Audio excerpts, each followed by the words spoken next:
Dreamscape, an RB Media audio brand, presents The Patients by Charlotte Stevenson. Narrated by Harry Dobby and Hannah Curtis. RB Media is the largest audiobook publisher in the world. Find your next great listen and get exclusive offers at rbaudio.com. 1. Tess. Tess admires the exterior of the doctor's office and smiles. This place could not be more perfect. As she'd hoped, the building is magnificent and oozes luxury and good taste. Hanging baskets blooming with vibrant flowers flank the beautifully painted blue door, perfectly on trend. Tess studies the brass plaque. It bears the doctor's name and title, Dr. Jenna O'Hara, consultant psychiatrist, followed by many impressive-sounding letters and qualifications. Tess flips on her phone's forward-facing camera and drapes her long black hair across one shoulder. She had it washed and blow-dried yesterday, and it looks stunning. She takes a run of selfies with one of the hanging baskets in the background. It's hard to pick the best image. She looks fantastic in all of them. Her fiancé, Joe, had been reluctant to pay for her to see a private doctor, and she couldn't understand why. She spends a fortune on things much less important than her health. Last week, she bought a pair of shoes for over $3,000. He didn't bat an eye at that. There is no way Tess is going to slum it when it comes to her mental health. If she needs therapy, she will get the best there is. Granted, need is probably a strong word. Tess wants therapy, and what Tess wants, she gets. Joe soon changed his tune. He always does. After a few weeks of ramping up her erratic behaviour to levels even she found unacceptable, he became agreeable. Tess has learnt which of Joe's buttons to press and how hard to push them, and, unfortunately for him, this particular request required a full-throttle approach. Dr. O'Hara's waiting list is long, and appointments go like hotcakes. Tess wasn't going to wait around for Joe to change his mind in his own time. But now, all is well. She has her hundreds of pounds per hour therapy session, and she even managed to leave him feeling guilty about refusing in the first place. She'll keep those bonus points in her back pocket for a later date. She knows exactly how to play him. It's an art. Checking her phone, Tess sees she has 5 minutes to spare until her 9 a.m. appointment and decides to wait outside for a few more minutes rather than venturing inside. It's a rare, bright and beautiful day in Manchester, and she'd prefer to bask in the sunshine. Tess stifles a yawn and dabs at her eyes with her fingertips. Her makeup must remain pristine. It's crucial she makes a good first impression. Dr. O'Hara is talented, rich, and probably beautiful too, and Tess hates feeling inferior to anyone in any way. Luckily, this rarely happens. Still, she got up at 7 a.m. to perfect her look, which is way earlier than she likes to be out of bed. Even 9 a.m. is pushing it. Beauty sleep is a girl's best friend. She even left the house before Joe this morning, which is entirely unheard of. Joe works as a stockbroker, banker, shares-type person. They've been together for 5 years and engaged for 2. He's quite a bit older than Tess, 20 years almost. He's 40-something. 45, maybe? Anyway, he's old, and therefore she'll always be young and glamorous in his eyes. And by the time she isn't, he'll be demented or dead, and she'll be rich. Tess tries to recall Joe's exact job title. He's told her 1,000,000 times, but it never seems to stick in her brain. Anyway, the most important thing about his occupation is that he makes a ridiculous amount of money, which means she doesn't have to work. Satisfaction blooms in her chest as she replays this thought. I don't have to work ever again. It's all she's ever wanted. She breathes in deeply as the morning sun warms her face. When all of Tess's school friends dreamt of becoming lawyers, teachers, or nurses, she didn't get it. Of course she pretended she did. Nobody wants to be the odd one out, So she joined in with the aspirational chatter and invented a pretend vocation of becoming a clinical psychologist. She even went to university to study psychology, for goodness sake, with little to no idea what being a clinical psychologist entailed. But it seemed to impress people, and her parents were super proud. Now she's older and wiser, she's glad she gave the psychology gig a swerve, as if she wants to spend her time listening to people moan. There wouldn't be enough money in the world to put up with that. All Tess ever wanted was to meet a rich man and spend her days doing whatever she liked. No stress, no worries, the perfect carefree existence. And that's precisely what she has. She gets up late and goes for lunch or shopping with her friends. It is bliss. And she always makes sure she takes the perfect photos for her Instagram. Currently, she has over 130,000 followers. It's not bad, but she wants more. Lots more. Her followers are primarily women who want to be like her, and they fill her feed with praise and well-meaning envy. Honestly, it's pretty much the dream existence. Tess loves her life, but she's always striving for more. More attention, more adoration, more everything.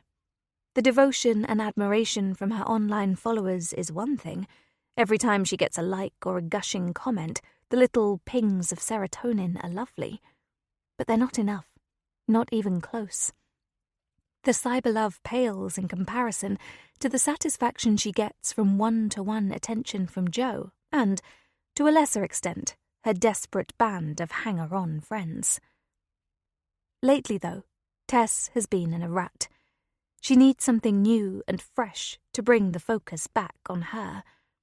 If she had a choice, she'd probably choose a proper illness of some kind. Not something disgusting or anything that would affect her appearance. Something that would have them fawning, worried, pandering. One of her friends has type 1 diabetes and is constantly banging on about it. She's forever checking her blood levels and piping up in restaurants to ask what's in the food. Everyone falls over themselves asking questions about it and making sure she is okay. She's even got this cute little implant thing on her arm that gets tons of attention. That would be the perfect sort of illness. And oh, how she has tried to find something. But she's disgustingly healthy. Not one thing out of place. Not a blood result, even one iota outside of completely normal. So, with options dwindling, and armed with a small amount of knowledge from her poorly attended university course, she's giving the psychological trauma thing a whirl. It's not been a simple task. Tess has had to come up with a whole host of different stories to make it work in a way that meets her needs, and actually that's been really fun. The people in Tess's life are the chess pieces in her game, nothing more, and she is a skilled player, a grand master. Tess looks at her ring that twinkles in the morning sunshine. Jo is a keeper, and even if things turn sour, she'll ensure she has a wedding ring alongside the enormous pink diamond engagement ring before she even contemplates leaving him. There is no way she is ever going back to having to fend for herself. Tess had lots of fun filling out her referral form for her appointment today. There were the usual boring questions, name, age, yada yada, but she laid it on thick when it came to the "what can we help you with" question. Tess painted herself in a carefully scripted story as an emotionally depleted and mentally exhausted woman, a saint who has shunned her self-care and given all her energy to others, the years of being a rock to every person in her life finally taking its toll. Tess was so proud of it that she took a photo. When she told her friend she was going to therapy, she got the exact response she wanted, and it felt bloody marvellous. Her cup runneth over with self-satisfaction. There were plenty of hugs and exultations of what a wonderful, caring human being she is, and how she is right to take time to look after herself. Tess couldn't agree more. Looking after herself is priority one, always. At 27 years old, Tess has no long-term friends, and she doesn't want any. She doesn't see the point in holding on to someone for an extended length of time. She has friends for exactly the duration she needs them, and when she moves on to a different phase of her life, she sheds them and finds new ones. Easy peasy. It's 8:59 a.m., and Tess decides to go in. She checks for a buzzer or intercom before pushing the door, but there isn't one. The rent on this place must be extortionate. A large Victorian red-brick single-occupancy business in the heart of Manchester city centre must cost a bomb. Unless Dr. O'Hara owns the place. Either way, Tess thinks, the woman must be fucking loaded. Glancing behind her as she opens the heavy wooden door, Tess sees a short, harried-looking woman shuffling up the steps. Tess squints and then rearranges her face into a welcoming smile, flashing her fabulous white teeth and holding the door open for her. The woman mumbles a thank you, barely making eye contact. As they walk the short distance to the reception desk, Tess completes a quick appraisal of her new companion. She does this with everyone she meets, a quick top-to-toe assessment. The woman is almost a foot shorter than Tess, who stands at a glorious 5'10" and over 6 foot in the heels she wears today, and appears to be in her early 40s. Although very practical and even dour in appearance, there are obvious signs of wealth that Tess has taught herself to look out for. The woman wears a well-cut and perfectly fitted charcoal grey suit. It's just a shame it's on a body the shape of a potato. She's combined this with patent leather flats and a matching tote bag. They are ugly as sin, but a high-end designer brand nonetheless, costing well over £2,000 combined. Tess shakes her head. What an absolute waste of expensive things on such a plain and unremarkable woman. 2. Leah. Leah arrives at the doctor's office with barely minutes to spare. A tall, glamorous woman holds the door for her, and an overpowering scent of expensive citrus perfume assaults Leah's nostrils as she dips under her slender arm. Leah doesn't look up. She hates to appear unfriendly, but her face feels hot and damp, and the last thing she wants is for her appearance to be examined directly by a younger, more beautiful, better put-together woman, while looking like a clammy toad. She needs to find a bathroom ASAP, take a few minutes to cool down, and do a swift repair job on her makeup, which is currently sliding off her face. It won't do to meet her new psychiatrist looking all red, blotchy and shiny. She has standards, but perimenopause is making these standards harder and harder to maintain. Leah's GP has assured her the pills he prescribed for her perimenopause symptoms will start to help soon. She just has to be patient. She's trying to be. But that's easier said than done when you have a full-time job and come face to sweat-laden face with dozens of people every day. It's all so bloody unfair. She's only 44, for goodness sake. Shouldn't she have at least another 5 years left before her femininity and womanly wiles desert her forever? She's not ready to be a dried-up old husk, even if her child-rearing years are well and truly behind her. Leah's 2 sons are now hulking young men, rugby players like their father, and are currently stretching their wings at university. It's not the reproductive aspect of impending menopause that bothers her. It's the fact she finds herself becoming slowly and increasingly less relevant and invisible. Leah never considered herself a stunner who turned every head in the street, but she was attractive once. She knew it and felt like she owned her space in the world. Despite the disaster that was her high school years, Leah blossomed in her late teens and early 20s. She became a cute, curvy brunette, full of sass and style.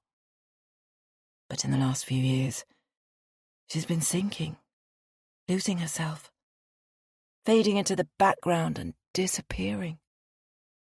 Old memories have started to resurface and haunt her, and to say she has dealt with this poorly is putting it mildly.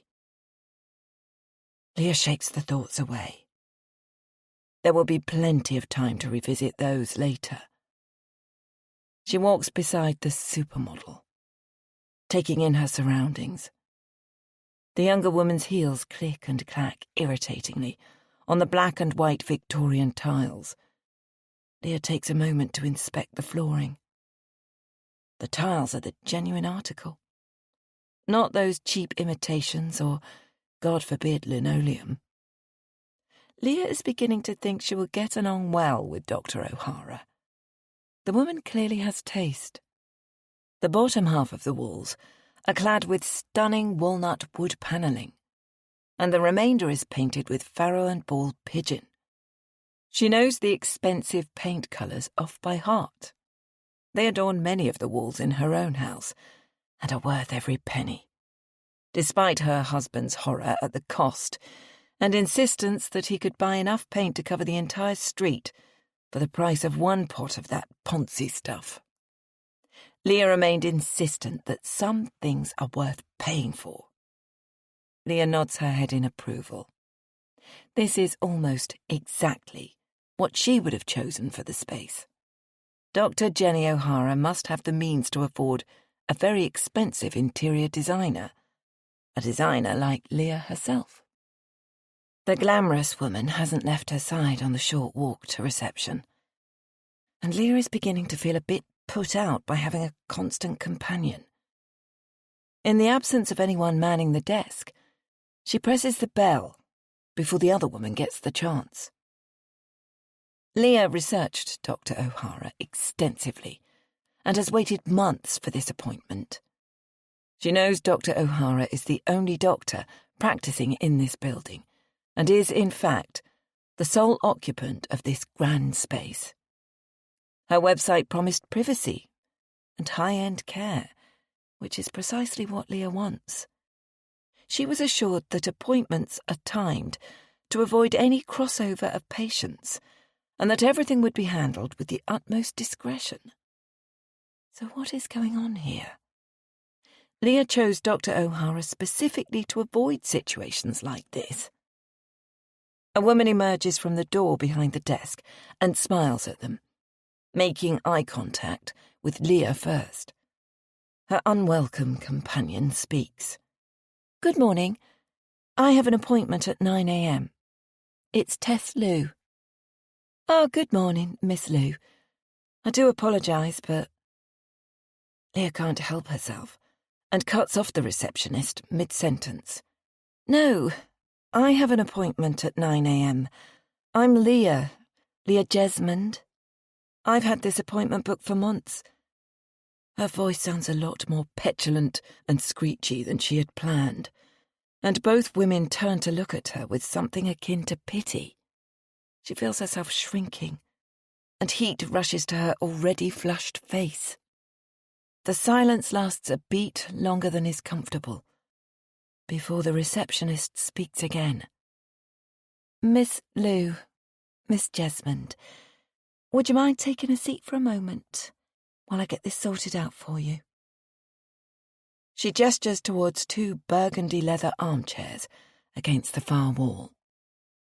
Leah looks at the receptionist and then at the woman called Tess and simply nods, not trusting herself to answer in a calm and collected manner. This is a terrible start and completely unacceptable. Tess shrugs her shoulders, seeming to have not a care in the world, which only angers Leah more. When neither of them take the proffered chairs, the receptionist presses her palms together, as though in prayer. "I'm so sorry about this, and I can assure you, this is not how I run things here. Nothing like this has happened before, and I can only apologise profusely." Somewhat placated by the woman's professional and sincere apology, Leah is about to take a seat when she speaks again. "This isn't how I wanted to meet you both, but let me introduce myself. I'm Dr. Jenny O'Hara." 3. Tess. Tess walks over to the chairs and sits down. The little woman, Leah, she thinks she's called, is still mumbling away to Dr. O'Hara. Tess can't understand why she's making such a big deal over this. The doctor said she'll sort it out, which means she'll sort it out. No point getting all shrill and uppity about it. Tess pulls out her phone and starts scrolling Instagram. Is it too much to post from inside the doctor's office? She doesn't think so, but maybe Dr. O'Hara has some weird rules. She'll ask her once she finally gets into her appointment. Eventually, Leah stops griping, and Tess hears Dr. O'Hara's voice. It's the second door on your right.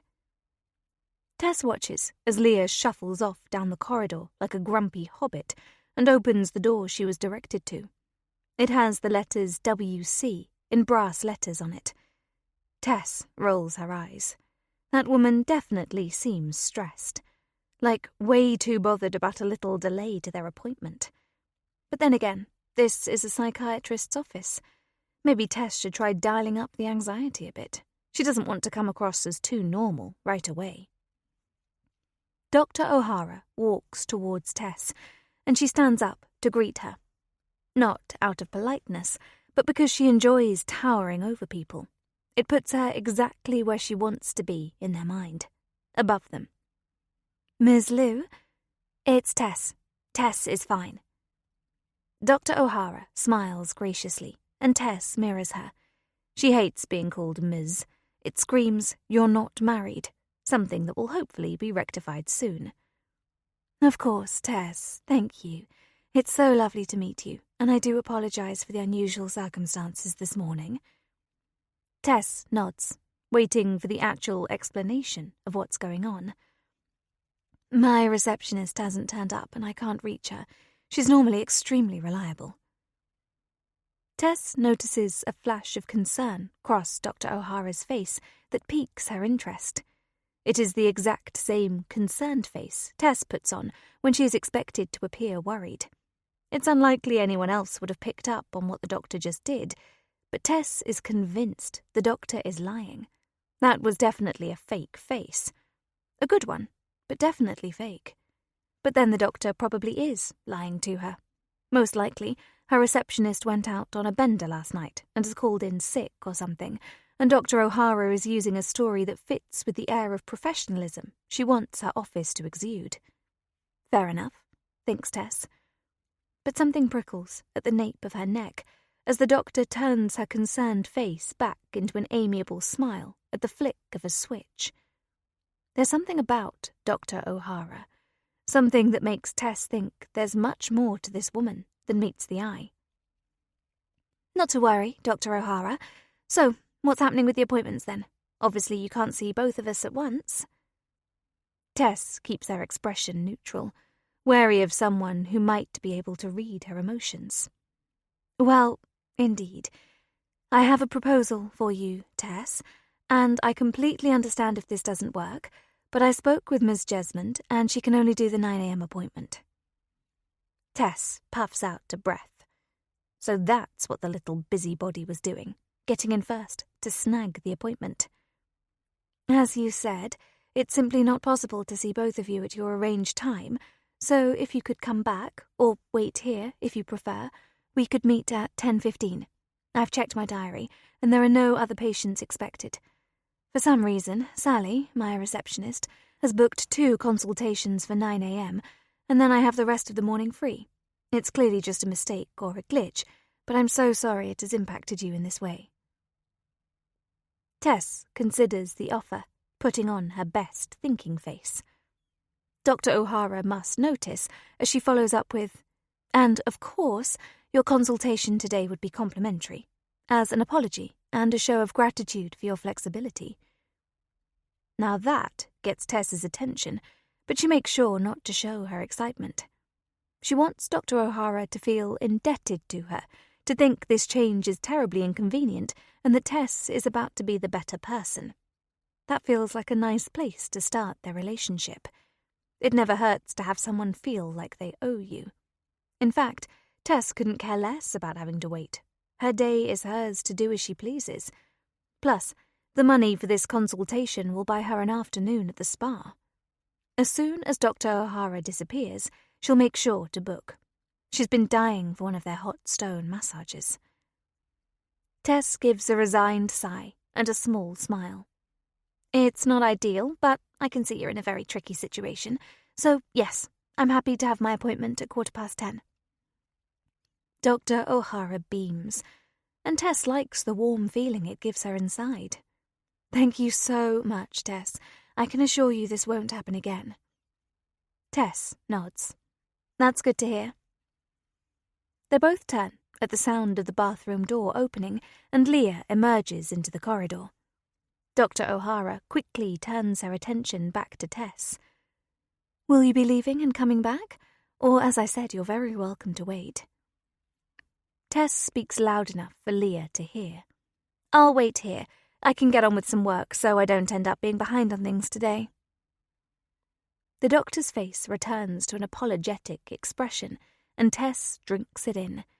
She takes a quick glance at Leah, who looks delighted at the fact she will be getting the first appointment. There is not a hint of gratitude, just pure, selfish glee. Dr. O'Hara opens the first door to her right and gestures to Tess to enter. "You can wait in here, if you like." Dr. O'Hara then points to a very impressive coffee machine next to the reception desk. "And please do help yourself to coffee, if you wish." Tess stands at the entrance of the waiting room and looks around. Very nice. An emerald green velvet Chesterfield sofa and matching chairs surround a chunky, antique-looking coffee table. She'll be very happy here for the next hour. "Now, if you'll excuse us, Tess, I don't want to delay either of you any longer than I absolutely have to, so—" Tess waves Dr. O'Hara away. "Of course, I'll be fine here, thank you." She smiles likably and watches as Dr. O'Hara and Leah enter the adjacent room. Tess immediately closes the waiting room door and presses her ear to the wall, excited at the prospect of listening to Leah's consultation. She knows it will be full of woe is me rubbish. Typical dreary middle-aged women stuff. Tess has no sympathy. Looking after yourself is easy, and she can't understand women who don't make the best of their appearance. There's no excuse for letting yourself get fat and dowdy. Granted, Tess won the genetics lottery. Her mum is French, and Tess inherited her height and beauty. She has her dad to thank for her sleek hair and gorgeous skin, but that's not the point. Tess has realized over the years that if you want something, you need to go and get it. You can't act like the world owes you a favor and expect to live a happy and full life. You have to make things happen. And so far, that attitude is serving her pretty well. Tess eases herself into one of the luxurious chairs and strokes the fabric. On the table is a selection of high-end magazines that look like they've never been opened. The air is filled with the gorgeous scent of Jo Malone pomegranate noir, and she spots the diffuser mounted discreetly on the wall. Tess leans back, crosses her long, supple legs, and breathes in and out deeply. This is the kind of environment she always wants to be in. Never again will she go back to slumming it with the masses. Opulence and luxury are precisely what she deserves. Tess decides against making herself a coffee. It always makes her bloated and leaves her feeling far too giddy. Instead, she sits back and scrolls through Instagram. She hasn't posted enough today and will need to get on it as soon as she leaves here. Her army of devoted followers want to know every aspect of her life and live vicariously through her fabulous existence. And she is more than happy to share. She adores the little buzz that comes with every like and gushing comment. There is the odd troll or over-obsessive fan, but Tess barely gives them a second thought. Who cares what some sad freak thinks of her?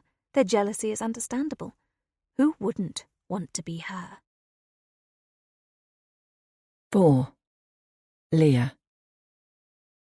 Leah follows Dr. O'Hara into the consultation room. 2 cream leather armchairs and a sofa are arranged in a triangle formation, and the doctor gestures towards them. "Please take a seat, Mrs. Jesmond, wherever you feel most comfortable." Leah chooses the armchair closest to the door and settles into it, placing her handbag by her feet. "I'll be with you in one moment. Let me just get a couple of things from my desk." Dr. O'Hara stands and rifles through her drawers.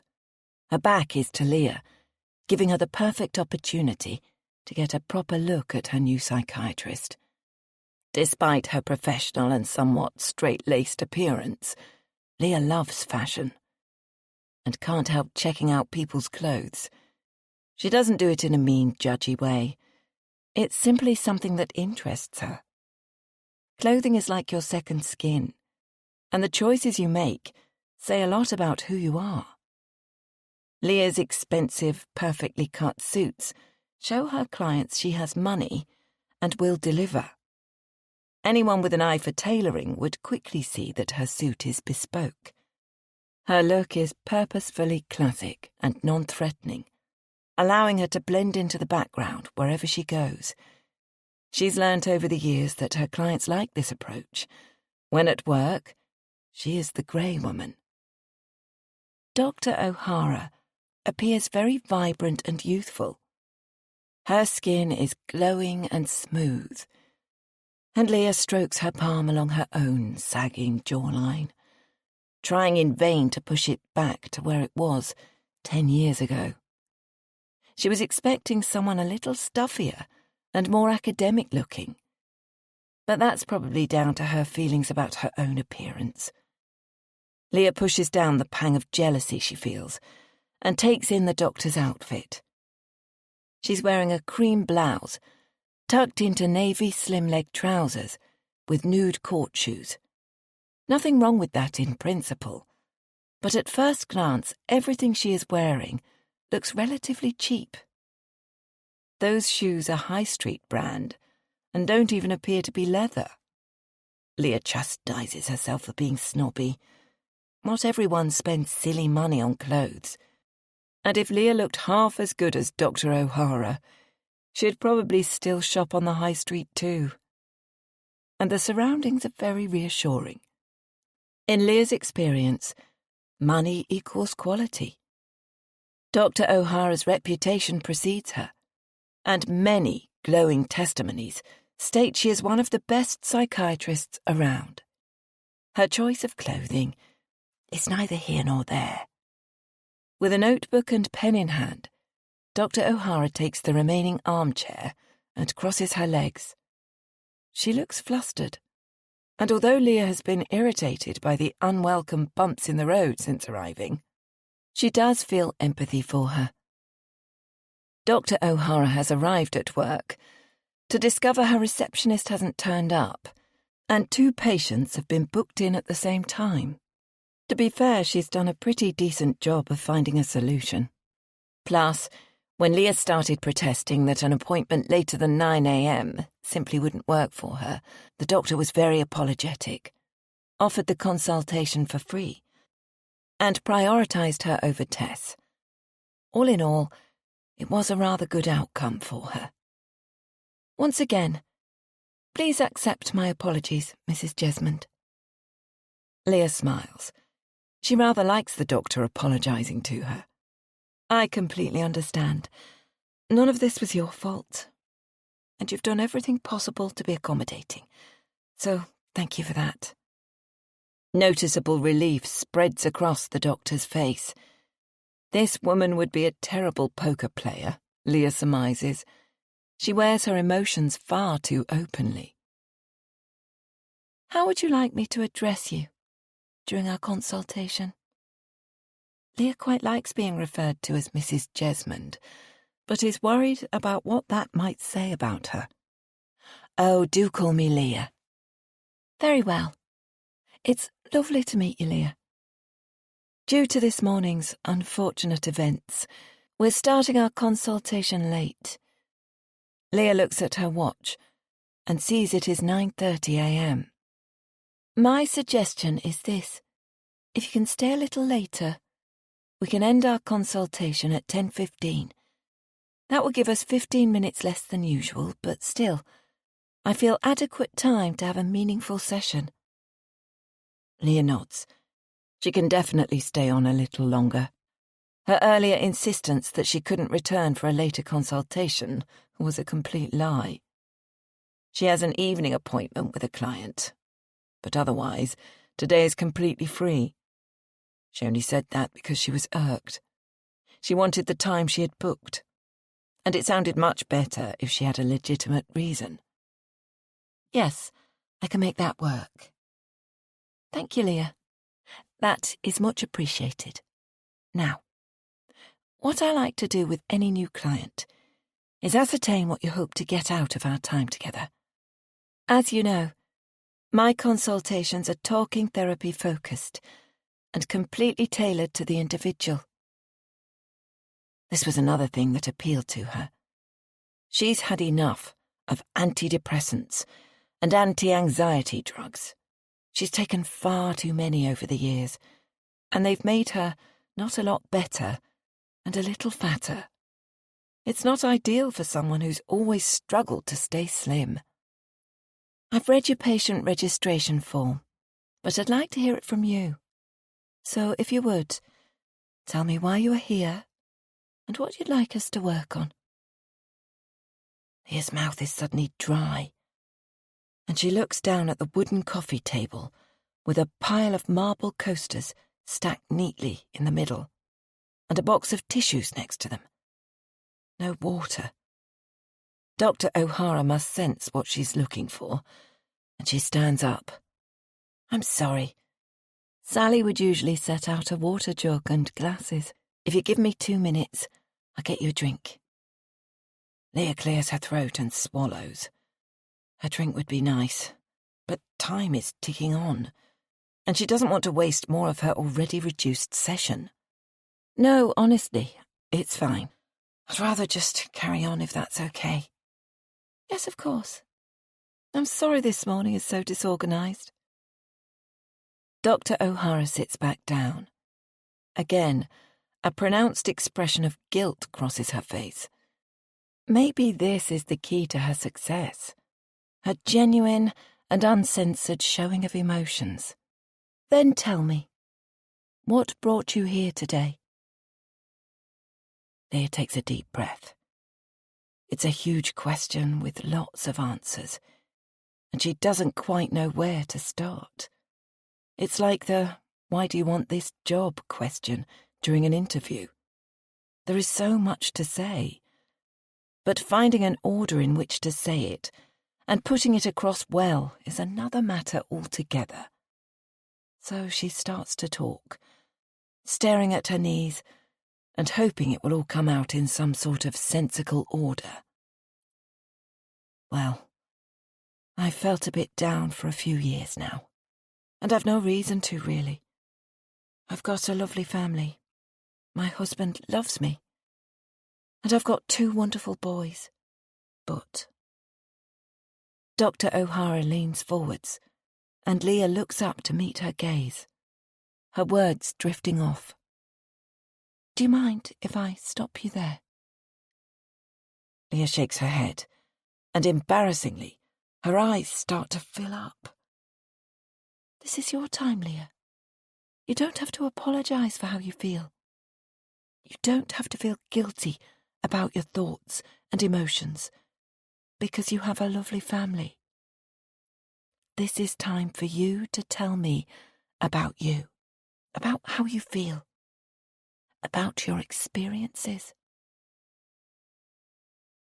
Something about the doctor's deep brown eyes and penetrating stare pulls Leah in. She believes everything Dr. O'Hara has just said to her. And suddenly, she wants to tell her everything, spill her guts, and divulge her innermost secrets. Leah reaches for the tissue box, takes one, and dabs her eyes. Okay. Sorry. I always feel like I should start by saying that, because it's true. I do have a lovely family. But I hear what you're saying. Dr. O'Hara settles back into her chair and gestures with her hand for Leah to continue. Leah keeps her head up, no longer needing to look down at her knees apologetically. She sees why people are waiting months to speak to Dr. O'Hara. She has something that Leah can't quite put her finger on. An indescribable special quality. It's as though she's imploring her to share her innermost secrets. With Leah's previous doctors, she'd struggled to open up, but something is different here. She feels the urge to tell her story, all of it. Even... Leah shudders at the thought she almost allowed to the surface and reminds herself that she must hold back on what she reveals to Dr. O'Hara. Of course, Leah needs to talk about her sadness and the things in her past that have made her feel that way. It's why she's here. She has to try to heal. But some things need to stay hidden. Things she must never say to another person. Otherwise, that beautiful family life she speaks so fondly about will come crashing down around her. Leah knows she needs to be very careful indeed. 5. Tess. It's been 15 minutes, and Tess is beyond bored. She's taken another selfie, which came out brilliantly, even with the complete lack of natural light in here, and posted it on Instagram. She tagged all the brands and named all the skincare products and makeup she's used to create today's effortless, no-makeup look. Important to keep those freebies coming. She then added the quote, "Self-care means giving the world the best of you instead of what's left of you."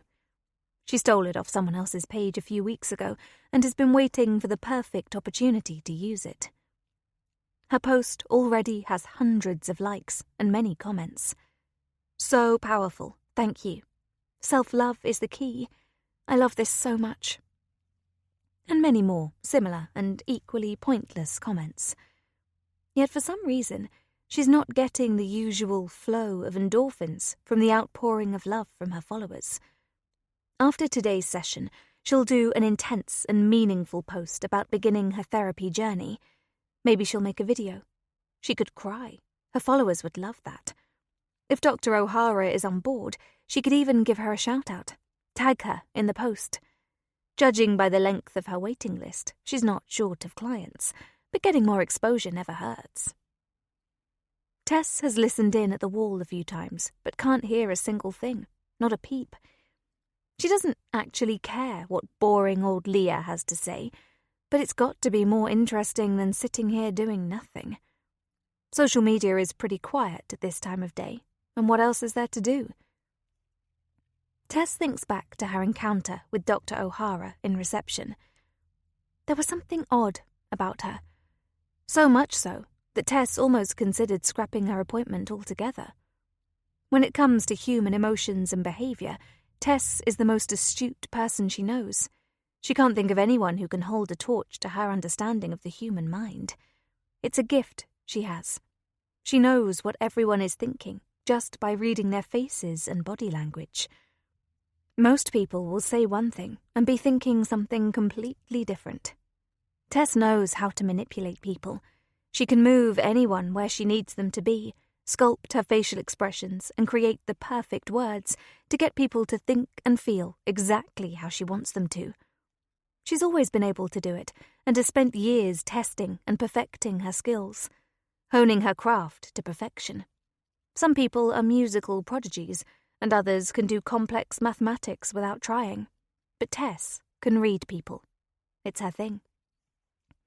Something about Dr. O'Hara's behaviours seemed choreographed, like she'd practiced and perfected every word before it left her mouth.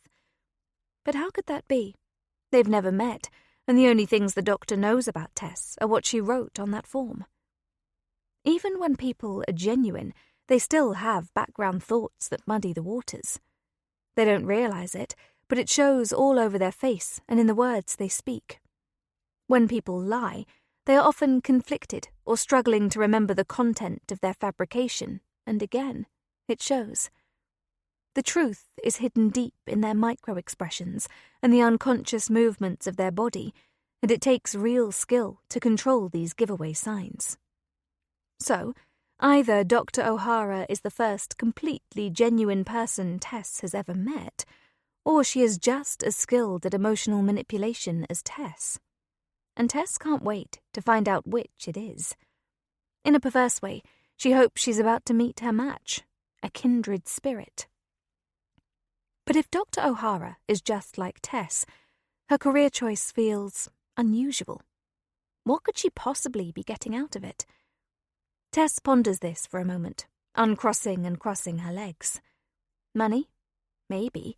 Clearly this is a very lucrative business. But the doctor will have worked incredibly hard to get where she is, and there's no way Tess would have put in all that effort, even if the payoff was considerable. Imagine having to listen to a bunch of people complaining all day and being unable to talk about yourself. Not a chance in hell. Maybe it's a different type of payoff. The kind of buzz Tess gets from listening to juicy gossip, reading rumours, and watching the explosive consequences. She's done that plenty of times, and has many friendship breakups and at least one marriage breakdown on her scorecard. It's so easy, not to mention fun. People are completely gullible, and her favourite is the no smoke without fire assertion. When something is said enough times, people start to believe it. No evidence is needed. And soon enough, rumours become gospel. People love to be involved with a bit of scandal and will share voraciously if it doesn't affect them negatively. Everyone loves the heat to be on someone else. Tess hasn't done anything overtly terrible. She's not a monster. She just likes to have a little fun. The odd white lie here, the occasional anonymous text there. Everyone does it. It's just that nobody does it as well as her. She adores the rush. It makes her feel alive. Everyone around her is an actor in her own personal theatre, where she writes every script. And she is so careful. Nothing she has ever done has been traced back to her. Everyone in her life sees her as kind and caring.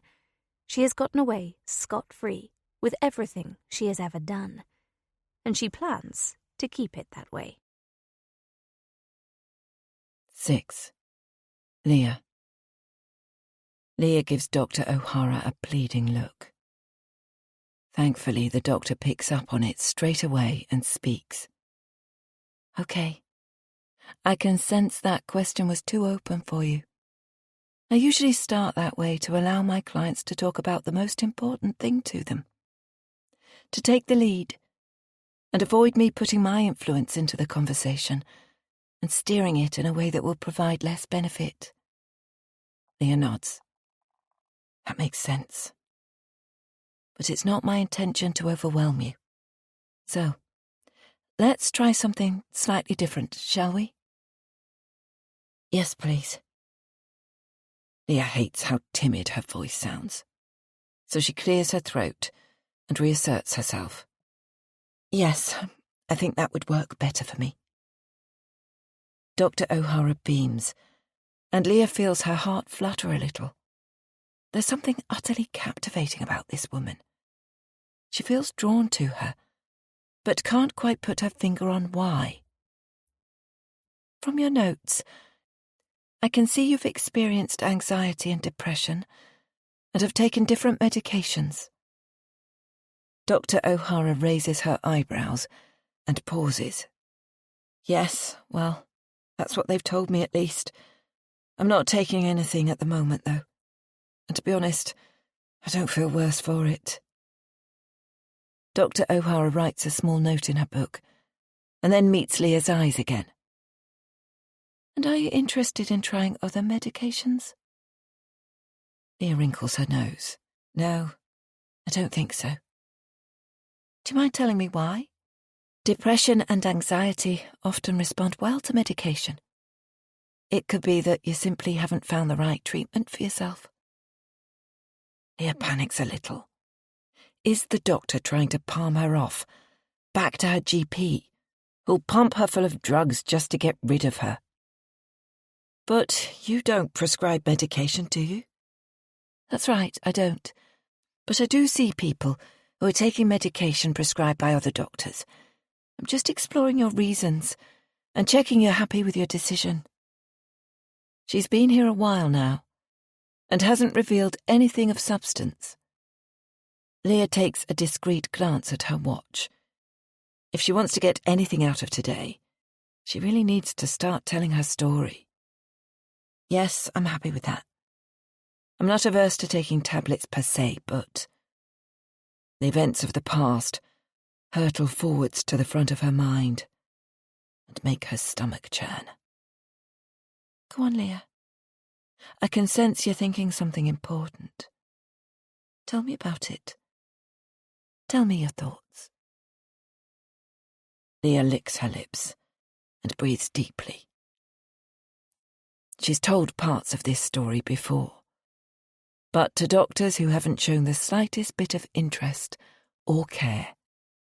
But this feels different. Dr. O'Hara is staring at her intently, ready to drink in Leah's words. I know I'm not the expert in this, and lots of doctors have told me I have depression and anxiety, but I don't think I do.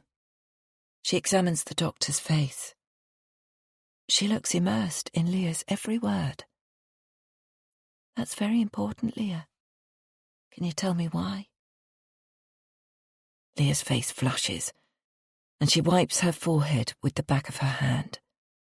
Hormones rather than embarrassment this time, but to an observer they look exactly the same. I think so, yes. I definitely feel sad and worried, but I know exactly why I feel like that. I'm not ill. I don't have a condition. There's just a load of stuff I haven't been able to let go of. I think about it every day. I worry about bumping into people from school, even though I've moved away. And the things said and done to me back then still make me feel down. I don't talk to anyone about it because it all sounds so silly. I'm 44 years old. Nobody wants to listen to me griping about some teenage bullying from school, do they? I should have let it go by now. That's what people will say, won't they? That all came out very fast, and she's a little out of breath. But she's pretty pleased with what she said. Dr. O'Hara pushes the box of tissues towards Leah. Her stomach drops in horror. Does she really look that sweaty? But then she feels a tear dripping down her cheek and realises she is crying. I'm sorry.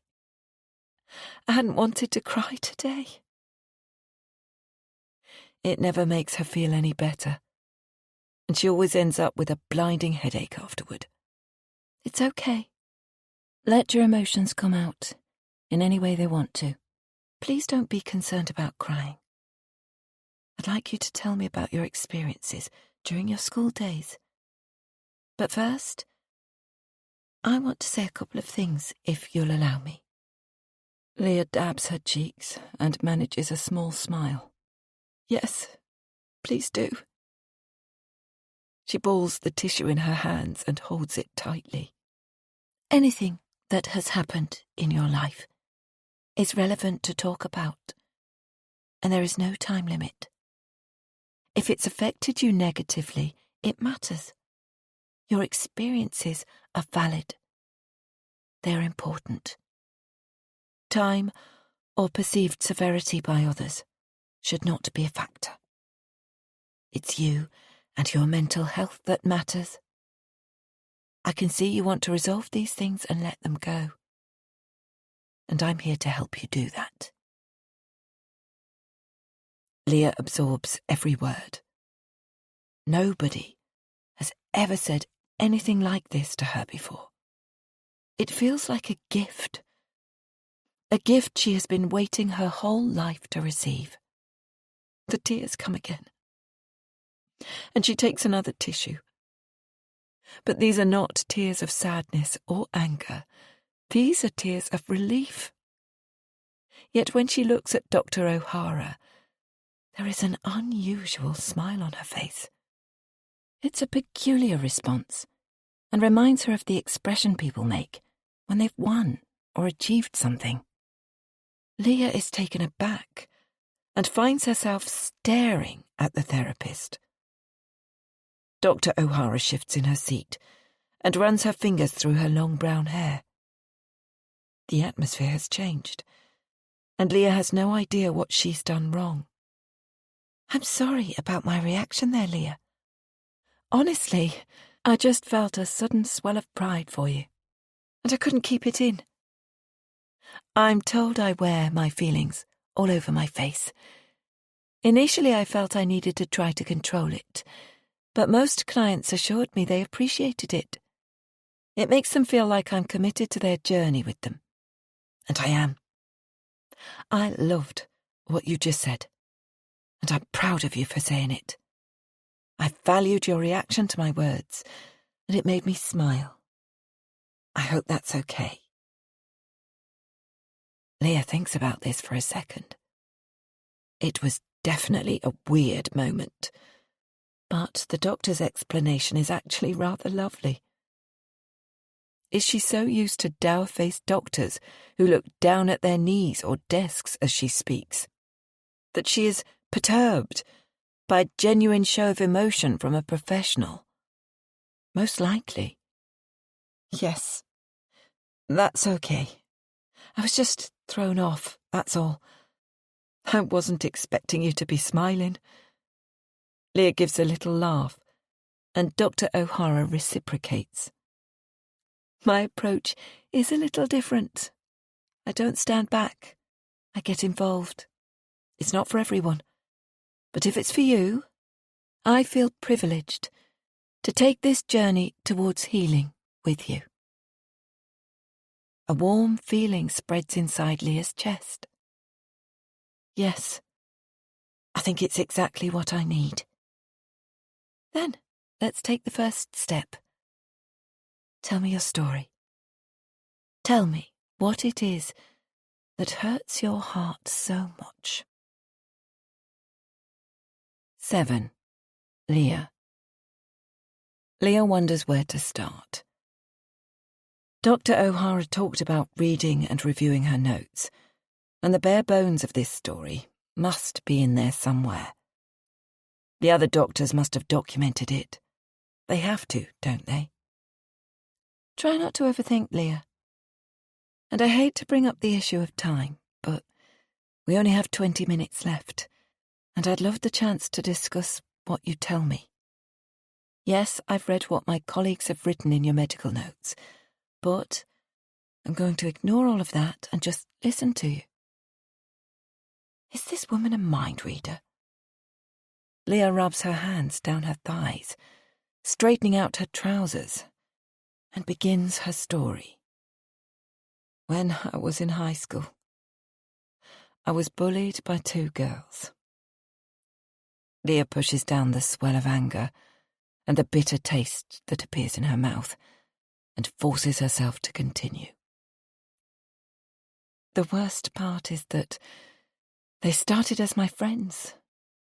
We moved from primary to high school together and were so close. The 3 Musketeers. We went round to each other's houses at evenings and weekends. Even our mums were friends. We'd get to stay up late while our mums were drinking wine and chatting. It was lovely. Nothing else in the world mattered because we had each other. Leah looks down. Remembering those happy days overwhelms her, and she allows herself to swim in the sea of wonderful memories for a few seconds. Are you okay, Leah? The doctor's gentle voice jolts Leah out of her reminiscences. Yes, sorry. I was just lost in a memory. How Leah wishes she could go back to those wonderful times. She'd find a way to make things different. Keep things as they were somehow, and hold on tightly. Yes. Things changed dramatically. All of a sudden. And I rack my brain constantly for anything I did wrong. something I said or did that turned them against me. But I can't. And I think the unfairness of it all haunts me the most. I can honestly say I did nothing wrong. I didn't change. But they did. Leah sighs, and the sadness ebbs away to be replaced by a burning hot resentment. They did. They changed completely. First they changed physically. We all used to look the same. We wore the same clothes, did our hair the same way. It was cool because I was a brunette, Melissa was blonde, and Natalie was a redhead. And did you notice our names? Dr. O'Hara shakes her head, but doesn't speak. L for Leah, M for Melissa, and N for Natalie. We were the LMN crew. We wrote it everywhere, and even designed a cool logo with bubble writing. We scratched it into our tin pencil cases with compasses and drew on our hands with biro. We were connected, bonded best friends. Leah pauses to collect her thoughts. She needs to stop reverting back to the good parts of their friendship. It's too easy to take solace in the happy memories. She needs to tell Dr. O'Hara what happened. Anyway, enough of that. It was when we came back from the summer holidays, in our 3rd year. They both looked so different. They were both a head taller than me. They had boobs, and their skirts were rolled up so high I could see their knickers. And their eyes. Something inside of them had changed. There was no fun in there. They laughed at me when I tried to say anything about the LMN crew. Called me a baby. It really hurt. There's a physical pain in Leah's chest. It hurt then, and it still hurts now, like a stab to the heart. What do you think happened? Well, at first, I thought it was just a development thing. Them going through puberty and leaving me behind. But it was more than that. I'd barely seen them all summer, and they'd been in each other's pockets. But that had been the way in other school holidays, and it hadn't made a difference. Whenever we started back at school, we always picked up like we'd never been apart. And I thought it would be exactly the same this time. I went on a 2-week holiday to Spain with my parents every summer. During the rest of the 6 weeks, I was at my grandma's or auntie's house, while my parents were at work. It never bothered me. I liked spending time with my family when I wasn't at school. And we didn't have mobile phones or anything then, so I hardly saw or spoke to Melissa or Natalie the whole time we were off school. It's just the way it was. Maybe I should have made more of an effort. Regardless, you did nothing wrong, and as you say, you didn't do anything to make them turn on you. Leah closes her eyes and nods dejectedly. I agree. But even after how they treated me, if I could go back and change things, I would. So, tell me what happened at school that year. Melissa and Natalie started getting a lot of attention from boys. And not the ones in our year either. Boys who were 15 or 16. I was worried about them at first. Because although they thought they were now popular, and these older boys liked them, I could see that wasn't really the case. Leah thinks back to that time. She genuinely felt worried for her friends and wishes she hadn't bothered. If she'd kept her mouth shut, maybe things wouldn't have gotten so bad. What did you think was happening? Well, I knew the older girls were laughing at them. I heard them being talked about in the toilets, saying that the boys were using them and trying to get them to do. Leah feels her cheeks flush again. It's ridiculous to feel embarrassed talking about this. Now she's a fully grown woman. What were the boys trying to get your friends to do? The usual horrible teenage boy stuff. The boys wanted Melissa and Natalie to touch them, and vice versa. You know what I mean? Leah knows she's putting this across very badly, but the thought still disgusts her. They were children. Sometimes they even wanted Mel and Nat to touch each other. I mean, that's not right, is it? Dr. O'Hara nods, a sadness in her eyes. I couldn't and wouldn't believe it at first. The Melissa and Natalie I knew would never do things like that. Dr. O'Hara raises her eyebrows questioningly. Don't get me wrong, I'm not naive. We were 13 and understood enough about sex and relationships. We'd all had chats about boys and which ones we fancied. But I just couldn't believe they were willing to do things like that with lots of different boys, older boys. I knew that boyfriends were definitely on the cards for us soon. But one, not loads of horrible older lads with their grubby hands everywhere. It's something I would never have done, and I hated it for them. They were being used and laughed at. It was awful. Dr. O'Hara tilts her head in sympathy. It must have been hard to watch your friends change like that. It was. It was horrible. And I didn't have anyone to tell.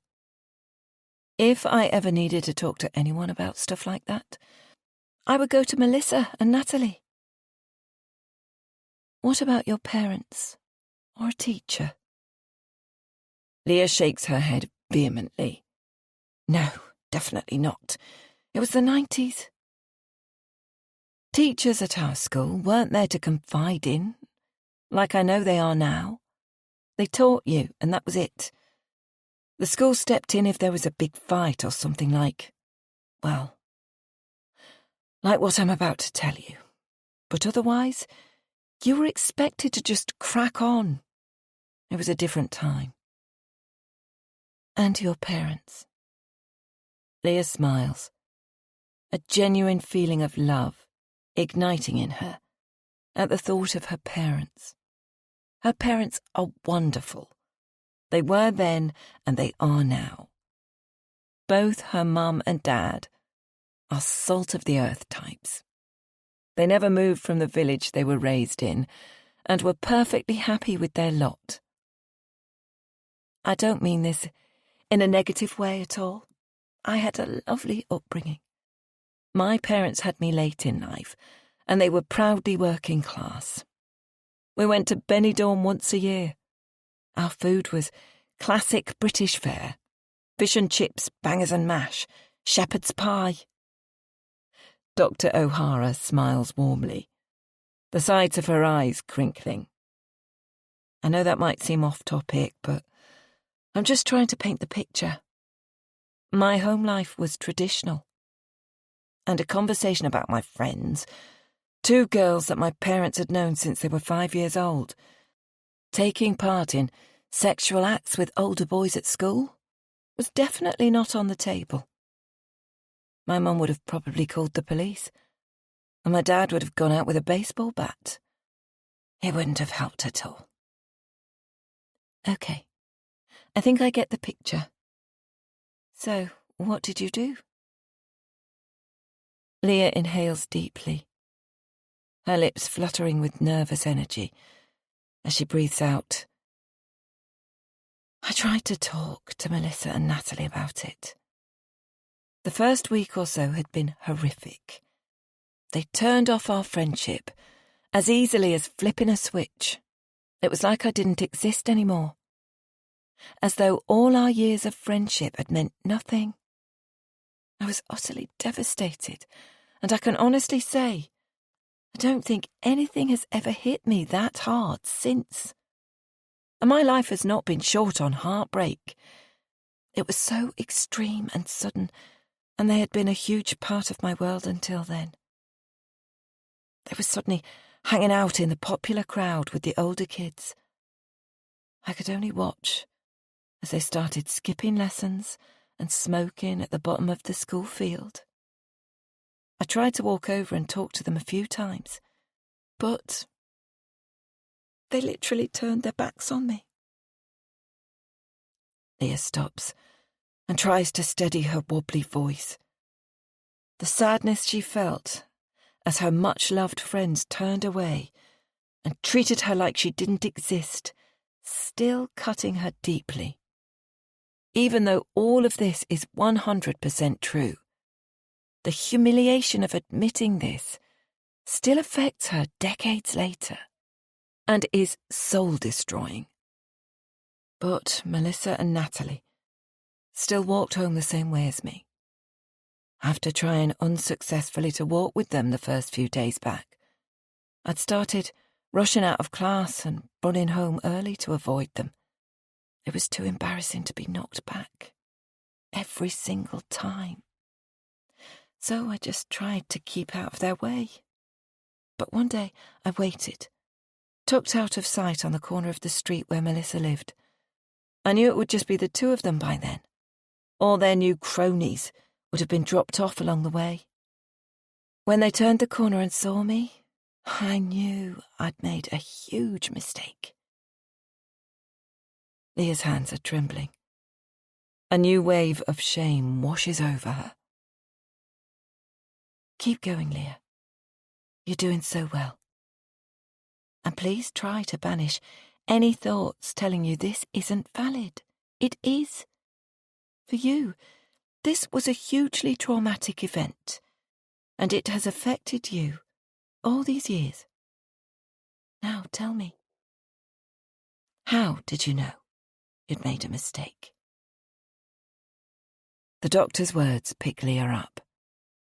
She is here to fight for her inner happiness. She's tried doing it herself, and it has been a disaster. It was their faces. They looked at me with the most horrible mixture of pity and disgust. I can still feel it. Leah puts her hand over her heart. I knew then that our friendship was over. Something had stolen my friends and turned them into these mean girls. Girls I didn't even want to be friends with anymore. At that moment, I realised I didn't want to fight for them. I knew it was over. So I turned and walked away from them. And wasn't that a small feeling of power, of victory for you? No. Not even in the slightest. They shouted at me until I started running. They called me so many horrible, hurtful names, words I'd never heard them say. I hadn't done anything to them. The next day I decided I needed to try and make new friends. I knew it wouldn't be easy. Everyone's friend groups were set up and had been for years. But I knew a few girls from when I used to go dancing, and I thought I could get in with them. And did that work? Yes, for a few days. Everybody knew what Melissa and Natalie were doing. And like I said, many of the girls were making fun of them behind their backs. People weren't really on their side. So it wasn't as hard as I thought. Until Leah puts her head in her hands and lets out a moan. God, this is awful. If there was any way she could wipe her mind of that horrible time, she'd do it in a heartbeat. Why does this have to live inside of her like a cancer, eroding her confidence and self-esteem? It's so pitiful. She wants to scream. Leah feels a light touch on her knee and looks up to find Dr. O'Hara barely inches from her face. It's way more intimate than she would expect a doctor to be with a patient. But she doesn't mind it. In fact, she rather likes it. Once again, she feels a strange kinship with this woman. Dr. O'Hara slowly pulls her hand away. You've come this far, Leah. Finish your story, release it, and take away its power. I can see from your notes that nobody has ever heard you. You may have told your story to them, but I know it hasn't truly been heard in the way it needs and deserves to be. But I hear you, and I care. Leah clenches her fists and digs down deep. Dr. O'Hara is right. Nobody has ever made her feel like her story is worth shit. And the only help she has ever received is slightly politer versions of get over it, with a side of happy pills. When Melissa and Natalie saw me getting on with my life and making new friends, they didn't like it. I didn't see that coming. Yes, they'd changed, but I didn't think they'd become so horrible they'd actively start bullying me. I thought they'd be happy I was leaving them to it with their current circle. But somehow, that wasn't enough for them. They called out at me when I passed, and I could see my new friends shrink away from me. Nobody wants attention like that. So I totally understood how they felt. But then, the worst part happened. Leah knows there is much more to this story than she can ever tell. She knows she will never be able to reveal the worst parts to anyone. Ever. But she needs to at least take a step and disclose what she can. She's had enough of letting it control her life. 8. Leah. We were in art class together. Melissa and Natalie sat away from me and didn't bother me all lesson.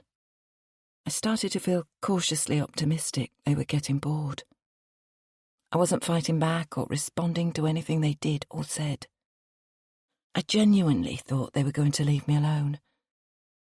They were huddled together on one bench, and I just got on with my painting, occasionally chatting to my friends. It was fine. After art, it was lunch, so everyone made their way towards the hall. Someone grabbed me, and suddenly I was being bundled into an empty classroom. There were so many arms on me and bodies pushing me forwards. I didn't know what was happening, and there was nothing I could do. The next thing, I found myself on my knees on the floor. Someone had tripped me or pushed me. I wasn't sure. Then I was thrown onto my back, and when I looked up, I saw Melissa's face. She was straddling me. I struggled and tried to push her off, but she was a lot heavier and stronger than me. And then Natalie grabbed my arms and pinned them to my chest. A sob rises up in Leah's throat, and she can't hold it in. Dr. O'Hara leans forwards and places her hand on Leah's knee. She has a strange urge to hug the doctor or hold on to her hand. Leah only met this woman an hour ago, yet somehow feels like she knows her. Whilst she has told other doctors about the bullying, she's never gone into this much detail before, not with anyone. Nobody knows this. Not her parents, not her husband. Only her and those involved. 3 of the older boys Melissa and Natalie had started hanging out with were blocking the door. They'd closed the blinds, and I could hear the corridors were empty. I knew nobody was coming to help me. The boys started jeering. telling Melissa and Natalie to take my clothes off. I was terrified, and I lost control of my bladder. Humiliation floods Leah's face. Gritting her teeth, she finishes the story. Melissa jumped off me after I wet myself. I heard everyone laughing, but I didn't care. My legs weren't pinned down, so I started kicking and booking, trying to get free. But then one of the bigger boys held me down by my ankles. And that was it. I was trapped again. Melissa had joined Natalie by my head. I'll never forget the next bit. Because I'm sure I saw a flash of humanity in Melissa's eyes. A brief moment of regret. I can still see that expression in my mind's eye. And I tried to jump on it. I begged her. I told her I wouldn't tell anyone if she'd just let me go. I replay that moment in my head every day. And then Melissa actually spoke to me. "Sorry, Leah," she said. Her words were so quiet that nobody else but me and Natalie heard them. Then she pulled out a tube of red paint from somewhere and squirted it on my face. I breathed in from shock, and some of the paint went up my nose. I did everything I could to get my hands free, but Natalie held them firm, her face turned away from me. Melissa started to rub the paint into my face. It was cold and sticky, and had a horrible chemical smell. I could hear the boys screaming with laughter. Then the paint started to trickle into my mouth, and I vomited all over myself. Leah almost gags at the memory of the horrendous taste of the paint, mixed in with her own sick. At that point, I felt Melissa and Natalie move away, and the room became deathly silent. I rolled onto my side, and I was sick again, my vomit spilling all over the floor. I was completely helpless, and I just lay there and watched my friends' feet as they walked away from me and towards the boys. One of the boys kicked me in the back, and I heard Melissa tell him to leave it now. I can remember feeling so pitifully grateful for that tiny show of mercy. Then a different boy said, "You tell anyone, and it won't be paint next time. It'll be your blood." I heard the door of the classroom open and close, and then I was alone, covered in paint, my own vomit, and urine. Leah sags in her chair, feeling as pathetic now as she did then.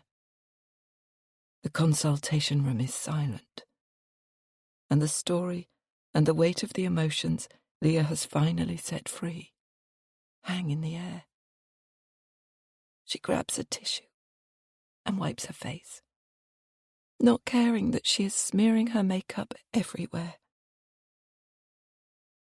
"I can see how hard it was for you to tell me that terrible story. Thank you for sharing it with me." Leah nods, noticing that the doctor's demeanour seems to have changed again. She's become sort of overly professional all of a sudden, although time is ticking on, so perhaps she just wants to move things along. "And I don't want to rush you, but when you're ready, can you tell me what you did next?" Leah blows her nose and crumples the tissue before dropping it into her bag. "Yes. I locked the door to the classroom. Thankfully it was a science lab, so there were sinks. I cleaned my face and my clothes as best I could. I grabbed a mop and bucket from the cupboard, cleaned the floor, and ran home. Mindful of the time, Leah keeps it factual.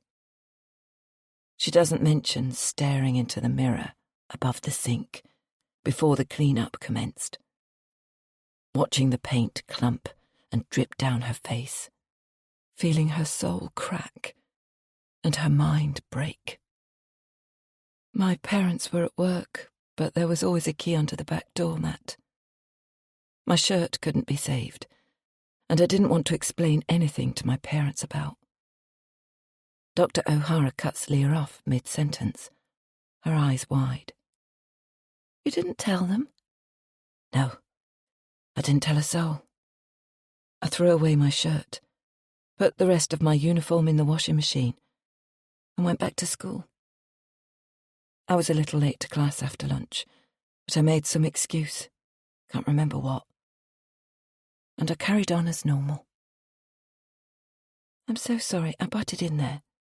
That was unintentional. I'm sorry. But that must have been so hard for you. Leah shrugs. Not really. They said I shouldn't tell anyone or they'd come back for blood. I believed them. I was protecting myself. What else would you have had me do? Leah realises her tone is challenging and doesn't mean it to be. But she's always thought she did the right thing, the brave thing. The only thing she could have done to maintain any semblance of a school existence. Dr. O'Hara's face remains unreadable. And what happened after that? I never once looked Melissa or Natalie in the eye again. Neither they nor the boys wanted me to tell anyone what had happened.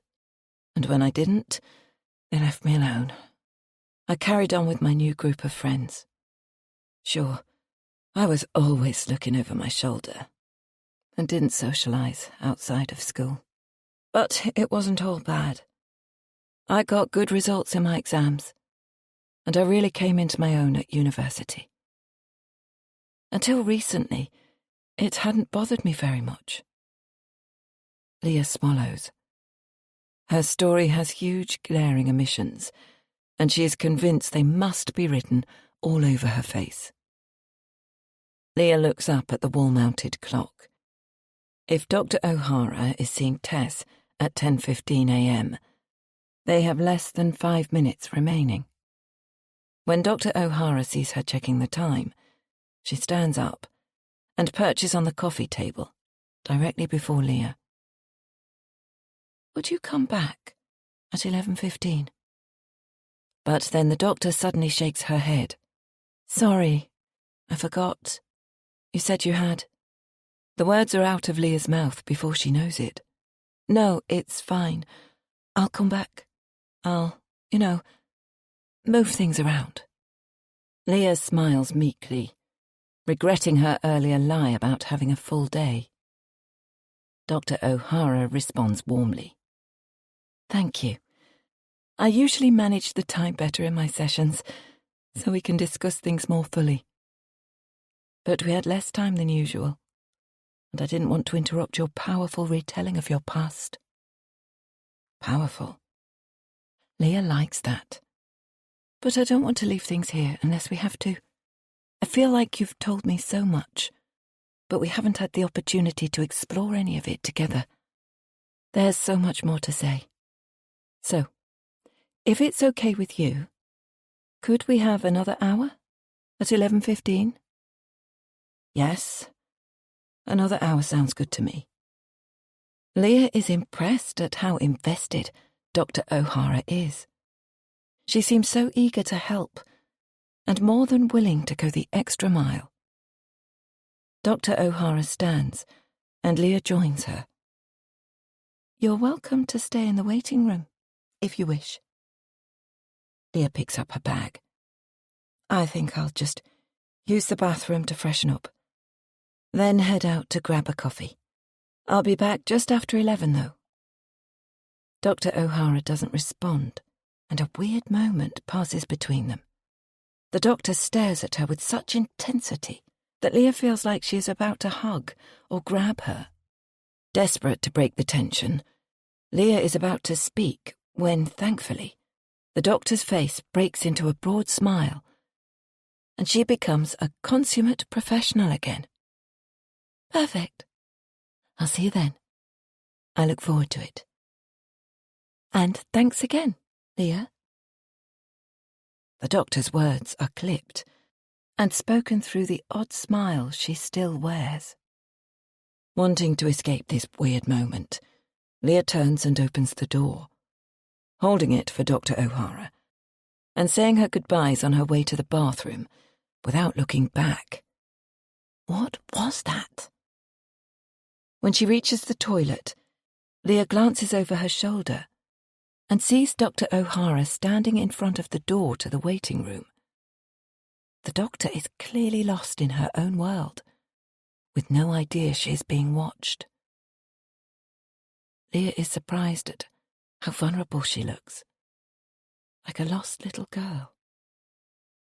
Dr. O'Hara looks up to the ceiling and mutters to herself, as though in prayer. Leah knows she should just go into the bathroom and stop being so voyeuristic, but she can't seem to look away. The doctor's behaviour is so at odds with the calm, competent professional she just met. The woman standing outside that waiting room looks tense and anxious, upset even. Is she okay?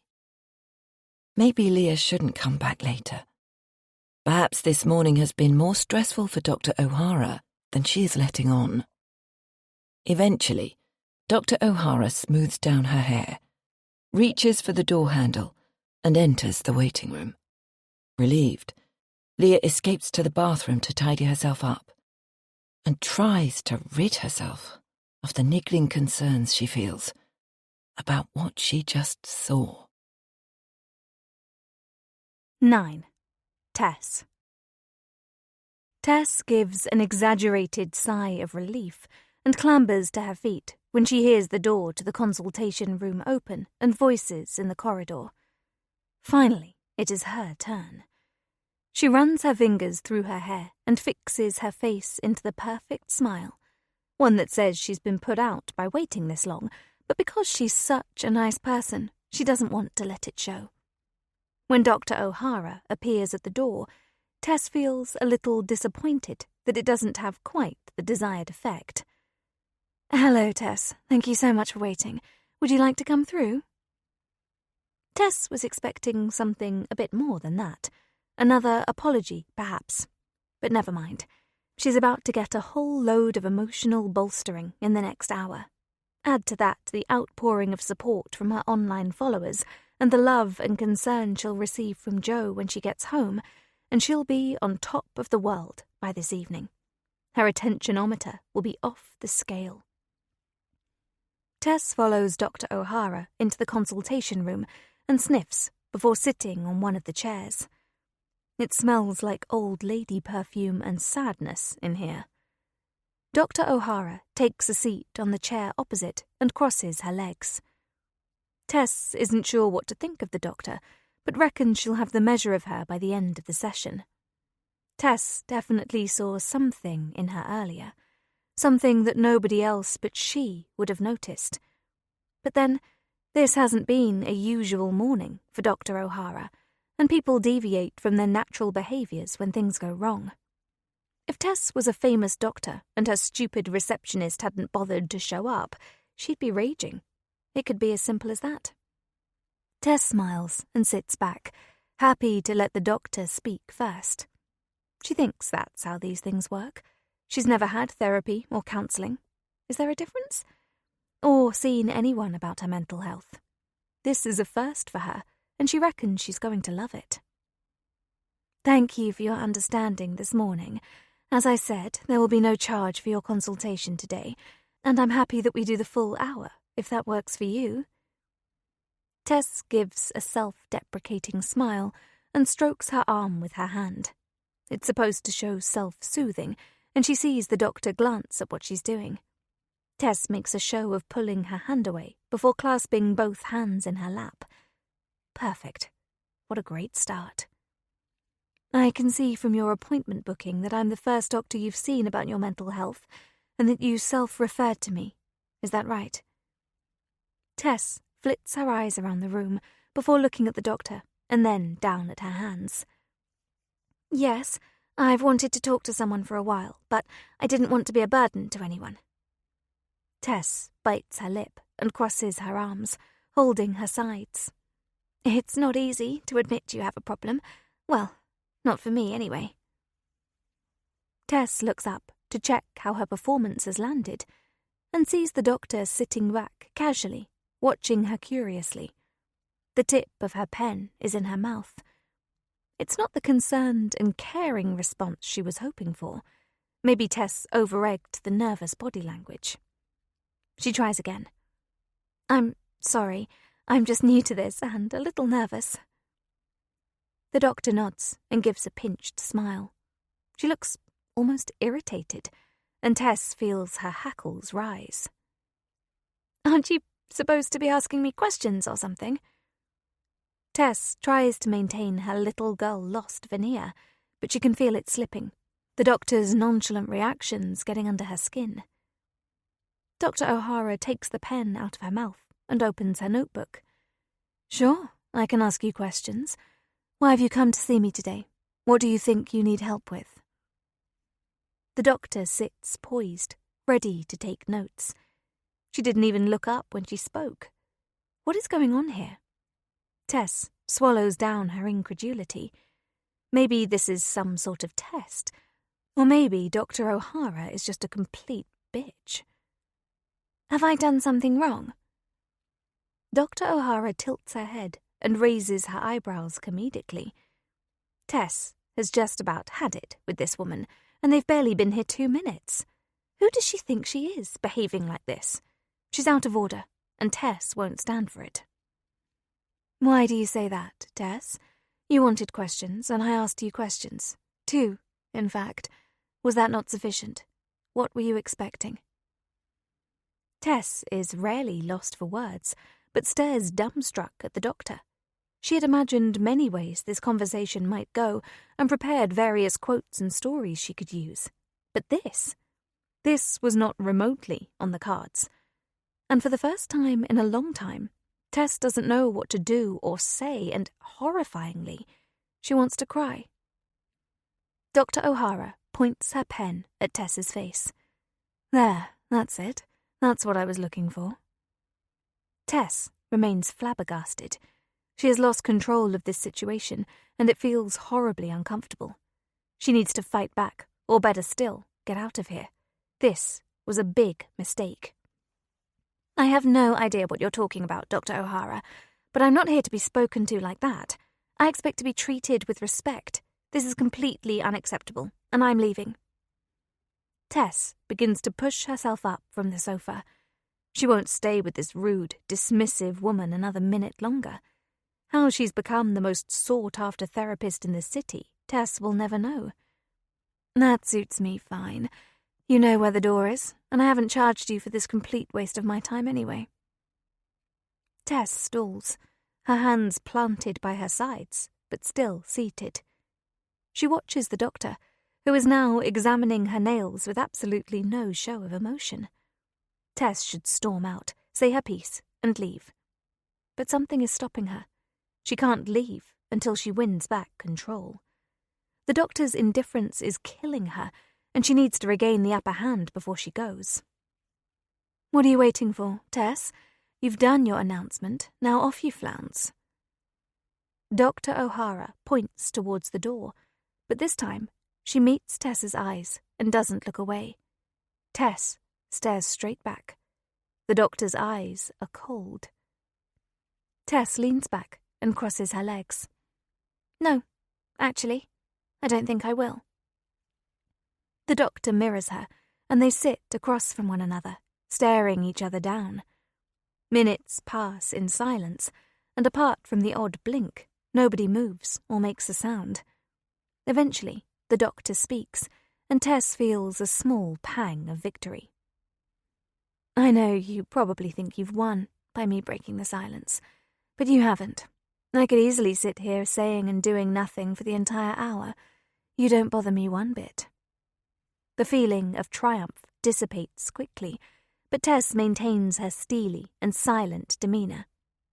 "I know you think you're special, Tess, but I've seen 100 of you. I saw it as soon as you walked in the door. You think you can fool me with your acting, but you're actually pretty terrible at it." Tess swallows as tears threaten again. She'd rather die than cry in here, and she pushes her nails into her palms to distract herself. "I am not here to be lied to, Tess. There are people out there who genuinely need help. I knew from your referral form what kind of person you would be, and you did not disappoint. You're a narcissist, and if you would like help with that, I'm happy to oblige. But do not come at me with this 'I'm too giving and too caring and it's sapping the life from me' bullshit. It will not wash, and I am not here to be controlled like the poor people who happen to find themselves in your life. So don't even try." Tess feels as though all the air has been knocked from her lungs. She has not simply met her match, she has been torn to shreds and left for dead. She could try to argue and really turn it on, but she can already see that would be foolish. Or she could get up and walk out quietly, leave with a shred of dignity and go to the spa like she planned. She never has to see this woman again and can tell Jo and her friends whatever story she pleases. Once she leaves this room, she will be back in control of the narrative. All is not lost. But these are fleeting thoughts. Tess won't do either of these things, because not only is she curious, but she is also wholeheartedly impressed. Nobody has ever called her out like this before. In fact, she's pretty sure nobody else has even suspected she is anything other than genuine. Tess shifts slightly in her seat and takes a deep breath. This is going to be interesting. She's never been totally honest with anyone before. Let's see what Dr. O'Hara can really do. 10. Leah. After fixing her face and composing herself, Leah does as she planned and walks to the cafe across the street for a takeaway coffee. She considered hanging around in the waiting room, but there is an energy inside her and she needs to walk it off before returning to speak to Dr. O'Hara again. She definitely will go back. She was wrong to spy on the doctor, and the woman has had a very stressful morning. She shouldn't be so judgmental. Dr. O'Hara can behave however she chooses when she's off the clock. It's nobody else's business. The day is bright and warm, so she walks, cappuccino in hand, along the street. Most people are at work now, so although there are still a few people around, the streets are not bustling, and she can amble easily without getting in anyone's way. Leah had promised herself she would tell that part of her story in detail today, and she managed it. She has spent too many years pushing it away, believing it stupid, and nobody would think it mattered. And it has ruined her. She shouldn't be feeling this way about something that happened 30 years ago, and it shouldn't provoke the reactions in her that it does. But she can't seem to fix it by herself. She has tried, and it only seems to get worse. Until recently, Leah was too busy to ruminate on the past. She was working relentlessly to get her business off the ground, while taking care of her boys. From the early years when they needed her direct care and touch, to the teenage years, when Leah became an unpaid taxi driver and launderer of muddy rugby kits and school uniforms. But she's not needed in that way anymore. In any way, really. And now she has time for herself. Her mind is slipping. The raging hormones aren't helping either. She doesn't know whether she's coming or going half the time. Although she still enjoys her work, there isn't the deep-down satisfaction and joy she used to feel after creating beautiful spaces for her clients. It's just a job. Simply a way to pay their bills. Leah takes a sip of her coffee. It is delicious and warms her insides. She spots a bench and takes a seat. She's walked about 15 minutes from the doctor's office and will need to set off shortly to make it there in time for her second appointment. She reaches inside her handbag and takes out her oversized sunglasses. They are perfect for inconspicuous people watching. A delivery van pulls up on the opposite side of the street, and the driver rushes in and out before driving away. A woman walks past, pushing a double buggy, one baby in her arm and a toddler holding onto the handle, waddling beside her. Leah smiles. She remembers those days and knows most people will wonder what the woman is doing. Surely she should just put both children in the buggy and push it. But it's not that easy. And young children want their mothers right there with them, next to their little bodies, holding and protecting them. A wave of sadness falls over her. Leah and her husband were always planning what to do once the children were grown, looking forward to some time together.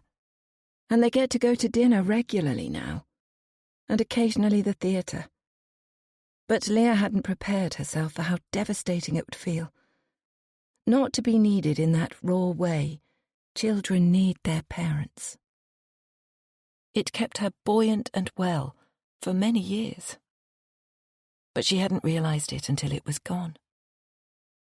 Still, Leah is beyond proud of her boys, thrilled that they are self-sufficient and happy. And she hopes grandchildren will be on the horizon in the not-too-distant future. But one thing Leah doesn't feel any longer is proud of herself. She has allowed herself to spiral into a pit of bitterness and resentment, and she doesn't like herself anymore. Some days, Leah actively hates herself. And she knows why. She also knows she can't tell another soul. Leah has regrets. Leah has secrets. Things she can't tell Dr. O'Hara. Checking her watch, Leah pushes herself up from the bench and begins the walk back to the doctor's office. She's grateful for the offer of another session today. She wouldn't have liked to leave things as they were. She told her story, but they haven't even scratched the surface about how it made her feel back then, or touched upon how it resurfaced only a few years ago. Leah needs to admit out loud she hasn't been coping, that her mind has started to unravel, and terrible things have begun to fall out. But will she ever heal without admitting the whole truth? The answer to that doesn't matter because she knows she can't. Her life would be over if she did. 11. Tess. Okay, you got me. Tess smiles and gives Dr. O'Hara a slow, sarcastic round of applause. I'm not sure that gives you the right to be so rude, though. Plus, I think you swore at me. That's definitely not allowed. There must be somebody who'd like to hear about that. A professional organisation of some kind I could report that to. Tess raises an eyebrow. Dr. O'Hara barely flinches at her challenge. Instead, she puts her notebook and pen on the chair beside her and exhales an exasperated breath. You should just leave, Tess. You've jumped from lying to making pathetic threats. Quite frankly, I don't care what you do. But I've still got half my session left, so I think I'll stay right here. Dr. O'Hara lets out a shrill laugh, and Tess is annoyed when it makes her flinch. Oh, you will you? Tess crosses her arms and nods her head slowly and purposefully. I will. She's trying her best to look in control, but her insides feel horrible and squirmy. She's nervous, and she's desperate to leave. But she can't go without gaining the upper hand. This bitch won't beat her. I promise I can make you leave in the next... The doctor checks her watch unnecessarily. 3 minutes. Tess's heart jolts. Surely the doctor can't physically remove her. Tess is taller and probably stronger for a start. She's never been in a proper fight, but reckons she could handle herself. But the look of confidence and pure certainty in the doctor's eyes is horribly unnerving. Just leave. This isn't worth it. Yet still, she doesn't move. Very well, but you won't like what I've got to say. Dr. O'Hara continues. Don't say I didn't warn you. Tess scowls. Dr. O'Hara is clearly enjoying this. How can she flip this around? Take back power? There's always a way. She just needs to find it. It's not her fault she's been completely blindsided by the doctor's shitty behaviour. Nobody could have predicted this. You've lived in your own little bubble, playing everyone you know and coming out on top. But I promise you, if you continue to sit there in defiance, I will say things, true things, that will cut your soul to shreds. Tess gasps. You see, Tess, I can see through you as though your skin were transparent. You're a joke, and frankly I'm astounded you've managed to carry on your charade of a life without anybody noticing. To me, you're as subtle as a pantomime dame. Dr. O'Hara laughs again, amused by her own observations, and Tess's whole body breaks out in goosebumps. This isn't worth it. Dented pride or not, she needs to escape before, as the doctor so eloquently put it, her soul is cut to shreds. Okay, I'll leave. Tess mutters the words quickly, hating herself for yielding, but knowing she needs to protect herself. This woman is off the charts crazy, and there's no reasoning with that. She can go to hell. She wonders briefly what kind of experience Leah had. The woman had left before Tess had a chance to see her. Surely not everyone is treated this way here. She'd have no patience left. And that makes Tess pause for thought. So this must be personal. But why would a doctor give a patient, any patient, no matter what they think of them, such a hard time? It seems completely implausible.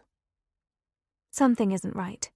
Tess is missing something and wants to know what it is before she goes. She takes a good look at Dr. O'Hara's face. She's definitely younger than Tess was expecting, and she's attractive in that formal, business-like way that some women are.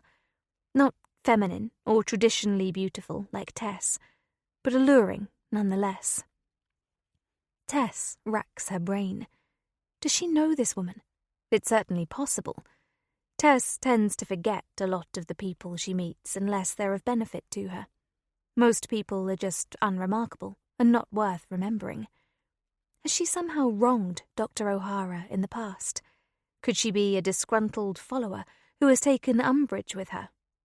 She trawls her memories, but nothing comes. If she has met the doctor before, she has no idea when or where. Do I know you? Have we met, or did you know of me before our appointment today? The doctor answers coldly. No. As far as I know, we've never set eyes on each other. Why do you ask? Because this all feels far too much.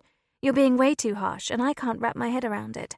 Yes, I understand you're calling me out, but threatening to take me down and destroy me, that seems way overboard for us having just met. Am I missing something? Dr. O'Hara nods, looking a little more like the woman she was when they entered the room, before the vicious tyrant emerged. I have to agree, Tess, but no, I don't know you.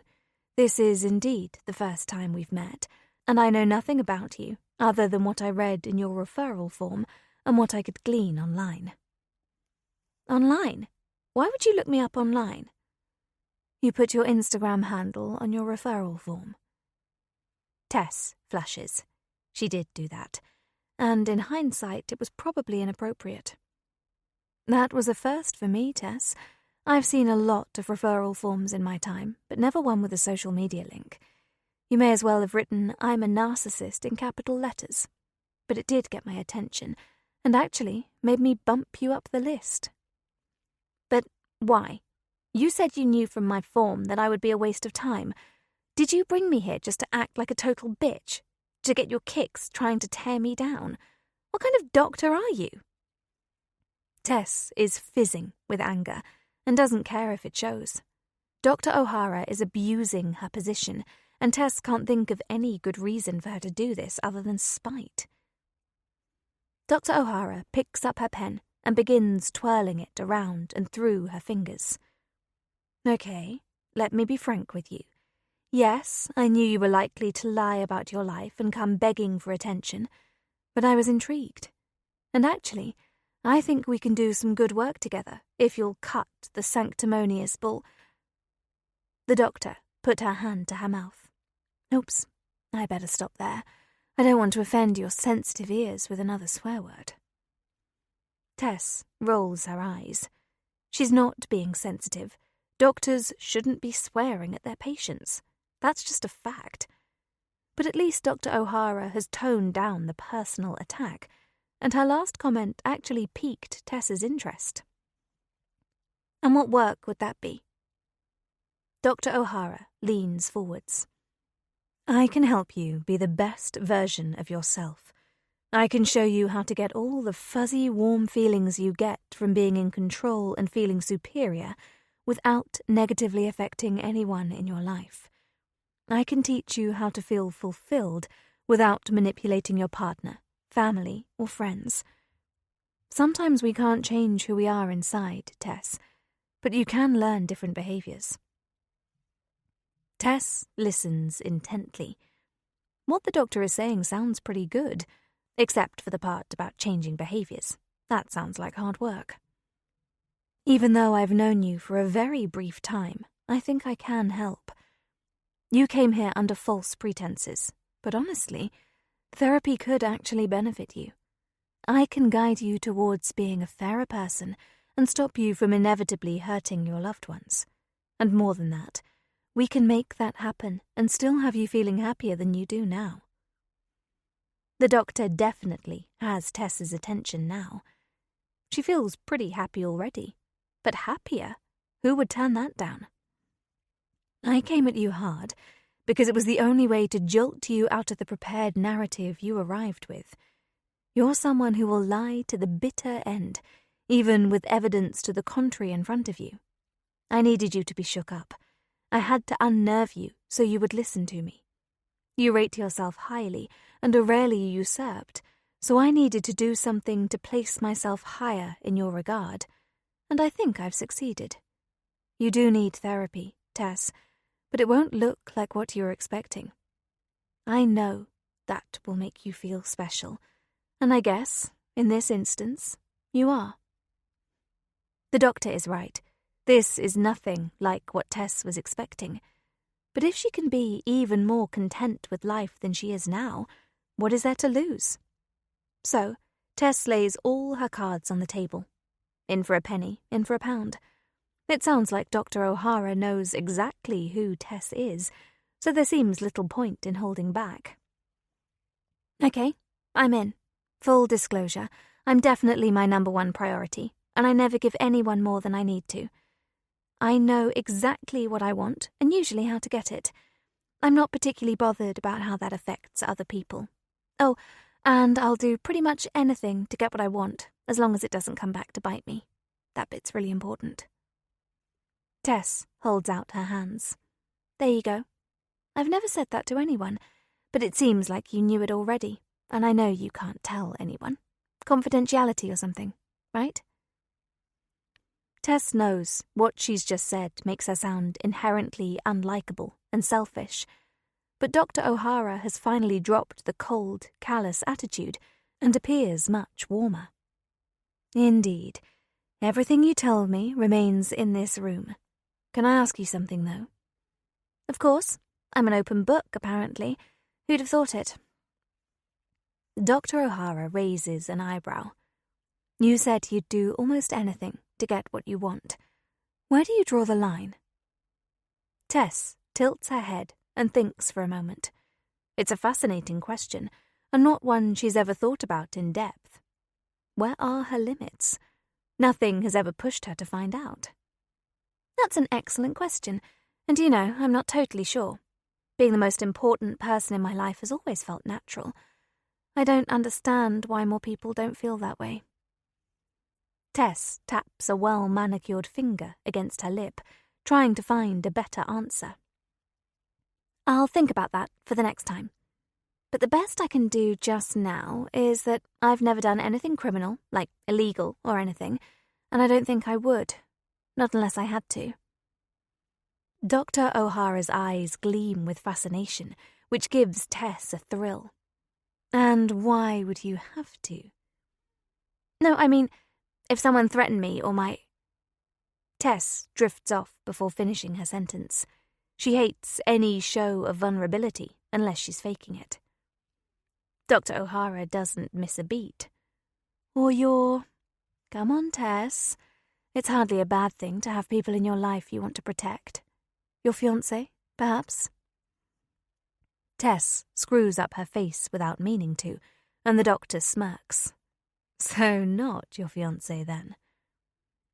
No, that wasn't what I was going to say. I mean, I do love him, I think, in my own way. We're happy together, and it's the kind of partnership I want. But no, I think it's his role to protect me, if anything. He can look after himself. That's not my job. Dr. O'Hara nods in agreement and makes a quick note on her pad. I think from your referral form, I can deduce who the one person you would protect is. Tess furrows her brow, trying to remember what she wrote. Your mum. It was obvious to me that you genuinely care about your mum. She's not sure why, but Tess's cheeks flush. It's hardly unusual to care about your own mother, but she doesn't want to talk about her mum. That's not why she's here. Dr. O'Hara promised to make her feel better, not worse. It's okay, Tess. I don't plan on discussing your relationship with your mother in any great detail, but it is something that stood out to me. Do you remember the section on the form where I ask prospective patients to write about their circle of support? Everyone in your life, including your fiancé, got barely a sentence, whereas your mum had a paragraph all to herself. The tone of your writing changed completely. It was really nice to read. Tess's eyes fill up, but she forces the tears down immediately. Her mum has always supported her, no matter what she said or how she behaved. Her dad could be judgmental and pushy, but Tess and her mum have always had an unspoken understanding. She has never felt anything other than unconditional love from her. Love that Tess has not always appreciated or respected, and it is the only thing in her life that makes her feel bad about herself. As such, she keeps her distance from both of her parents. Tess would like to see her mum more and go for days out together. But she's not a pure, kind person like her mother is, and she doesn't want her mum to see her badness, her darkness. So her visits are infrequent, and she tries to see their distant relationship as a sacrifice to get the life she wants. Tess does her best to summarize her thoughts, leaving out any of the emotional stuff. Yes, I do love my mum, don't most people? But I don't see her very often. My dad is always whining at me for not having a career and constantly makes me feel like a disappointment, so I don't go and visit them much. Dr. O'Hara nods. I understand, and as I said, I don't want to make you talk about your relationship with your mother. I can already see it makes you conflicted. But I will say, you should hold on to the feelings you have for her. They are not a weakness, and I think we can use some of how you feel to build on your other relationships and your attitude towards yourself and your place in the world. Tess folds her arms, the doctor's words hitting a little too close to the bone. She wasn't expecting to feel quite so overwhelmed and doesn't know what to say. I know this is all very new to you, Tess. To start with, you've been honest with me, something very unusual for you. It takes time to get used to the doctor-patient dynamic. It's always unique and forms organically. I can see it isn't comfortable for you to have your true self reflected back at you through my words. Tess breathes deeply. This realness is giving her a headache, and she wants to escape back to the known and take some time to digest it all. What I'd like to focus on in our last 10 minutes is your fiancé and your friends. Can you tell me a bit about those relationships? Back on safer ground, and with the spirit of honesty she's been asked to adopt, Tess speaks freely.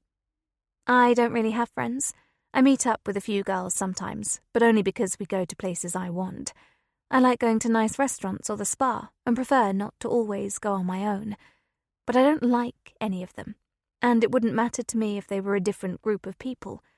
I think most of them are pathetic, to be honest.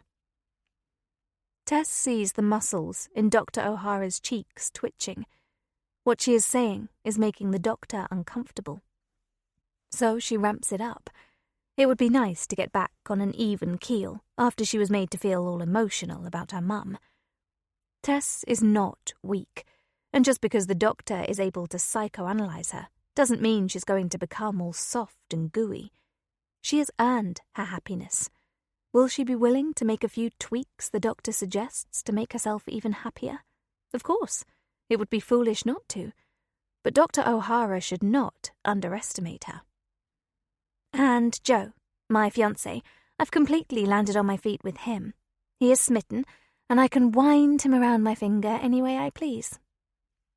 Tess watches as Dr. O'Hara writes notes, her eyes down and her face taut with tension. Watching the doctor's discomfort is brilliant. This is way better than being the sad, trodden-on doormat she was going to pretend to be. I don't have to work. He gives me as much money as I want. On the odd occasion he does ask me to cut back or questions me in any way, I turn on the crazy. Just enough to make him feel bad, but not enough to ever question wanting to be with me.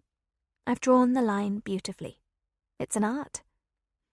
Tess beams and has to hold back a laugh.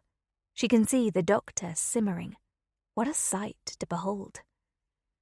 Eventually, Dr. O'Hara looks up and smiles, but her eyes are cold. Thank you for your honesty. It's exactly what I asked you to do, and I can see that now the wall is down, you're an absolute natural.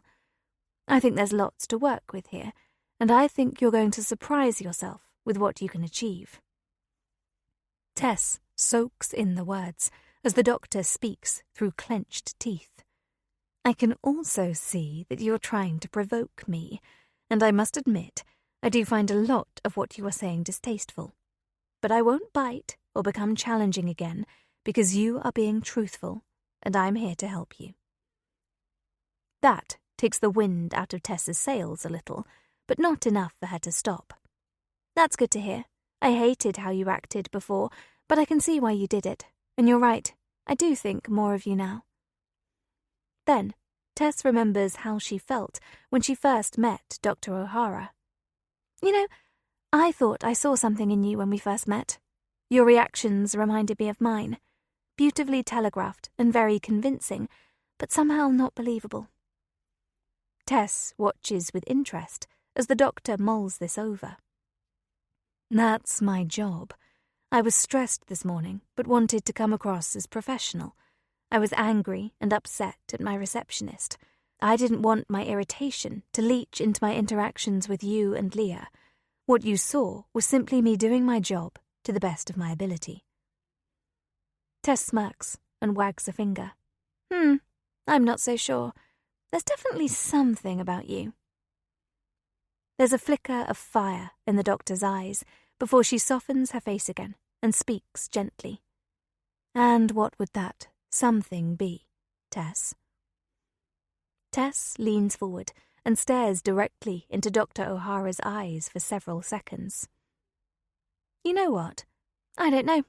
Honestly, I don't. You're very tricky to read.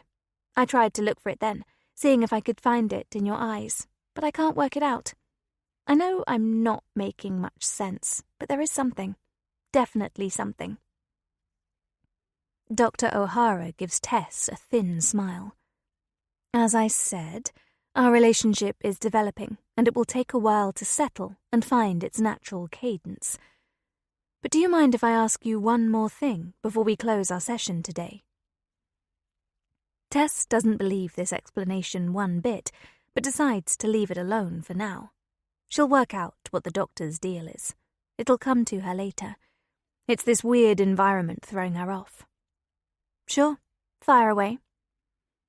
How you describe your fiancé and your friends makes them sound disposable. Is that how you see people?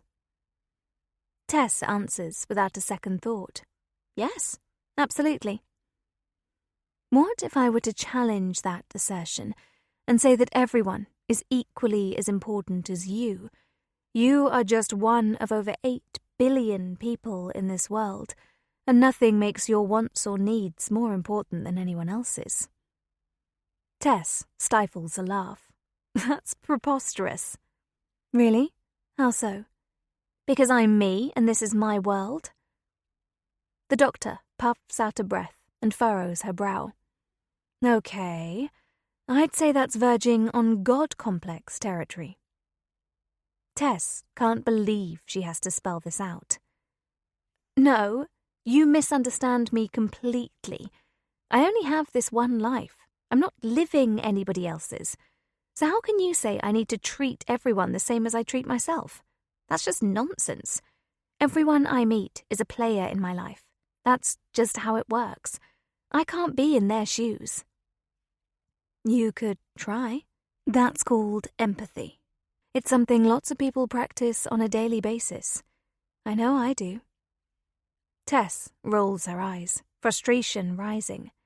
Look, I hear what you're saying, and I don't think I'm actually special, so don't start with the God complex crap. I'm not deluded, but I do live my life for me. Nobody else is going to.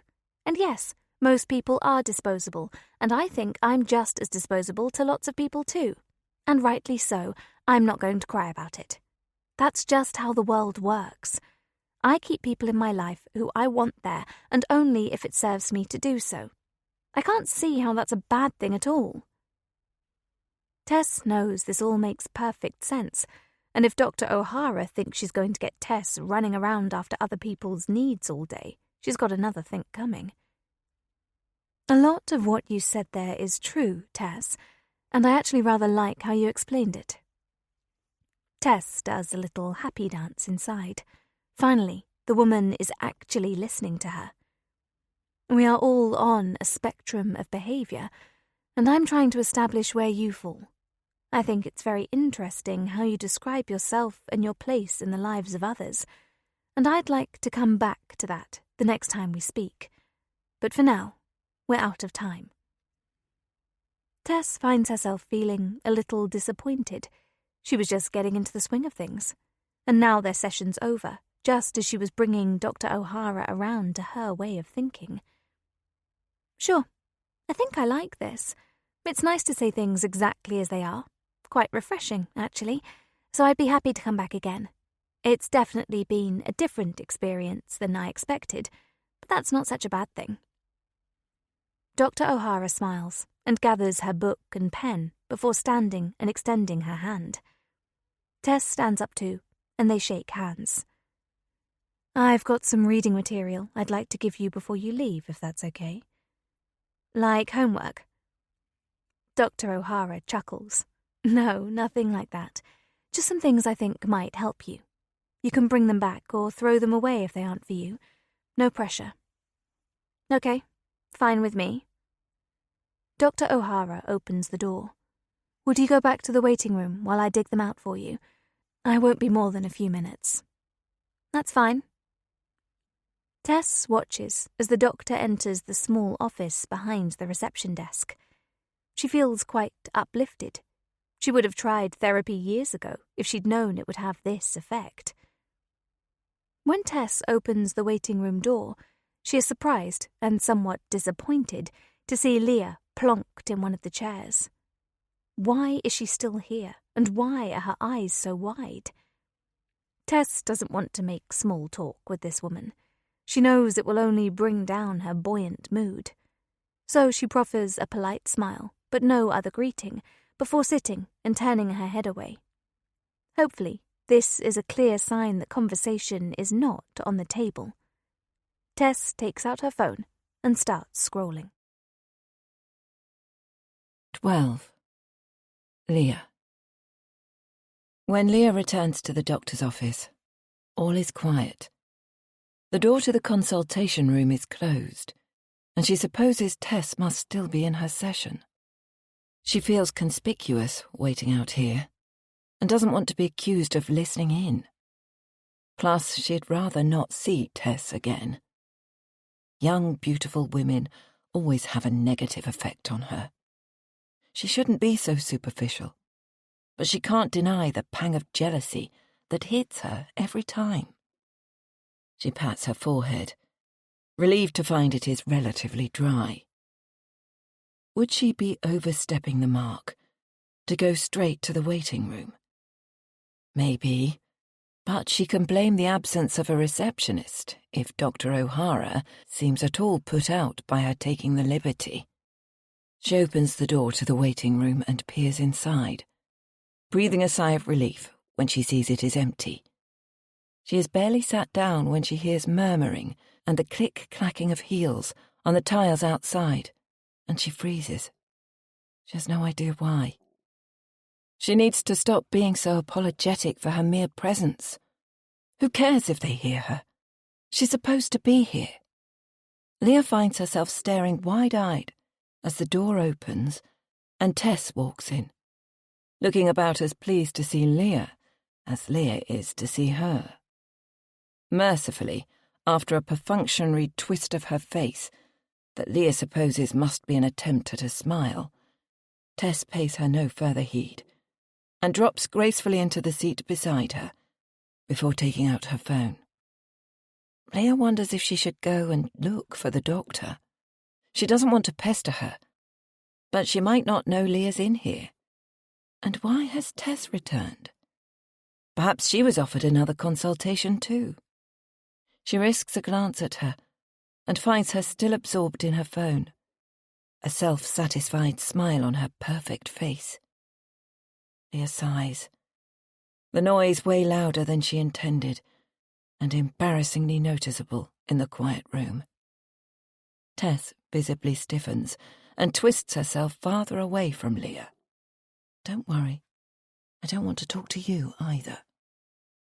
They've barely been alone for a few minutes, but the atmosphere is uncomfortable. Neither of them wants company.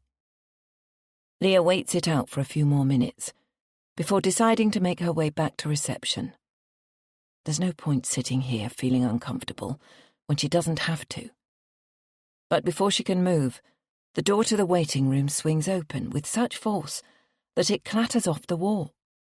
Even Tess is startled from her phone and cranes her head.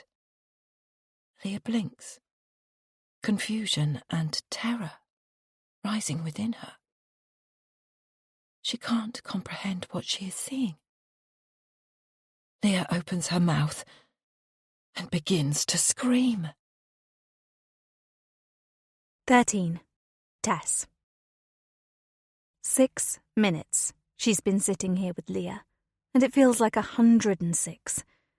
Leah's mere presence seems to suck all the life out of the room, and there is something iffy about her that Tess really doesn't like.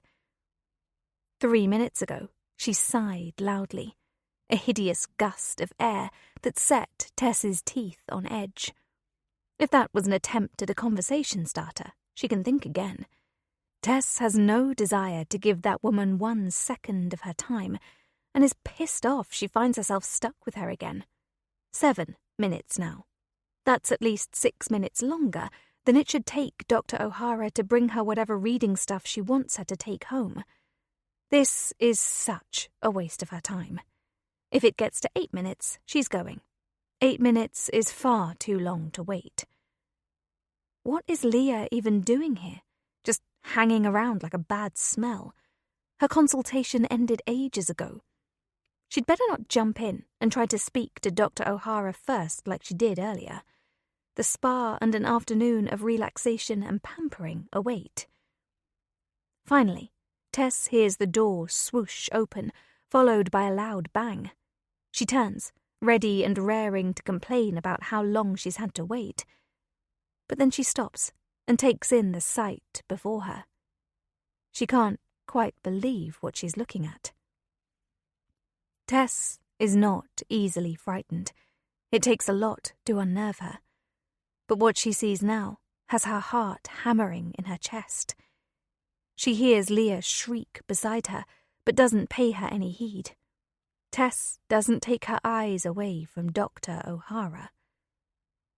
The doctor is standing in the doorway with a gun in her hand. She moves the weapon from side to side, alternating between pointing it at Leah and then at Tess. It's weirdly hypnotic, and Tess watches, frozen with morbid fascination. Leah continues to scream, in between unintelligible grunts and sobs. Tess wishes she'd cut it out. How can wailing possibly help? And the gun is not the only thing Dr. O'Hara has brought with her. There's another, even more unsettling addition. Tess's eyes drift to Dr. O'Hara's other hand, which rests on the shoulder of a weeping woman who has a cloth gag wrapped around her mouth.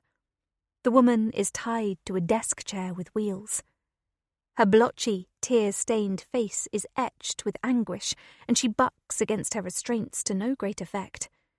Her eyes are wild and pleading, but the gag prevents her from forming intelligible words.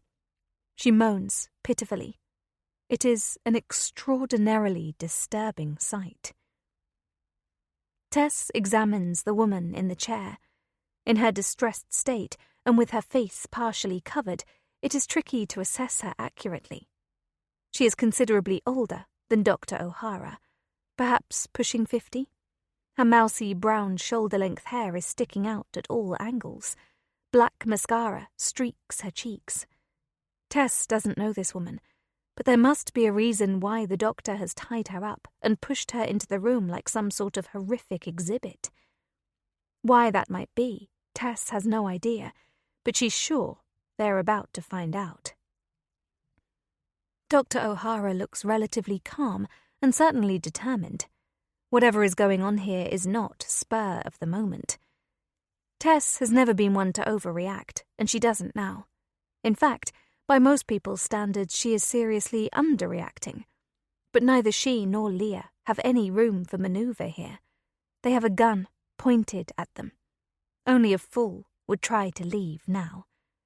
The doctor is an intelligent woman and has obviously planned this, but there is little Tess can do until the reason for this macabre performance is revealed. Tess turns to Leah, who is now sobbing violently. "Would you shut up? She has a gun and a woman tied to a chair. What exactly do you think you're going to achieve by crying like a fucking baby? Get a grip." Tess crosses her arms and looks back to the doctor, who is slowly edging her way into the room, pushing the chair forwards, her eyes never leaving Tess's face. Why is she so focused on her and not Leah? Is this all for Tess's benefit, and is Leah simply an innocent bystander? Tess leans over and shakes Leah's arm, but the doctor shouts before she can speak. "Don't move, Tess. Can't you see the gun?" Tess sits back and raises her hands in surrender. "Okay, calm down. Obviously I see the gun, but she's shrieking like a banshee. I was only trying to get her to pack it in. Well, that and to ask if she knows her." Tess gestures to Dr. O'Hara's captive, but doesn't make eye contact. She doesn't want to see her begging eyes again. Because I don't. Whoever this woman is, and whatever the reason behind her imprisonment, one thing is certain. Tess won't be playing hero and getting herself shot in the process. If there's a way out of this for her, she'll take it. Every woman for themselves. But the smart move for now is to follow the doctor's instructions and stay exactly where she is. Wait for an opportunity. Wait for Dr. O'Hara to slip up. Leah has at least toned down the dramatics and is now merely snivelling and sniffing unattractively. although on second thoughts, calming her down might have been an error. It can't hurt Tess's chances to be the most compliant of the two. The room falls into a weird silence, and Tess turns to find Leah white-faced and still. Is she about to pass out, or has she gone into shock? The last thing this room needs is more drama. The doctor kicks back with her foot, and the door clicks closed, punctuating the stillness. Tess looks up at Dr. O'Hara expectantly, knowing this is the moment they will finally discover their fate. Her mouth feels horribly dry, and she has no idea what is about to happen. Finally, the doctor speaks. "I'm sorry I kept you both waiting so long, but there's someone I would like to introduce you to." The doctor runs a finger down the cheek of the woman strapped to the chair, who flinches and closes her bloodshot eyes tightly. Tess watches the gentle yet sinister gesture, entirely absorbed by the whole twisted act. "Tess, Leah, may I introduce you to Dr. Jenna O'Hara?" 14. Leah. Leah hears the words, but they rattle around her brain, not connecting with anything. She turns as a sharp laugh escapes Tess's mouth and watches. She shakes her head, her glossy black hair swishing. Tess seems almost amused and impressed. It's as though she didn't just hear the same words as Leah. "Tess, Leah, may I introduce you to Dr. Jenna O'Hara?" She must be in some kind of weird dream world, a land of nightmares where nothing makes any sense, and unspeakable horrors keep assaulting her. Her brain feels like it's collapsing in on itself. When the door to the waiting room flew open, Leah found herself screaming. She didn't want to scream, but no matter what she tried, she couldn't stop. Her mouth stayed open, and the howls of terror kept pouring out of it. Then the crying began. Again. Not of her own volition. The tears simply came, and she sat back, her body refusing to listen to reason. But now, she is numb and lost. She wants to stand up and fight, or run away to safety, defend herself somehow. Say something at least. Tess has said lots of things. She's even asked questions, and she's still alive. But Leah finds she can only sit, her head a mess of broken thoughts, her body unable to provide more than the basic functions required to keep her alive. "Nothing to say, Leah?" Leah's heart leaps into her mouth, terrified at being addressed directly. She looks up at the woman with the gun. The woman she spent 45 minutes speaking with this morning. The woman who is not Dr. O'Hara. She stares agog at the only person she has ever opened up to about what happened that day at school. She looks both completely different and exactly the same. The shape of her face, her hair, and her clothes are all just as they were an hour ago. But her eyes... those eyes belong to somebody else. The woman glares, her stare penetrating deep into Leah's very soul. They are hate-filled, and Leah knows she is in serious trouble. Who are you?" Leah is surprised to hear the words come out of her mouth. It's the question that must be asked, but she is terrified of what the answer might be. The woman's eyes narrow, and her mouth breaks into a menacing grin. "Great question, Leah. I thought you'd never ask." The grin becomes a sneer as her eyes continue to bore into her. Leah is transfixed. She hears Tess's voice, but it sounds far away, or as though underwater. Yes, definitely a good question. Who the hell are you? And what the bloody hell is going on? Tess sounds annoyed and confident. How can someone act that way when there's a gun pointed at them? The woman interjects. Tess, could you stop being such an attention whore for 5 seconds and let me talk to Leah? If you listen, you'll hear everything you need to. Plus, you'll get your turn. Leah watches as the woman turns to Tess and winks, actually winks. What is wrong with these people? Anyway, Leah, apologies for Tess's rude interruption. You'll see during our time here that she is, in fact, a completely selfish and horrible person. Tess gasps at the insult, and Leah jumps as the woman raises her voice. Do you want me to shoot you? Because you're going the right way about it. Leah is beyond relieved to see that the woman is addressing Tess, not her. Even now, Tess wears an offended and defiant look on her face. She really hopes Tess starts behaving herself. Leah doesn't want to be a witness to her being shot. With the gun and all of the attention pointed at Tess, Leah wonders briefly if she can make a run for it. The door was only kicked closed, so it shouldn't be locked. Would she be able to get past the prisoner in the chair and out of the door before being shot? She looks at the bound woman in the chair, the woman who she now knows to be the real Dr. O'Hara, and sees her shaking her head. A minuscule movement, unlikely to be seen by the others in the room.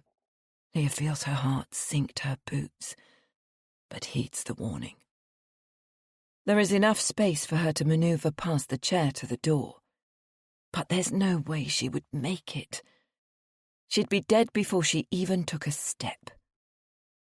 Tess and the unknown woman are in a staring match, and Leah wishes she were in this predicament with anyone else. What kind of person tries to win a battle of wills with a woman holding a gun? Tess is going to get them all killed. How about this, Tess? I'm going to talk to Leah now. She asked a very good question, and I'm going to be polite and answer it for her.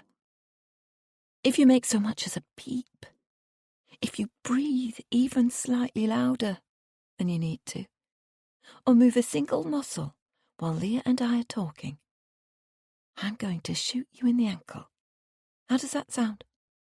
This gun isn't just for killing, you know. It could make your time here very painful. And I don't think those pretty designer heels would look very nice, dangling on the end of a mangled stump. Do you? So, for once in your life, be a decent human being and shut the hell up. Leah winces as the volume of the woman's voice escalates so she's almost shouting. Well, a simple yes or no, Tess, please. Yes. Tess's voice is croaky and small, and Leah sees that for the first time, Tess appears afraid. Leah tries to give her a smile, a small show of solidarity, but Tess only looks down at her lap. Good, finally. Thanks for your patience, Leah. And to answer your question, my name is Sally. I'm Dr. O'Hara's receptionist.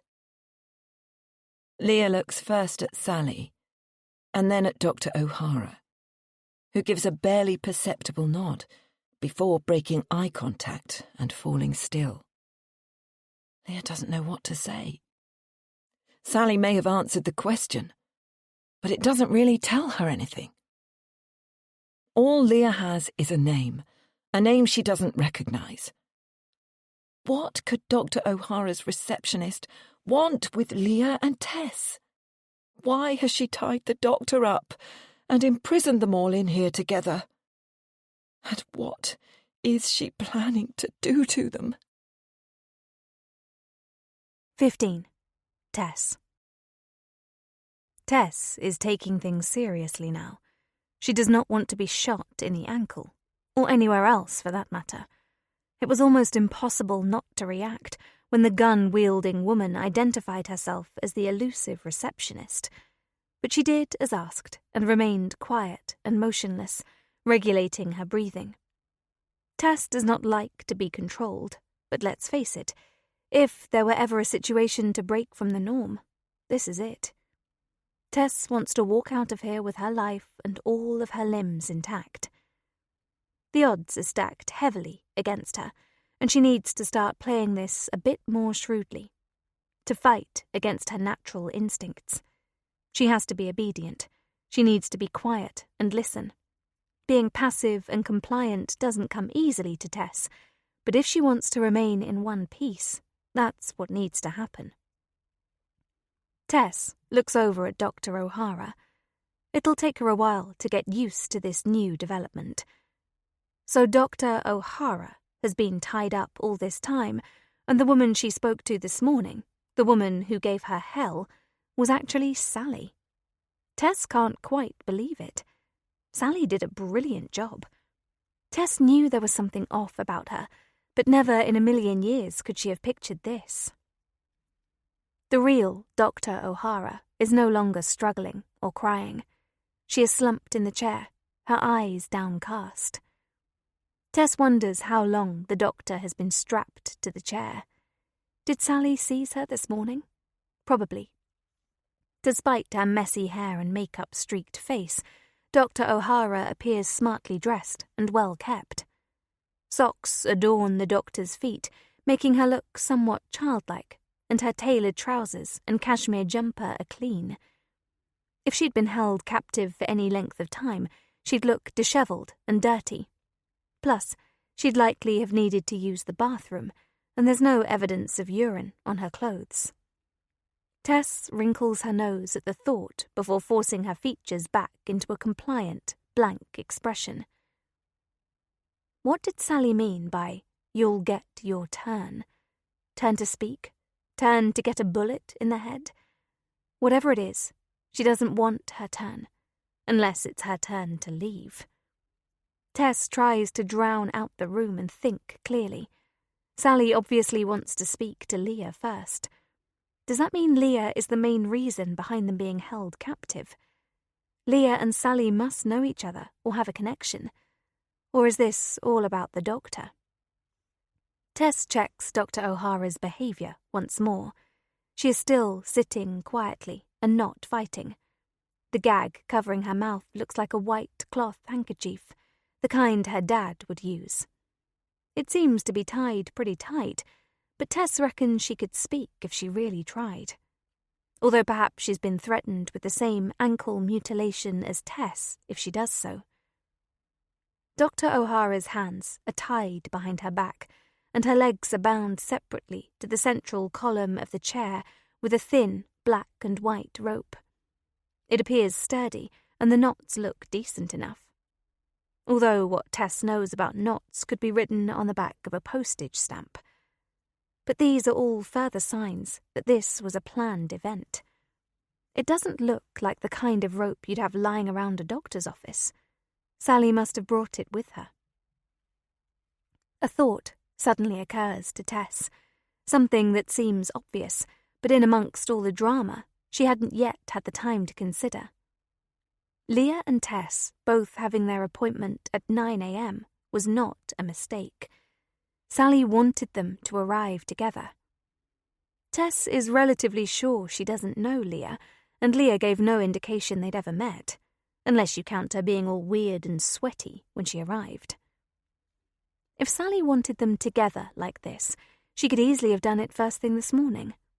Why did she take the time to put them both through a fake consultation? Why did Sally need to speak to them separately before holding them prisoner? Surely she was taking a risk by doing so. Either of them could have decided to leave. In fact, Tess was actively told to leave. Oh, how she wishes she could turn back time and just walk out. She'd be lying on a massage bed with hot stones on her back right about now, instead of being at the mercy of a psychopath with an unknown agenda. Yet even with all the uncertainty and unanswered questions, Tess is sure nothing this morning has happened by chance. Sally is pulling the strings, and Tess, Leah and the doctor are all here for a reason. Something must link the three of them. A shiver runs down Tess's spine as she considers the most important of her unanswered questions. Will any of them get out alive? 16. Leah. Leah's lack of reaction to Sally revealing her identity seems to irk her. But what is she supposed to do? If Leah speaks, she might end up getting threatened with a bullet in the ankle, like Tess. When Sally said that, Leah felt physically sick. Can you imagine how painful that would be? Leah thinks she'd rather be shot in the head and be done with it than bleed out slowly from a mutilated foot. She breathes out slowly through pursed lips, trying to calm the rising nausea and pushing away the disturbing mental images. No, she mustn't think like that. She needs to get a grip. There must be a way out of here. She just needs to work out what Sally wants. Find a way to get her on side. Make her see she's made a terrible mistake. But how is she supposed to do that when she has no idea why they are here? I'm going to sit now. Sally stands in front of the sofa, across from Leah and Tess. Neither of you try anything, okay? You both stay exactly where you are. Sally turns her head and addresses Dr. O'Hara. And you? I know you can't actually move, even if you want to, but the same rules apply. You do anything I don't like, and I will hurt you. Sally sits down, crosses her legs, and rests the gun on her knee. This is heavier than it looks, you know. Leah doesn't react, and sees in her peripheral vision that Tess's head is still bowed. Sally continues. Okay, good. I'm glad you both seem to have settled down a little. I know you're scared, and I'm sure your heads are bursting with questions. But we're going to do this my way. Do you understand? Leah nods. Tess, I know I told you to shut up, but you can answer that. My way, yes? Tess lifts her head and gives her one-word answer. Yes. Excellent. I've already told you who I am, but I'm guessing that means nothing to either of you. Leah's heart is racing, and her chest feels tight and constricted. She's not sure she's going to get through this without having a heart attack. I'm going to tell you both some things you need to know. Answer some of those burning questions I know you must have. Leah swallows. As terrible as this feels right now, she knows it will only get worse. Neither of you are here by accident. I booked your appointments at the same time this morning. You are both here because I wanted you to be. An icy chill envelops Leah. Yet, despite her utter terror, she is still desperate to hear more. Not just about why she is here, but why like this? Why put her through the misery and humiliation of baring her soul? Why not just grab them both when they first arrived? What could Sally possibly have to gain by pretending to be Dr. O'Hara? Leah thinks back to their consultation. Although she doesn't have any significant experience of therapy, Sally certainly came across as believable. She was a little unorthodox in places, but she explained herself really well and seemed caring and concerned. The fact she was able to fake that so convincingly makes this even more frightening. In a moment, I'm going to tell you exactly why we're all here and what is going to happen. But first, and in the spirit of the honesty I want to see and hear in this room, I'll allow you each to ask me a question. I don't want this to feel completely one-sided. Tess's head springs up. Ha! That got your attention, didn't it, Tess?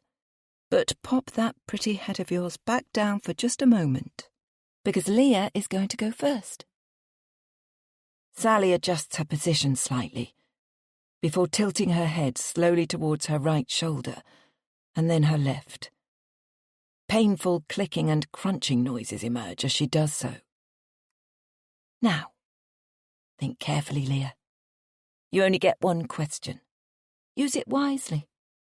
And I promise, I will answer honestly. Dozens of questions swim around Leah's head. Why me?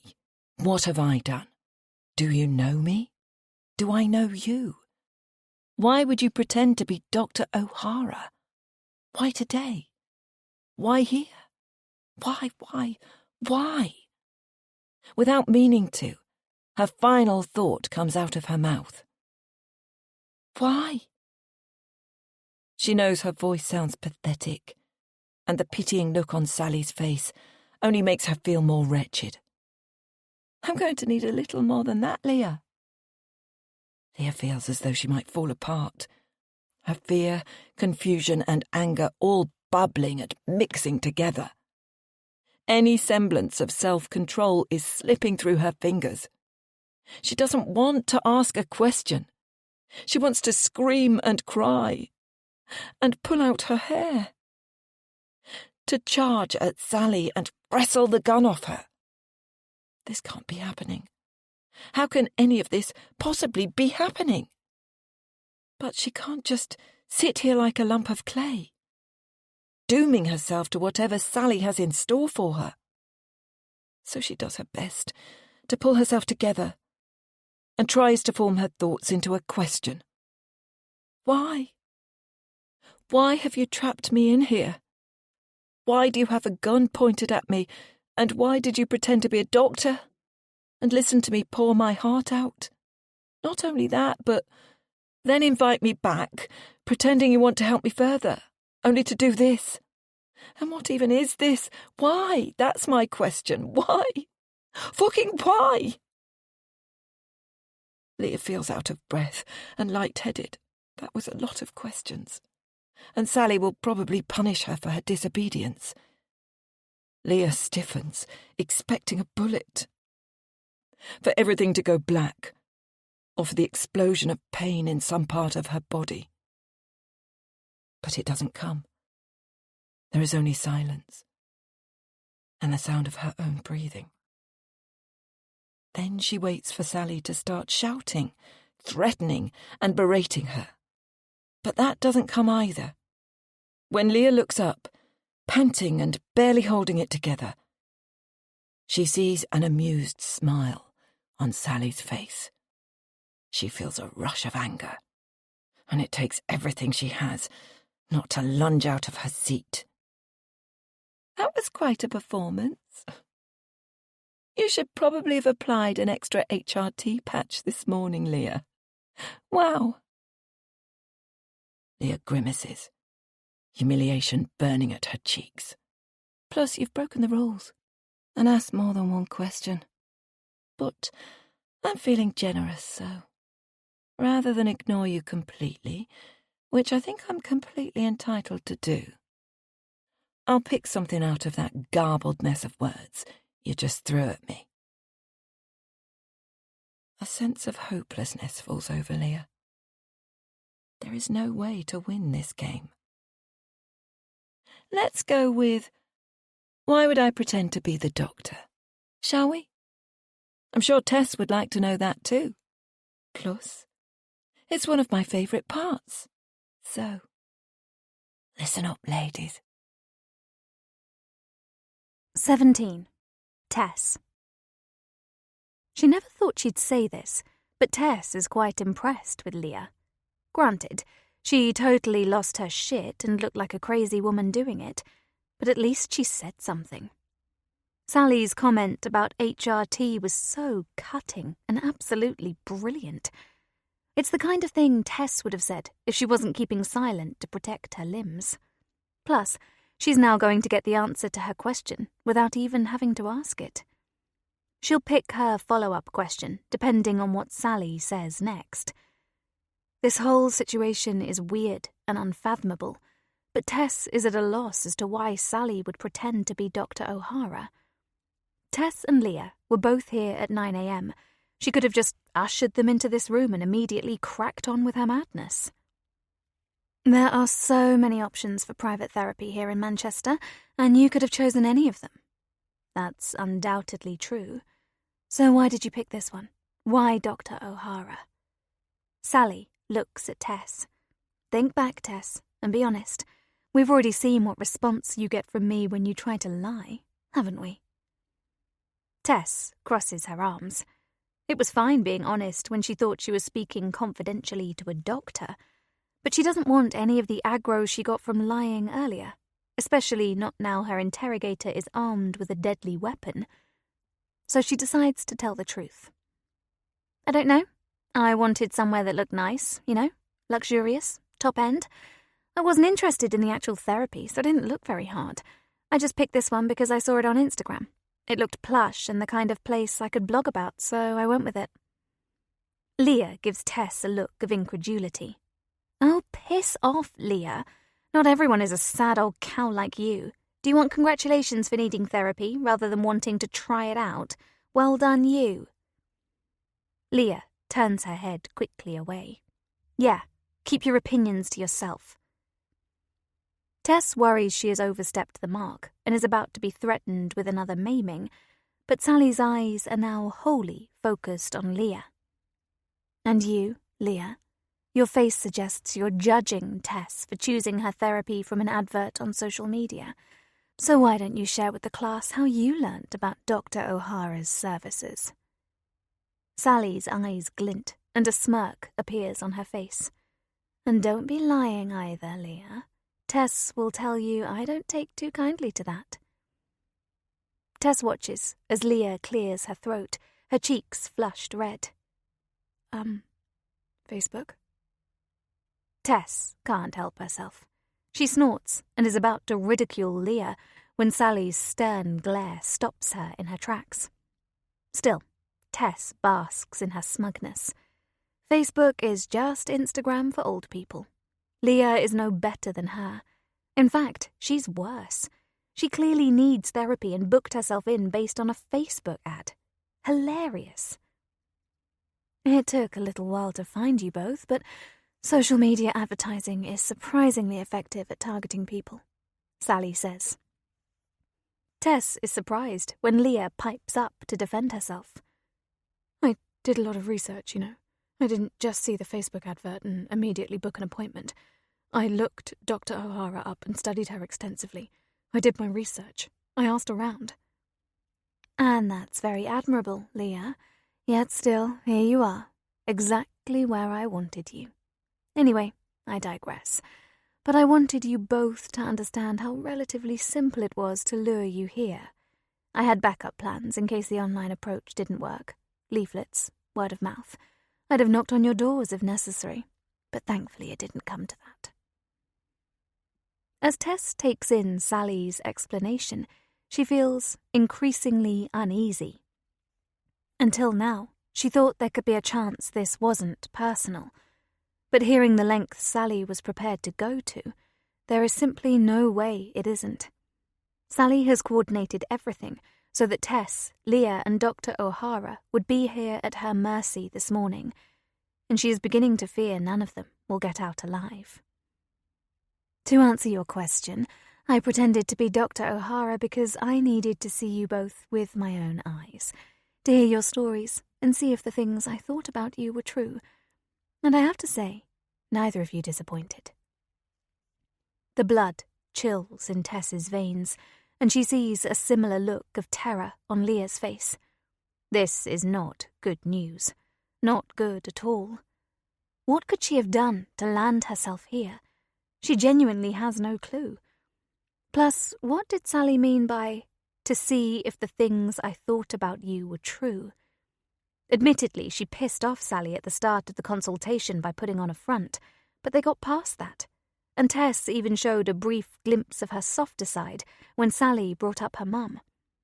Okay, she then admitted that nobody in her life matters as much as herself, but that doesn't make Tess unique. The world is filled with selfish people. It has to be something more specific than that. Maybe Sally knows Joe? Tess isn't really interested in his family. She does the perfunctory visits to his parents twice a year and it's been fine.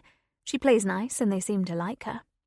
Joe's only brother died a while ago, but he didn't seem too cut up about it, and he doesn't have any mad ex-girlfriends that she knows of, though she shouldn't dismiss that possibility outright.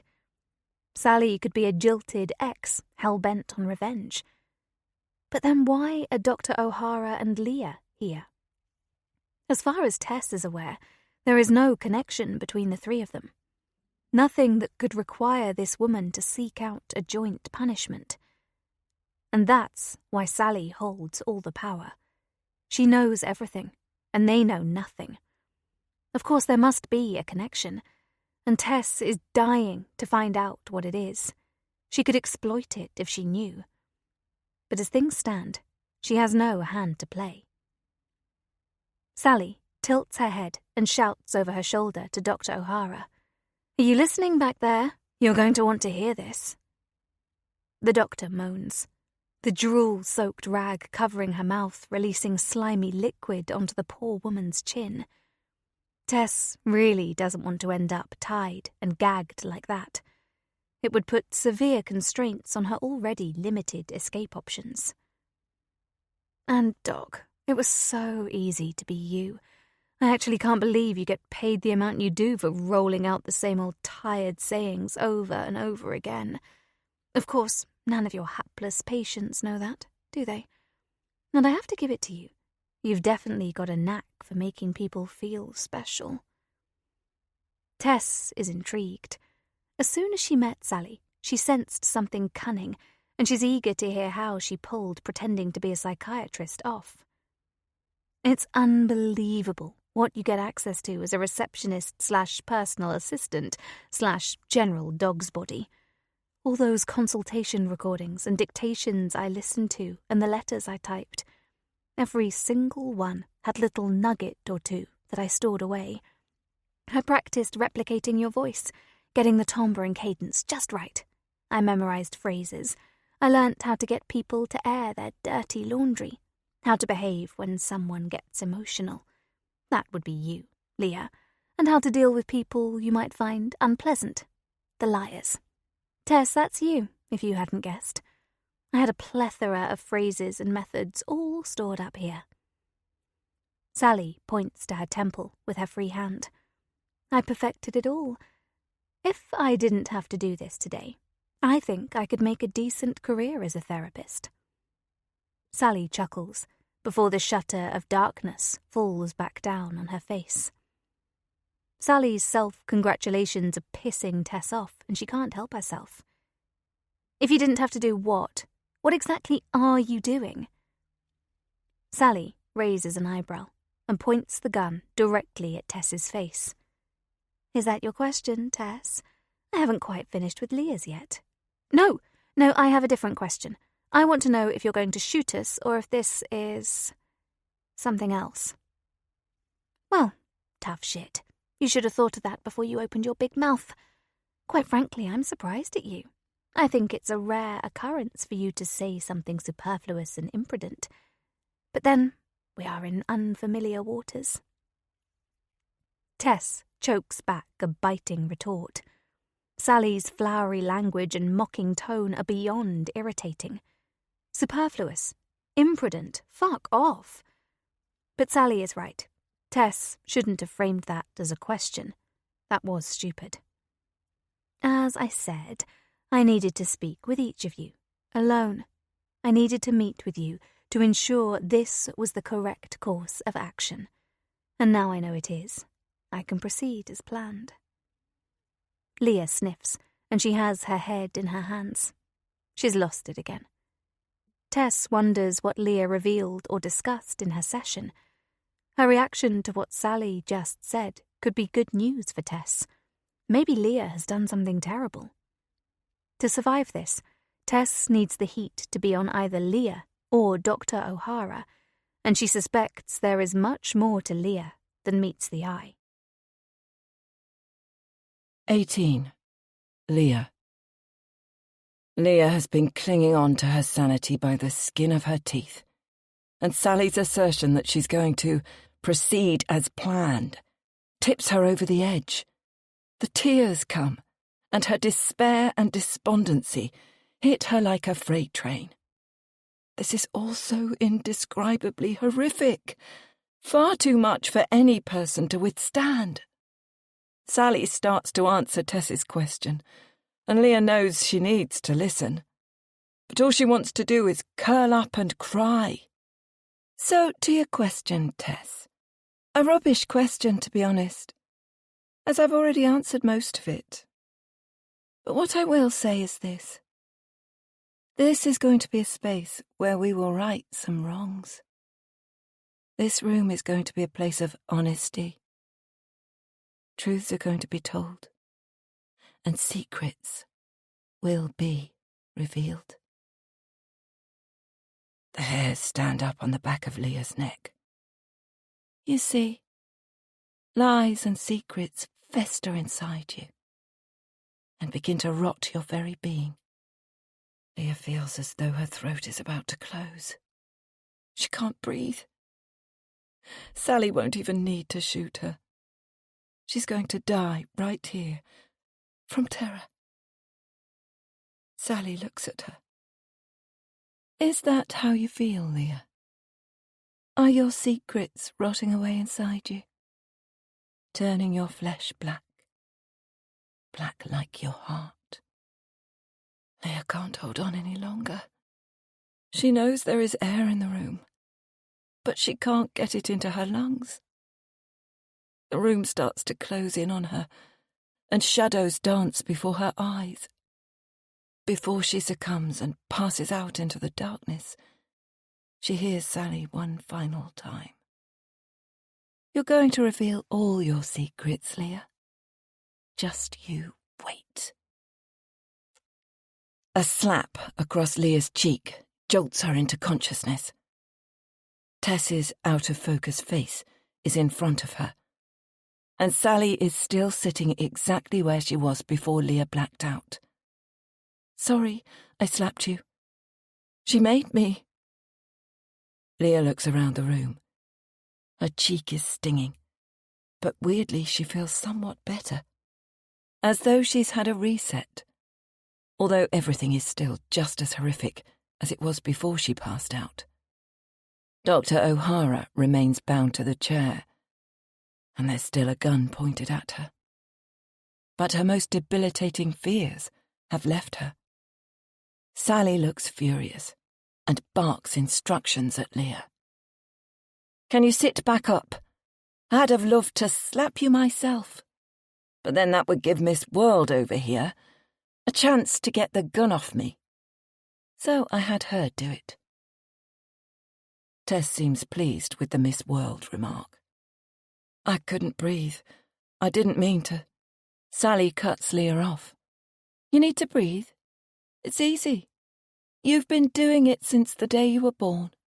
If you pass out like that again, I can't guarantee I'll let you wake up. Do you understand? Leah swallows. She does understand, and finds she can breathe in and out quite normally now. I won't pass out again. Good. Now, Leah, you came back for a follow-up consultation, and we're going to do it here, among friends. Leah's world shatters. She can't. She looks over to Dr. O'Hara. Is she going to do the consultation? Is that why she's here? Sally seems to read her thoughts. No, not with her. Didn't you hear me? It's money for old rope. Anyone can do it. Plus, Tess and the dear doctor Haven't heard your sorry tale yet. Leah's heart sinks at the word, yet. I'll be the one asking the questions, and this time we'll have a bit of honesty. Okay, Leah? Not the sanitised version where everyone is bad, but you. Leah nods and focuses on keeping a steady stream of air flowing in and out of her body. She may as well accept she has no choice. She is allowed a brief reprieve and time to regroup when Sally turns to Tess. It didn't make sense to offer you another consultation, seeing as I needed you to come to the waiting room, but you'll be getting one right after Leah's. Leah waits for Tess's face to fall, for her to look as terrified and filled with dread as she feels.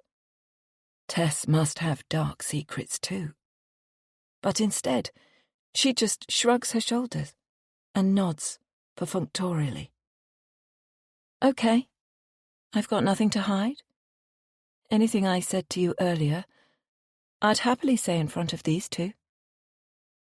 That's very much appreciated, Tess. That attitude will go a long way to making your time here more comfortable. Dread licks at Leah's insides. That could not be farther from the way she feels. Did you hear that, Leah?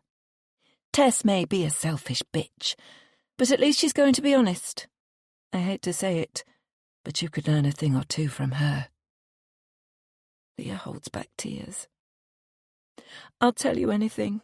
I won't lie. I promise. If we tell you what you need to hear, will you let us go? Sally furrows her brow and puts on an animated thinking face. That's a tricky one. And before either of you try with the "we won't tell anyone" nonsense, don't, because I won't believe it, and I will punish you if you try. You have to appreciate, it's a bit hard for me to let you go. Now I've threatened you with a gun and trapped you in here. It's not really possible, is it? I don't want to end up in jail. If Sally hadn't warned her not to, Leah would be pleading and begging now, promising that she wouldn't tell a soul. And genuinely, she thinks she'd keep that promise. She'd do anything to get out of here. So here it is, full disclosure. Not everyone will leave this room alive. Leah feels all the blood drain from her face, and a low groan escapes from her mouth. Really, she knew this hideous information already, but hearing it out loud is beyond terrifying. Tess appears frozen to the spot, her eyes as wide as saucers, and she is barely blinking. And the doctor simply sits, her head bowed, and her shoulders gently bouncing as she sobs. But before any of that happens, we will complete your consultations, and I hope I don't have to state the importance of your active participation. This is your chance to put things right, to absolve yourself of your sins. I suggest you both treat this opportunity with the significance it deserves. Bare your soul as though your life depends on it. The resolute stare on Sally's face chills Leah to the bone. Because it does. 19. Tess. Okay, game on. Now Tess knows some of the rules. She can start to play. As she sees it, she is one of 3 contestants, with Mad Sally as the game show host. Yes, it's scary and completely fucked up, but Tess has yet to find a situation where she can't advocate for her own best interests. The prize, if you can call it that, will be walking out of this room alive.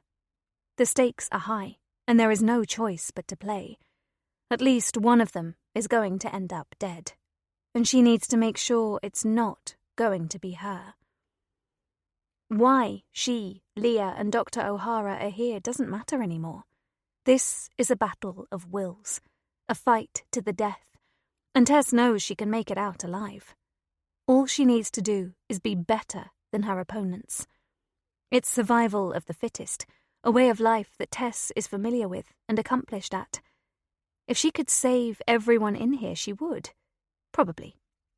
But Sally has made it very clear that's not going to happen. Tess considers her rivals. One is currently tied up. Tess would put money on the fact Dr. O'Hara is leaving with a bullet in her head. How could Sally possibly get away with this otherwise? And the other, Mrs. Menopause over there, is about as stable as a one-legged stool. Tess, on the other hand, feels relatively calm. Undoubtedly, she's had moments of genuine fear, shock, and panic, and that's okay. She's probably felt more genuine emotion in the last 30 minutes than she has in the last year, and if she uses them correctly, they could actually help. A crazy thought jumps into Tess's head. What if all this is a ruse? What if this is some kind of extreme therapy, and they're all going to walk out of here cured and better people? Tess shrugs off the thought. That would be completely mental. It would make a great story, though. She focuses back on the task at hand. If Sally wants honesty, she can have it. If this is some kind of mad confessional where Sally wants to play God and absolve her prisoners of their sins, then so be it. Tess will lay her entire life out on the table, tell the room her every poisonous thought, and reveal everything she's ever done. She will survive. Bring it on. 20. Leah. Succumbing to fear and continually freaking out will not help, but it's almost impossible to do anything else. Leah takes some deep breaths in an attempt to stop her mind from falling apart and her body from sinking into unconsciousness again. She is still hanging on, barely. In our previous consultation, Leah, I took a gently does it, tender, coaxing approach. It worked well, if I do say so myself. Although thanking you incessantly and constantly apologising was tiresome, to say the least. Leah thinks back. Sally did set a lovely atmosphere, and she did feel supported and cared about. If only she'd known. But I won't be doing that now.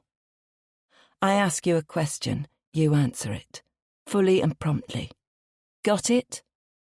Leah nods, and clasps her hands together to stop them from shaking. Yes, I've got it. It took me 45 minutes to drag that story out of you, and I want you to tell it again, quickly, and without all the blubbing. Leah sees Tess's head turn in her peripheral vision, and she can imagine the smirk on her face. But she can't let shame hold any power here. If Leah wants to live, she needs to follow Sally's instructions to the letter. So she clears her dry throat, stares at her hands, and forces herself to speak. I had 2 best friends in high school, Melissa and Natalie. We were close, and we did everything together. We used to... Sally interrupts. Get to the point, Leah. Leah stops picking at her cuticles and forces herself to look Sally in the eye. Sorry. My friends turned on me, and one day, along with 3 older boys, they locked me in a classroom. Leah takes a deep breath. She can do this. Melissa and Natalie held me down and covered my face with red paint. Some went in my mouth, and I was sick everywhere. I never told anyone, and until recently, had forgotten all about it. I booked an appointment with Dr. O'Hara because I knew I needed to talk it through with someone. The memories, well, they were making me ill, changing me. Leah stops. Realizing she can recount the story in a few simple sentences makes it seem so insignificant. Sally chimes in. Don't forget that you pissed your pants. Leah's cheeks flush crimson, and she speaks through gritted teeth. I did. I was terrified. Okay. Can you believe it took her 45 minutes to tell me that story? Says Sally, addressing no one in particular. Neither Tess nor Dr. O'Hara make a sound. As we all know, I'm not a doctor, but here's my take on it. Teenage girls can be horrible. It's nothing new, and pretty much every grown woman in existence has experienced something akin to bullying at some point in their teenage years. What those girls did to you was mean, and I'm shocked you didn't do anything about it. If it was me, I'd probably have gotten them back. Actually, no. I was soft as shit at school, so I'd probably have told the teacher or my mum. I'd have cried about it and thought my life was over for a few days, you know. Typical teen girl stuff. But what did you do, Leah? I went home. I cleaned myself up and went back to school. I had never told anyone that story until I told you this morning. I mean, I'd told other people I'd been bullied, but never the details. Didn't that eat you up inside?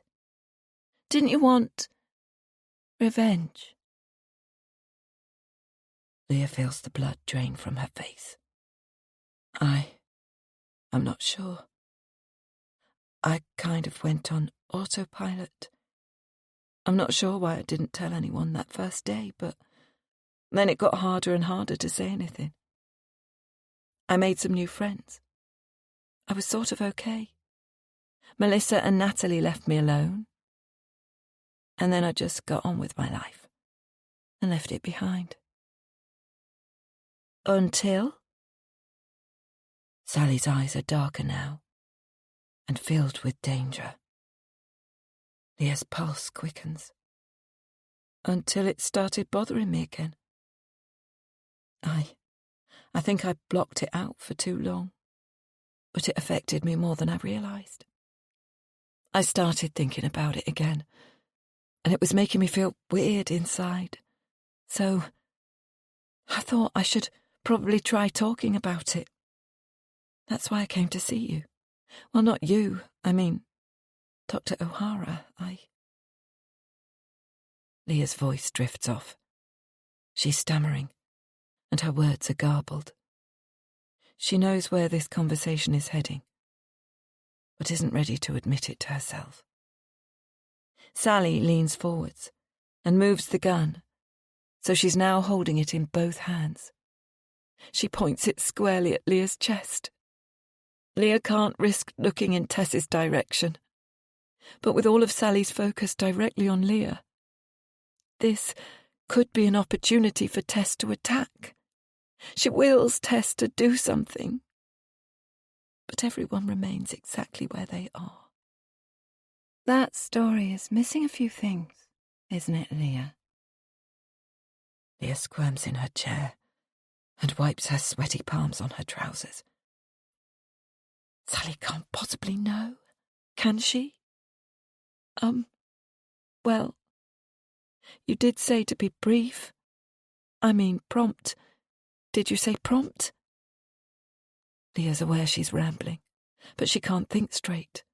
Shut up! She does as she is told. She knows what's coming.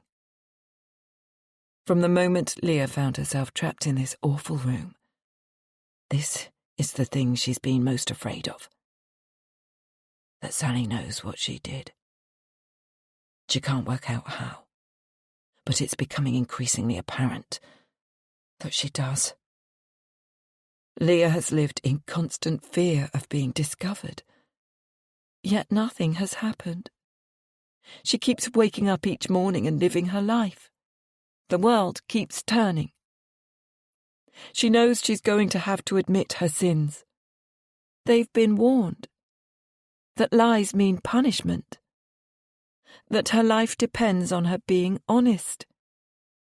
She's going to have to tell her.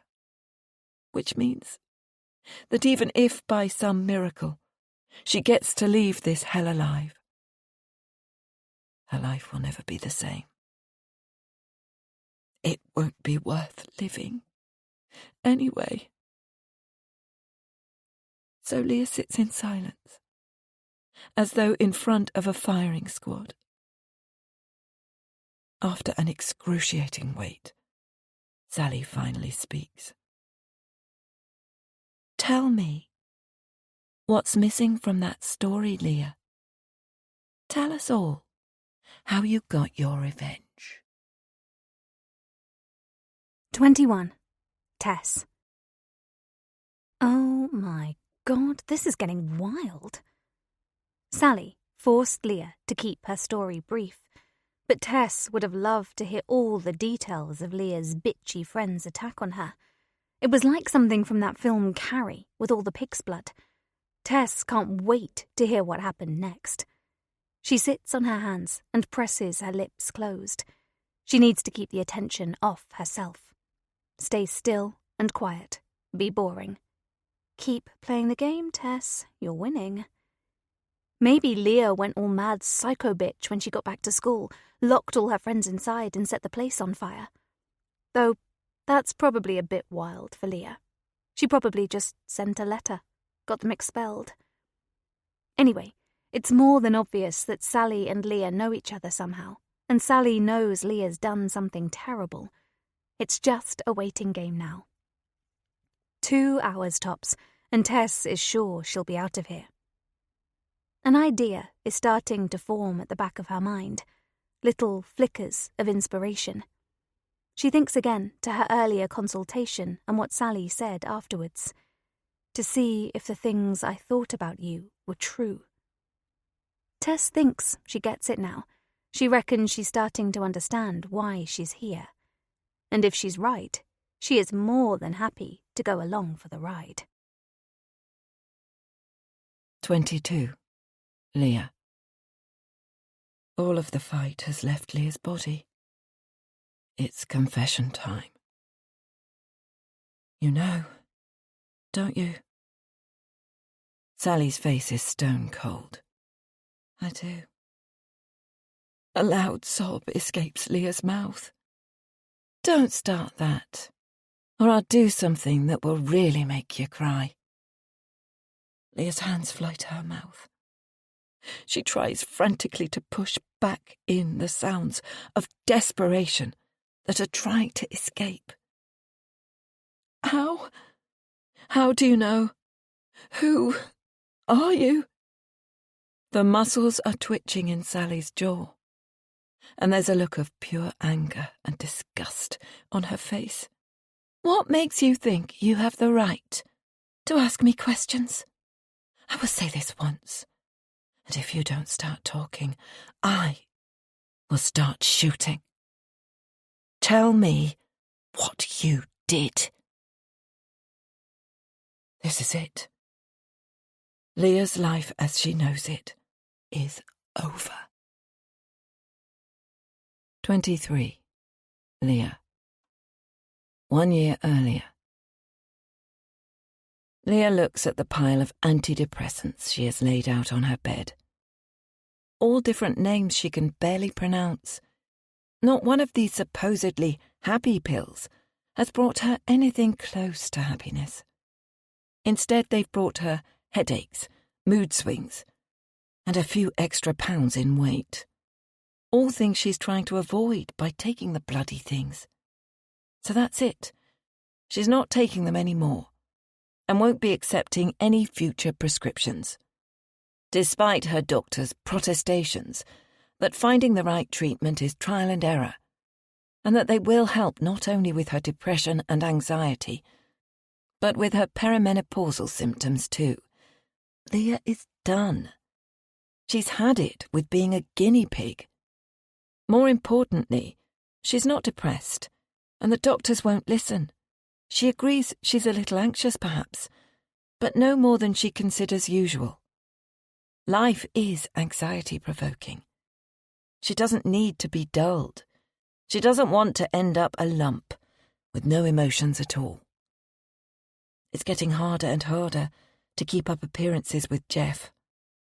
Since their boys left home, Leah has been sinking, and Jeff has noticed. She has become quiet and withdrawn, and last week he heard her crying in the bathroom. Evidently the sound of the shower didn't mask her tears as effectively as she thought. She takes the pile of partially empty blister packs and cardboard boxes and chucks them into a carrier bag before tying the top and taking it outside to the wheelie bin. There. They're gone now. Out of her house, out of her mind. No more crutches she doesn't need. Leah has lived a very full and happy life, and as such, the actions of those girls on that horrible day eventually fell away. She didn't think of Melissa or Natalie for years, decades even. Leah loved her university years. Her parents were sad she moved away from Manchester, but they supported her.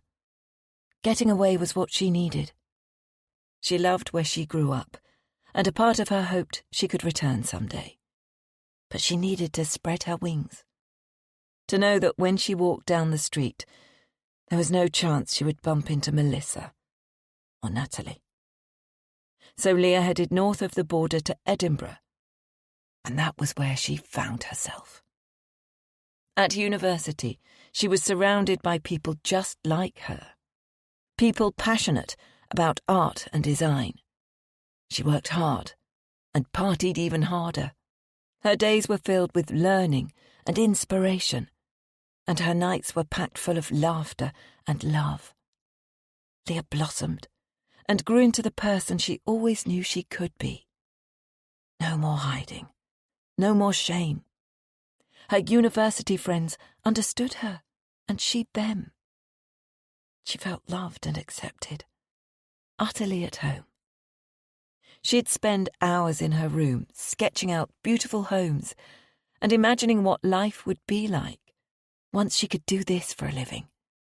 She'd glance at the clock and find it was 2 or 3 in the morning, and that she'd been lost in a world of imagination for hours without even knowing it. And she was brilliant. She knew she was. Her lecturers and friends admired her work with awe. They told her she had a gift, and she felt it too. This was her reward for surviving those horrible years at high school. She was going to be someone, and she was going to be happy. After university, Leah lived in Edinburgh and cut her teeth working at several established design agencies. She built her portfolio and started to make a name for herself. She was nominated for awards, never winning, but thrilled at the recognition and the networking opportunities, not to mention the glamorous ceremonies. And then, as her university friends started to settle down and engagements and weddings ensued, she began to feel the pull of home.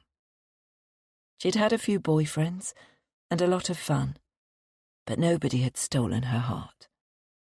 Her true love remained with her studies and her work. Leah's mum had always told her that if you do a job you love, you'll never work a day in your life. And Leah was beginning to see this was true. Nothing she did felt like a chore. But her mum and dad were getting older, and she missed them. And for the first time in years, she thought of Melissa and Natalie. She had heard through her parents that both girls still lived locally. Melissa had married early and had 2 children in her early 20s. Natalie worked at the local estate agents. So Leah took a risk. She moved back to the northwest and set up her own design firm, over 200 miles away from any of her connections or previous clients in Edinburgh. She couldn't face moving back to her hometown, so she settled in Trafford, less than 10 miles away from her parents, and with easy access to clients across Greater Manchester. She believed in herself, and threw her all into building her business. She quickly built a client list and made enough money to live very comfortably, and then some. Then she met Jeff. Leah had heard friends talk about love at first sight, and how you know somebody is the one, but she had never experienced anything like it before. She was beginning to think it would never happen to her. The day she met Jeff was just like any other day. She had a meeting with a repeat client and their architect to discuss a whole home renovation, and as Leah was welcomed into her client's home, there he was. Jeff, the architect, the man of her dreams, the first man to ever make her heart skip a beat. She knew it in that first second of eye contact, and would later learn he felt it too. The meeting passed in a swirl of emotions, and for the first time in her working life, Leah felt unfocused. Half of her mind was proposing ideas and answering questions from her clients, and the other half was running away with dreams about Jeff. She looked at his hands and imagined how they would feel holding her. She was captivated by him. His soft voice, his beautiful dark eyes, the dusting of freckles on his nose. She'd known this man for barely 20 minutes, and already he was everything. And so their love story began. Jeff was not backwards in coming forwards, and within seconds of leaving the meeting, they were in a cafe, gazing into each other's eyes. They were married within 2 years, and parents to their firstborn within 3. Leah's parents were ecstatic. They loved Jeff almost as much as she did, and were naturals at grandparenting. Life was good. No, life was perfect. Those years now feel like a dream to Leah. Another life, another her. She loves Jeff just as much as ever, but the amount of love she has to give has depleted. How is it possible that after decades, her years at high school have come back to haunt her? Why is she having nightmares? Why is she crying alone when her life is still so full of love? She doesn't know. But she does know that Jeff doesn't deserve this version of her. She needs to do something to make herself happy again. And today, she has taken the first step. Job 1 is done. The mind-dulling antidepressants are gone, and now it's time for job 2. She will find Melissa and Natalie, and she will put things right. She needs to remove whatever hold those events have over her. She needs to confront them. They may ignore or laugh at her, and she needs to be prepared for that. But she has to at least try. 24. Leah. 1 year earlier. It is relatively easy to find Melissa and Natalie on Facebook. She doesn't know if either of them are still married, but they are both using their maiden names. Natalie's feed is wide open, no security at all, and Leah gets lost for an hour scrolling through pictures of Natalie's friends and family. Middle-aged Natalie looks very different. Her previously red hair is cropped and dyed black. She has arms full of tattoos, and piercings fill her ears and spill out onto her face. She's nothing like Leah would have imagined. There are check-ins at heavy metal concerts and horror movies, But Leah knows it is her. All it takes is a zoom in on her profile picture. Her eyes are an absolute giveaway. She's seen those eyes laughing with her while they shared stories at sleepovers. She's also seen them staring at her coldly while she pinned Leah to the floor in the science lab. Suddenly, Leah stops. Her heart begins to hammer in her chest at the picture on the screen before her. A selfie of two smiling women with the caption, "Some friendships are like diamonds, timeless and unbreakable." Leah places the phone down on her lap, terrified she'll accidentally like the picture and out herself as a stalker. She stares at the photo of Melissa and Natalie. Natalie may be a cool rock chick, but Melissa has barely changed. Her long blonde hair is exactly the same, but with the addition of an elegant side fringe that complements her face. Even if the honey blonde is from a bottle, you can't tell. Her blue eyes sparkle, and her smile is wide and beaming. Her jawline is a little softer, but she looks at least 10 years younger than she is. They look so utterly happy together. Friends forever. Just like they always promised they would be. Anger bubbles inside Leah. She should be in that photo. What did she do to make them leave her? Nothing. That's what. Absolutely nothing. Before she knows what she's doing, Leah is making a fake Facebook profile. She knows this won't be the last time she stalks them, and doing it under a false name is safer. That way they'll be none the wiser if she accidentally likes a post. It makes good sense. She's not doing anything wrong, and doesn't spend long thinking up a name. Jane Brown will suffice. Then she finds a photo of a random sunset online and uploads it as her profile picture. Feeling safer, she quickly scrolls through Natalie's feed and finds the smiling selfie again. Leah takes a screenshot and saves it to her photos. Melissa is tagged in the image, and Leah clicks through to her account, only to find her security settings are at the opposite end of the spectrum from Natalie's. Apart from her profile pictures, Leah can't access anything. All her personal information is private, including her friends list. Bugger. She clicks on Melissa's profile pictures.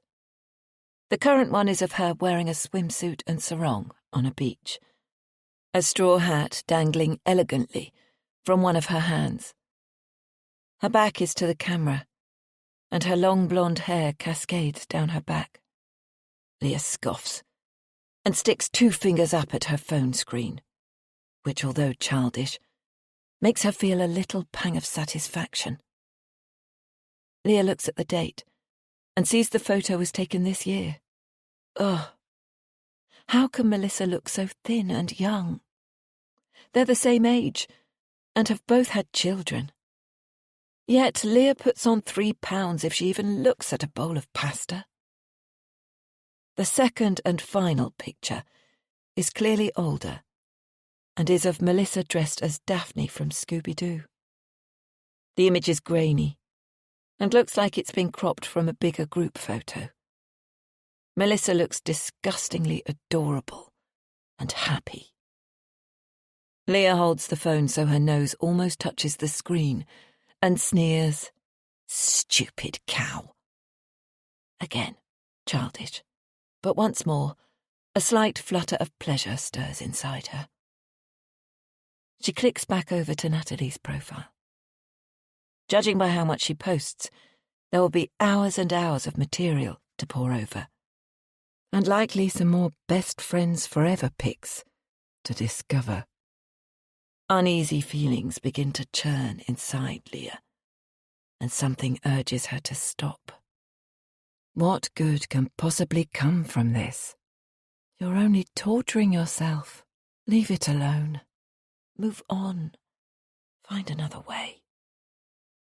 But Leah brushes her internal warnings away, without a second thought. She has tried other ways, but they haven't worked.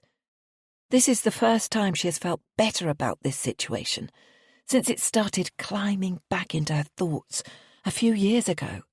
So fuck off, brain. Let me do my thing. Leah starts as Jeff walks in, and she drops the phone onto the bed as though she had just been caught snorting coke or watching pornography. Jeff looks at her quizzically and folds his arms. You okay, love? Yeah, fine. Just, work stuff. Jeff strokes his chin comically and furrows his brow. You look a bit spooked. I only came in because I heard you shout. Sure you're all right? Leah knows she looks guilty, but can't tell Jeff what she's been doing. He hates social media. He only uses it for work because he has to. And he wouldn't approve of her stalking her high school bullies. Leah comes up with a lie on the spot. I was looking for some gig tickets for you, a surprise, and you walk in and spoil it. Gosh, that was convincing, even if she says so herself. Jeff's face breaks out into a gorgeous smile, and he rushes over to her and envelops her in a hug. Oh, Leah, I'm sorry. Thank you. I'd love that. What gig? Leah's mind runs a mile a minute, yet she still can't come up with anything plausible. Do you want to completely ruin the surprise, or what? Jeff laughs and strokes her hair. Okay. Well, thank you. I'll leave you to it. He kisses her on top of the head, then makes his way towards the door, before turning around and giving her a wink. Comedy or music? You can tell me that much. Leah gives a pretend huff. Comedy. Now leave, or I'll be going on my own. Jeff rubs his hands together. I was hoping you'd say that. No offence, but those warbling singers you like make my ears bleed. Leah can't help but laugh, and Jeff smiles, blows her a kiss, and closes the bedroom door. Shit. She must remember to book comedy tickets once she's done with her investigating. Leah props her pillows against the headboard and sits on her bed, sliding her legs under the covers. May as well get comfy. Leah dives deep into Natalie's online world. She's a big fan of a motivational quote. Things like, the greatest wealth is health, and take care of your body. It's the only place you have to live. That, combined with the various running events she has taken part in for cancer and mental health charities, makes Leah wonder if Natalie has had some sort of illness, or maybe one of her friends or family.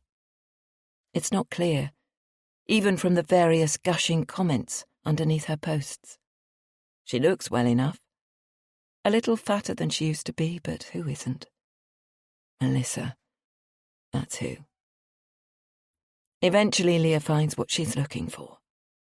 Another BFF selfie. This time, it's an arty black and white shot. Natalie is in profile, kissing a forwards-facing Melissa on the cheek, and they both hold glasses of Prosecco or champagne.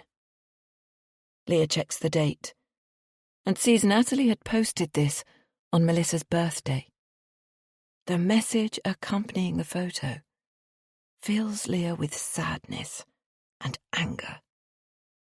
To the best friend anyone could ask for, I love you, Melissa. Here's to many more years of celebrating you. Leah takes another screenshot. She spends the next 10 minutes drawing on their faces. Devil horns, moustaches, spots. reverting to the original, when she runs out of space and starting again. Then in a flash of inspiration, she colours both of their faces red. How do you like it? She laughs. But then the brief moment of happiness falls away, and she finds herself weeping, pitifully and sadly. What is she even doing? There is nothing therapeutic in this for her, but somehow she can't seem to stop. Leah jumps as a text buzzes on her phone. It's Jeff. That's weird. She hasn't had a text from inside the house since her boys were teenagers and still living at home. I'm treating us to Thai food. Going to pick it up now. Didn't want to make you jump out of your skin again. Love you. XXX. Leah laughs and types a quick reply. Yum. Thank you. Love you too. XXX. She hears the front door and Jeff's car tyres crunching over the gravel on their drive. He knows Ty is her favourite. He's such a good man. Momentarily her heart feels full.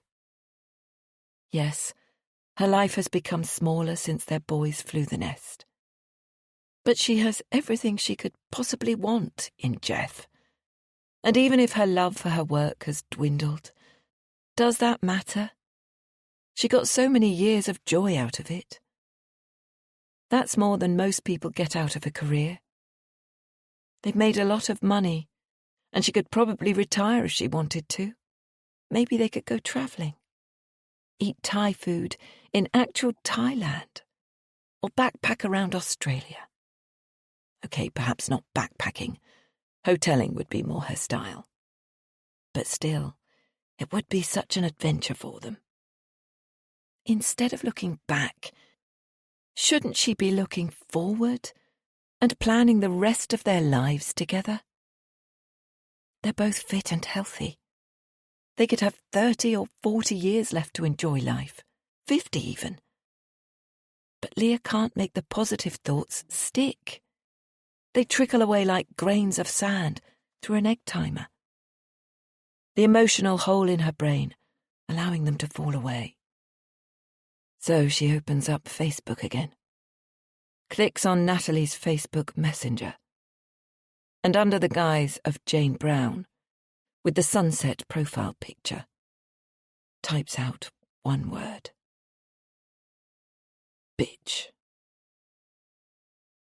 Then she sits and stares at the phone. 25. Leah. 1 year earlier. Jeff returns with the takeaway, and they sit together in the dining room to eat. Leah knows objectively that the food is delicious. Their local Thai restaurant is incredible, and Jeff remembered all her favourites, but she can hardly taste anything, and every mouthful is a struggle. Her phone is burning a hole in her pocket, and all Leah wants to do is check if Natalie has seen or responded to her message. She shouldn't have sent it. Could she be done for harassment or something? Even though she didn't use her real name, she did use her email address to set up the fake account. She chokes down the food, smiling at Jeff intermittently. Luckily, their relationship is one of comfortable silence. They're both introverted, and she's always valued their ability to simply sit and not feel the need to fill the peace and quiet with inane chatter. After eating barely half of her meal, Leah admits defeat and puts down her spoon and fork. Jeff looks up, his eyes a mixture of concern and disappointment that makes Leah feel even guiltier. You back on one of those diets? I've told you before, you've no need to be. You're as beautiful as ever. He smiles and pops a forkful of noodles in his mouth. He means well, but Leah can't help feeling irritated. So what if she is on a diet? She doesn't need anyone policing the amount of food she eats or commenting on her body size. It's none of his business. Plus, he's lying. She is fat. The scales don't lie. No, nothing like that. I've just got a migraine coming on, and I'm feeling a bit woozy. I think I'll keep the rest for later and go lie down if you don't mind. Try and get ahead of it before the headache comes. Jeff nods enthusiastically. He's familiar with her migraines. Some of them are real, and they hurt like hell. And some, like this one, are just an excuse to go and lie in a dark room and shut out the world. Of course, honey. Leave your plate, and I'll wrap it and put it in the fridge for you. Go and rest, and I'll check on you in an hour. Leah smiles as tears prick behind her eyes. Thanks, Jeff. You're the best. He grins. I know. Leah slopes upstairs to bed and bundles herself under the covers. She needs to listen out for Jeff. Staring at a phone screen in the dark is not something someone with a migraine would do, and she doesn't want to be caught out. Tentatively, and with her heart racing, she opens Messenger and sees several return messages from Natalie. What? Who is this? Get a life. Don't message me again. The messages were sent about 5 minutes apart, and Leah can see she's been blocked. Yet she still finds she can't leave it alone. So she begins investigating. Good old Google. Not only has she learned that nobody is likely to come looking for her for sending messages like this, but it's also really easy to set up numerous accounts with multiple email addresses, and nobody even cares. So, now she is armed with 3 shiny new Facebook profiles, all women's names, and all with unremarkable profile pictures of land or seascapes. Profile 1 sends Natalie another message. That wasn't very nice. While researching whether she would get done for trolling or harassment, Leah learns that the trick is to keep the messages unthreatening. Within seconds, Natalie replies and blocks her again. Leave me alone.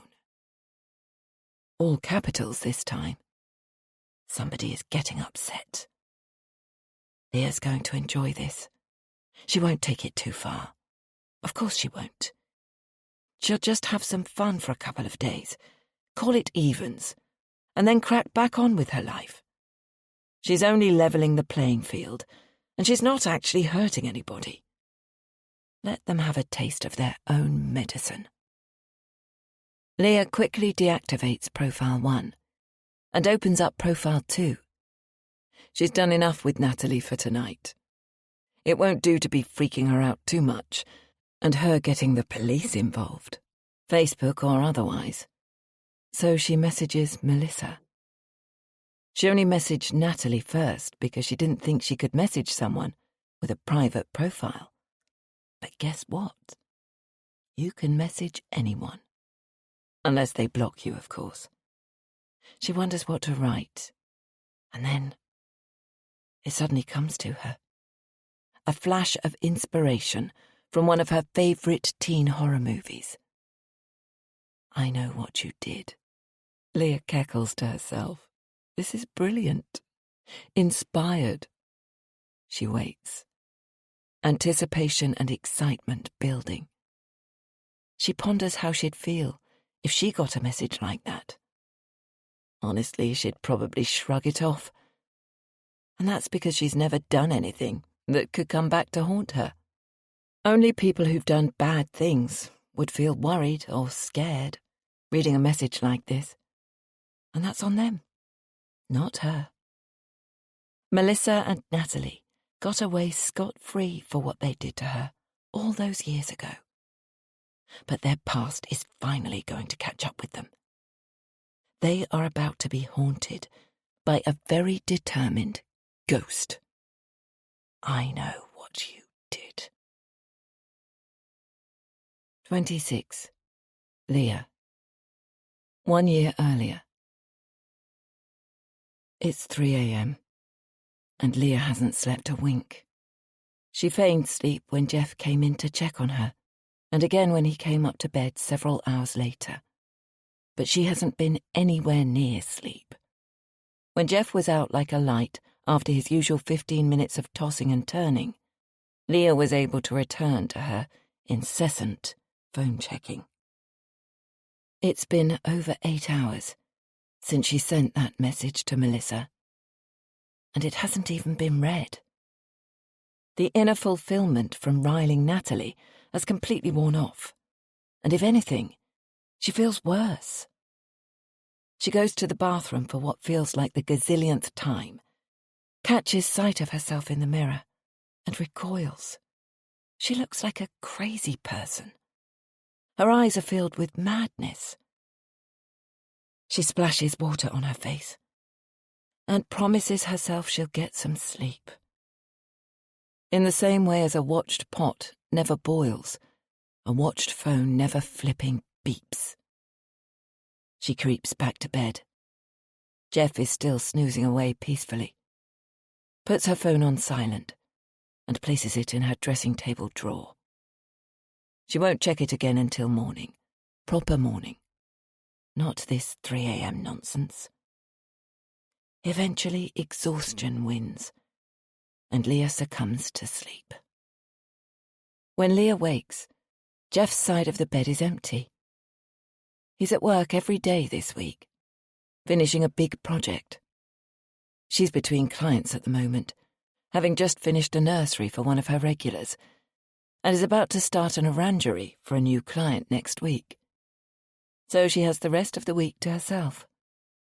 She usually loves these periods of free time, but today she could use the distraction.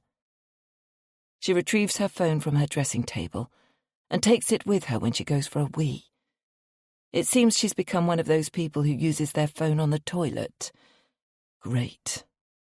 Her message to Melissa is still unread, and a bolt of fury hits her. She types it again. I know what you did. Maybe that will make another notification pop up. She waits. But still nothing. This is beyond infuriating. She returns to the bedroom and checks again. Still nothing. Leah sighs and pulls the covers over her head. What is happening to her? Maybe Melissa doesn't check her Facebook regularly. She might not even use it anymore. Leah's inner voice of reason tries to pull her away. You've got the whole day off. Why not do something nice? Go shopping, or get your hair done. Go for a hike. Soak up the goodness of nature, and get away from all this bitter and twisted nonsense. It's not good for you. Instead, she goes downstairs, makes a cappuccino, and sits at the kitchen table. While she's waiting for Melissa to get her arse in gear and read her messages, she'll have a bit more fun with Natalie. The reactions she got from her were brilliant, particularly the "leave me alone" one. Well, you should have left me alone at school, shouldn't you, Nat? Then neither of us would be in this situation, would we? And it would be the three of us in the best friend birthday snaps, and everyone would be happy. Leah already knows what she's going to write. If she can't get a bite from Melissa, she'll definitely get one from Natalie. I know what you did. Leah patiently sips her cappuccino. Barely a minute passes, and the wonderful sight of Natalie typing appears on her phone. Leah's stomach is a bundle of nervous excitement. She can't wait. The typing stops and starts multiple times, but still no message. What is she writing? An essay? Eventually, a message appears, and Leah reads it. Her stomach sinks.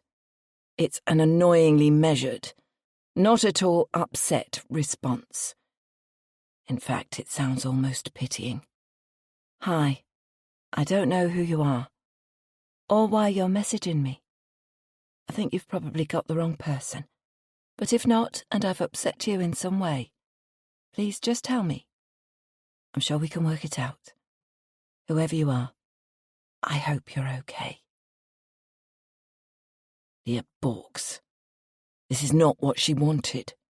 Her stomach is churning, and she's not sure if she feels guilty or is just plain incensed at getting the wrong type of response. Why does Natalie have to sound so bloody reasonable? She decides to poke the bear one more time. I'm going to tell everyone what you're really like. She presses send, and then, for good measure, adds another message. Watch your back. She presses send again, then immediately rethinks it. That's a proper threat, isn't it? And she's supposed to be avoiding doing that. But the message has already been seen, and Natalie is typing again. A frisson of anticipation builds inside Leah. Fuck it. She hopes Natalie does feel threatened. She deserves it. Why should she feel all safe and happy after what she did? A message pops up. I tried being nice, but clearly you're just a sick troll. Go away. I won't be reading or responding to any of your messages again. And with that, she is blocked again. Leah grins. Natalie will be bothered, even if she never responds in the future. Leah knows she has gotten under her skin, and the feeling is rather delightful. 6 hours later, Leah is back in bed. She's eaten 3 rounds of cheese on toast and feels fat and burpy. She's also drunk almost half a bottle of red wine. A cheese and wine afternoon. La-di-da. Along the way, she's made 5 new Facebook profiles and sent the same message to Natalie from each. I know what you did. True to her word, Natalie hasn't responded to any of the messages and has blocked each account immediately.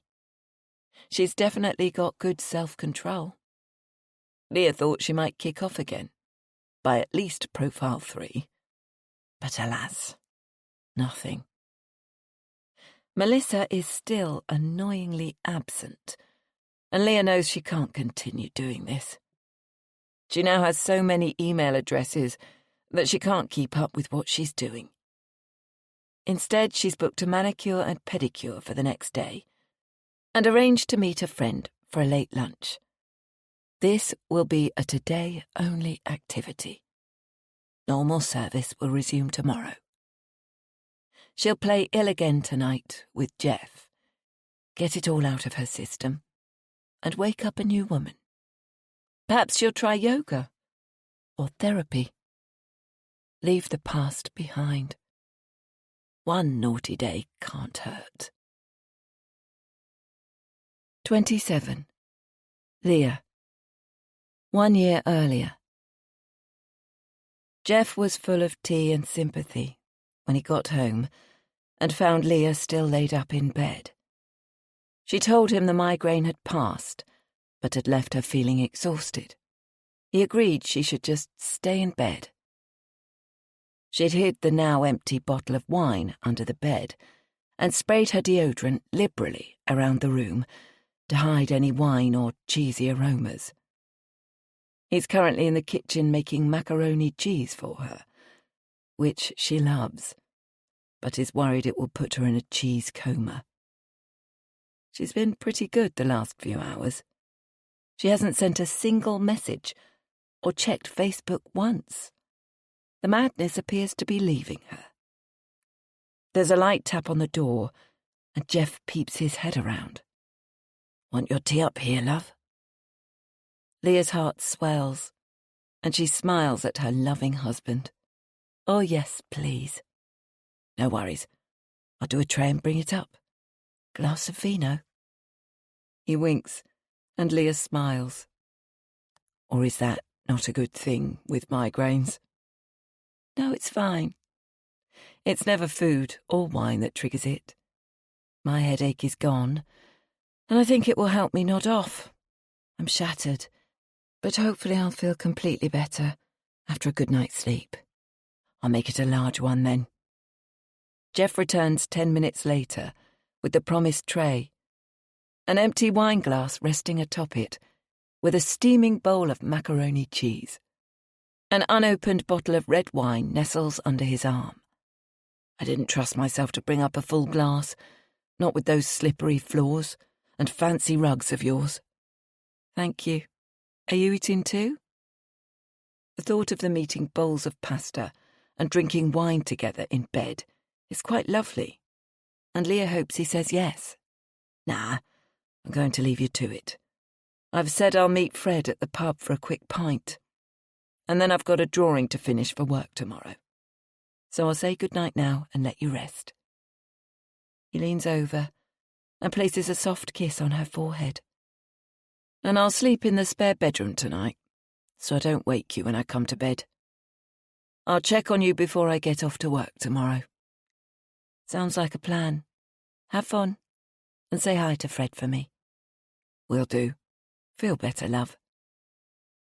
Leah wolfs down the delicious pasta. Her stomach feels and looks like she's 6 months pregnant.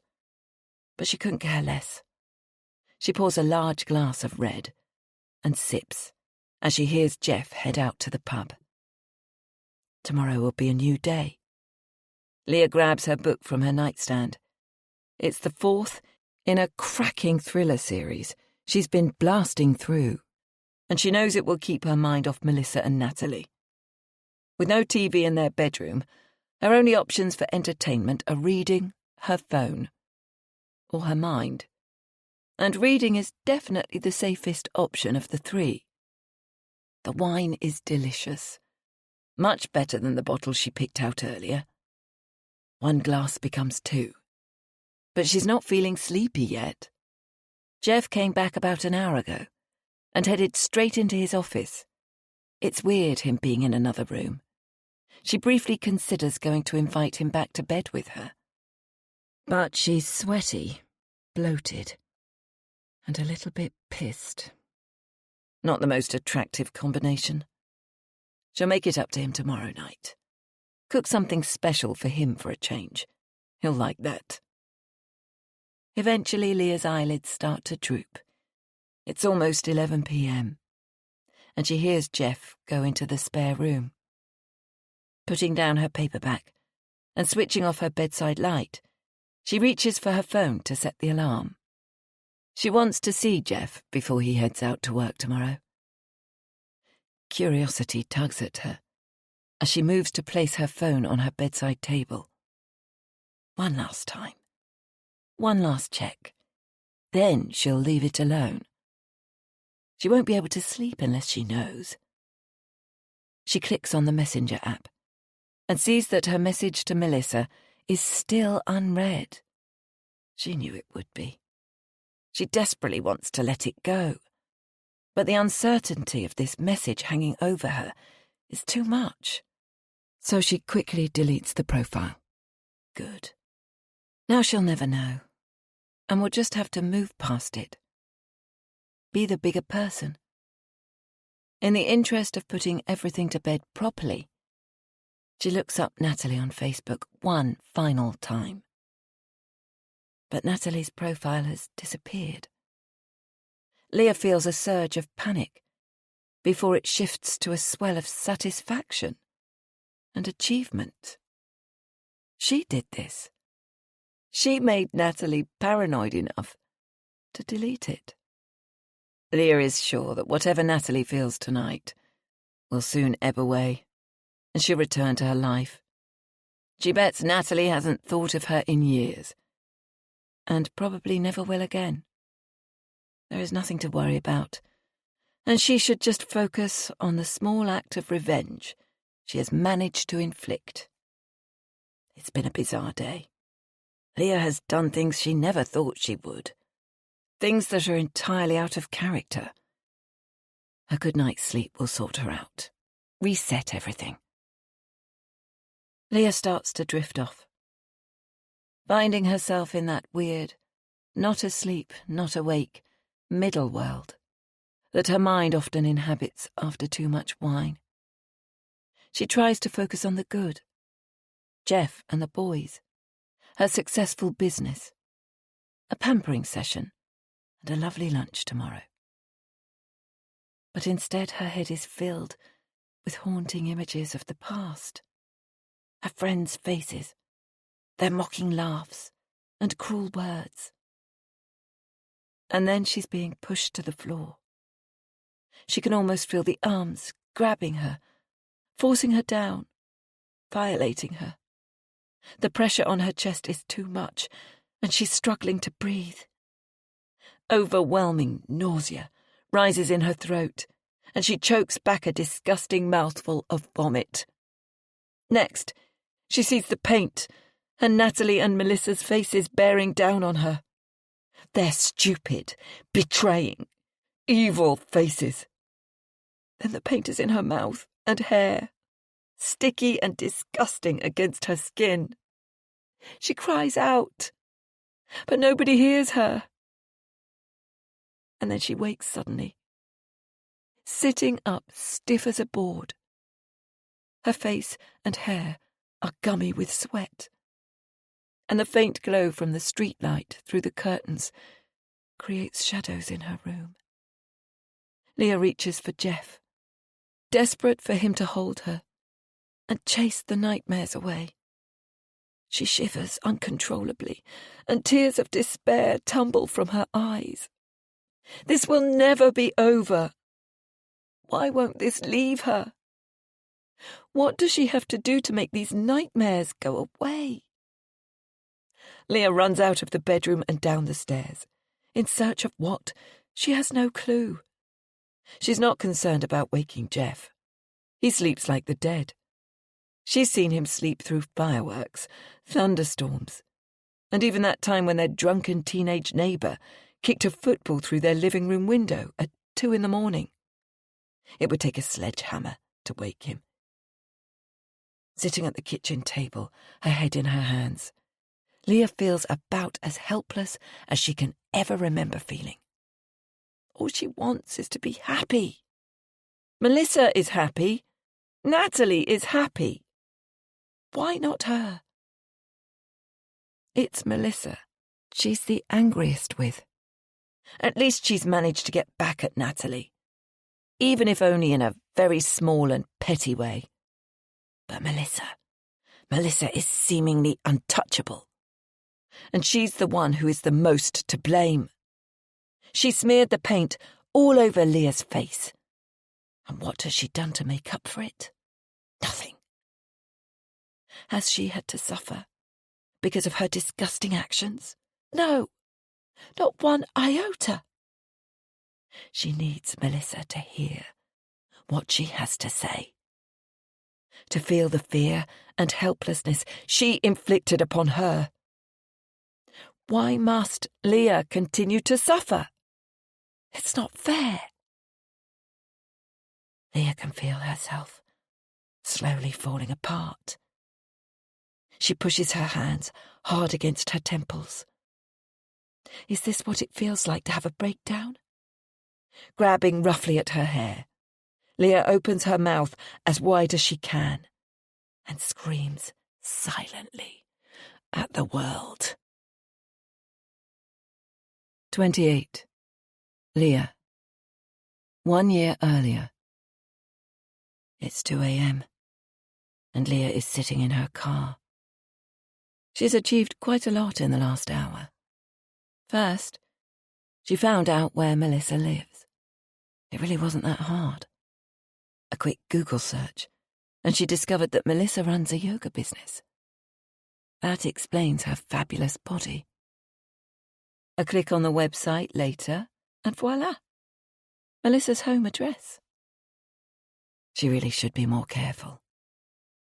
It's 3 doors down from the house she grew up in. Leah can't decide if that's rather lovely or completely sad. Armed with the address, Leah got herself dressed and drove here. It's the middle of the night, and she should definitely be at home in bed, rather than staking out Melissa's house.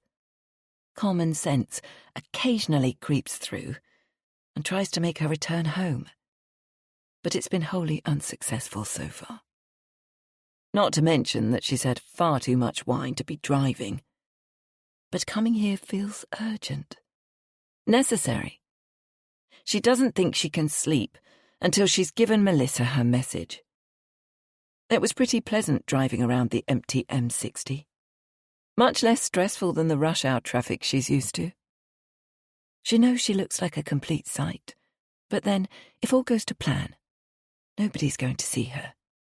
She's still wearing her pyjama top, with accompanying cheese sauce stains and no bra. She swapped her pyjama bottoms for black jogging bottoms and pulled on her oldest trainers. Completing the ensemble is an old black fleece of Jeff's she found in the coat closet, and one of his beanie hats, with all her hair tucked inside. She looks like a teenage boy, just as she intended. Many times on the drive over, she almost pulled off the motorway, her inner conscience becoming more and more vocal as she neared her destination. Go home, you mad bitch. What do you think you're doing? Yet, here she sits. And now she is here. She may as well go through with it. All she wants is for Melissa to hear her. And it's not Leah's fault she won't answer her messages. What else was she supposed to do? Leah realizes things have gone a bit wonky inside her head. She knows coming here is wrong, but she can't make herself stop. Normal rules don't seem to apply. She will get her message to Melissa. And what better way to do it than in big, fuck-off letters painted on the wall of her house? That way everyone will see it. Questions will be asked. People will talk. And hopefully, they'll all understand. She's not the sweet-as-pie person she fooled them into thinking she was. Melissa's street is empty. The houses are sleeping, and all is still. Hardly surprising for 2 a.m. on a Wednesday, in a quiet Manchester suburb. Leah's heart is thumping against her chest, but she has to do this to try to save her sanity. She's tried so many normal ways to calm her thoughts and feel better inside, and if they'd worked, she wouldn't be here. But somehow this feels right, so she has to go through with it. So she waits around the corner from Melissa's home, ready to send her message. Leah exits the car and quietly opens the boot. Scanning the street, she's relieved there isn't a soul to be seen, and no lights have turned on in the surrounding houses. There is only her. Her and her vengeance. Scrabbling around inside the boot, she quickly finds what she needs. She takes out a 3M respirator face mask and pulls it over her face before searching through the box of leftover paints from the nursery she just finished decorating. They wanted a circus theme, so Leah used stencils and spray paint to create a feature wall. She thought it looked far too garish for a newborn, but clients want what they want. The fact she has all this ready in her car somehow justifies her actions. This was supposed to happen. The universe was clearly pointing her in this direction. Never in her working life has she used red spray paint, and she hardly ever does any of the painting herself. It's definitely a sign. Clicking the boot closed as quietly as she can, Leah takes a deep breath. She has to go for it. The longer she hangs around, the higher her chances of being seen. She walks with purpose, her trainers hardly making any sound on the pavement. Melissa's house is a typical 70s semi-detached, in a street full of similar properties. When she arrives outside, the address is clearly visible in large silver numbers on the gate. And Leah's relieved to see there is no doorbell camera. Although she looks nothing like herself, she still doesn't want any evidence of what she is about to do. The black paint on the gate is peeling in places and looks a little rusty. Will it squeak and alert them to her presence? Until now, Leah hasn't considered who might be in the house. Melissa's children are grown, but they could still live at home. And what about her husband? She has no idea if they're still together. Damn Melissa's overly private Facebook settings. Leah risks the gate, and it opens silently. Sneaking through like a middle-aged ninja, she makes sure it doesn't bang behind her. There's a large area of wall right by the front door that looks perfect, and she gives the spray can a shake. She winces as a terrible clanking noise pierces the soundless night and looks around frantically. She needs to shake it again, and probably several more times to write what she needs to. It simply won't work otherwise. Leah's skin crawls, and all the moisture disappears from her mouth. She's losing her nerve. It's so exposed here, and just because this house doesn't have security cameras, the neighbours might. Desperate for cover, she sneaks down the side of the house and into the back garden, squeezing past the overgrown hedge. She catches sight of herself as she passes the large kitchen window. She looks like a criminal, a dangerous individual to be avoided and feared. She doesn't recognize the person staring back at her. But rather than feeling ashamed, she smiles at the empowerment this gives her. She shakes the can again, ignoring the noise, and walks towards the pale, pebble-dashed wall to the side of the back door. An uneven, but perfectly acceptable canvas. It's time. 29. Leah. 1 year earlier. As the paint flows from the can, Leah feels spikes of fear and exhilaration, but remains largely calm. She is doing something for her. She is fixing things, making everything right and just. But Leah barely finishes the first letter when she's sure she hears a noise from inside the house. She freezes, eyes wide and listening intently. But all is still, and the house remains in darkness. Maybe she imagined it.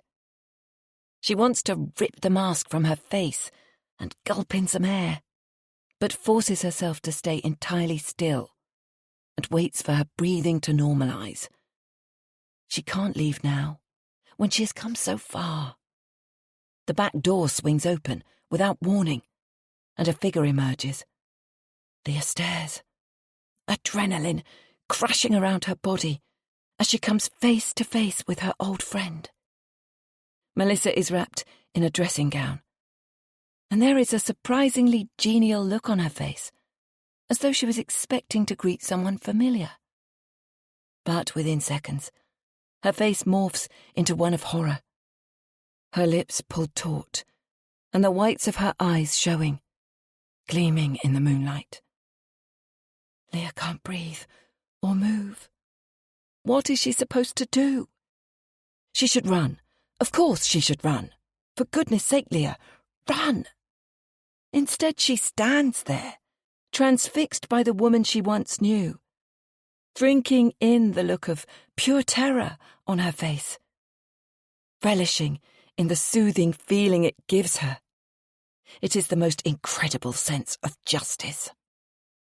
Leah has the upper hand now. This is way better than any online message. She waits for Melissa to run back inside and slam the door. That's undoubtedly what Leah would do. Call the police and report an intruder. But Melissa remains frozen, a stricken look on her face, as though she's in some kind of fear-induced trance. Time seems to slow down, And Leah simply watches, fascinated. It's clear Melissa doesn't recognise her, and the sense of power that envelops her is like a drug. She luxuriates in the wonderful sensation, watching the woman who wronged her so terribly all those years ago, looking helpless and afraid, just as Leah was. Until Melissa screams.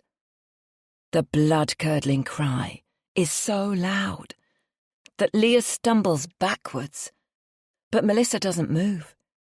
She stands as still as a statue, her hands balled in fists by her side, screaming at the top of her lungs. Please stop. Stop screaming. Leah wants to run, but her feet won't move. No sound comes from inside the house, and the neighbouring houses show no sign of life. Stop screaming, please. Leah often replays what happened next, and even to this day, she can't remember making the decision to do it. It was as though something else took over, a completely unconscious act.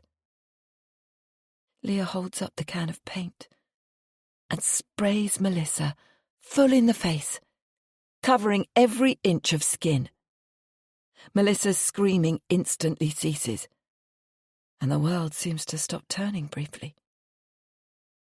Leah watches aghast as her old friend's trembling hands fly up to her face and begin frantically wiping at her eyes.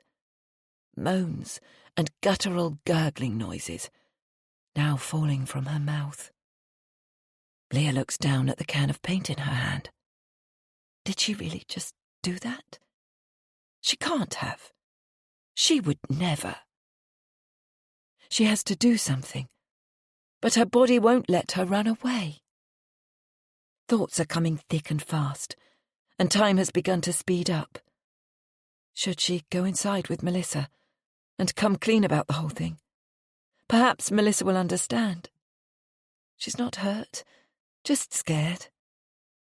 Maybe they'll even laugh about it once all the paint is cleaned up, become friends again. But she is lying to herself. Melissa's moans are escalating now, and she will begin shrieking again at any moment. Leah needs to get away from here right now. And so without thinking, she pushes Melissa hard in the centre of her chest. Leah watches as she falls backwards through her doorway into the inky blackness before slamming the door and running as fast as she can to her car. Not once does she look back. Within seconds, Leah is driving. Her heart is pulsing painfully, and she can't seem to find any air. She yanks off the mask and throws it into the footwell to join the can of red spray paint, gulping in oxygen and trying to steady her nerves. She has never felt more terrified. With her head swimming and her vision unfocused, she knows driving isn't safe, but she needs to get away. Far, far away. She has crossed over into a different version of reality. None of this can possibly be happening. What is she going to do now? Leah lets out a strangled cry. She's just committed a crime. A very serious crime. She has assaulted someone, trespassed on their property, and attacked them on their own doorstep. That's got to mean prison, surely. Nobody will believe she didn't mean to do it. And even if they do, it won't matter. Leah's family will be heartbroken. Jeff will leave her, and her boys will disown her. How could she have been so careless, with all of their lives? Black spots surface in her peripheral vision. She needs to keep breathing, or she's going to lose consciousness. All that matters now is putting as much distance between her and Melissa's house as humanly possible. She can work everything else out once she's home. Everything will be okay. As long as she can get back unseen. She was never here. She was at home in bed all night, sleeping off the after effects of a migraine. Jeff will vouch for her. Nobody will ever know. And why would anyone even suspect her?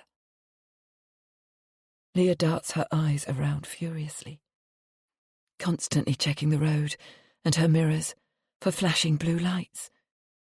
She's sure she'll hear the wail of police sirens any minute.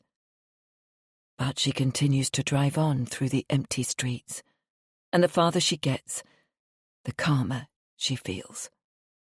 She doesn't meet another vehicle until she hits the motorway. She keeps an eye on her speed. Maintaining a steady 70 miles per hour gives her something to concentrate on.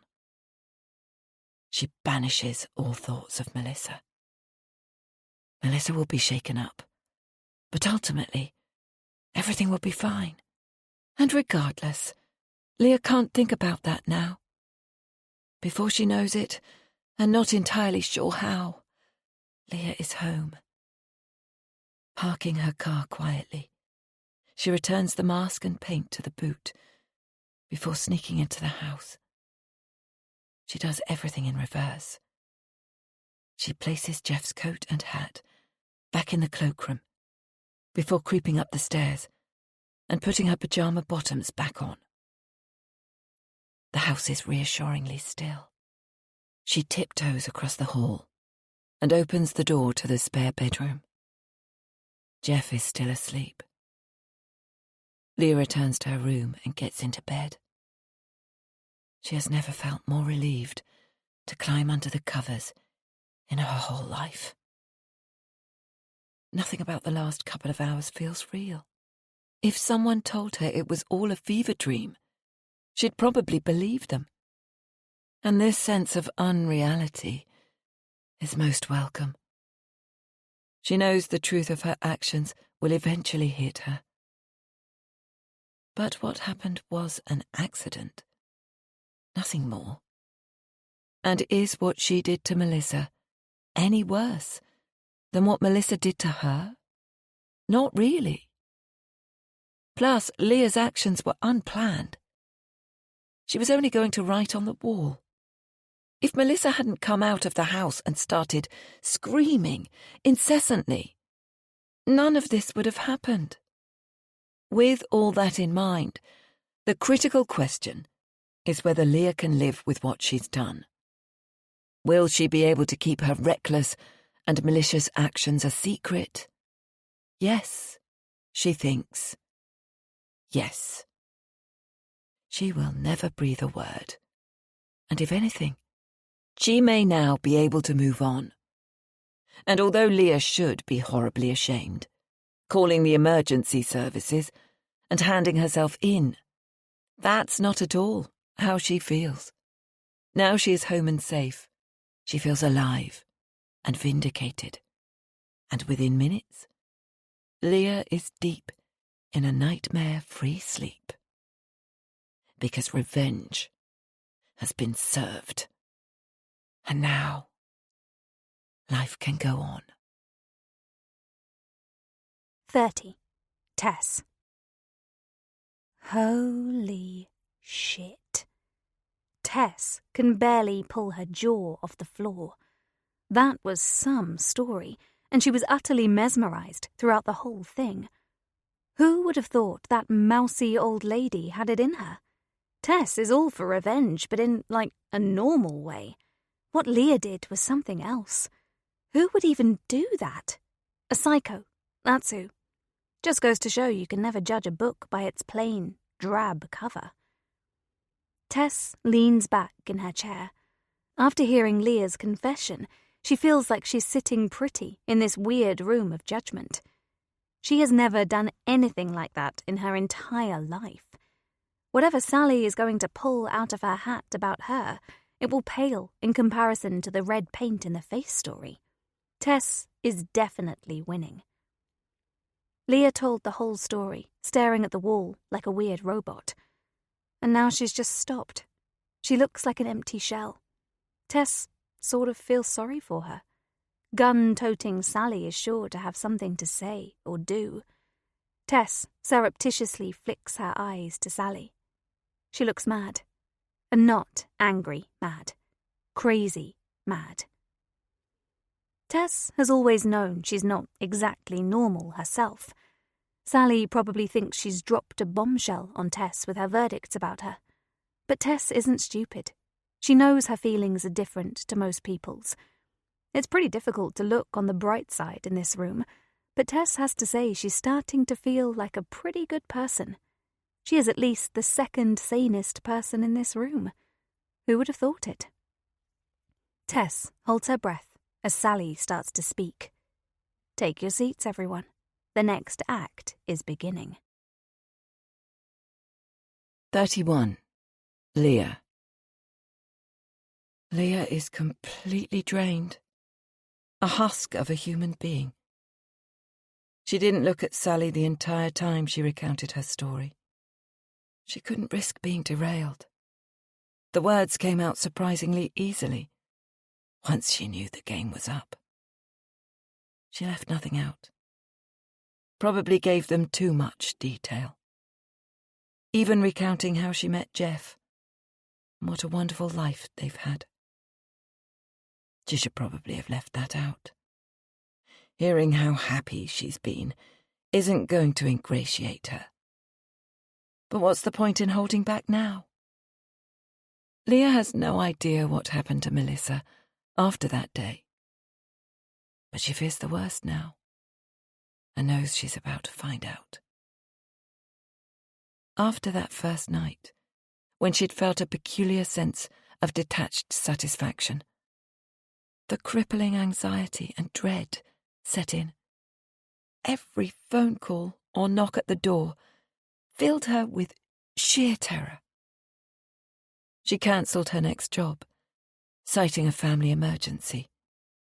The clients were understandably annoyed, but she didn't care. She didn't care about anything other than her family never finding out what she'd done. Gradually, as days and weeks passed uneventfully, and when nobody came looking for her, she started to believe that everything would be okay. On the surface, at least. Thankfully, Jeff was still in a busy patch at work. He kept apologising about leaving early and coming back late. Leah couldn't let on how relieved she was. So she behaved as she would under normal circumstances. She never did buy those bloody comedy show tickets. Unable to handle the guillotine hanging over her head any longer, Leah looks up at Sally. They stare at each other in silence. Sally's deranged expression should frighten her, but Leah feels nothing but defeat. Sally's hands are no longer steady. The gun is trembling in her grasp. Is this the effect of hearing Leah's story, or is it because she is about to use it? Leah can't bring herself to care. How do you feel about what you did? Leah wasn't expecting that question. Answer, honestly. There is a crack in Sally's voice, and Leah wonders again who she is and why she is doing this. Leah stares at the wall again before giving a genuine answer. I was scared. I hadn't planned to spray her in the face, but I did. I knew what I'd done was terrible.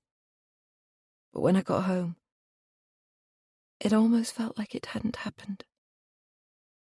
I only wanted to protect my husband and children from what I'd done.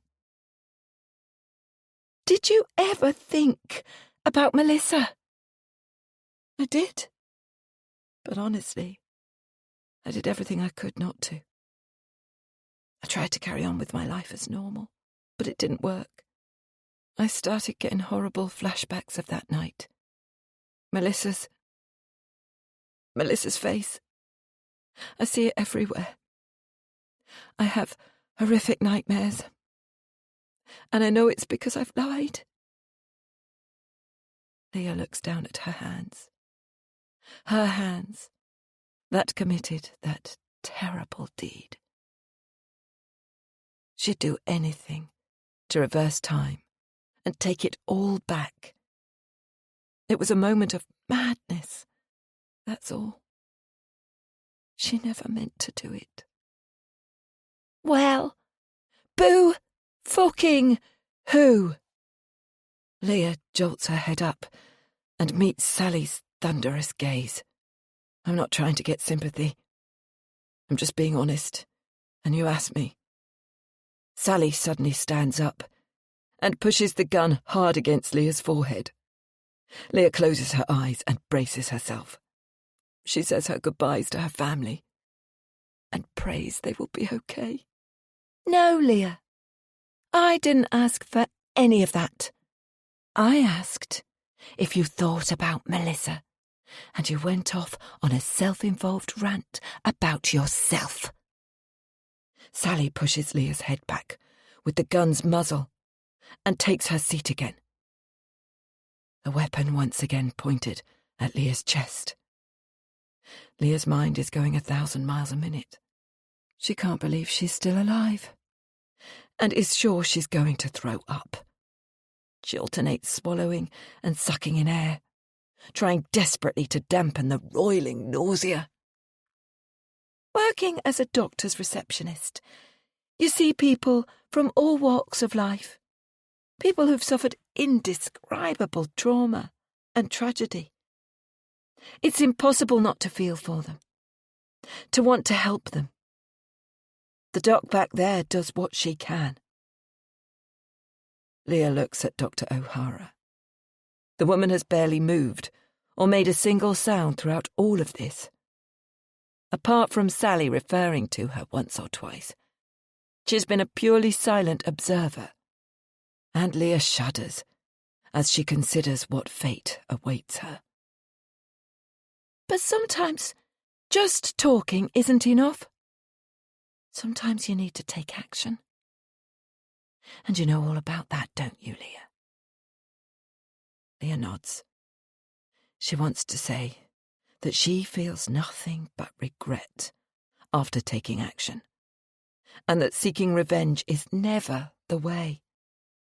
But she knows that she will only enrage the already furious Sally further. Dr. O'Hara spoke with Melissa lots of times.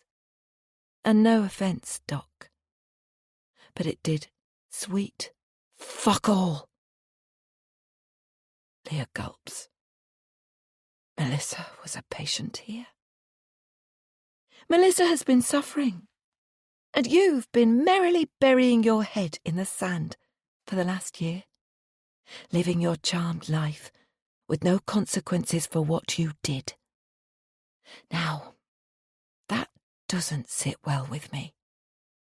That doesn't sit well with me at all. Sally's eyes burn into Leah. So I'm going to tell you what happened to Melissa after that night.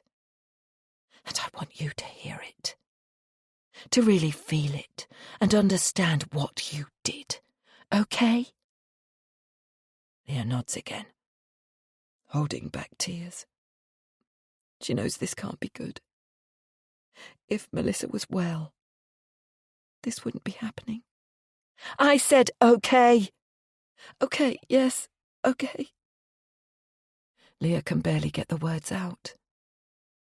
When you callously pushed Melissa in the doorway that night and ran away like a coward, she hit her head and it knocked her out. Leah feels all the air leave her lungs. She had no idea. Is Melissa dead? She was out cold, and that paint you sprayed stayed in her eyes the whole time. Can you imagine that? Just burning away while she was unconscious. Go ahead, Leah. Take a minute and imagine what that would actually feel like. Leah shouldn't cry, as any show of emotion will only be misconstrued as self-pity. But try as she might, the tears still come. She sobs silently. Even in her worst nightmares, she couldn't have imagined her stupid, childish actions having consequences as grave as this. Melissa was alone in the house that night. When she heard the noises, she thought it might have been her son trying to get in. She was out clubbing, and she said she never slept well until he was home safe. Leah shivers, remembering the door springing open and how Melissa initially greeted her with warmth before the fear set in. As a parent, Leah knows that feeling well. She could never relax until her boys were safely tucked up in bed after a night out. But it wasn't her son. It was you. You, coming to seek revenge for something that happened 30 years ago. I've tried to wrap my head around that, but I still can't. Even if the consequences weren't what they are, that's still completely unhinged. Leah should wait to be asked a question before speaking, but she's desperate to explain. Sally needs to hear how filled with self-hatred and remorse she is. I know. Take a slow breath and allow this gentle interlude to steady your heart before the story continues.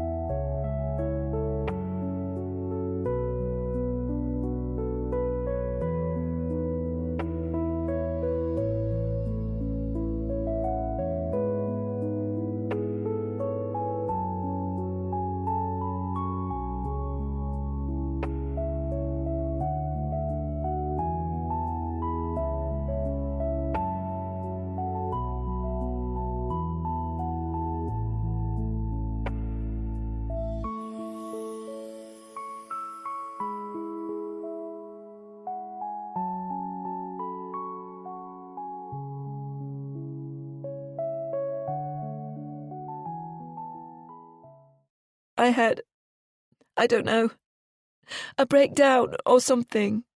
I don't know what came over me. I wasn't myself.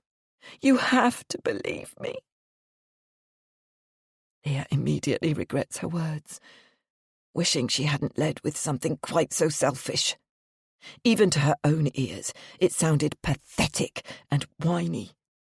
I don't have to do anything. That poor woman is blind because of you.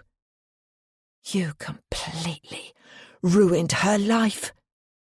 Leah can't hold it in now.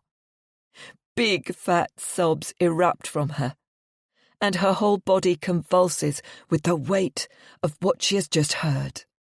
I had no... I don't care. You did that. You. And do you know the worst part? Melissa barely engaged with the police. Her family tried, but she was adamant. Can you believe that? And do you know what I think? I think she knew it was you. And I reckon she thought she deserved it. Can you imagine? No, I bet you can't. There isn't a part of you that could understand being such a kind and caring person that you thought you deserved going blind because of a stupid prank you played as a teenager. Sally is out of breath, and Leah can see the rage and hatred flowing from her every pore.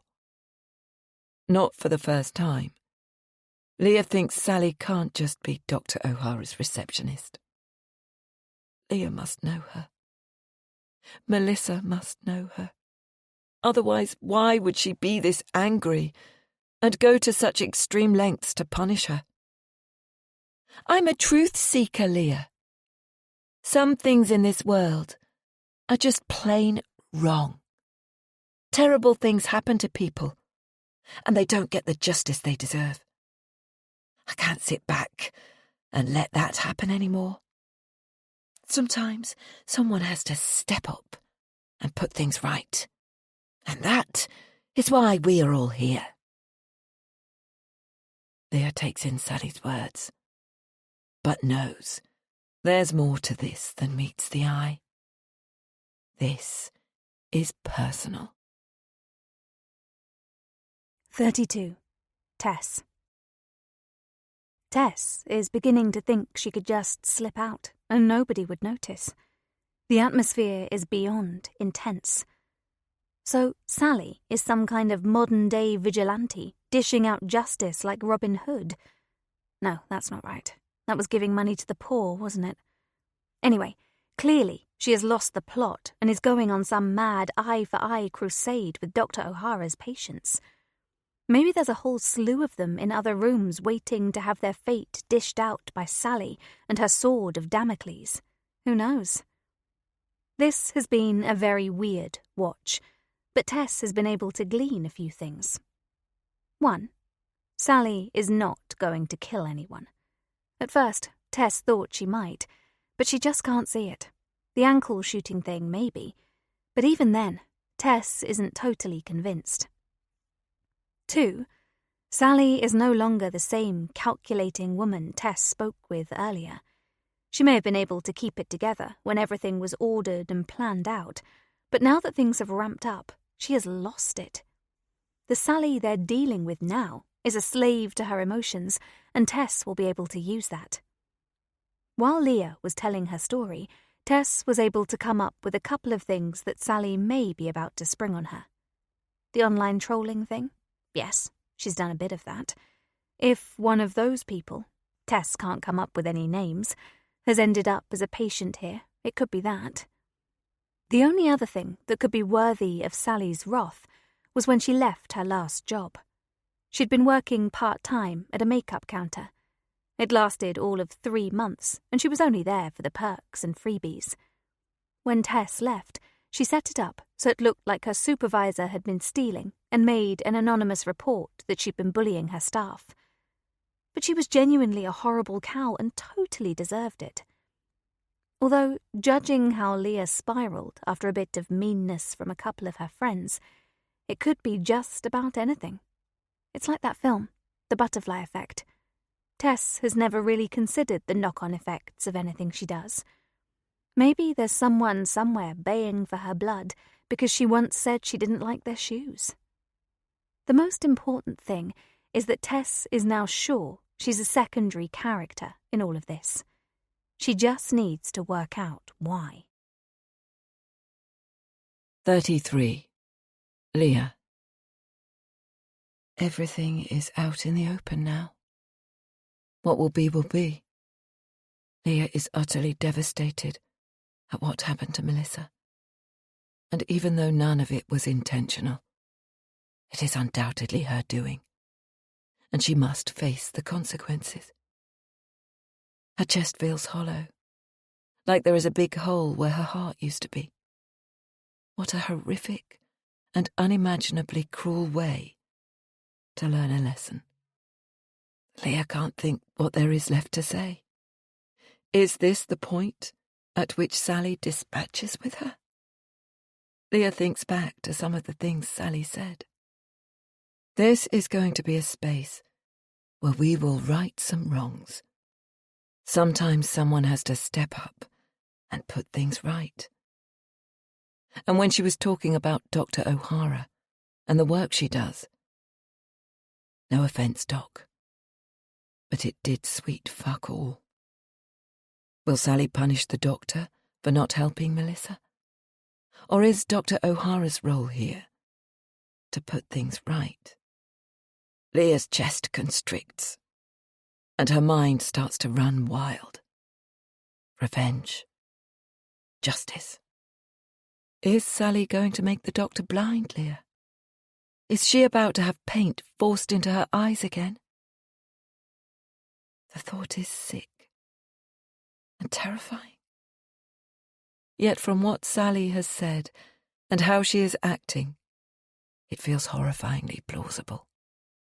I've got some good news and some bad news for you, Leah. Which one would you like first? Leah's flabbergasted that there is any good news to hear. Good, please.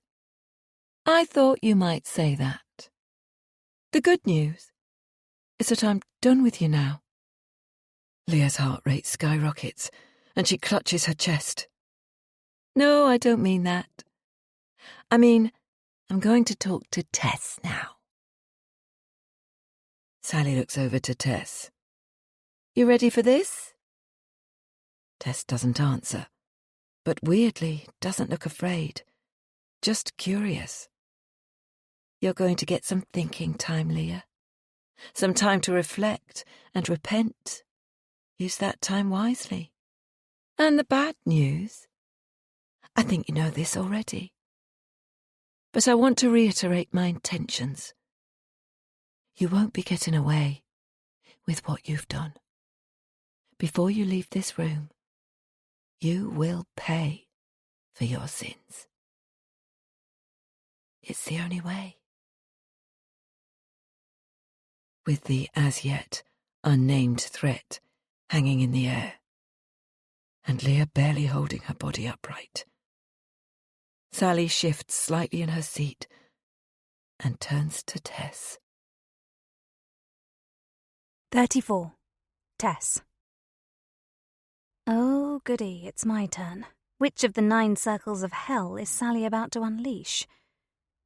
It doesn't matter what Sally says. Tess is pretty sure she's worked out what's going on. Sally will start with a story that paints Tess as a bad person, something terrible she did once upon a time that had dire consequences, yada yada.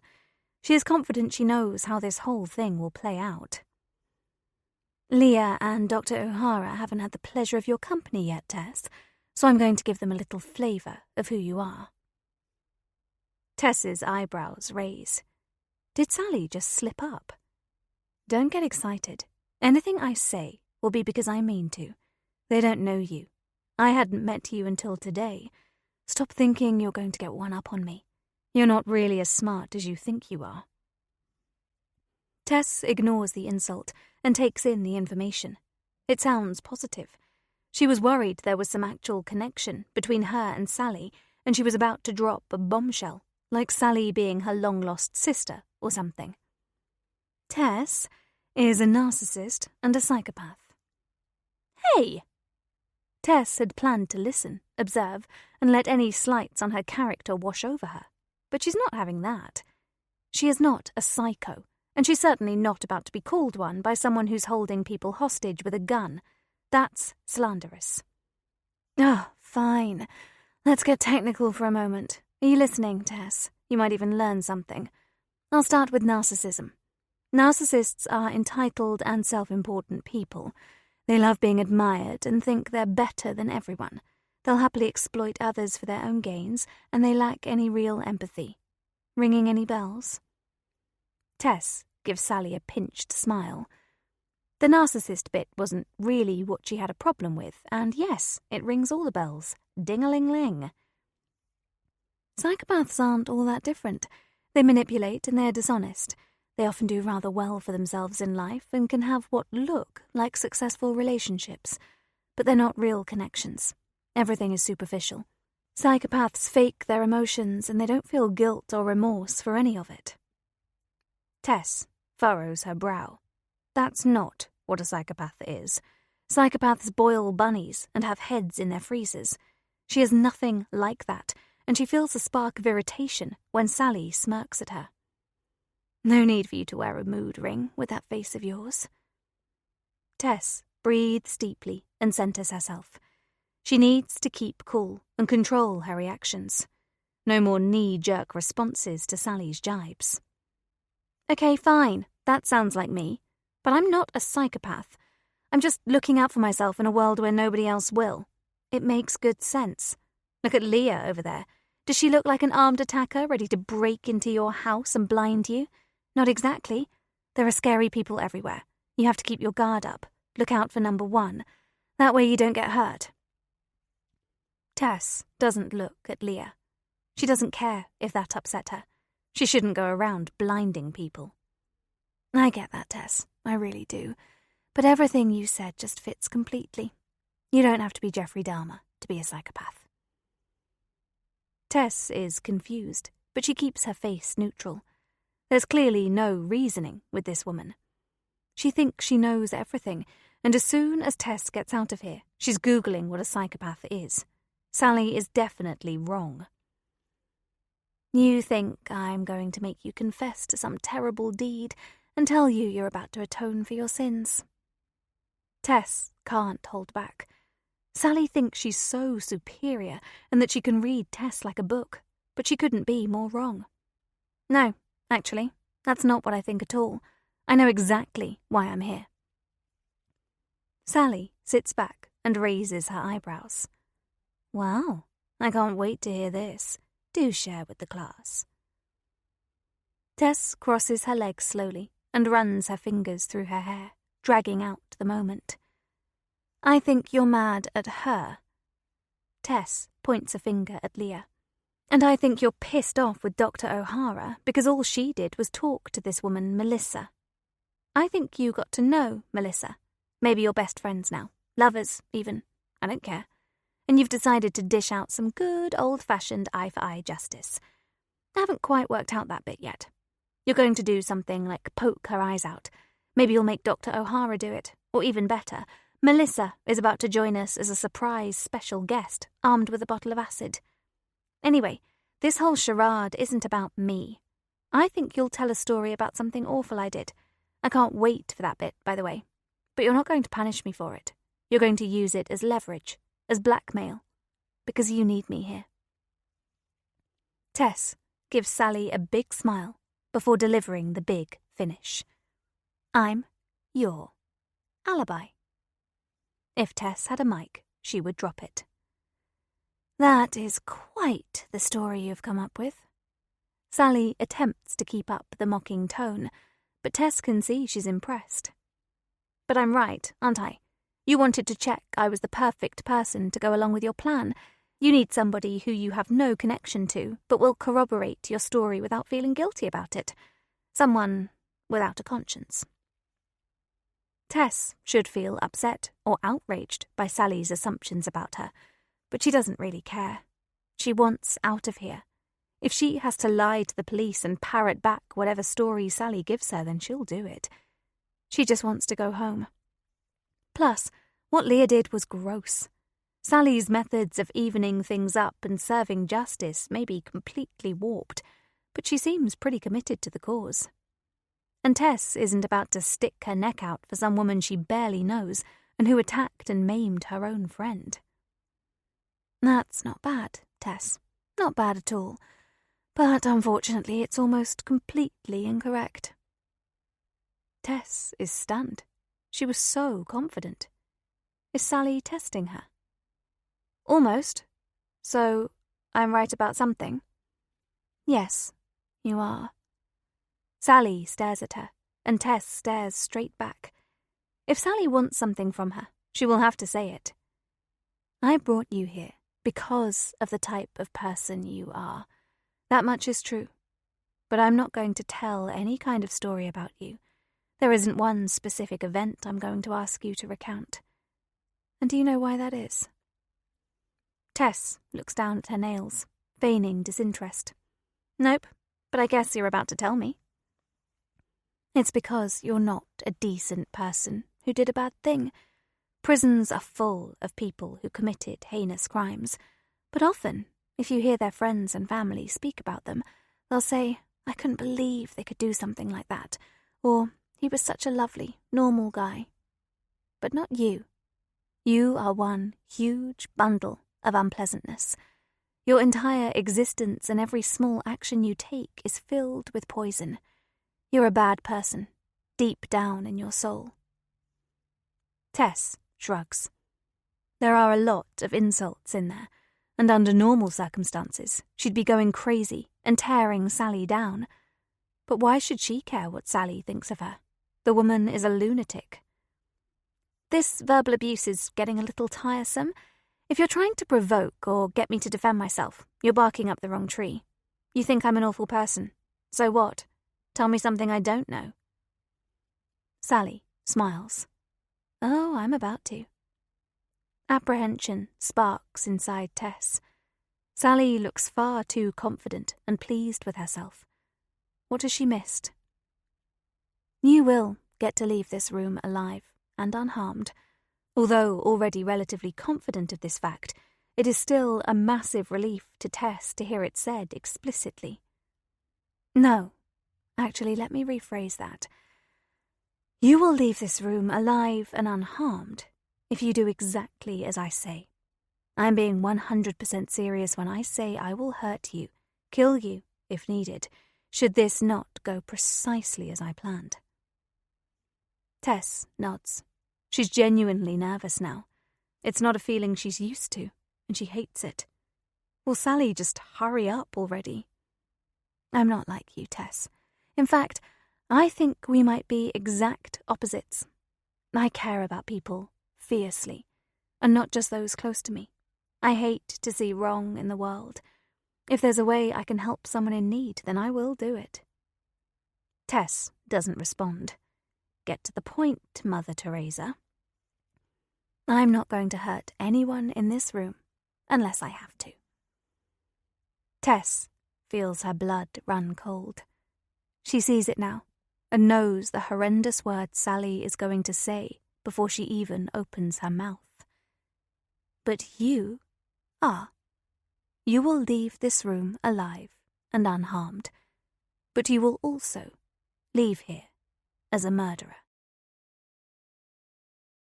35. Tess. All the moisture has left Tess's mouth, and her body begins to tremble.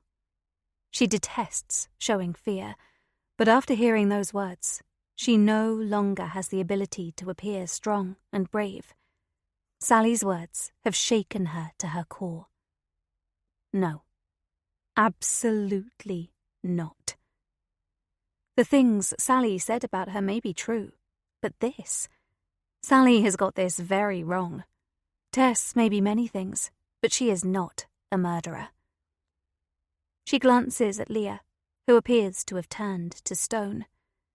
She stares back at Tess, unblinking and statue-like. Tess then looks to Dr. O'Hara. The bound woman's eyes are wet with tears, and her face is filled with hopelessness. Had she already been made aware of Sally's plans? This is utter madness. Tess is not going to murder a complete stranger for no reason. Sally has the wrong person.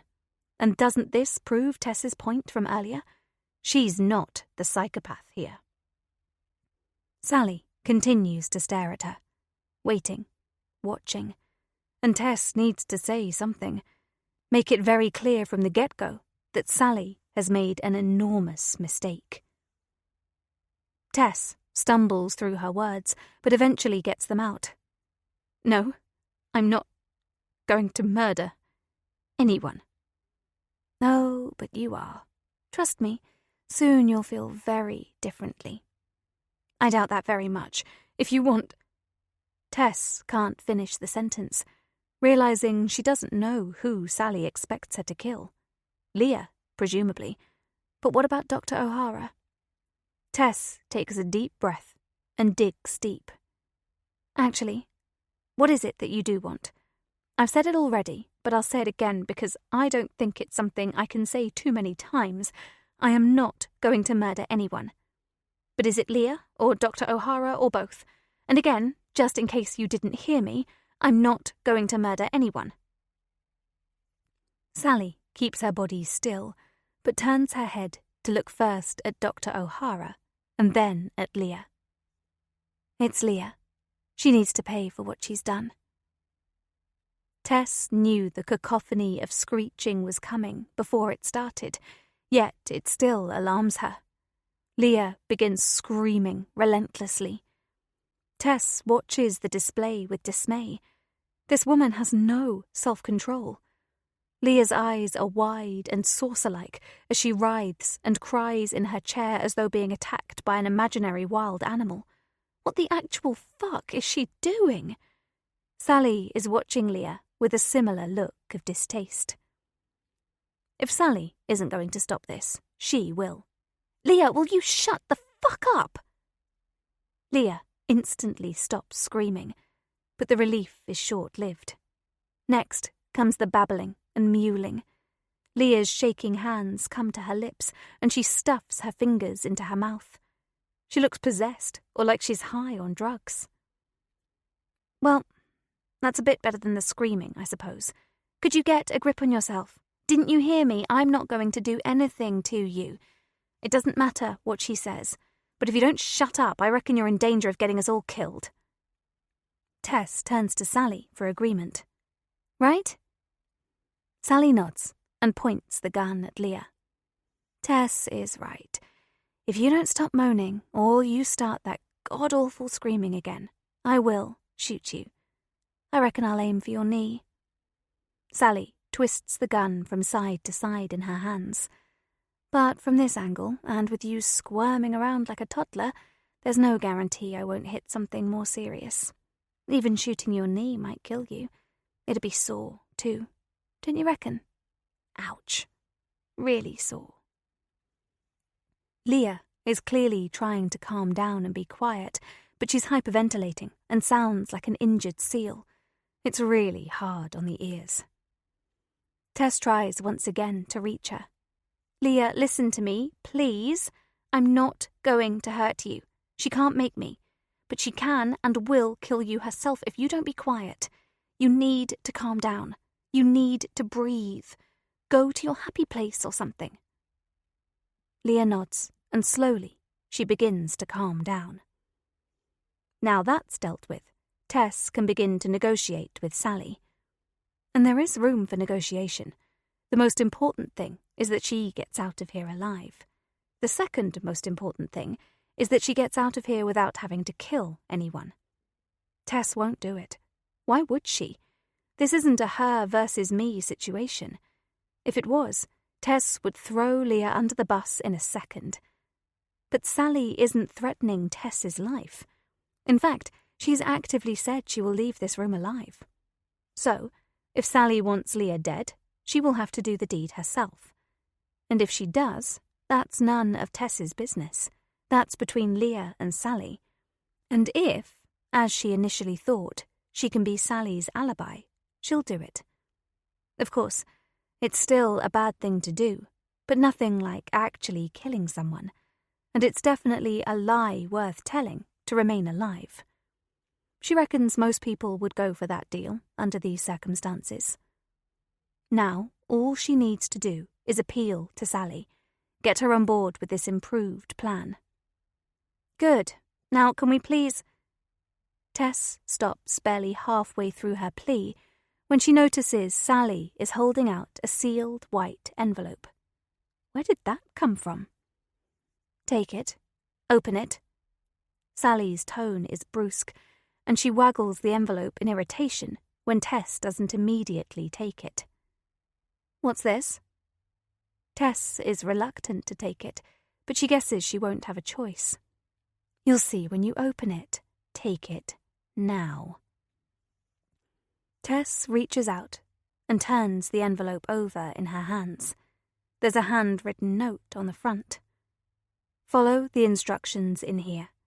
Do not deviate. Fear crawls up Tess's spine. This note was clearly pre-prepared. She can't imagine what could be in it. There is nothing that would make her carry out Sally's instructions and murder Leah. It doesn't matter what Sally threatens her with. There is nothing Sally could reveal that would warrant Tess resorting to murder. If Sally is about to ruin her life, she can go ahead. If she's going to destroy her relationship with Joe, then Tess will start again. If she needs to leave the country, she will. Then why is she so hesitant to open the envelope? Tess takes a deep breath and tears it open. As she reads, her whole world comes crashing down. She was convinced she had thought of everything. But this never even crossed her mind. Her eyes fill with tears. This can't be true. Sally is lying. Tess looks up at Sally and sees there is actually a hint of regret on her face. Even Sally must know this is wrong. How could anyone be so cruel? No. Please. No. The remorse in Sally's eyes falls away and is replaced by a determined stare. You do as I ask, and everything will be fine. Tess's stomach churns and her heart aches. Sally is a monster. Read it again and make sure you understand every word. Tess wipes her eyes and does as she is told. She must have misread it the first time. This can't be happening. Tess, do not read this aloud. At this moment, a friend of mine is at your parents' house.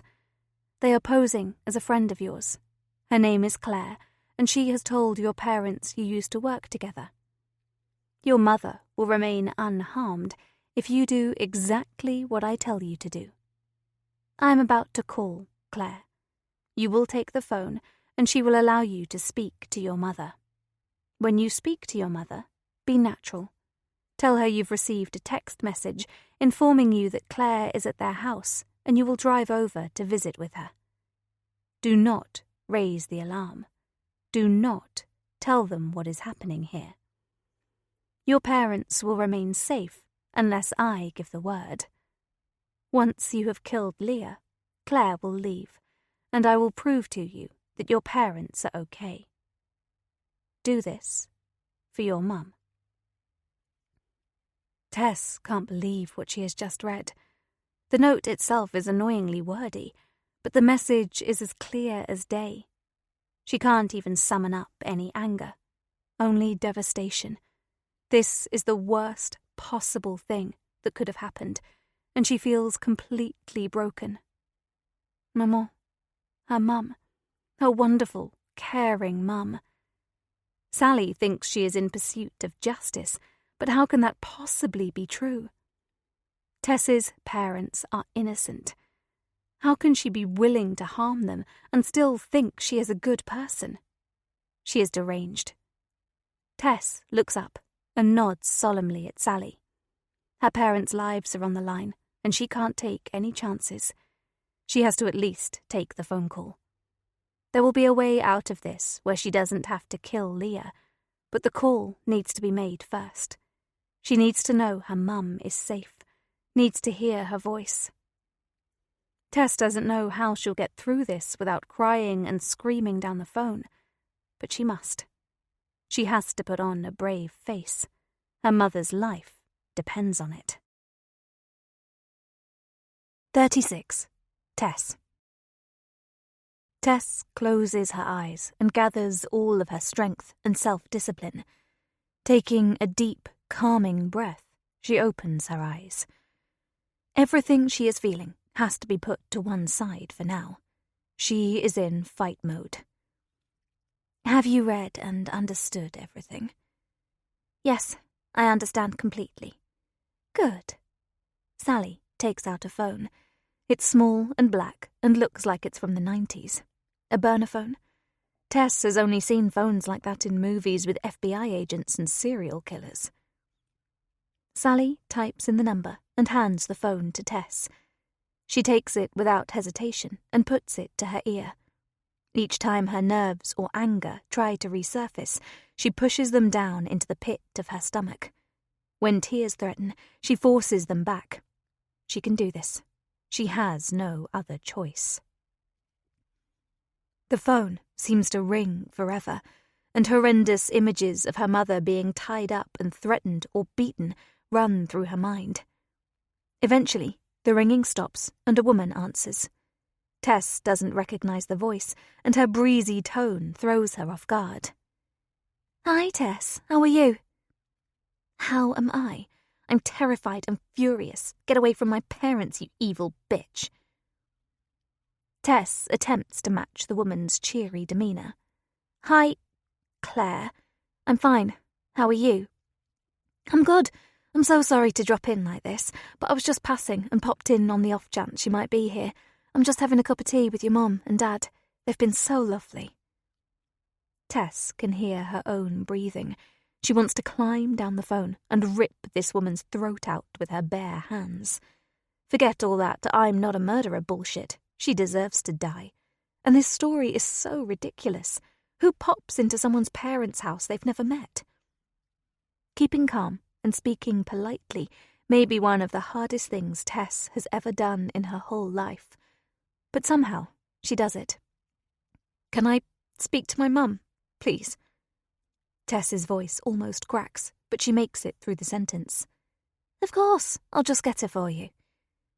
The woman's next words are muffled, and Tess feels her blood boil as she hears her call her mum's name. Margot, Tess is on the phone. She wants to speak to you. How dare you speak her name, you disgusting creature from hell. When this is over, Tess will find this Claire, and she will make her pay. Tess has never thought of herself as someone who could physically torture another person, but that was before this horror of a human being lied their way into her parents' home and threatened their safety. Now, she'd quite happily pull every one of this woman's teeth out with a smile on her face. Tess knows her mum is holding the phone before she speaks. Her soft, sweet breathing hits Tess's ears, and she almost faints with relief. Hello? Is that you, Therese? Tess drinks in her mum's voice. She would give anything to be there to protect her. She doesn't even care that her mum uses her full name. Tess doesn't know how to answer without breaking down, but a click of Sally's fingers and a waggle of the gun brings her back to reality. Hi. Yes, Mum, it's me. How are you? Is Dad there? Yes, dear. Jeune, Therese wants... No! Tess winces at the volume of her voice, and her outburst earns her a serious look from Sally. Keep it together, Tess. Keep it together for Maman. Sorry, Mum. I just meant... No, I don't want to speak to Dad. I was just checking that you weren't alone. Tess isn't sure whether that was stepping over the line, but Sally doesn't seem angrier. No, dear. He's speaking with that lovely friend of yours, Claire. What a nice surprise. I don't think we've met her before, but having some company is nice. I was saying to your dad. Her mum's words begin to blend and merge inside Tess's ears. She can't cope with this anymore. She needs to get that woman out of their house. She can't have anyone hurting her mum. It would be... She can't even finish the sentence. It's unthinkable. When the line finally goes quiet, and hoping that her mum hasn't asked her a direct question, Tess follows the instructions in Sally's note. She will play this game and get her parents to safety, and then she will unleash holy hell on Sally and her accomplice.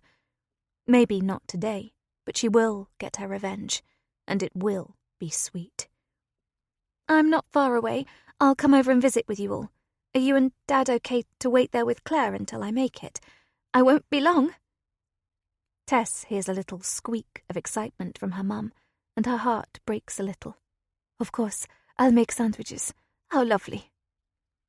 She hears a scratching noise through the earpiece, and she can see her mum in her mind's eye, pressing the phone against the chest as she relays the news. Jeune, Therese is going to come over.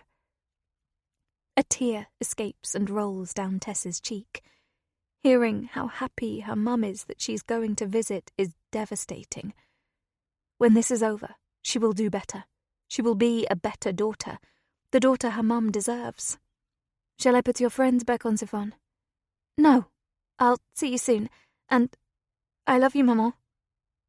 Tess hears her mum's intake of breath. She is surprised at hearing those 3 simple words and her preferred name, which Tess has always shunned. Words that she should say to her mum all the time, yet never does. I love you too, Therese. Est-ce que tu vas bien? Tess feels Sally's heated stare before she even meets her eye.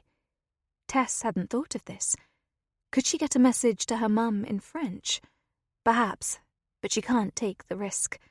She knows she's already behaved unusually by telling her mum she loves her, but she couldn't miss the opportunity. What if it's the last chance she gets? Tess grits her teeth. No, it will not be the last time. She will make sure of it. Tess answers perfunctorily and in English. Everything's fine. I won't be long, okay? Okay, bye. Bye. Tess ends the call and hangs her head. Well done, Tess. Tess doesn't look up. That was awful, and she is barely holding herself together. She is not surprised that her mum let a complete stranger into her house. She has such a gentle and trusting nature, and Tess hates Sally with every fibre of her being for abusing that trust. How could you? Tess raises her head and glares at Sally with pure hatred. Seriously, how could you? My parents have done nothing to you. They are completely innocent. Sally squirms in her seat. See, you have nothing to say. And do you know why that is? Because what you are doing is horrible. All this talk about righting wrongs, getting justice. How can this be justice? Tess shakes the phone at Sally. I can see you're upset, but... Of course I'm upset. Who wouldn't be upset? You kidnapped my mum and you're using her as ransom. Can't you see how appalling that is? Tess feels a glimmer of hope as once again Sally shows a flicker of remorse. Yes, but I didn't have a choice. What? Tess doesn't even try to control the volume of her voice, and Sally flinches. You didn't have a choice. I've never heard anything so utterly absurd in my entire life. You did this. All of this. Us in here. My parents. You made all of this happen. Is anyone holding you at gunpoint? Is anyone threatening your life or your safety? Is anyone threatening your mum's life? Tess stops. She had more to say, but the change in Sally's face stopped her in her tracks. She hit a nerve when she mentioned someone threatening her mum's life, and maybe, if she stays silent, Sally will elaborate. Their consultation feels like 1,000,000 years ago, but Tess remembers Sally taking a lot of interest in how she felt about her mum. It was the thing that made Sally soften and stopped her giving her a hard time. She may be on the warpath, but Tess senses she's not entirely happy with this part of the plan. She's already seen a couple of glimmers of guilt in her eyes. Tess must try to use this to her advantage. If Sally loves her mum, or is a mum herself, she could appeal to her better nature.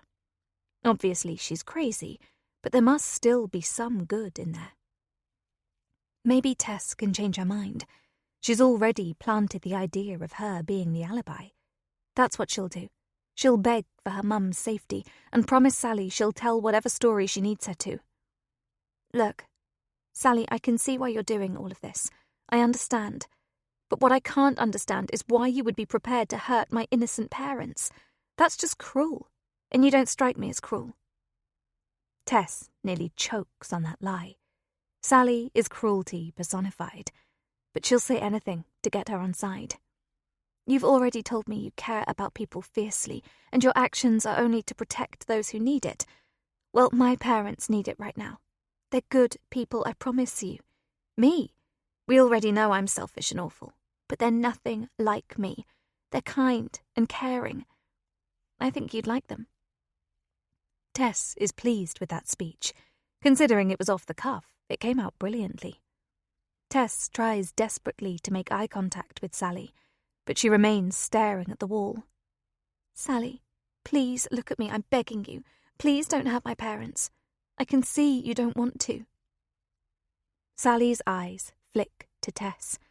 They are swimming with sadness. Yet when she speaks, her voice is robotic and monotone, and Tess's heart sinks.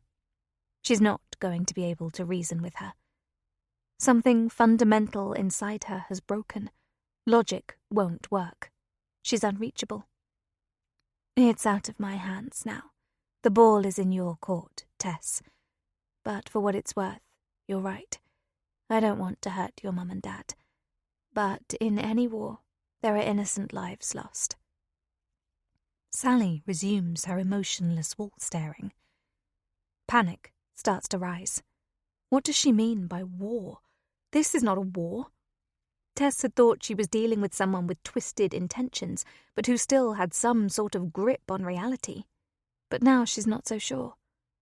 Tess looks to Leah. She hasn't heard a peep out of her in a while, and she finds her curled in a fetal ball in the chair, her lips twitching as though she is talking to herself or perhaps praying. Could Tess actually kill this woman if she was left with no other choice? Sally reaches down the side of the sofa, pulls out a kitchen knife, and places it across her knee. Tess's mouth falls open. Has that been there the whole time? 2 chairs and a sofa. Nobody ever chooses the sofa. Sally's voice is calmer and quieter than it's been so far, and it's horribly unnerving. Leah, would you sit up, please? I have some things I want to say to you. Leah does as she is asked. Her movements are slow, and she continues to mutter faintly to herself. Tess scans the room. Dr. O'Hara remains motionless and defeated. Tess hasn't heard her struggle or try to speak in ages. Leah is in some weird, childlike state, and Sally's behaviour is getting more and more deranged. Tess is the only person in this room with a shred of normalcy left, and if it weren't for the threat against her parents, she would risk an attack. Tess reckons she could get that gun or the knife and storm her way out of here, leave Sally to whatever she wishes to do with her 2 remaining prisoners. But she can't risk it. She has to wait it out a little longer. Tess fears the knife is for her, and after whatever Sally is planning to say to Leah, she's going to make her kill Leah with it. That's even worse than the gun. Where would she even stab her? In the chest? In the neck? But Tess can't. Her overriding thoughts remain with her mum, and not just her being in danger. If her mum found out she'd killed someone, even if the very act was to save their lives, it would break her. Her mum already feels like a failure because of how Tess has turned out. Of course, she would never say that to her, she's too kind, but her dad has alluded to it on many occasions. Look at what you're doing to your mother. Think of your mother. Her mum loves her, but deep down Tess also knows she is ashamed of her. Tess can't kill Leah. Knowing she murdered someone would be a fate worse than death for her mum. So she's going to have to call Sally's bluff, try and find a way out, pray that the woman calling herself Claire won't go through with it. A lot of ifs that ultimately might result in her sentencing her parents to death. 37. Leah. Leah has resigned herself to her fate. When she woke up this morning, she thought she was taking the first step on the road to getting better, doing something to make herself well again. But that can't happen now. She won't be able to live with what she did to Melissa. She still can't believe her flippant moment of madness caused such irreversible damage and a lifetime of pain. Even if she got out of here, she'd go to jail. And she can't have that. She's drifted in and out of listening to the conversation between Sally and Tess. Sally has undoubtedly gone to extreme lengths to plan all this. And Leah gets it. Look at what she herself did under the veil of retribution. From trolling Natalie to driving to Melissa's house in the middle of the night. Both things she could never have imagined herself doing. And it all snowballed so quickly.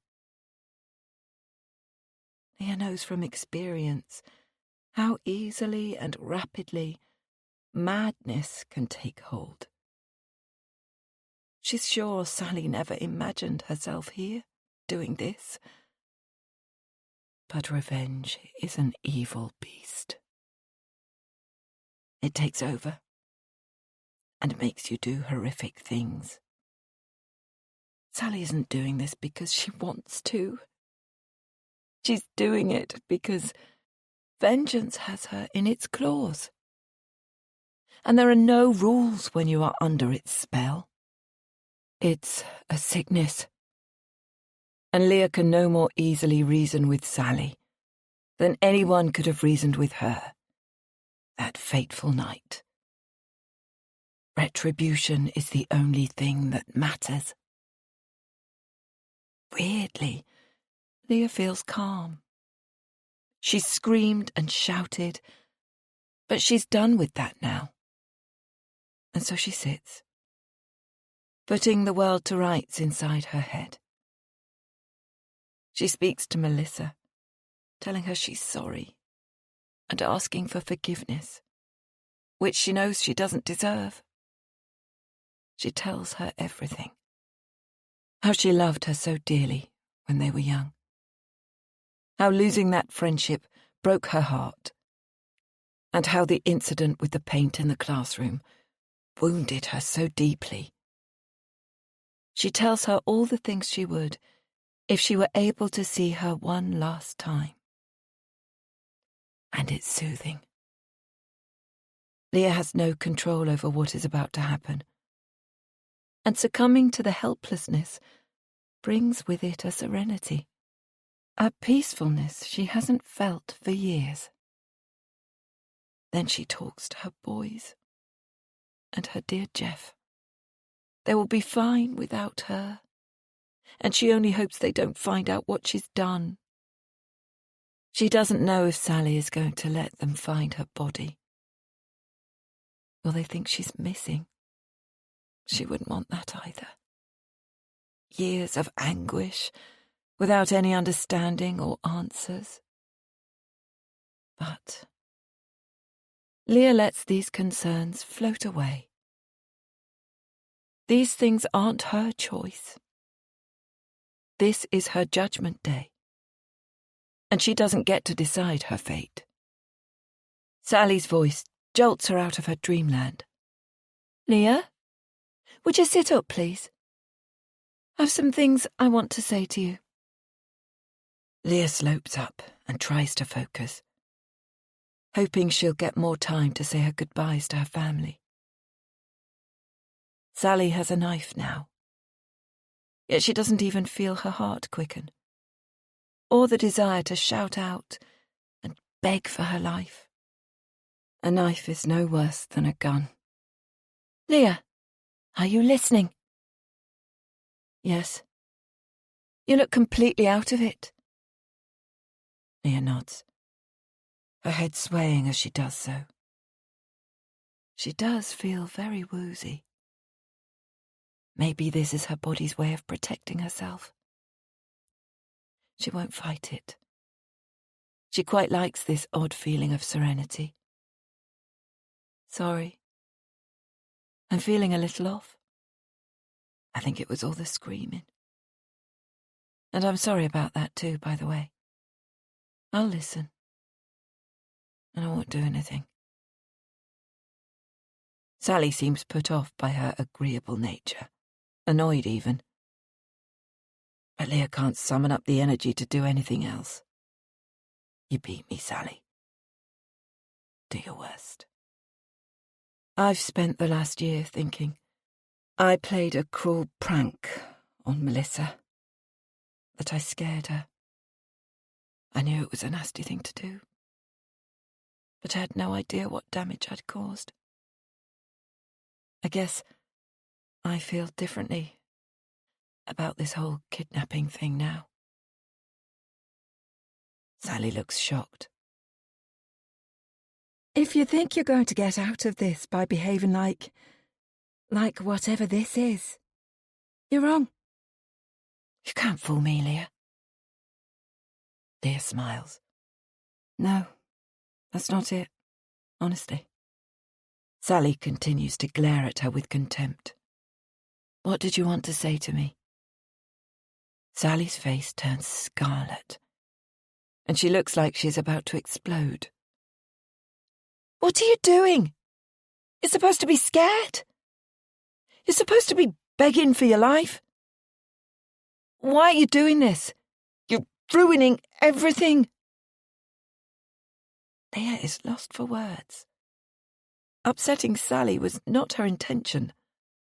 But even in her weird, resigned-to-death state, she can see the ludicrousness of Sally being irritated that she's not frightened enough.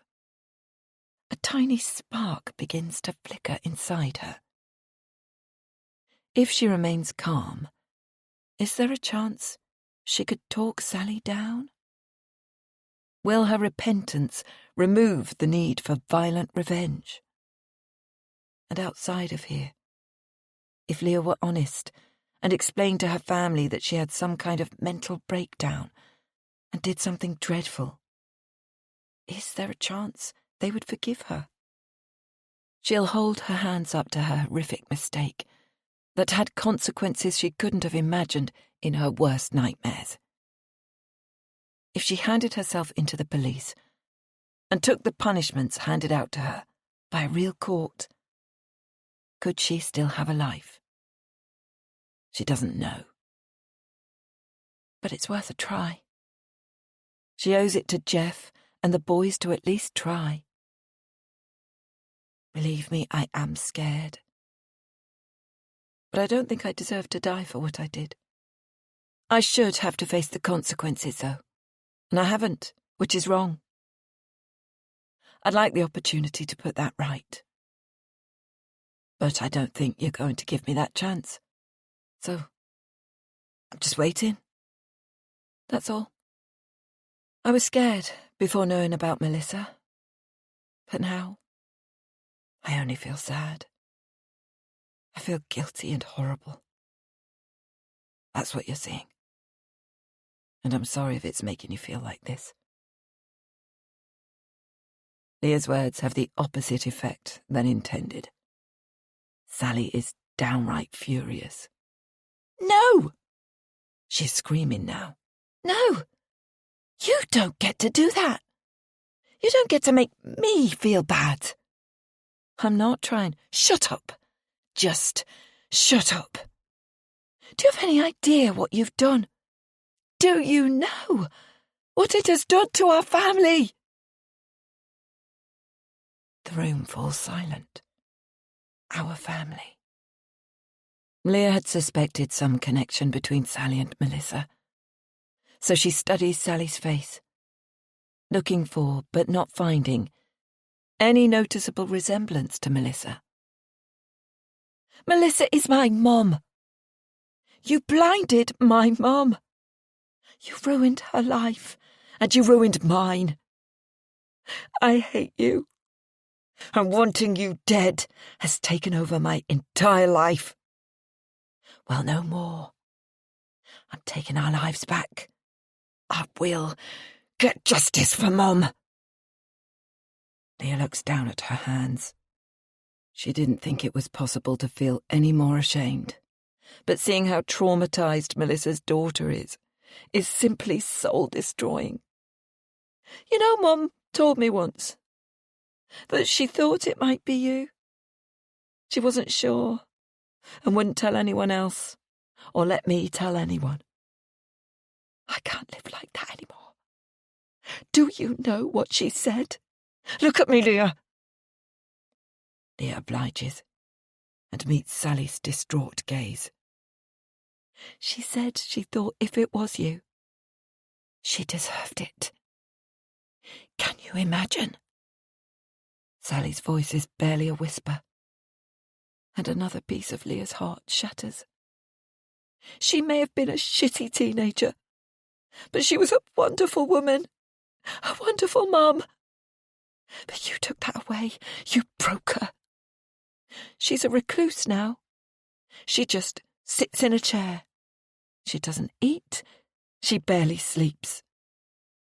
Do you know what it's like to watch someone so full of life fade before your very eyes? Leah shakes her head. She doesn't know, and she can't even imagine. So you may think I've lost my mind, that what I'm doing is way over the top. But I assure you, it's not.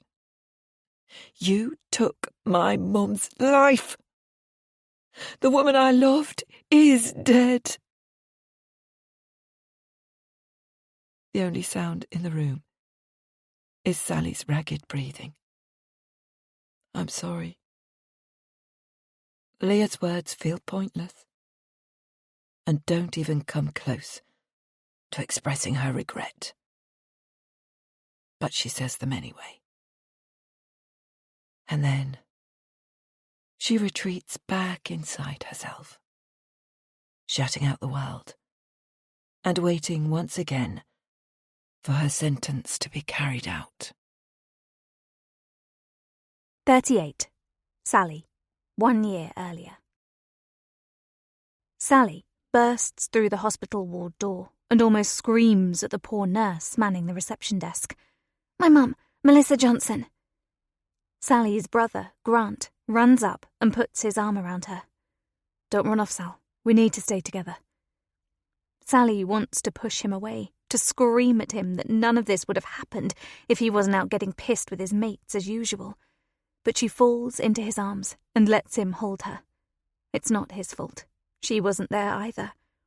They hug, and Sally cries into his chest, deep, racking sobs. How could this have happened to their wonderful mum? Cancer stole Dad 5 years ago, and Sally doesn't know what she'd do without Mum. She's the backbone of their little family, her rock, her everything. When Sally and Grant are ushered into their mother's room, Sally prepares herself for the worst. On the way to the hospital, her mind was filled with visions of her mum's burnt, misshapen face, her eyes black and unseeing. Yet when they enter the room, Mum looks relatively normal. There's a bandage over one eye, but her skin looks okay, and although red and a little swollen, her visible eye looks fine. She even smiles. Sally rushes over and kneels by the side of the bed, grasping her hands, squeezing and shaking them with relief. Her mind had gone to a very dark place when she got the call from Grant, but he must have been given the wrong information or misunderstood what they had told him. None of that matters now. Mum is okay. Tears of relief wash away tears of anguish, and Sally looks up at her mum's face and smiles. Grant perches on the other side of the bed and rests his hand on Mum's shoulder. Sally's voice judders as she speaks. How are you, Mum? Even though she looks fine, Sally knows she's been through a terrifying ordeal. Also, didn't Grant say she banged her head and was knocked unconscious? There could still be things wrong, things they can't see. Sally is desperate to hear her mum's voice, and fresh tears come when she finally speaks. Don't cry, love. I'm fine. Well, not fine, but, you know. What happened? Are you okay? Is everything going to be okay? I think so. They've washed my eyes out about 1,000,000 times. I don't think anyone has cleaner eyes than me right now. One is a bit more damaged than the other. Mum points to the bandage. This one has a bigger burn on the front, but they told me both would be fine eventually, and I can sort of see out of this one. It's a bit hazy and I can't see all the bits of your face, but I've gotten up and been to the loo, no problem. Sally gasps with relief. She has a sudden urge to pray or cross herself, even though she's not the slightest bit religious. That's amazing, Mum. And what about your head? Grant said you were knocked out. Mum purses her lips. That bloody hooligan pushed me back into the house. I slipped and cracked my head on one of those bar stools. Knocked me clean out. I don't remember a thing until your brother came in, and even that's a bit of a blur. But I've had a scan, and I'm fine. My head is as good as it's ever been. Sally bites down hard on her bottom lip as she thinks of the person who did this. Was it just random, or was their house targeted? She looks across at Grant. Was it someone looking for him? Sally takes a deep breath. She needs to stop feeling resentment towards Grant. It won't help anyone, and it would definitely upset Mum. Did you see them? Do you know who it was? Mum's lips start to tremble, and Sally feels her blood boil.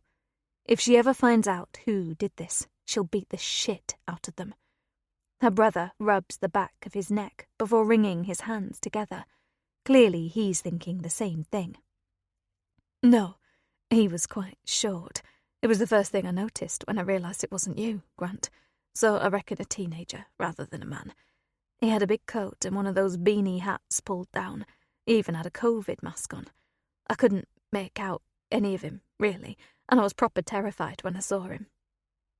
Sally has so many other questions about her mum's attacker, but she doesn't want to upset her any further. But one thing that was weird. Sally's heart rate picks up. Go on. He seemed surprised to see me. What do you mean? Well, I went downstairs because I could hear footsteps and weird noises. I figured Grant had forgotten his keys, and when I opened the door, the boy in the mask looked terrified. I think if I'd closed the door then and there, he'd have just run away. But I don't know what came over me. I just screamed, and then, before I knew it, he'd sprayed the paint on me. I think he panicked or something.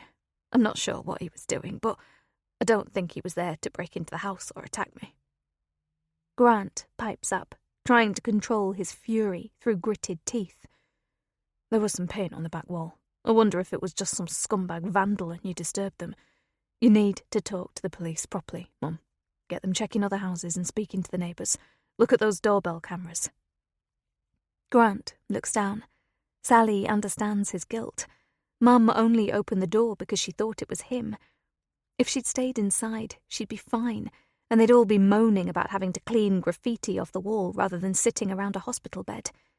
But it's not his fault, and when Sally calms down and gets her head back on straight, she'll make sure he knows that. Sally's prevailing emotion is anger. Anger at her mum for opening the door in the first place. Why couldn't she just stay inside? Anger at herself and Grant for not being there. All of this anger is misplaced and unhealthy, she knows that. It will pass, but until then, she needs to watch what she lets out of her mouth. Well, all that matters is that you're going to be okay. When can you come home? Mum puffs out a breath. What I wouldn't give to come home with you both now, but because I banged my head, I've got to stay in for a bit. They keep asking me the same questions and checking me over every 5 minutes. It's just routine, they say, but it's bloody annoying. Sally nods. She'd give anything to take Mum home now too, but only once they know she's okay. I've got lots of eye drops. I'll need some help with those, by the way, and I've got to come back in for checkups, but they won't keep me in longer than they need to. My head's a bit sore, but they've given me painkillers, and I can take those home too. Sally feels completely choked up by her mum's bravery. What a terrible thing to have happened to someone so kind and giving. Mum wouldn't hurt a fly. I'll come stay with you for a bit. No arguments. It'll be nice. We can... Sally almost says watch movies together, but catches herself just in time. We can catch up. Mum smirks. You were going to say watch TV, weren't you, you silly bugger? And then Mum laughs, and Grant grins. Yeah, I reckon she was, Mum. Sally finds herself laughing too. A knock at the door brings them out of the moment, and a nurse peers in. Melissa needs some rest now, and the doctor will be in soon. She doesn't actively tell them to leave, but Sally knows what she's hinting at. Can we have 2 more minutes, and then we'll go? Of course. Do you need anything, Melissa? More water? Yes, please. Water would be good. I'll be back in a tick. The nurse closes the door gently. Sally grips her mum's hand tightly. I'll find out when we can come back, okay? One of us will be here whenever we're allowed to be.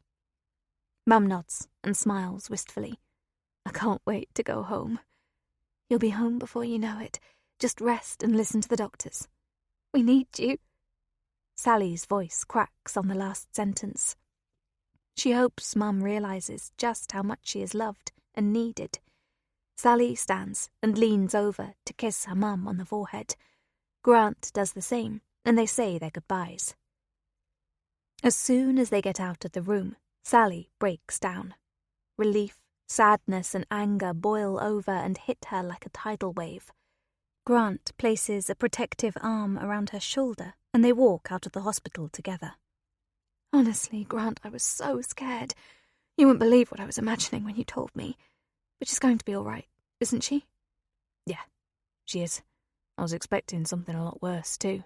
Not to say this isn't bad, but I wasn't expecting her to look so, normal. I had to swallow down some choice words in there, though. I'd love to get my hands on whoever did this. I'd wring their scrawny neck. Same. And I don't care what Mum says. It doesn't matter if they only meant to spray paint the house. They didn't. And even though Mum is going to be all right, she might not have been. They could have done some serious damage. Never mind that they could have killed her. Grant squeezes her tighter, and they silently walk back to the car. 39. Sally, 6 months earlier. These last few months have been the worst of Sally's life. Mum did not leave the hospital after a day or two armed with painkillers and lots of drops. Not even close. They were told by the doctors there could be rare complications with such an injury. Sally only half listened at the time. She knew they had to warn you about these things, but she didn't really think it would happen. But those complications started to occur. Every single one. And no matter what the doctors did, the outcome was always the worst-case scenario.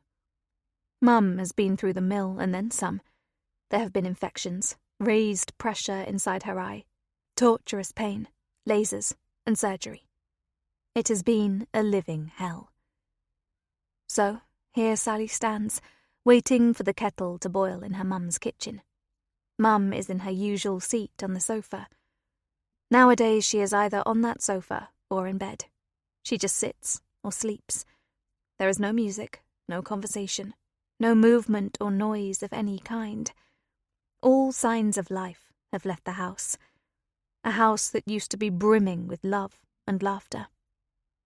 Sally knows it is fruitless to suggest going out or even doing something together in the house. Mum always refuses, and even the suggestions themselves make her angry or upset. Visitors have dried up, and Mum doesn't want them anyway. Her best friend, Natalie, whom she's known since they were children, refuses to give up. She is the only person, other than Sally or Grant, that her mum will engage with, and despite Natalie's insistence that she'll never stop trying, Sally is scared it won't last much longer. Mum lost almost all of the vision in one eye.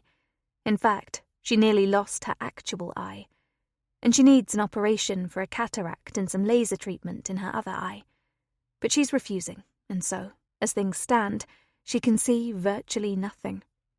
They've had lots of arguments about it. The doctors have said she'll get a good level of vision back if she has the procedures, enough to make her independent again. But Mum won't listen. She's scared and doesn't believe them, and although Sally disagrees with her mum's decision, she can at least understand. She has been through so much in the pursuit of making her vision better, yet nothing has worked, and invariably, things have got worse. Mum has lost all faith, and she's terrified of losing the tiny bit of sight she has left. How has everything gone so horribly wrong? On that first day, the day after the attack, they told her everything would be fine. She was supposed to be fine. Sally takes 2 cups of tea to the living room and sits on the sofa beside Mum. She knows she won't drink it, but Sally feels she needs to keep some normality. Otherwise, they'd just sit here all day, doing absolutely nothing. Natalie messaged. She's going to pop in and see you about 11 o'clock. That okay? Mum's face barely moves as she speaks. No, it's not okay, but that won't stop her. Sally thinks she sees her mum give a slight smile, but it is fleeting and disappears quickly. Her face has changed so much. She looks sunken and so very tired. She no longer has her hair coloured or wears any makeup. Sally has offered to take her to the hairdressers and help her do her makeup, but she always refuses. There's no point, Sally. At times, Sally wants to shake her and remind her that she has so much to live for. If she would agree to the cataract operation and the laser treatment, then they could try to get back to normal. But she won't have any of it. At first, Sally hoped her refusal would be temporary, and as the trauma of what she'd been through began to wear off, Mum would start to feel differently. But every day is the same, and she refuses to engage with her GP about her plummeting mood. They've offered therapy and medication, but she won't even entertain the idea. Hopefully, Natalie's visit will lift her spirits. Sally likes Natalie. They've been in each other's lives for years, and she's like a member of the family. Maybe when Natalie comes, we could all go out for coffee or something? Mum closes her eyes and takes a deep breath, as though trying to keep her patience. Sally knows she wants her to stop pushing, to stop suggesting she do anything other than sit here all day, but she won't. That would be admitting defeat, and Sally will never give up on her. If the roles were reversed, Mum would do everything in her power to help. Sally holds on to the hope that one day her persistence might work. If Sally insists on coming, she can sit here. I don't want to go out, and I wish you would stop asking. You know it irritates me, right? Yes, but... Mum interrupts before she can finish telling her that she will always keep asking, that she loves her and will never stop trying. Do you believe in karma? Sally's heart sinks. Not this again.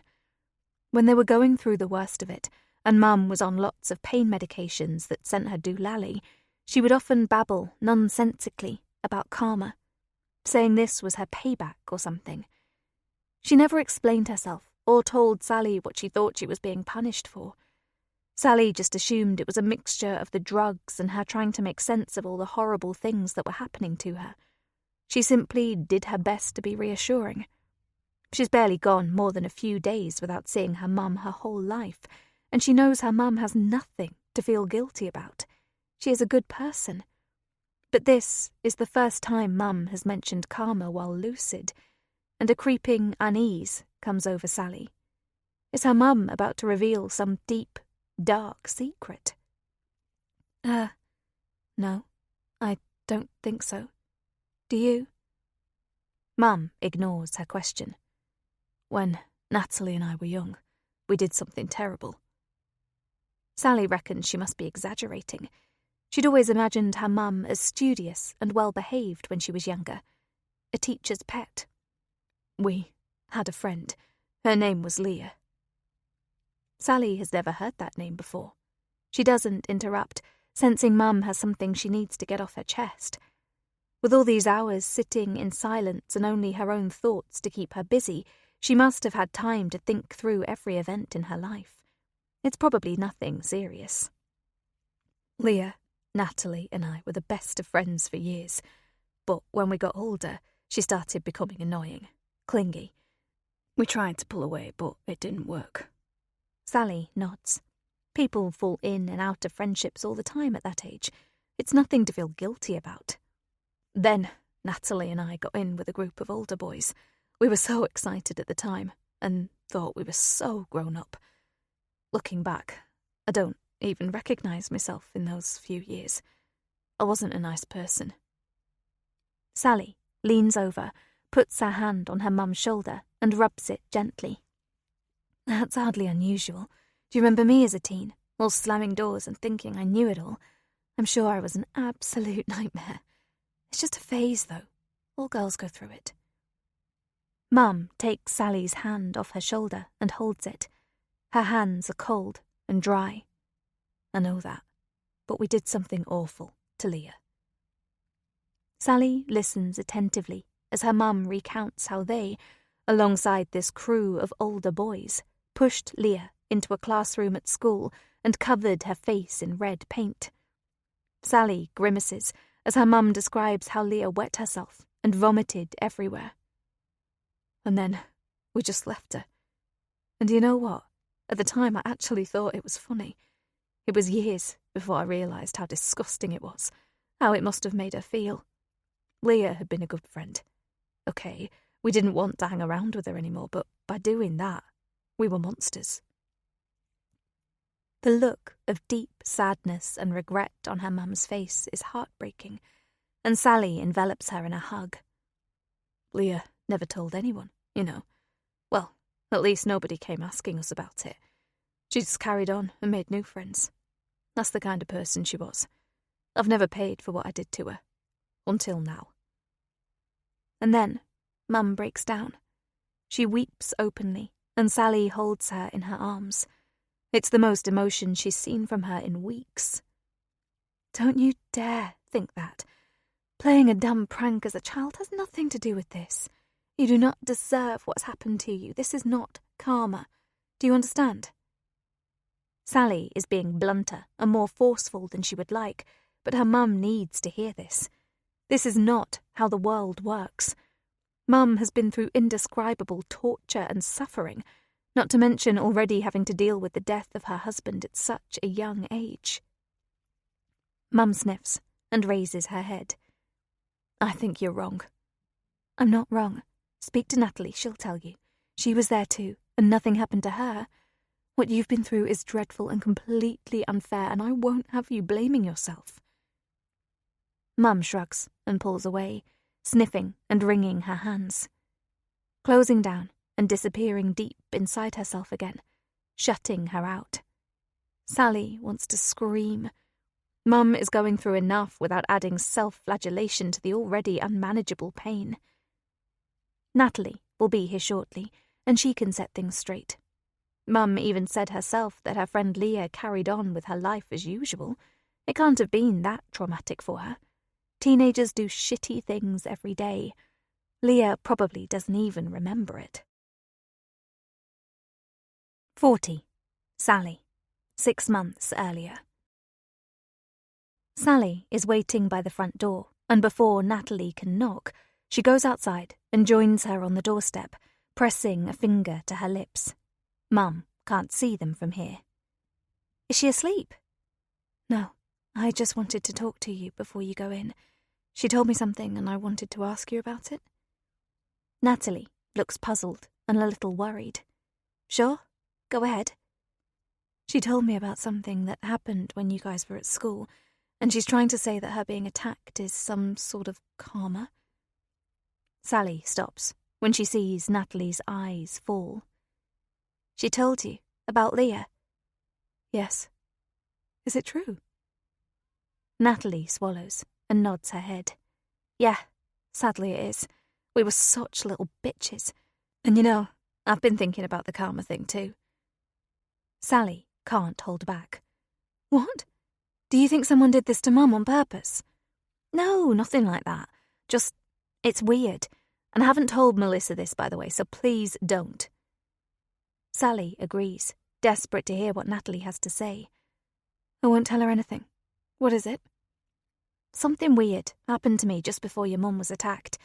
I started getting all these horrible messages from unknown profiles on Facebook, saying stuff like, I know what you did, and threatening me, telling me they were coming after me.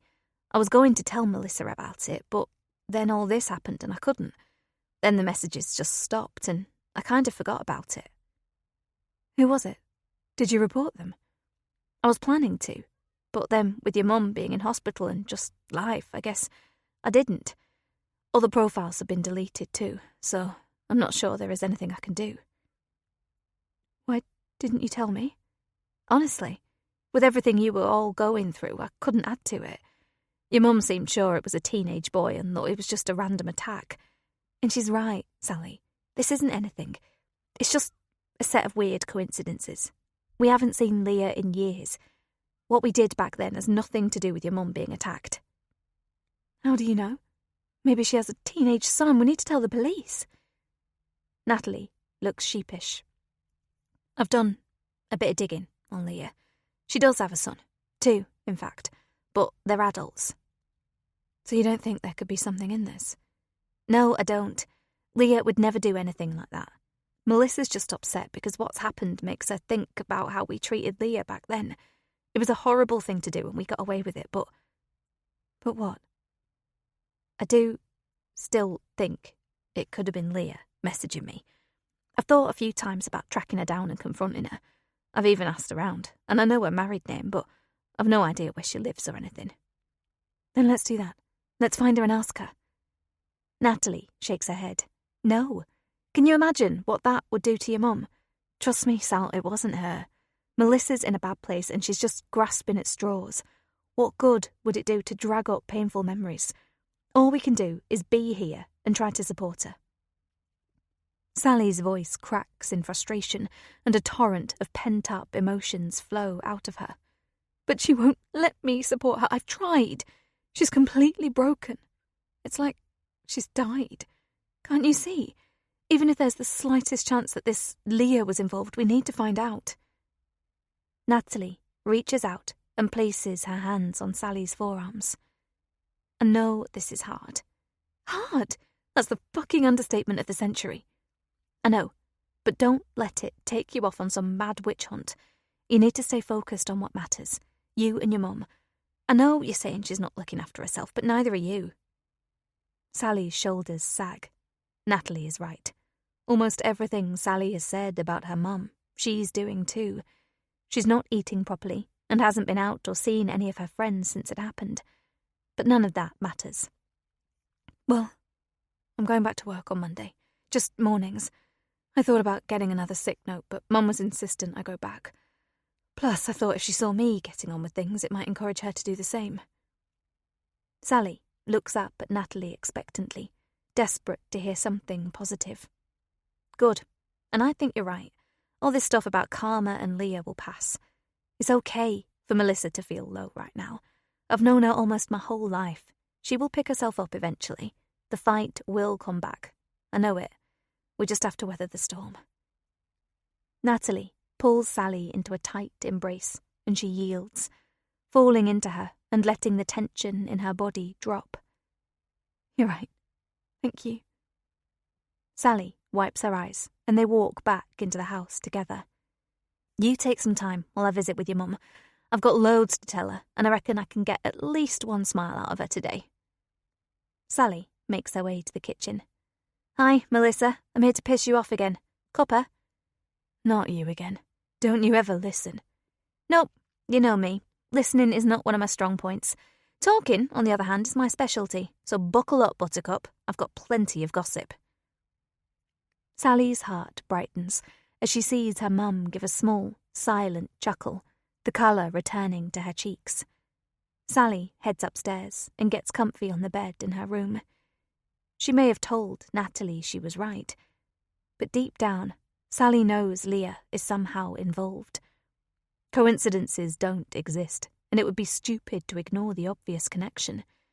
She will track her down and find out if she is responsible for her mum's pain and misery. And woe betide her if she is. If Leah has destroyed her mum, Sally will not wait for karma. She will become karma. 41. Leah. This just gets worse and worse. Poor Melissa. Leah continues to be astonished at the knock-on effect of what she's done. She tries to tell herself she can't be held responsible for every consequence and complication. But she is lying to herself. She started a chain reaction of events. She lit the fuse. Every single thing that happened after is of her making. I don't know what to say. No, I should think you don't. And I'm not finished yet. Mum got even worse after that. She's pretty much mute now and barely makes eye contact. Natalie remains a faithful friend, something you couldn't possibly comprehend. Leah wants to object. Sally is making it sound like she was the one who broke their friendship, and that's at least one thing she's not guilty of. Maybe the only one. But that would make her sound bitter and sulky. Sally continues. She never spoke to me about you again after that day. But I knew you were to blame. Something inside me, something bigger than all of us, told me it was you. And I was right. I've let it take over my life. And I know I've neglected Mom. But after today, I'll be able to focus on her 100%. We can start the healing journey once your dark presence is extinguished. Leah knows her curiosity will likely only get her killed sooner, but there is still so much she can't figure out. I understand why you'd want to get back at me. But why all of this? Why not just come to my house or something? You've already said you know where I live. Leah is surprised by her own bravery. Since being in this room, she's acted in ways she can't comprehend. She's screamed bloody murder. She's cried like a baby. She's fallen into semi-conscious despair. And now she's somehow emerged calmer, braver and accepting. All in such a short space of time. Good question, Leah. When I decided to seek revenge for you killing my mother, Sally looks up and catches Leah's gaping mouth. Don't argue with that statement. You don't know. You killed her. She died. Leah closes her mouth and folds her arms, knowing there is no point in arguing. I found you pretty quickly. Natalie told me your surname. And, as I've said before, you weren't hard to find, and Coke's here. Leah thinks. She remembers Sally saying she targeted her through Facebook. But how on earth could she know Leah was looking for therapy? She doesn't dare ask. And what does it matter anyway? I spent weeks following you. I have to say, you lead a pretty nice life. Expensive clothes, beautiful home. I noticed you often went to the doctor, which got me wondering. I remember standing behind you in the queue at the pharmacy to collect your antidepressants. It took everything I had not to bash your skull in. But you see, Mum needs me, and I know she can come back to life once you're gone. As soon as everything has been put right, we will heal. Leah listens intently. Okay. That answers the bit about knowing she was suffering with her mental health. But why bring two other innocent people in on this crusade of vengeance? But why here? And why are you punishing them too? Leah doesn't look at either Tess or Dr. O'Hara. How they must hate her. They're entirely innocent. I can't take the chance I might get caught. Even though what I'm doing is justified, and should, in my opinion, be legal. Sadly, it's not. Mum can't lose me. So, that's why Tess is going to do the honours. Sally turns the gun on Tess briefly, who doesn't move a muscle, until Sally's eyes are firmly focused on Leah again. Then Tess shakes her head, and Leah sees her silently mouth, no.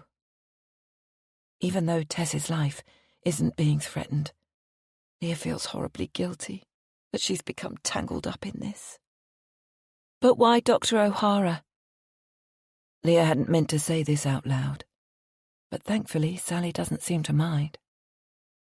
Ah, the doctor. Sally turns her head. You okay back there? The doctor's head is raised now, and she is staring at Leah with pure hatred. Who can blame her? She's yet another victim of Leah's actions, and from what she read about Dr. O'Hara before coming here, she's nothing but a kind and caring professional who's helped many people. Of the three of them, she must be the most confused and angry at her current predicament. Dr. O'Hara doesn't answer Sally's question. Ah, I forgot. You can't speak properly with that gag in your mouth. Let's fix that, shall we? Sally jumps up, the knife in one hand, the gun in the other.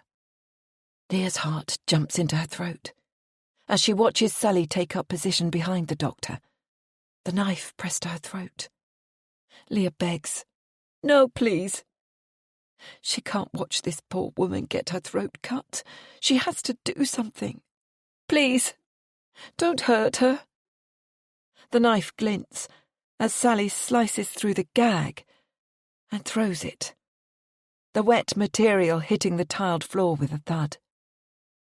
Leah can't bear to watch, yet she seems unable to turn away. Dr. O'Hara is a good woman, you know. She's dedicated her life to helping people. And in the time I've worked for her, I've seen it firsthand. She helps people heal purely through listening and talking to them. It's quite special. Leah's nerves are on edge. The knife is still uncomfortably close to the doctor's neck. And although the gag has been removed, she is still tied to the chair and unable to move or defend herself. Sally praising the doctor is confusing, and there must be a but coming. Dr. O'Hara doesn't speak and remains facing forwards, staring at Leah. Her stoicism is impressive. I haven't done very well for myself work-wise. I've always been a bit of a flake with jobs, and I've never known what I want to do with my life. But Dr. O'Hara gave me a chance, and I will always be grateful. It's led me here, to the most meaningful and important thing I'll ever do. Sally's grandiose attitude is back, and Leah imagines how much Dr. O'Hara regrets her decision to hire Sally. Leah truly hopes the doctor makes it out alive. She deserves to live more than any of them. And now, I think it's time. Panic rises inside Leah's chest. Time for what? She leans forwards, her arms outstretched, pleading with Sally. But then a thought occurs to her. Sally has already stated she won't kill Leah herself, that she can't run the risk of being caught. Then surely Dr. O'Hara is safe? Not to mention, the doctor is someone Sally clearly admires and is thankful for. She won't hurt her. She would go to prison. She would still be unable to support her mum. But Leah's trying to apply rationality to an illogical situation. Sally's mind isn't working. Things don't have to make sense. Sit back. Leah does as she is told. Sally slowly moves the knife away from Dr. O'Hara's neck and points it at her back. Relief floods through Leah. If she has to watch the doctor be stabbed, in the back would be a less unpleasant sight. What an utterly horrific and selfish thing to think. Sally slices upwards with the knife, and Leah clamps her eyes closed, waiting for the torturous screams to follow. But all is quiet. Leah opens one eye, her heart racing, and sees Dr. O'Hara move for the first time. Her arms are in front of her, rubbing at her wrists. Then Sally bends down quickly and dispatches the ties around Dr. O'Hara's ankles with another quick flick of the blade. Leah watches, relieved and bewildered in equal measure.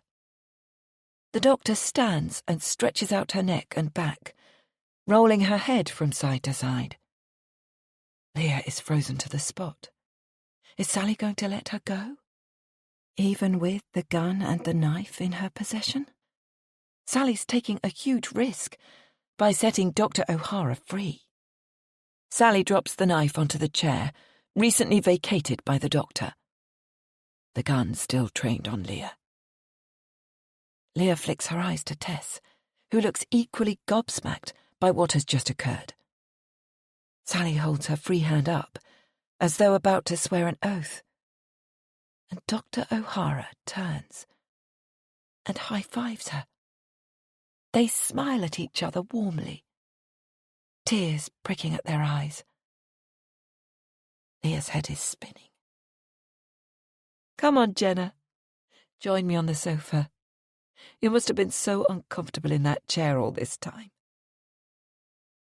Dr. O'Hara nods, before focusing her eyes on Leah, and then Tess, flashing them a wicked smile. Leah feels like she is going to pass out. 42.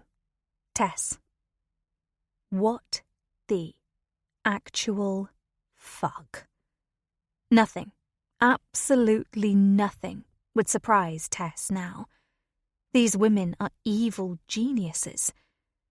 Tess looks at Sally and Dr. O'Hara as they sit next to each other on the sofa. They are holding hands and sitting in the exact same position. They remind her of the little girls from The Shining. Tess almost pissed her pants when they high-fived. They actually high-fived. It was a very cool move, not to mention creepy. It gave her goosebumps. The last 10 minutes were fascinating to watch, and Tess has to give it to Sally and Dr. O'Hara. They had her. She still can't quite believe what she is looking at. Why the hell would they do that? For theatrics? If so, it definitely worked. It was like watching Kaiser Soze stop limping. And being immersed in their performance was a bit of a welcome relief from the horrible fear she feels for her mum. Since they've been in this room, it's been a peculiar turn-taking approach between her and Leah, and Tess is trying to use the time when the heat is off her to regroup and come up with options. She doesn't have much. Pretty much nothing, to be honest. And the revelation that Dr. O'Hara is on Sally's side does not work in Tess's favour. Sally has an accomplice.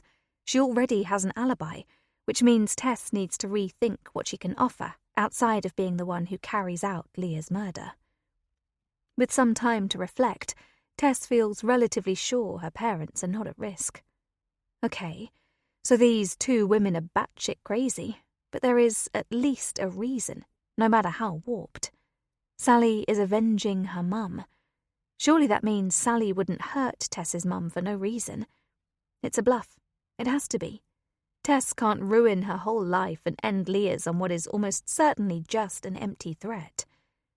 Tess waits with bated breath for what Sally and Dr. O'Hara are about to do and say next.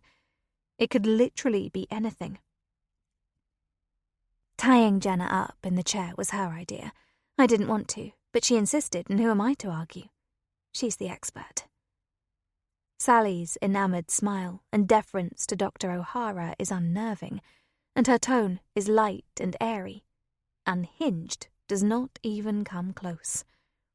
Dr. O'Hara gives Sally a businesslike nod before pulling her hand away from Sally's and crossing her legs. She straightens her hair with long, elegant fingers, tucking the strands that were stuck to her face behind her ears. It was simply the best strategy. It's the first time they have heard the doctor's voice. It is deeper than Tess was expecting and has a sultry tone, perfect for a therapist. When we decided to do this, I researched the theory of hostage-taking quite extensively. Is this woman for real? Tess can't believe they're about to be subjected to a lecture. In the initial hostage-taking stage, emotions are running wild. This was the greatest risk to our plan. Both of you have reduced decision-making capacity. In layman's terms, you'll likely do something stupid and ruin everything. My feeling was, if it was a very obvious 2-against-2 situation, you might try to overpower us. And, as Sally has stated, we don't want to have to hurt either of you ourselves.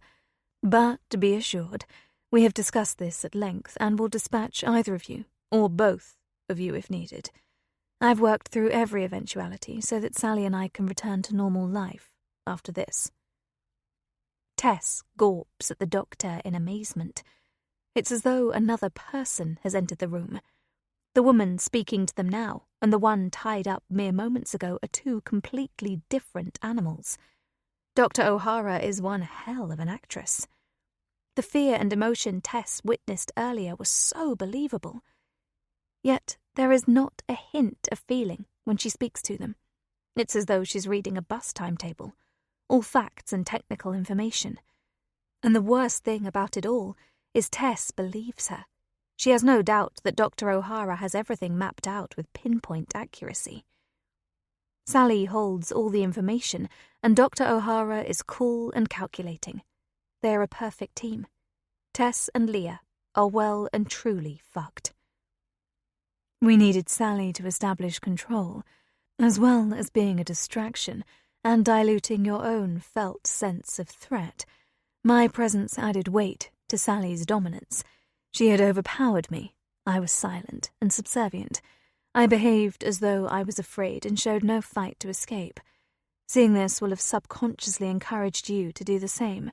With my professional standing, you would have seen me as a person who makes good, measured decisions. If I wasn't fighting, you wouldn't either. Tess can't help but be fascinated. Could this be any more messed up? Everything Dr. O'Hara says makes perfect sense. They must have been planning this for months. Dr. O'Hara reaches out and places her hand on Sally's forearm. As the situation developed, I knew Sally would get emotional and make threats. Sally turns to look at her accomplice, her face filled with apologies. No, please don't feel bad. It's the natural progression of the situation. I needed to be in a position where I could monitor you all, establish trends in your behavior, and watch your relationships develop, look for weak points and assess your motivations. Plus, I could have intervened at any point. Those ties had a mechanism I could use to get myself free if needed. Like I said, every eventuality. Tess looks across at Leah, who has returned to her weird state of nothingness. The doctor continues, and now we are in the most effective and productive phase of proceedings. You may not feel it, but you have all made considerable progress. We still have some way to go to reach the acceptance stage. You, in particular, Tess, are very challenging to assess. Under different circumstances, I'd have enjoyed the opportunity to work with you. Dr. O'Hara gives Tess a small smile. It looks weird on her face. Not a chance in hell, thinks Tess. She wouldn't let this woman anywhere near her brain. What I'm about to say next falls outside the normal order of things. Tess scoffs internally. Normal? Normal went out of the window a very long time ago. But I feel it's important to lay my cards on the table. Tess has given up trying to predict what will happen next. She wouldn't be surprised if Sally and Dr. O'Hara suddenly peeled off rubber masks and revealed they were actually Ant and Dec. So she waits, thinking about her mum, and praying that what the doctor is about to reveal somehow means her mum is actually safe.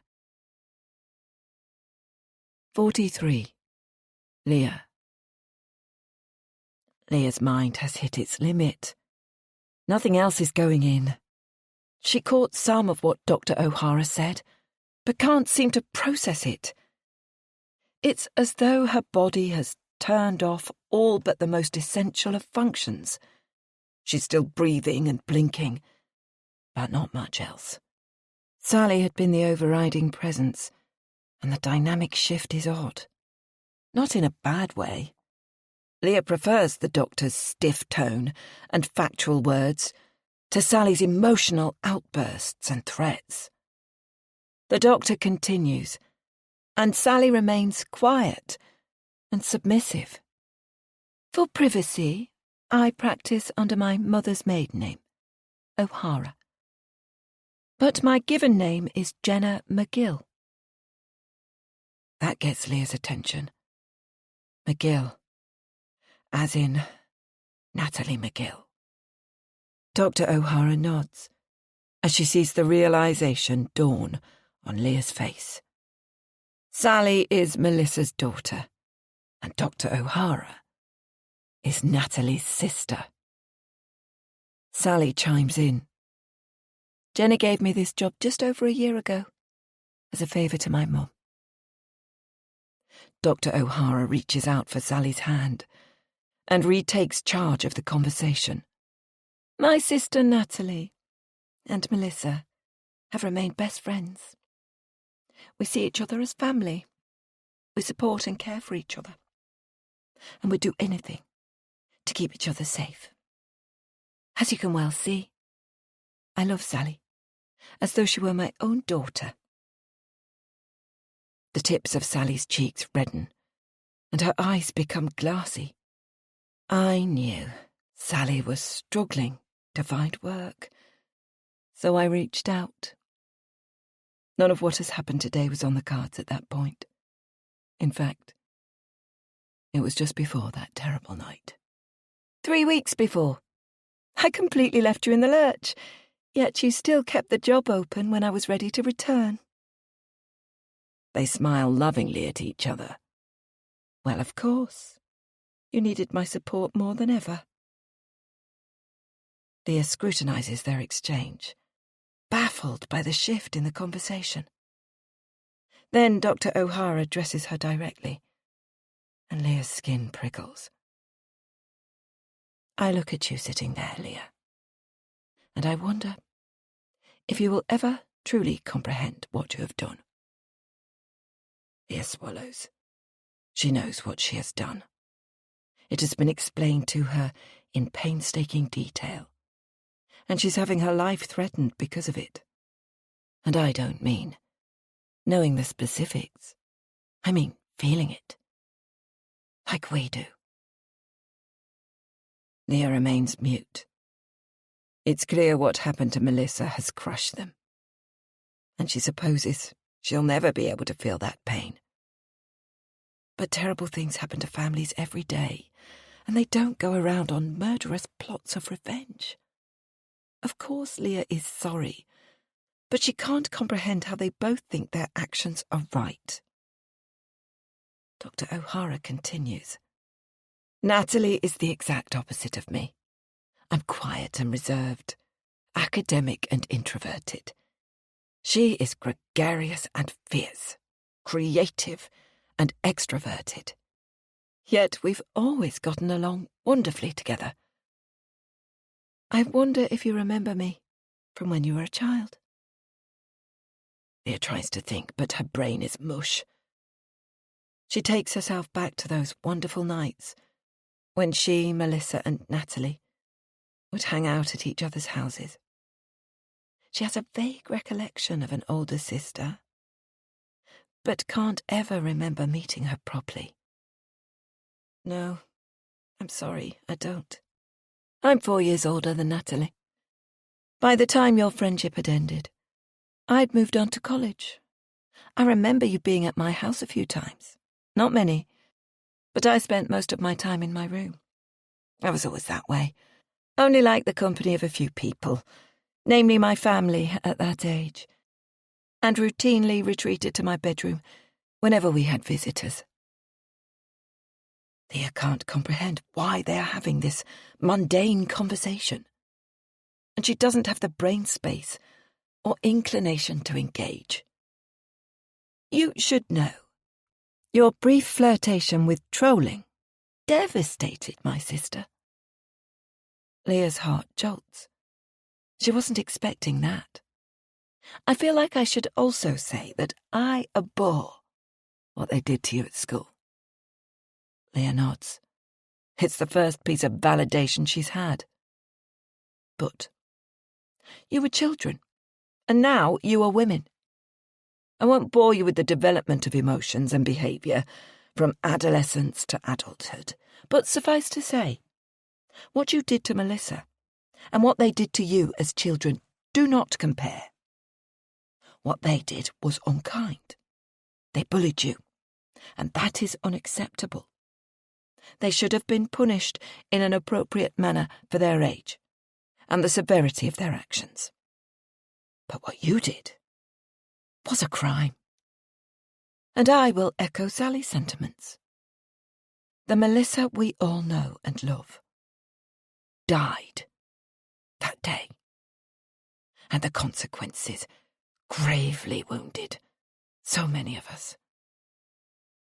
Sally in particular. Leah doesn't want to hear all this again. How many times do they need to twist the knife? And I've had to support my sister through the consequences of your trolling. You dulled her light. You made her afraid. And whilst that pales in comparison to what you did to Melissa, I must tell you, I hate you for it. Leah has never heard anyone say the words, I hate you, in such a perfunctory and factual manner before. But she gets it. She'd feel the same if the shoe was on the other foot. So when I discovered Sally was planning to seek retribution, I stepped in to help. She shouldn't have to suffer for what you've done. And after much deliberation, I agreed with her assessment. To all intents and purposes, you've taken a life, and I think it would be better for all concerned if you paid with yours. She says it just like that, like a statement of fact, and somehow that makes it hit harder. Dr. O'Hara isn't crazed and fueled by misguided love and devotion. Are they right? Does Leah deserve to have her life taken away? Or is Jenny O'Hara just as unhinged as Sally, but in a completely different way? Dr. O'Hara turns to Sally. I'd like a little more time to talk with Leah, but I'm concerned this is taking longer than anticipated. I think it would be wise for you to check in with Claire at Tess's parents' house. We don't want her worrying and jumping the gun, so to speak. Sally nods. Tess, wake up. We need to call your folks again. Sally moves herself and the gun closer to Tess and takes out her phone. Leah focuses on Dr. O'Hara, dreading what their private chat might involve. I did manage a brief conversation with Sally after she met with you this morning, but I have some questions I'd like to ask, if you'll oblige. Leah can't think of any reason not to. They know everything already, and she'd rather answer questions than hear further details about Melissa's condition, or have insults thrown at her. Sure. Ask whatever you want. Dr. O'Hara looks around the room. Sorry, this just feels rather odd without my notebook. But then I guess this is odd. She makes a little snorting sound that Leah assumes is supposed to be a laugh. There's nothing remotely funny here. And Leah screws up her face. I apologise. I'm a little socially awkward. I like order and follow the same process whenever I speak with patients. Leah is pissed off now. But I'm not your patient, am I? I'm your prisoner. So, if I have to talk against my will whilst being threatened with a gun, I'm sure you can ask questions without your notebook.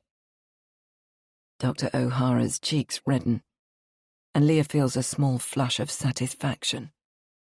Well, indeed. Dr. O'Hara recovers quickly and clasps her hands together. What I'd like to know, Leah, is why? Why then? So many years have passed, and you have a successful life. Why would you do something completely out of character, so ill thought out, and risk everything? The doctor's eyes are boring into Leah, and I won't judge. We've already done that part based on your actions. Your words won't change that. I'd just like to understand. The tiniest flicker of hope ignites inside Leah, even though Dr. O'Hara's words suggest her fate has already been decided.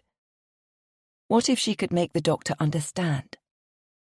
If she can show her that none of this was intentional, could she make them reconsider? You're right. I look back on that day, and honestly, can't believe it was me. And hearing everything that happened afterwards has made it 100 times worse. I'm not a monster, but I've done something monstrous, and I know that. Leah looks into Dr. O'Hara's eyes, but there is no indication of how this is landing. I don't know how or why it happened, But the events of that day at school started popping up in my mind. First they were just fleeting thoughts. Then they came daily, then hourly, until they consumed my every waking thought and kept me awake at night. Dr. O'Hara's eyebrows flicker with interest. Everything Leah has just said is the truth. This woman is a mental health professional. Surely if Leah can prove she was unwell when she hurt Melissa, she will have to rethink. Temporary insanity is a thing, isn't it? Even for murder. Could they really execute? Because that's what this is, an execution. A woman who was mentally ill at the time of her crime. I started having nightmares. I began having hallucinations, and I still do to this day. Okay, so that is a bit of a white lie. Leah regularly has bad dreams, and she does get flashbacks, but hallucinations might be stretching the truth. The trolling of Natalie came first. I sent those messages and something started happening to me. I just lost control. Couldn't hold back even if I tried. Leah knows the next part is risky, but she has to go for it. Melissa was ignoring my messages, and I couldn't take it. I needed her to hear me. I was obsessed. Things snowballed. And I was in the car, driving to her house before I knew what I was doing. She takes a deep breath. All I was going to do was spray paint her house. That's it, I promise you. Write my message so she could see it. I know you've already heard the story, and it doesn't excuse what happened. But I need you to know that. I don't know why I did it. It was a moment of temporary insanity. I had no intention of hurting her, and if I could take it back, I would. I swear on my children's lives. That's it. That's all Leah can say or do. Dr. O'Hara doesn't react. Leah adds, I'm so very sorry. Truly sorry. Dr. O'Hara clears her throat, an irritated look on her face. That was a lot of words. To essentially say, you don't know. Leah tries to find something else to say, something to add weight to her plea. I'd lost my mind. I was out of control. Dr. O'Hara holds up a hand. That's enough. Genuinely. I've heard more than enough. Leah's blood runs cold. She's made it worse. How, she's not sure, but the doctor is definitely angrier with her than she was before she asked her question. I was going to ask another question, but I'm not keen to hear more excuses, so I think I'll leave it. The doctor turns, as though she's about to summon Sally over. No, please. Let me answer. Let me try.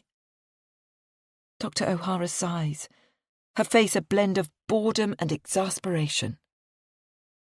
I was going to ask why you didn't come forward and admit to what you'd done. If your assertion that you felt remorse and guilt is true, wouldn't that be the natural course of action? But as I've said, I really don't care to hear the answer. Dr. O'Hara cranes her neck and calls to Sally. We're done here. Dismissing Leah. Leah states her answer, but the doctor shows not one iota of interest. For my family. I did it for my family. Leah feels a jolt of hope as the doctor looks up. but that soon ebbs away when she speaks. Yes?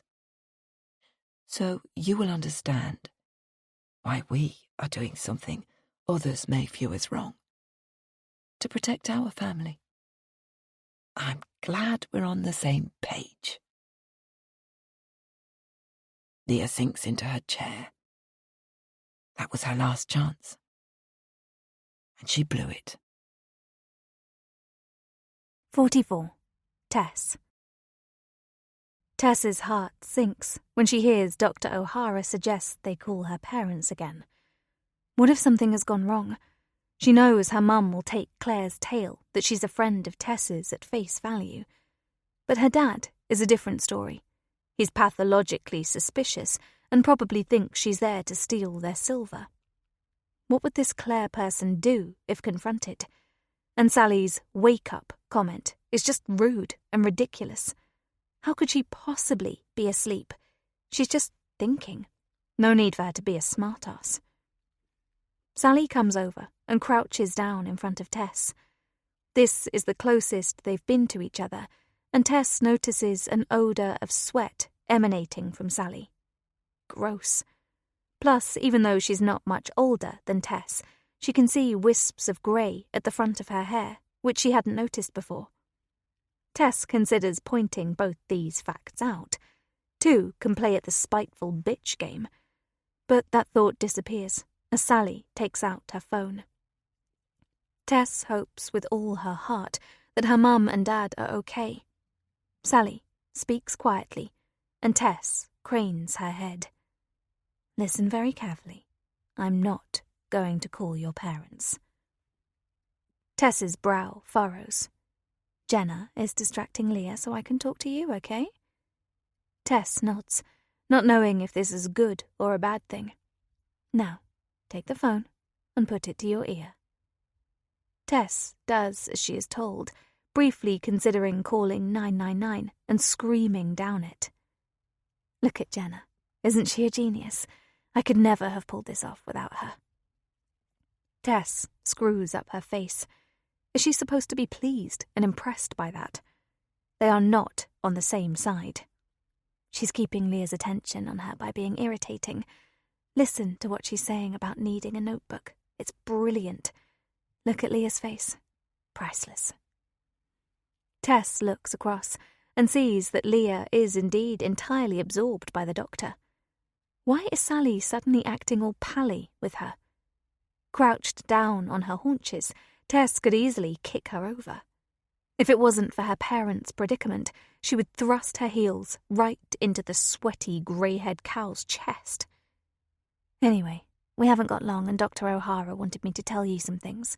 Things she's sure will appeal to you and change your mind. You ready? Tess nods, wondering what this magical list of things that will suddenly turn her into a cold-blooded killer might be. I've already explained why I'm not going to kill Leah, and Jenna feels the same. Our families have been through enough, and it would be the final nail in the coffin for my mum if she found out I'd done that. But it has to happen, and once it's done, I'll be able to get better. I've been completely neglecting Mum, and once Leah's gone, I'll be able to focus on her again. She deserves this. I hope you see that.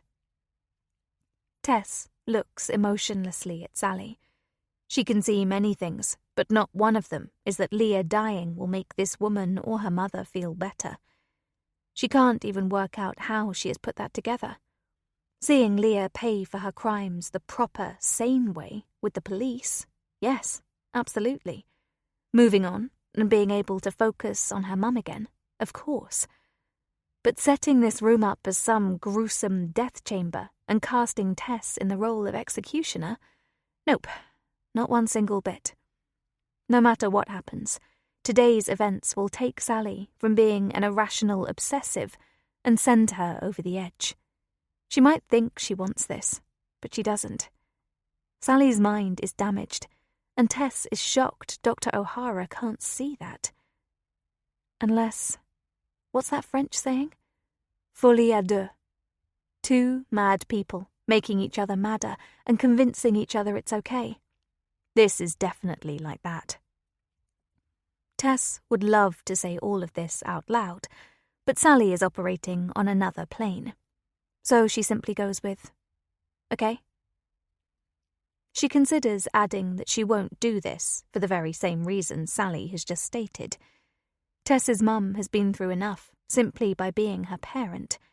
If Tess killed someone, her mum would see it as her own crime and attribute it to her failings as a mother, no matter what the circumstances. It would kill her. There is no good choice to be made here. Tess decides an attempt to appeal to Sally is worth the risk. If I did this, and I'm not suggesting I would, it would kill my mum. Come on, Sally. Can't you see we're in the same boat? My mum would feel responsible. Please, you have to find another way. Do it your fucking self and leave me out of it, Tess wants to add, but she stops short. And that's what I'm about to tell you. We have a plan. Now listen and don't interrupt. We're seriously running out of time now. Intrigued, yet ultimately skeptical, Tess agrees. Okay, go ahead. Dr. O'Hara has a patient, a male patient who we have set up to take the fall. I won't tell you everything because the less you know the better, but trust me when I say he deserves it. According to our computer systems, he should be in consultation with Dr. O'Hara right now. When you kill Leah, I'm not killing Leah. Sally glares and Tess shuts up, remembering her agreement not to interrupt. But this is bonkers. When you kill Leah, we'll call Claire and she will leave your house. Then you'll go to your parents' house as planned. You'll see they are safe and be far away from here. Nobody else will ever know what you have done. Jenna and I will call the police, distraught, tell them that one of our patients has stabbed another in the waiting room. All of us will be in the clear, and justice will be served. Tess stares deep into Sally's eyes, looking for a hint of anything other than delusion.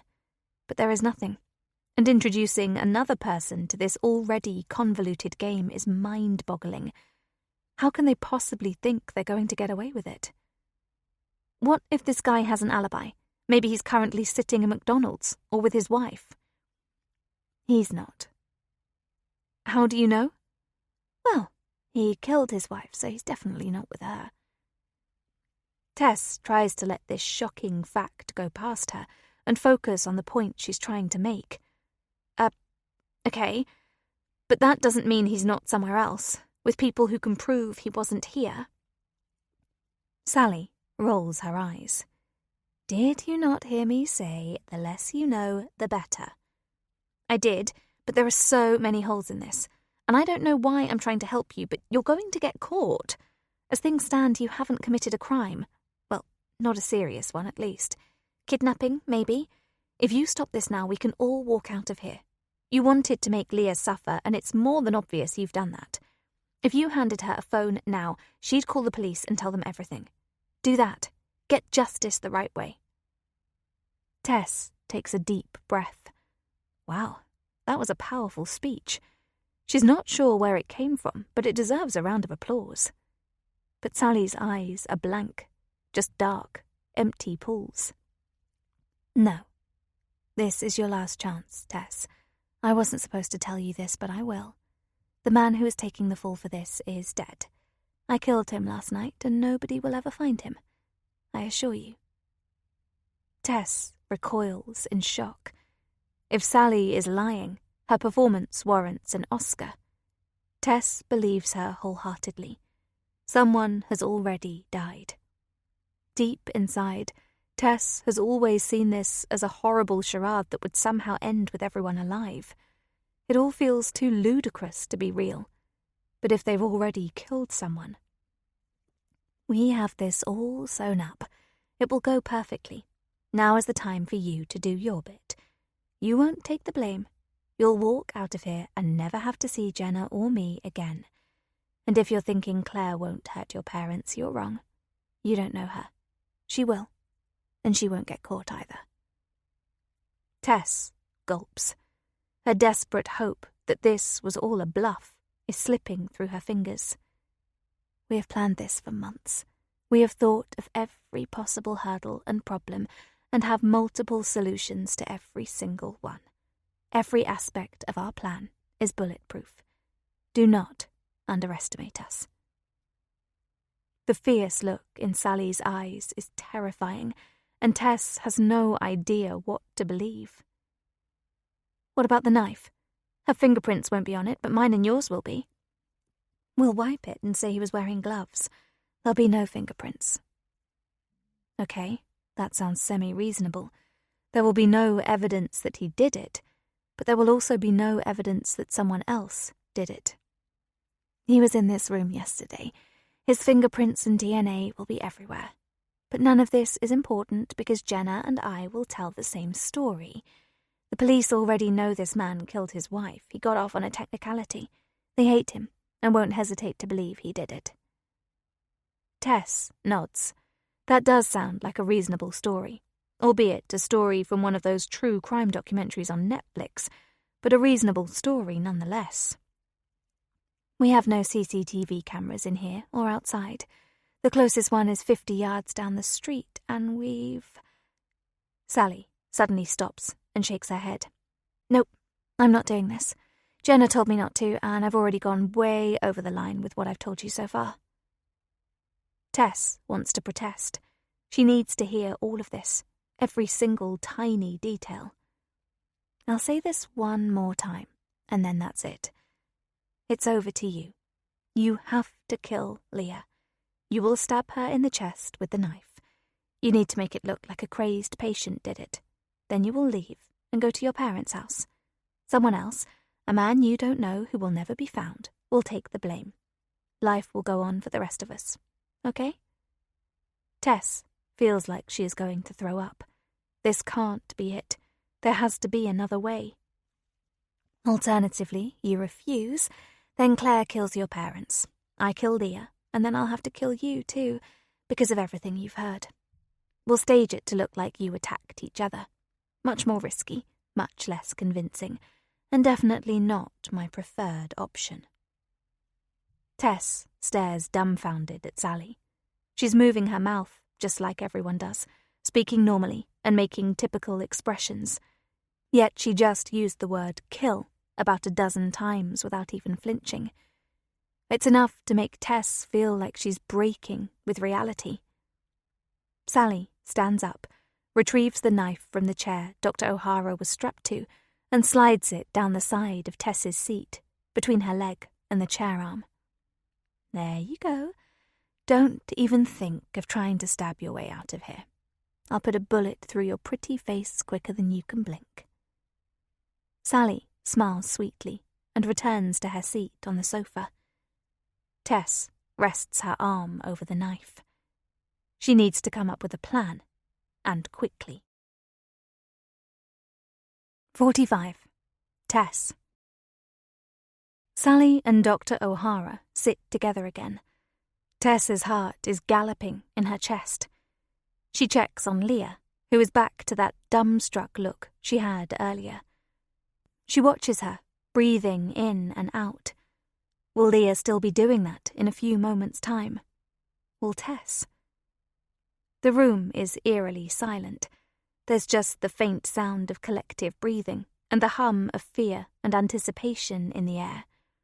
This whole thing is a horror show, and Tess can't believe the position she is in. She's always been able to keep reality at a distance when needed, to hear people's woes and tragic stories as just that, stories. Tess can listen as her friends and family talk about heart-wrenching things that have happened and not really feel anything. She can just detach herself. But this is different. This is all-consuming and utterly horrific, and Tess feels it deeply in every fibre of her being. She watches as Sally takes Dr. O'Hara's hand. They nod at each other with watery eyes, and Tess is sure she can sense apprehension. Have they lost their nerve? Finally realise they have gone way too far? If only. Sally squeezes the doctor's hand before releasing it and taking out her phone. She taps at the screen briefly, before placing it on the coffee table in front of her. Tess's eyes widen when she sees a timer on the screen, counting backwards from 5 minutes. Sally speaks. "Tess, you have 5 minutes. When this timer ends, I will call Claire and tell her to carry out my instructions." Tess is struggling to breathe, and her heart aches with a profound helplessness. "Please." They ignore her plea, but Dr. O'Hara takes the final word. "We won't say anything further. The time for talking is over. Now is the time for action." Tess looks down at the timer. 4 minutes and 12 seconds. A minute has almost gone. How did that happen so quickly? They can't do this. They won't. Surely they won't. Tess looks first at Sally and then at Dr. O'Hara, a deep pleading in her eyes. She summons every ounce of strength within her. She has to pull them away from this heinous plan. Sally stares through her, completely closed off and unwilling to engage. Dr. O'Hara stares at the wall, her lips moving but no sound emerging. Tess turns to Leah, who has now come back to life. Sally said Claire won't act unless she gets a phone call. If Tess and Leah can somehow overpower Sally and Dr. O'Hara and take the phone, could they stop this? They have to try. Tess wishes she had fought from the very first moment, spent the entire time kicking and screaming and refusing to engage. She's been far too compliant. And now she has what? 3 minutes and 7 seconds. Sally and Dr. O'Hara are in some kind of trance, holding hands as though in ceremonial prayer. Will their reactions be slowed? If she's going to do something, now is the time. 2 minutes and 44 seconds. Tess whispers, "Leah, come on. We have to go." She takes out the knife. Her hands tremble, and she almost drops it. Leah is dazed and clearly misunderstands Tess's intentions. She looks at the knife and starts screaming. Tess tries to calm her, but the woman is lost in her own world. Tess leans forward and stretches out her arm, the one without the knife, trying to calm her, but to no avail. Tess recoils as the sound of the gun firing rips through the room. Unconsciously, she protects her head and closes her eyes. Her ears are ringing and she is completely disorientated, but there is no pain, at least. She hasn't been shot. Tess doesn't dare open her eyes. Leah is quiet, presumably because she has a bullet lodged in her head. Tess peels one eye open and looks down at the timer. 1 minute and 41 seconds. She opens her other eye and sees Dr. O'Hara and Sally seated precisely as they were, the gun still in Sally's hand. If Tess hadn't heard the gunshot, she wouldn't have believed the woman had moved at all.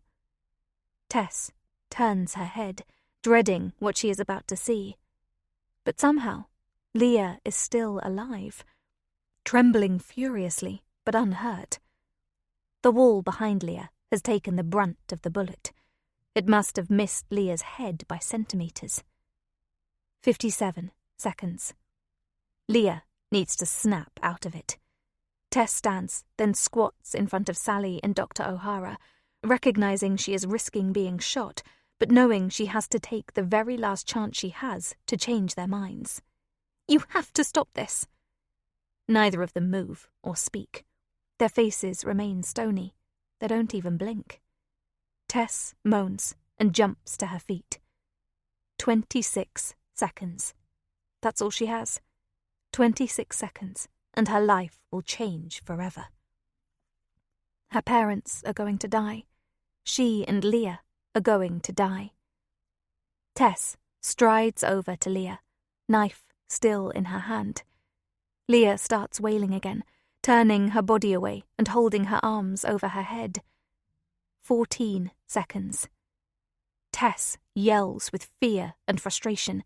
"I'm not going to stab you. Would you just Get a grip and help me. 6 seconds.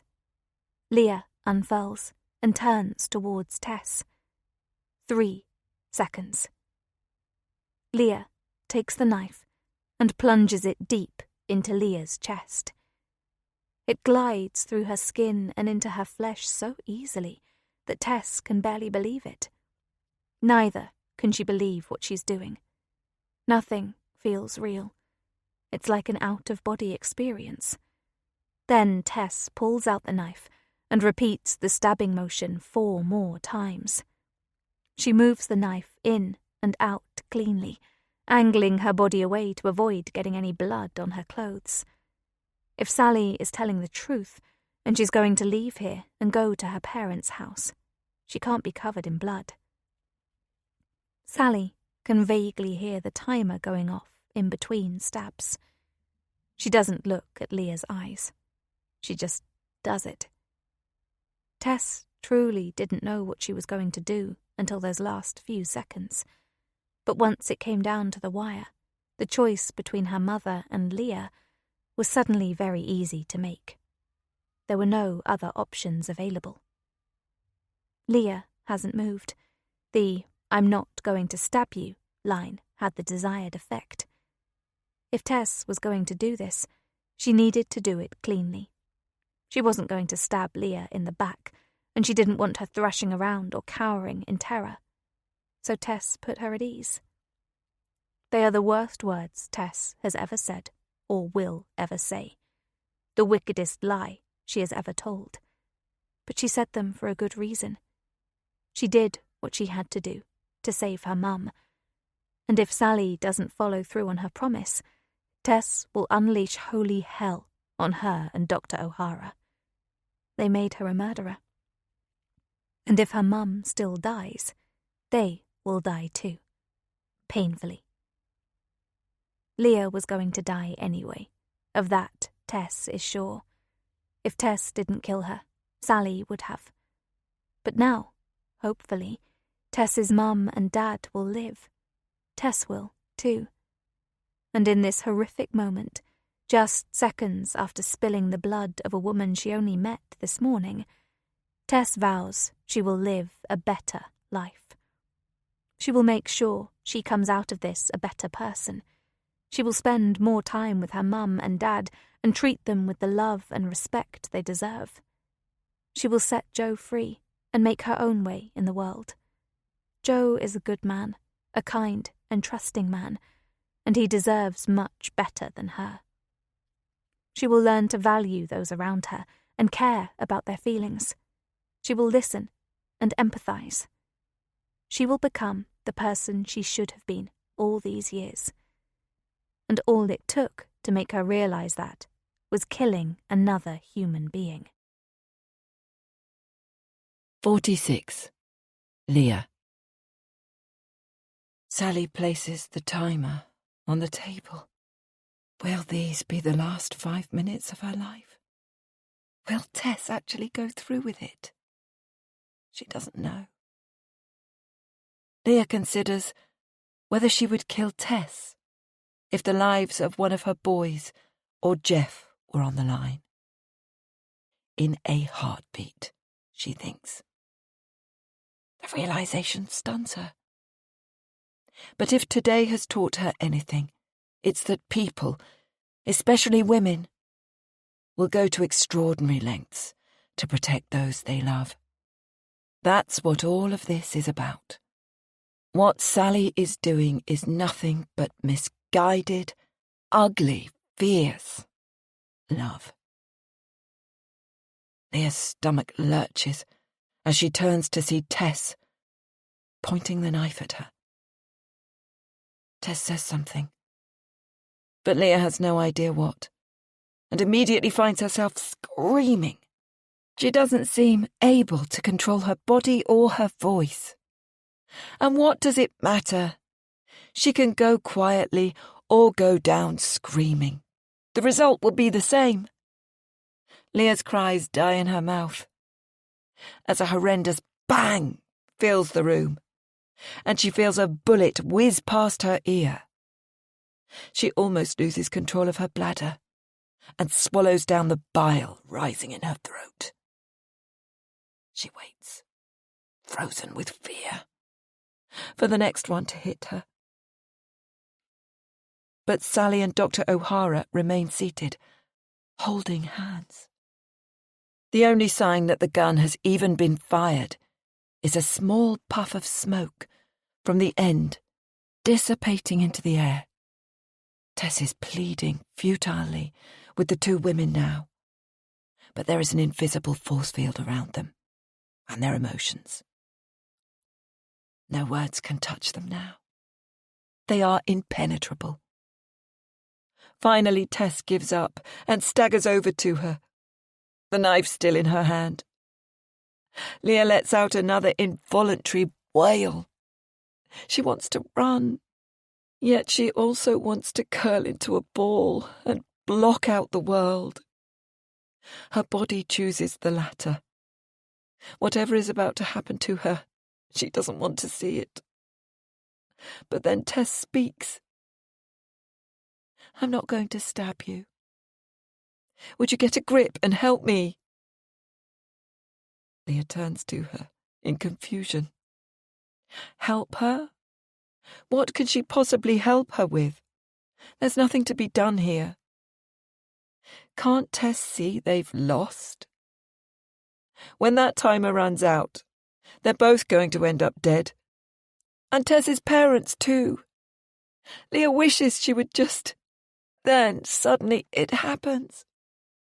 Tess plunges the knife deep into her chest.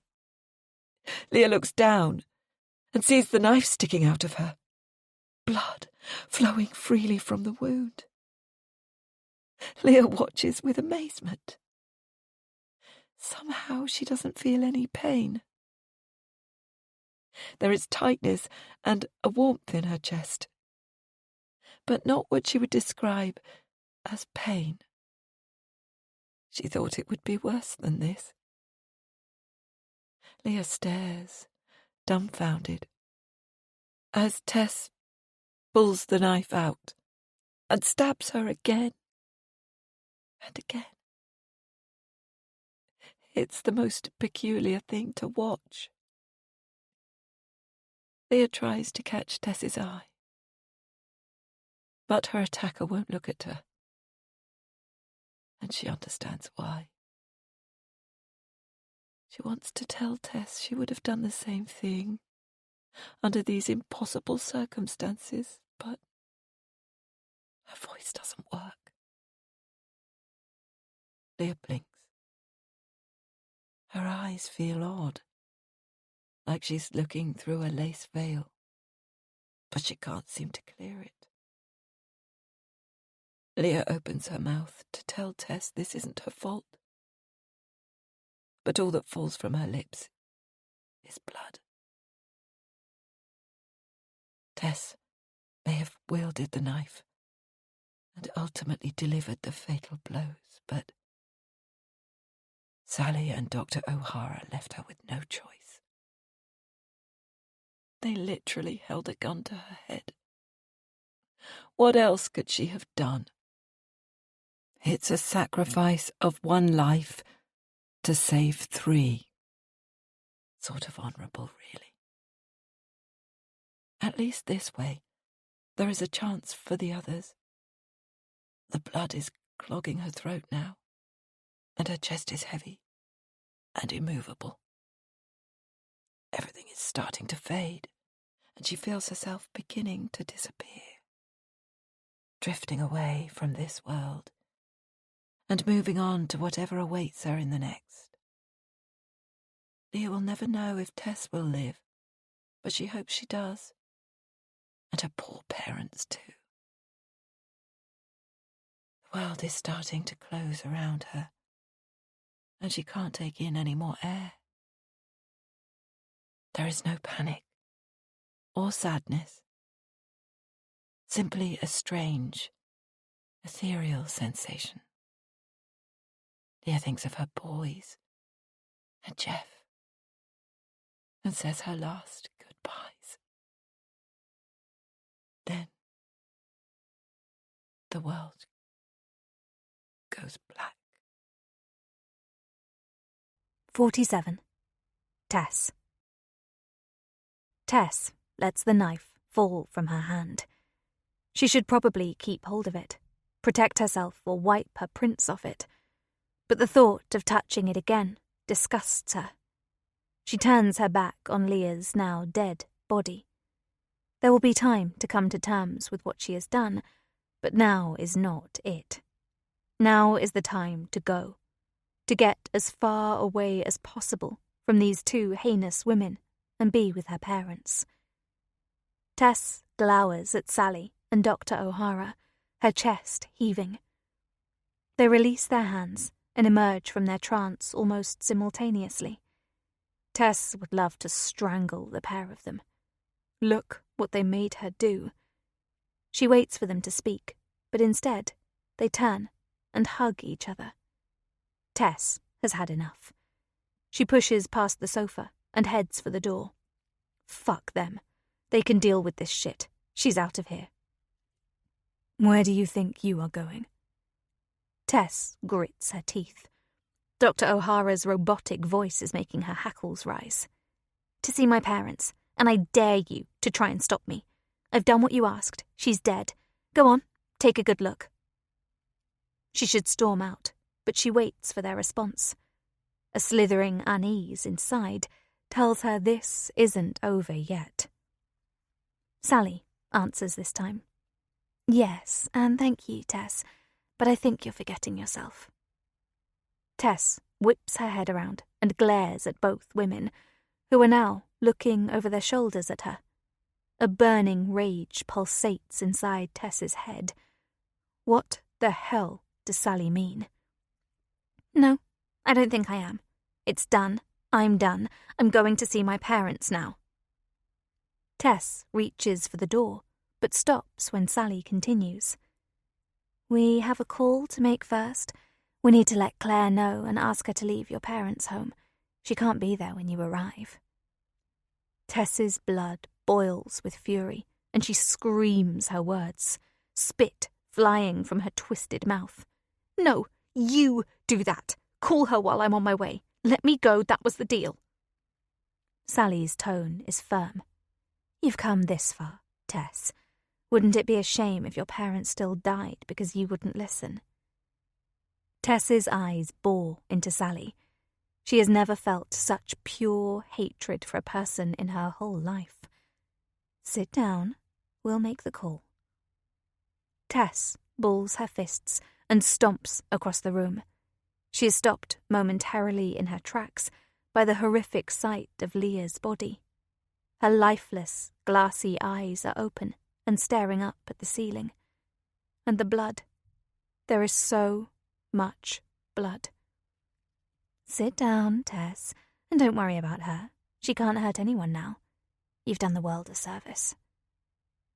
Tess can feel her heart beating in her throat. How can they say that?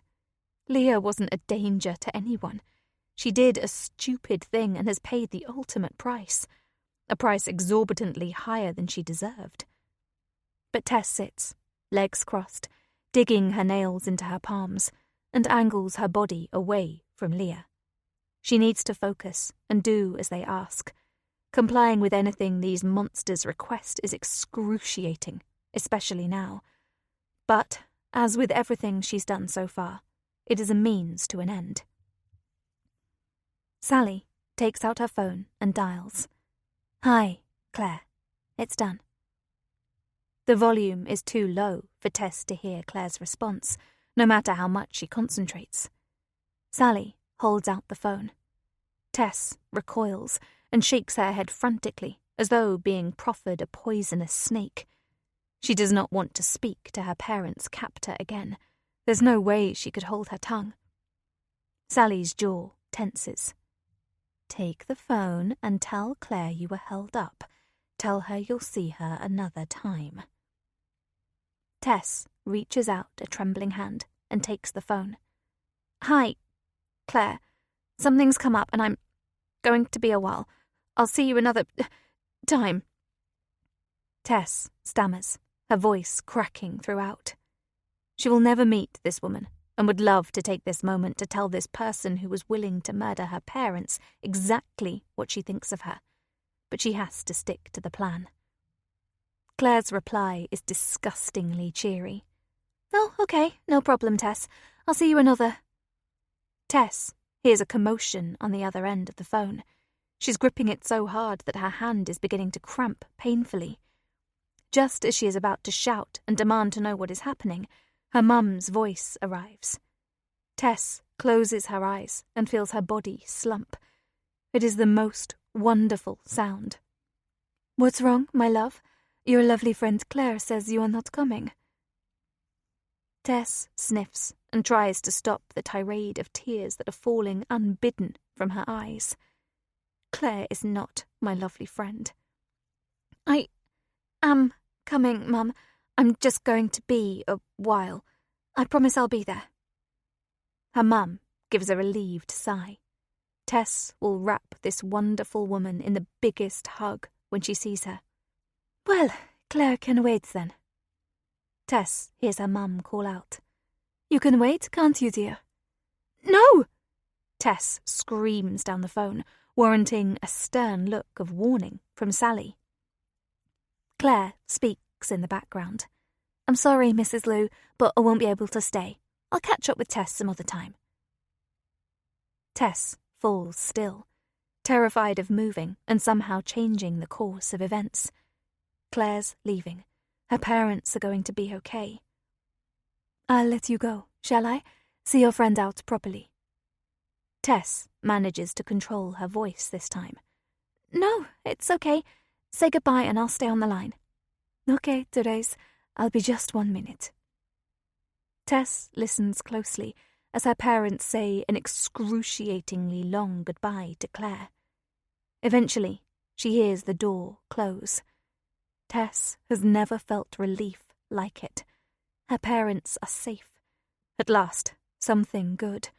A silver lining in what has been the worst morning imaginable. "I'm back, love. It's a shame." Tess butts in, not caring how she sounds or how pissed off Sally might get. "Lock the door, Mum. Lock all the doors now and don't answer them again until I get there." "Whatever do you mean? Are you okay? You don't sound like yourself." Tess pinches her nose between her thumb and forefinger. "Please, Mum, just do it." "Well, okay, but—" "Now!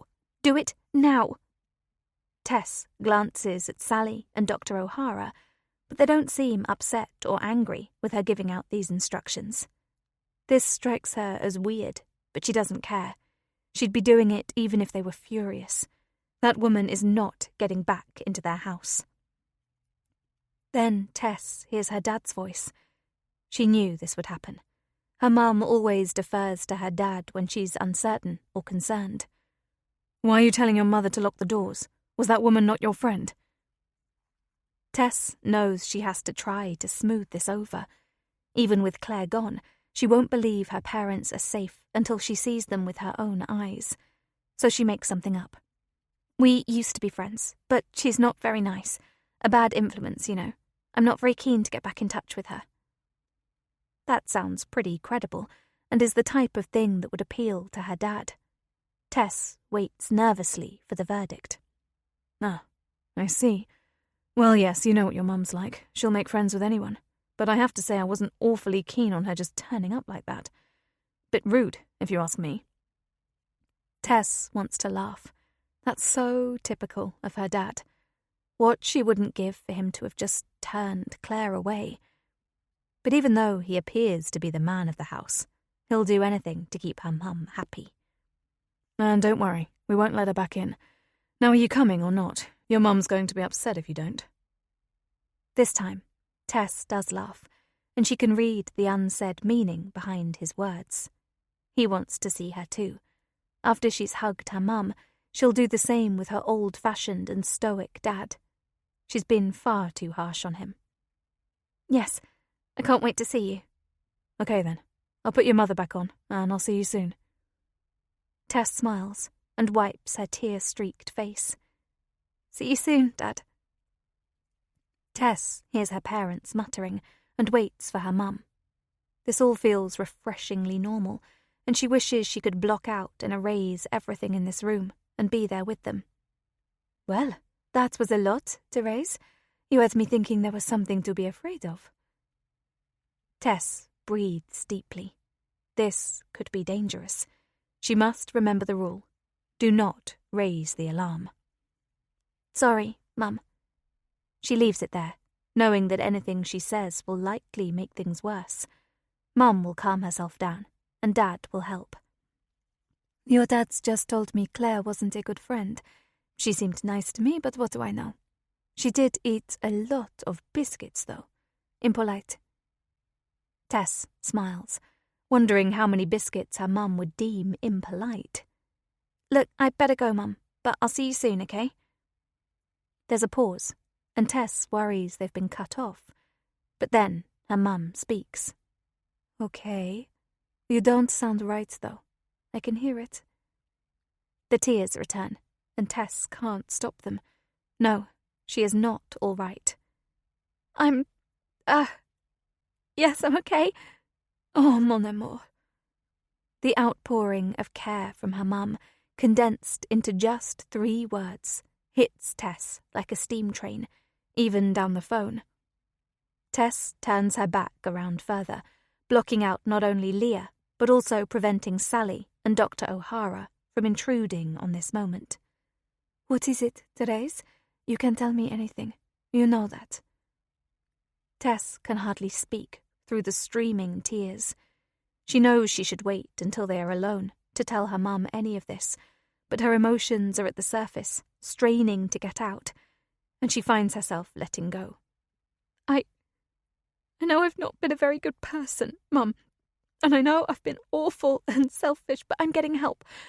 I'm going to do better, I promise. I'm so sorry I've been such a bitch to you and Dad. You don't know how sorry I am. Tess's shoulders shake, and she lets every pent-up emotion from today pour out. She's sure she can hear her mum crying too, but when she speaks, her tone is surprisingly practical. You've nothing to apologize to me for, and don't say the B word about yourself. I won't have it. Now, come home.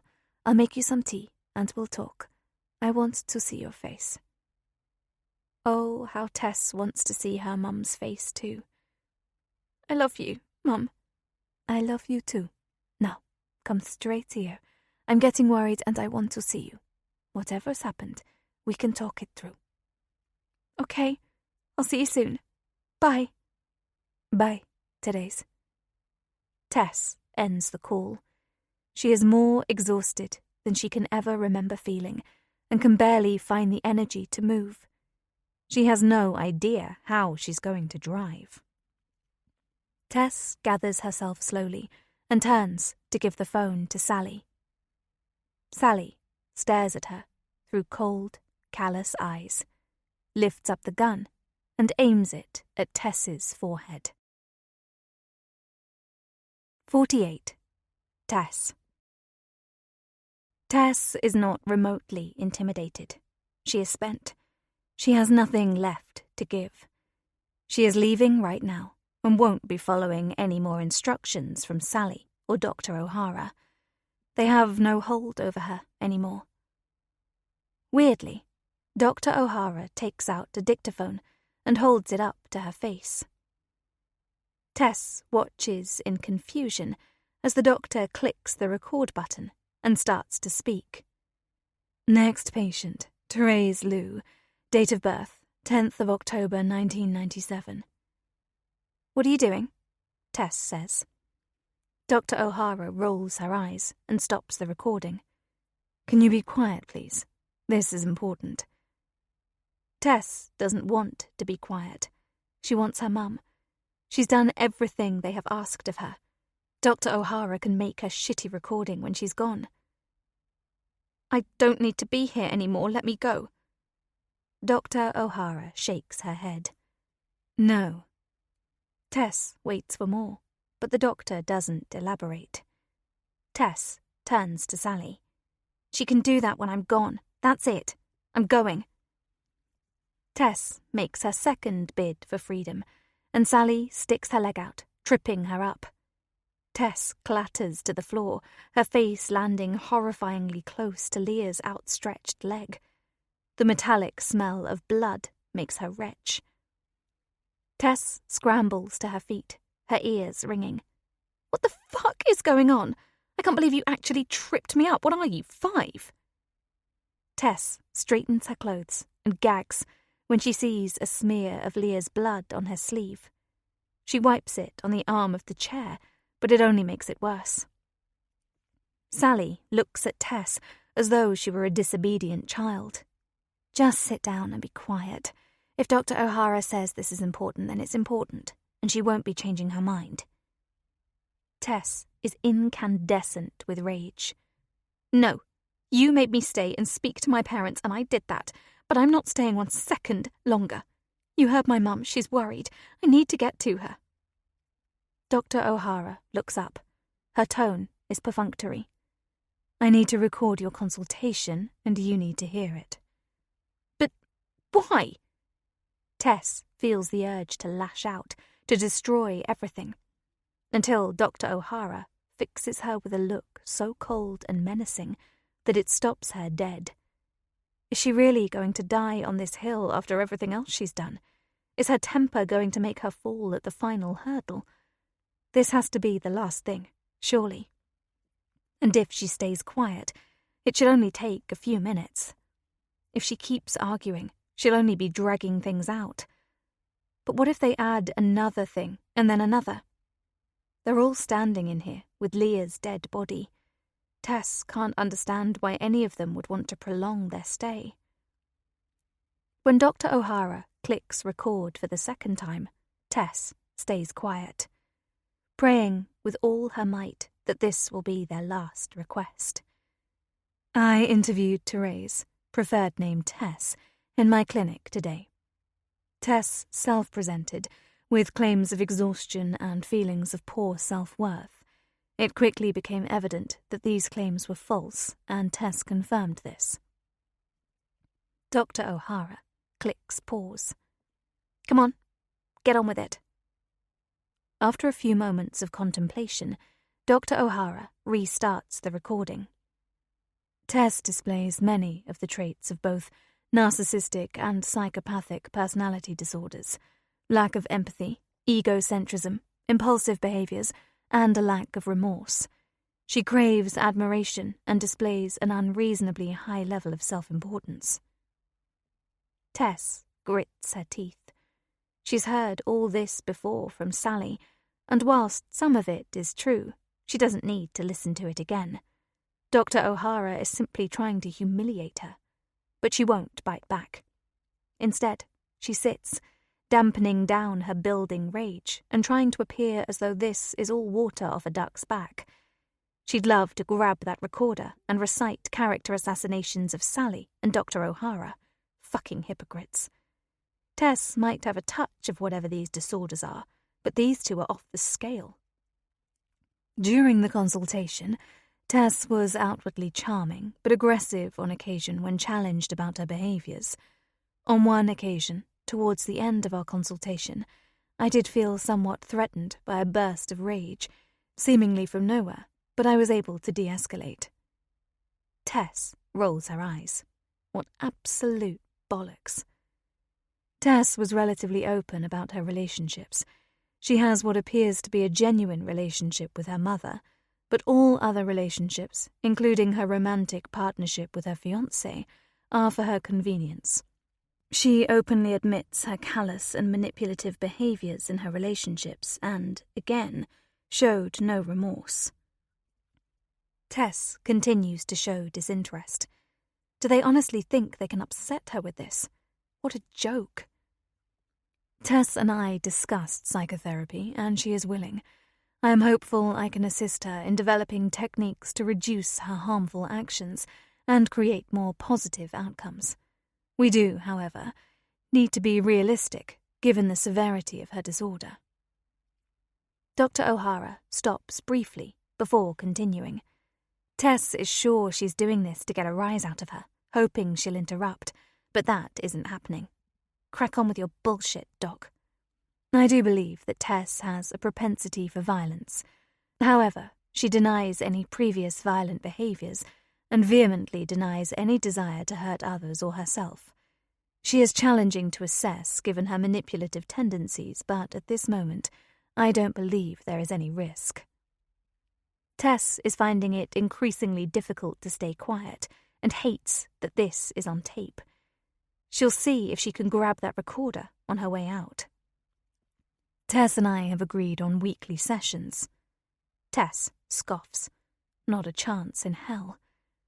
It is worth noting that Tess's fiancé, Joe, is also a patient of mine and has been for some time. Tess's eyes go wide. What? There is an evil smirk on Dr. O'Hara's face. Obviously, I didn't share this information with Tess due to patient confidentiality, but I feel I can manage this appropriately and professionally without conflict. Dr. O'Hara stops the recording and stares at Tess menacingly, provoking her. She's already decided she's going to leave Joe. She knows he deserves a better partner than her, someone who actually loves and appreciates him. She won't rise to their bait. Can I go now? Dr. O'Hara gently places the dictaphone on her knee and clasps her hands together. You've destroyed him, you know. Tess ignores the jibe. She won't be taken back in. Can I go? Again, Dr. O'Hara acts as though Tess hasn't spoken. Before he met you, Joe was a strong, confident man. Do you have any comprehension of what you've done to him? Of course you don't. And even if you did, I don't think you have it in you to care. Tess's lip begins to tremble. Can I please just... No! Dr. O'Hara's sudden shout echoes around the room and stuns Tess into silence. It's the first time she has raised her voice. No, you need to listen to this. I told you it was important. Not everything in this world revolves around you, Tess. Other things, other people actually matter, you know. Tess pleads and begs, realizing they're not going to let her go without her acknowledging and apologizing. I know, and I promise you as soon as I get home I'll be leaving Joe. He deserves better. I know now. Trust me, I know. Just let me go. Dr. O'Hara scowls, her nostrils flaring. You do realize he actually cares for you. I have no idea why. The things he's told me are sickening. And do you know the worst part? Tess shakes her head in desperation. That you, with your manipulative and selfish ways, have convinced him that everything is his fault. He's depressed, he's anxious, and he's lost every ounce of self-respect. Yet still, he feels like he is the problem in your relationship. You only care that you've landed on your feet, wringing out everything you can get from him. And he's been depleting all these years, sacrificing himself to feed you and your ego. Tess's heart aches. Genuinely, she thought Joe was fine. He never showed signs of any of this, and she had no idea he was seeing a doctor. I've told you it's over. I'll leave him alone and stay away. It's at this moment the fear really sets in. They're not going to let her go, are they? They never were. She's going to end up in a puddle of her own blood, just like Leah. Joe can still recover, you know, Tess. He is not beyond help.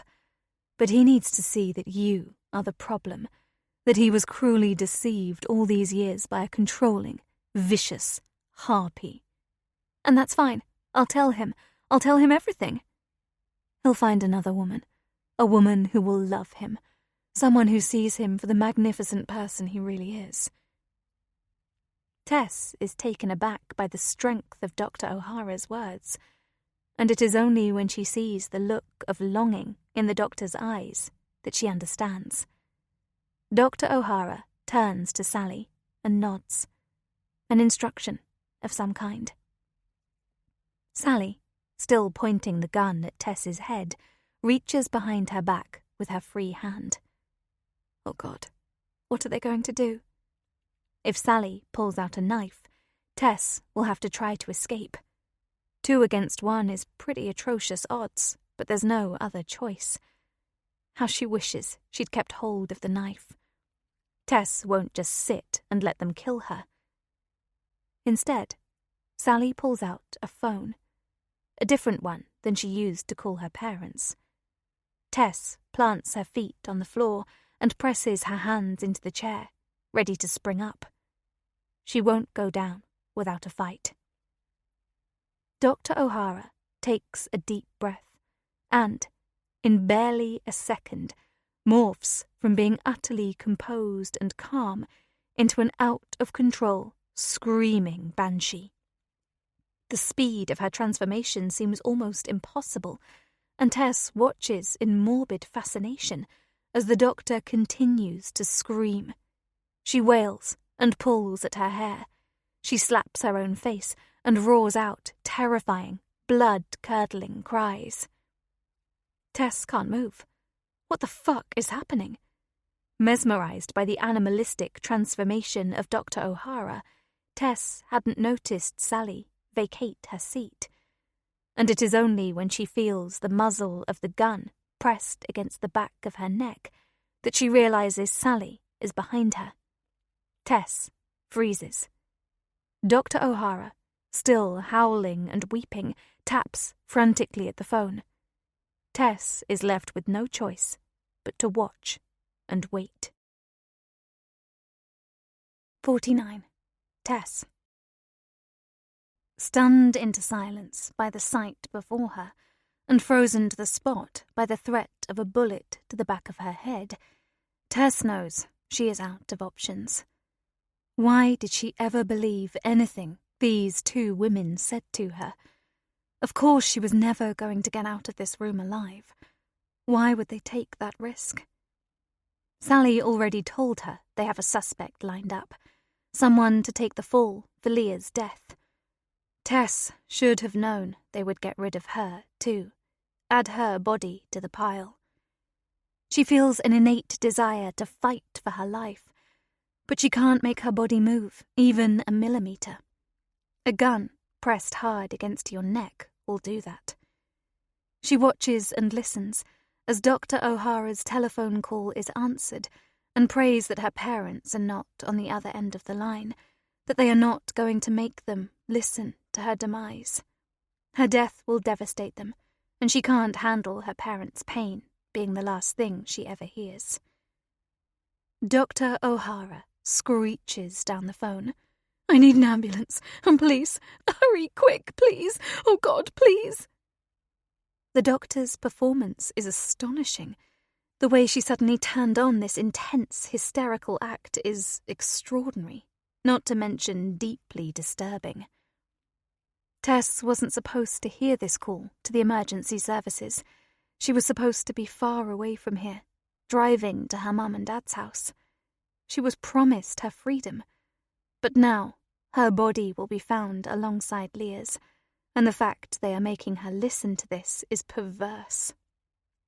"One of my patients killed the other. She's dead. Oh my God, please, someone help us." There is a pause, and Tess can hear the emergency operator talking and asking questions, but can't distinguish the words. And then Tess realizes.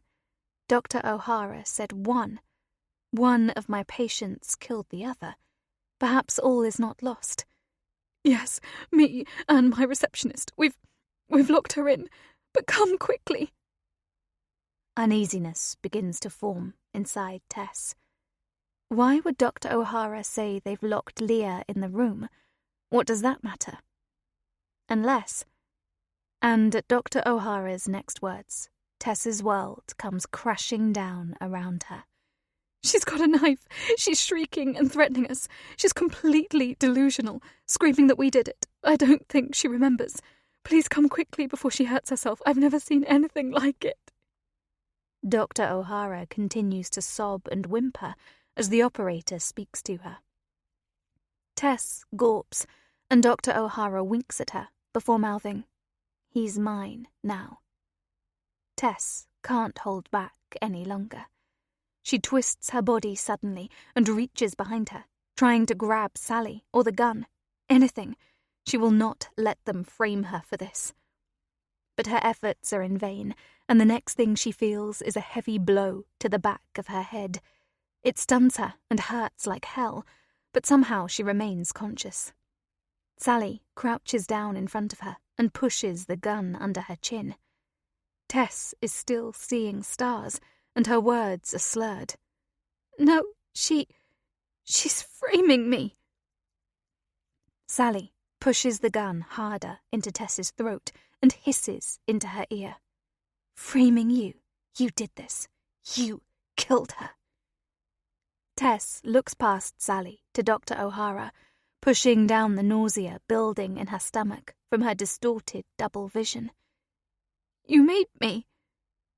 Sally's eyes narrow, and the evil grin that appears on her face chills Tess to her very core.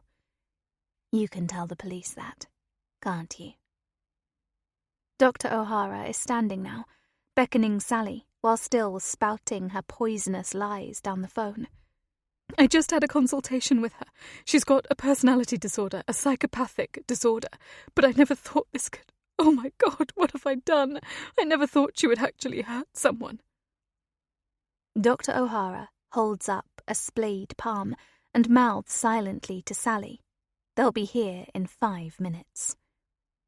Sally nods as she strokes the muzzle of the gun down the side of Tess's cheek and tilts her head in a gesture of fake sympathy. "Jenna and I are going to leave now. If you move, I'll shoot you. I don't mind doing that, by the way. Plus, the police already know you're dangerous and you're threatening us. Jenna will back me up. I'll say you came at me with the knife, and you, well, you won't be here to tell anyone anything different."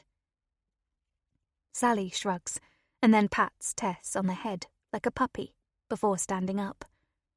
The strike from the gun has left Tess addled, and her heart is hammering. The room is swirling. Everything is moving too fast, and she is stuck and unable to move. She needs to do something, but what? Sally will kill her. Tess watches helplessly, her arms outstretched and tears pouring from her eyes, as Dr. O'Hara and Sally begin to back away towards the door. "No, please." Sally holds her index finger to her lips and waves the gun. Dr. O'Hara is still on the phone, interspersing words with cries and tears. Sally reaches behind her and turns the handle slowly before opening the door a crack, all whilst staring directly into Tess's eyes. The sight of the outside world ignites something in Tess, and she leaps off the chair and scrabbles around on the floor for the knife. It is precisely where she dropped it, and she heaves as she has to retrieve the handle from a puddle of Leah's blood. But time is running out. Sally and Dr. O'Hara are on the other side of the door now, and it is closing, sealing her fate, trapping her. The knife is slick with blood, but Tess grabs it tightly and lunges for the door. But she is too late. She smashes into the hard wood, pressing her whole body against it, pushing with all her might. She wrestles with the door handle, and it slides around in her blood-soaked palm before she eventually manages to get purchase. She turns it, but nothing happens. They've locked her in with a dead body, covered in blood, and she's holding the murder weapon. Tess opens her mouth and releases an animalistic scream. She pounds the door with her fists and stabs at it with the knife. Sally and Dr. O'Hara watch her through the small window. Tess's vision is filled with explosions of stars, and she imagines them laughing and mocking her. Tess pulls back the knife and stabs at the glass, but it jars and her hand slides down the handle and onto the blade, slicing through her palm. She grimaces, but barely notices the pain. Instead, she continues banging, alternating between smashing at the door and the glass pane. The window is now smeared with blood, a cocktail of hers and Leah's, and she can't see through it properly. Dr. O'Hara's and Sally's faces are now a distorted blur. Dr. O'Hara shouts, I guess all that attention you craved so badly is about to come your way. Tess hears laughing, and she pushes her face up to the glass and screams until her voice gives out. There's blood on her face and in her hair. She can taste it, but none of it matters. This is war. Tess retreats and drops the knife onto the floor. She needs to find another way out. She tries to pick up the coffee table, but it is heavy, and the bulky, soft chairs will be useless. There is nothing in the room she can use to smash down the door. She flips over one of the armchairs in frustration. Then she looks up and tries to wipe blood out of her eyes, but instead manages to add more. The ceiling. Could she break through? She grabs the table and tries to lift it onto the sofa.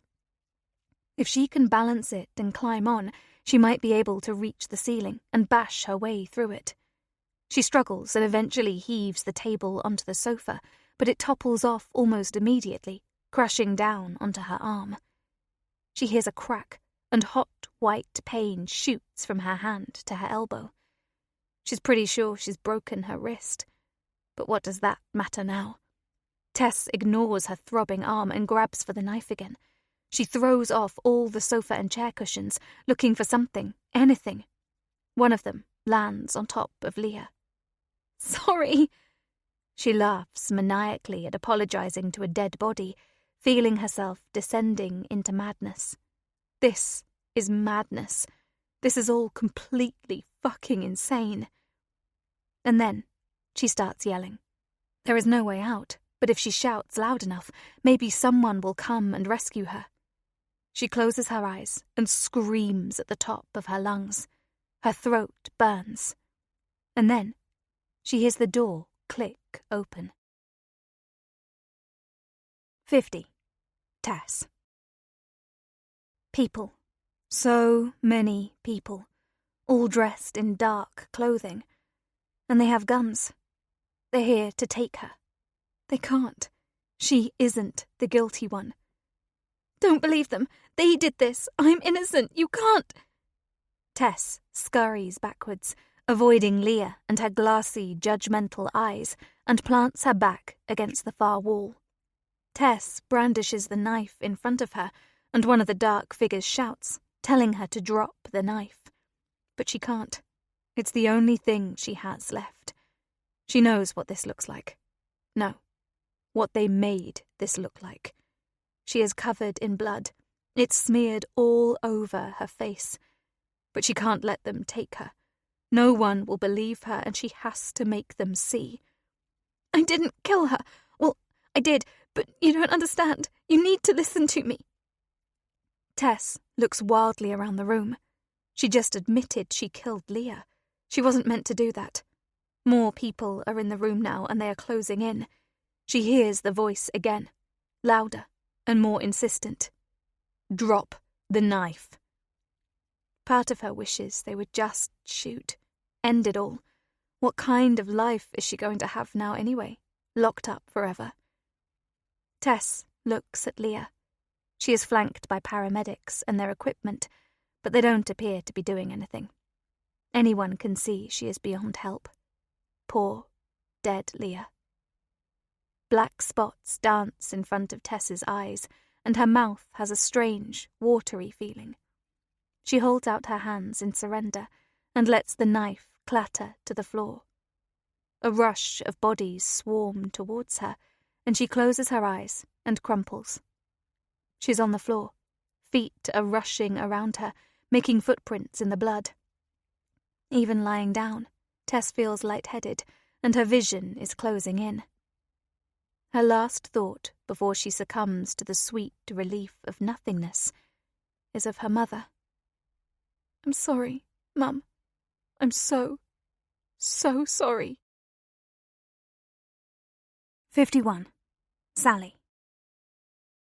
Sally and Dr. O'Hara are led outside to a police car and helped into the back seat. Swarms of people have crowded to watch the spectacle. Vultures. Have they nothing better to do? An officer stands guard outside the vehicle, but they are alone inside. Sally grips Jenna's hand, and she squeezes back. They have talked through this part, and Sally knows she mustn't break from the plan for even a second. You never know who is watching. Sally is desperate to wrap her arms around Jenna and wants Jenna to hold her so badly. The adrenaline is beginning to wear off, and she's starting to feel a bit odd and shaky. But now she and her mum can rebuild their lives. There will be lots of questions to follow, but the hard part is over. Tess pretty much dug her own grave in there, the screaming and tossing of the furniture, her blood-smeared face. The police saw it all. She knows Jenna will be really happy with how that part went. Sally will never be able to show just how much she loves and appreciates Jenna. She risked her life and her livelihood for her and her mum. And it's not just her actions today. Jenna devised everything. Sally could never have done any of this without her. Jenna helped Sally see this was the only way to put things right with the universe and allow her mum to heal. Sally feels silly for her reticence now. Even yesterday, she tried to convince Jenna to call the whole thing off. But Jenna cares so much for her family and their happiness. If this all goes wrong, Sally has told Jenna she will take the blame. Jenna tried to disagree, but Sally was insistent. Jenna's already done so much for them. A sudden commotion pulls Sally out of her thoughts. She looks up to see a flurry of bodies and Tess being dragged out and into the back of a police van. Tess can't see them through the tinted windows of the police car, and, in any case, she appears completely out of it. She is stumbling erratically and looks as though she might pass out. But she's alive, at least. This was the part Sally was initially least sure about. Framing an innocent woman seemed unnecessary, but it all made perfect sense once Sally understood how evil Tess really was. Plus, Tess really did kill Leah. There's no denying that, is there? Despite all of her threats and bravado, Sally wouldn't have killed anyone. She doesn't have it in her. She really surprised herself with everything she did today, particularly when she bashed Tess on the head with the gun. Still, she knew she couldn't disappoint Jenna. Sally tries not to think about it. Jenna told her not to and showed her how to block everything out and just do what they had planned. It was for the best, and she'd be letting her mum down if she didn't do as she was told. When it became clear Leah was willing to go to the police and confess everything, Sally really wanted Jenna to change her mind. It seemed like the perfect opportunity to let Leah and Tess go. She even whispered it in her ear at one point, but all she got was a stern no. And Sally supposes Jenna was right. This is how it was supposed to be. Sally looks at Jenna.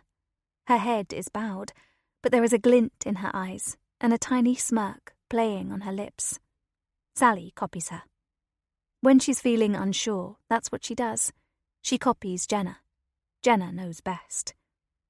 She hated it when Jenna was tied up, but they'd rehearsed it relentlessly. The bits where she made fun of her, like saying what she did was money for old rope, were really hard to get through. But Jenna assured her she needed that time to observe the two women, and Sally needed to gain control of the situation. Jenna's so clever and kind. Jenna helped her with everything, like how to recover if she found herself making the wrong facial expression, and what to say if she lost focus or drifted off. She gave so much of her time. They rehearsed every night. Sally still can't believe the lengths Jenna went to. She sat with Sally as she learnt her lines, and she was so patient. Well, mostly, when she kept getting it wrong. Sally can still recite them now. She spent hours perfecting her facial expressions in the mirror. At first, Sally was convinced she couldn't pull off masquerading as Jenna. Jenna is clever and brilliant, and Sally is just, well, Sally. But Sally started to improve, and when Jenna praised and applauded her, it was the most wonderful feeling. She perfected the sympathetic head tilts and warm smiles, making sure they reached her eyes. When every part of the plan started to go right, Sally both celebrated and panicked. She was sure she was going to screw up Tess's consultation. They must have run through it 1,000 times. Jenna playing Tess all brash and selfish, and making Sally act irritated and challenging. It was hard. She is no actress, but, as Jenna said, practice makes perfect. Sally found herself repeating phrases in her sleep, panicking she'd overdo the bit when she was supposed to irritate Tess and she'd end up walking out. Sitting here now, Sally finds herself wishing that Tess had walked out. She was so close. But she pushes that thought away. It's just her mind, playing tricks on her. Jenna warned her this would happen when the adrenaline started to wear off. She just needs to ignore it. They spent hours practicing their cold stares at each other. Sally learnt how to appear callous and cruel, perfected the art of goading and threatening. None of it came naturally to her, but she got there in the end, with Jenna's love and support. Soon, she was glaring, sneering, and holding a gun with ease. Sally barely recognized herself. She was amazed at what began to feel normal after enough repetition. Even things she didn't mean or want to do. Jenna congratulated her when she finally perfected her hollow eyes. That's one thing she didn't have to practice. It was how she began to feel. She didn't tell Jenna that, though. She wouldn't have liked it. Sally never understood why the consultation with Tess was even necessary. Why did they have to make all those promises about improving her when they were planning to take her down? That seemed unfair. But Jenna insisted they needed to show Tess they were strong and weren't to be messed with. But why did that matter when they had a gun? Sally only learnt about the part with Tess's parents a few weeks ago, and she's barely slept since. Threatening to kill an elderly couple. She didn't think she could live with herself. But Jenna assured her it was all a bluff, that nothing would happen to them. And that must be true. Sally felt guilty about questioning her. After all, Jenna sacrificed everything for her and she was right. Sally was being selfish for suggesting they back out. Everything Jenna does is for the greater good. Jenna warned Sally that Leah would try to manipulate her, but Sally hated herself when Leah was serene and agreeable. It was the only time she went off script and felt in danger of abandoning the whole thing. But she'd promised Jenna she wouldn't turn back, and somehow that promise mattered more than anything else. A police officer enters the car and tells them they can't go back inside and that they'll be taking them to the station soon. Jenna nods before putting her head in her hands and weeping. Sally follows her lead and covers her face with her hands, but the tears don't come. Instead, Sally rests her hands on her knees and watches as the van containing Tess drives away, followed by 2 other police cars. She knows she'll be separated from Jenna once they get to the police station, but Sally remembers her instructions on what to say and how to act. She hopes she can pull it off without Jenna by her side. Another pang of guilt and sadness hits Sally, and she yearns to reach out for Jenna so badly. She needs to hear her soothing voice and her words of reassurance, but she knows she can't. In fact, Jenna has said she can't come back to work with her after today, and that they probably shouldn't spend much time together for a while. Sally understands why, but she'll miss her so much. She doesn't know what she'll do without her.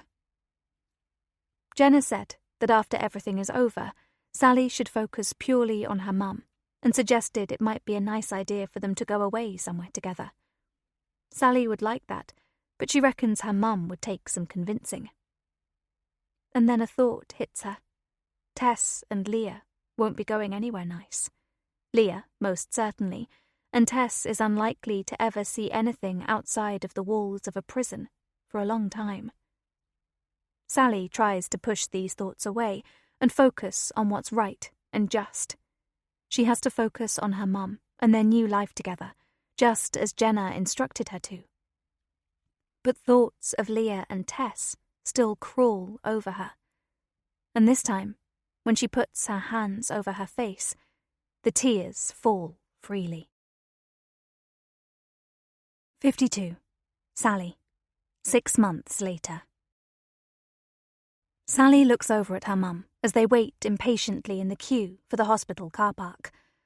Mum's post-operative follow-up appointment is in less than 5 minutes, and they're stuck in this one-in, one-out queue with no way to go forwards or backwards. Why is parking at hospitals always so dreadful? I think we're going to be late, Mum. There are 3 cars in front of us and nobody has come out in ages. Do you want to call them? Mum takes out her phone and checks the time. Let's give it a few more minutes, shall we? Then I'll ring. It's so annoying. We left him plenty of time. Watching Mum do something simple like checking her phone is wonderful. A few months ago, she couldn't have done that. They're here today for a follow-up appointment with the eye doctor after Mum's cataract surgery and laser treatment.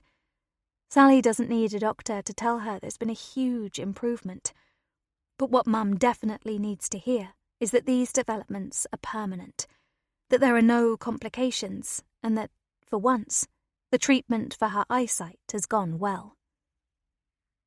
Sally can see her mum is cautiously optimistic, but they've been burnt so many times and suffered through so much disappointment and despair. Hopefully, today will put all of that to bed. Just as Jenna promised, once Sally was able to spend more time with her mum and support her better, she came around to the idea of further treatment. It happened much quicker than Sally expected, and the results have been overwhelmingly positive. Mum has been taking baby steps, but her house is a much brighter and warmer space. It's not quite back to how it was before she was assaulted, but they are getting there. 2 cars exit the car park in quick succession, and they move forwards and stop in front of the barrier. We'll be in soon. I think I'll leave calling them. They must be used to people being late with the atrocious parking. Sally nods, and in a couple of minutes they're let through the barrier. Walking swiftly to their appointment, Sally notices the apprehension on her mum's face and her fists balled up tightly by her side. Sally doesn't attempt small talk or try to distract her. It will only irritate her and add to her anxiety. All she needs to do is be here for her. Less than 30 minutes later, Sally and her mum are in the hospital corridor, hugging each other tightly, tears falling down their cheeks. They've just had the best possible news. The cataract surgery was a success. The laser treatment was a success. There are no complications, and her vision will likely get even better in the coming weeks. Sally squeezes her mum tightly. She deserves this so much. She's been so brave, and finally, she is reaping the rewards of all the hard work she has put into her recovery. Mum leans back and studies Sally's face. I'm so happy, Sal. This feels like a new lease of life, a new beginning. Sally beams. You deserve every bit of happiness. I love you, Mum. They embrace again, not caring that they are partially blocking the corridor or that people are staring. Mum takes her hand and pulls her along the corridor to the ladies' bathroom. Let's get ourselves cleaned up, shall we? We look a right state after all that blubbing. Shall we go for coffee? And then, let's pick up a bottle of bubbly on the way home. We could invite Natalie and Jenna around later. Drink a toast to our happy news. Sally smiles and nods, trying to match her mum's enthusiasm and pushing away the pang of sadness that hits her at the mention of Jenna's name. Sounds lovely. Inside the toilet cubicle, Sally takes some deep breaths. She can't let her mum see she's upset, or that the horrible feelings of panic that have been plaguing her over the last few months have surfaced.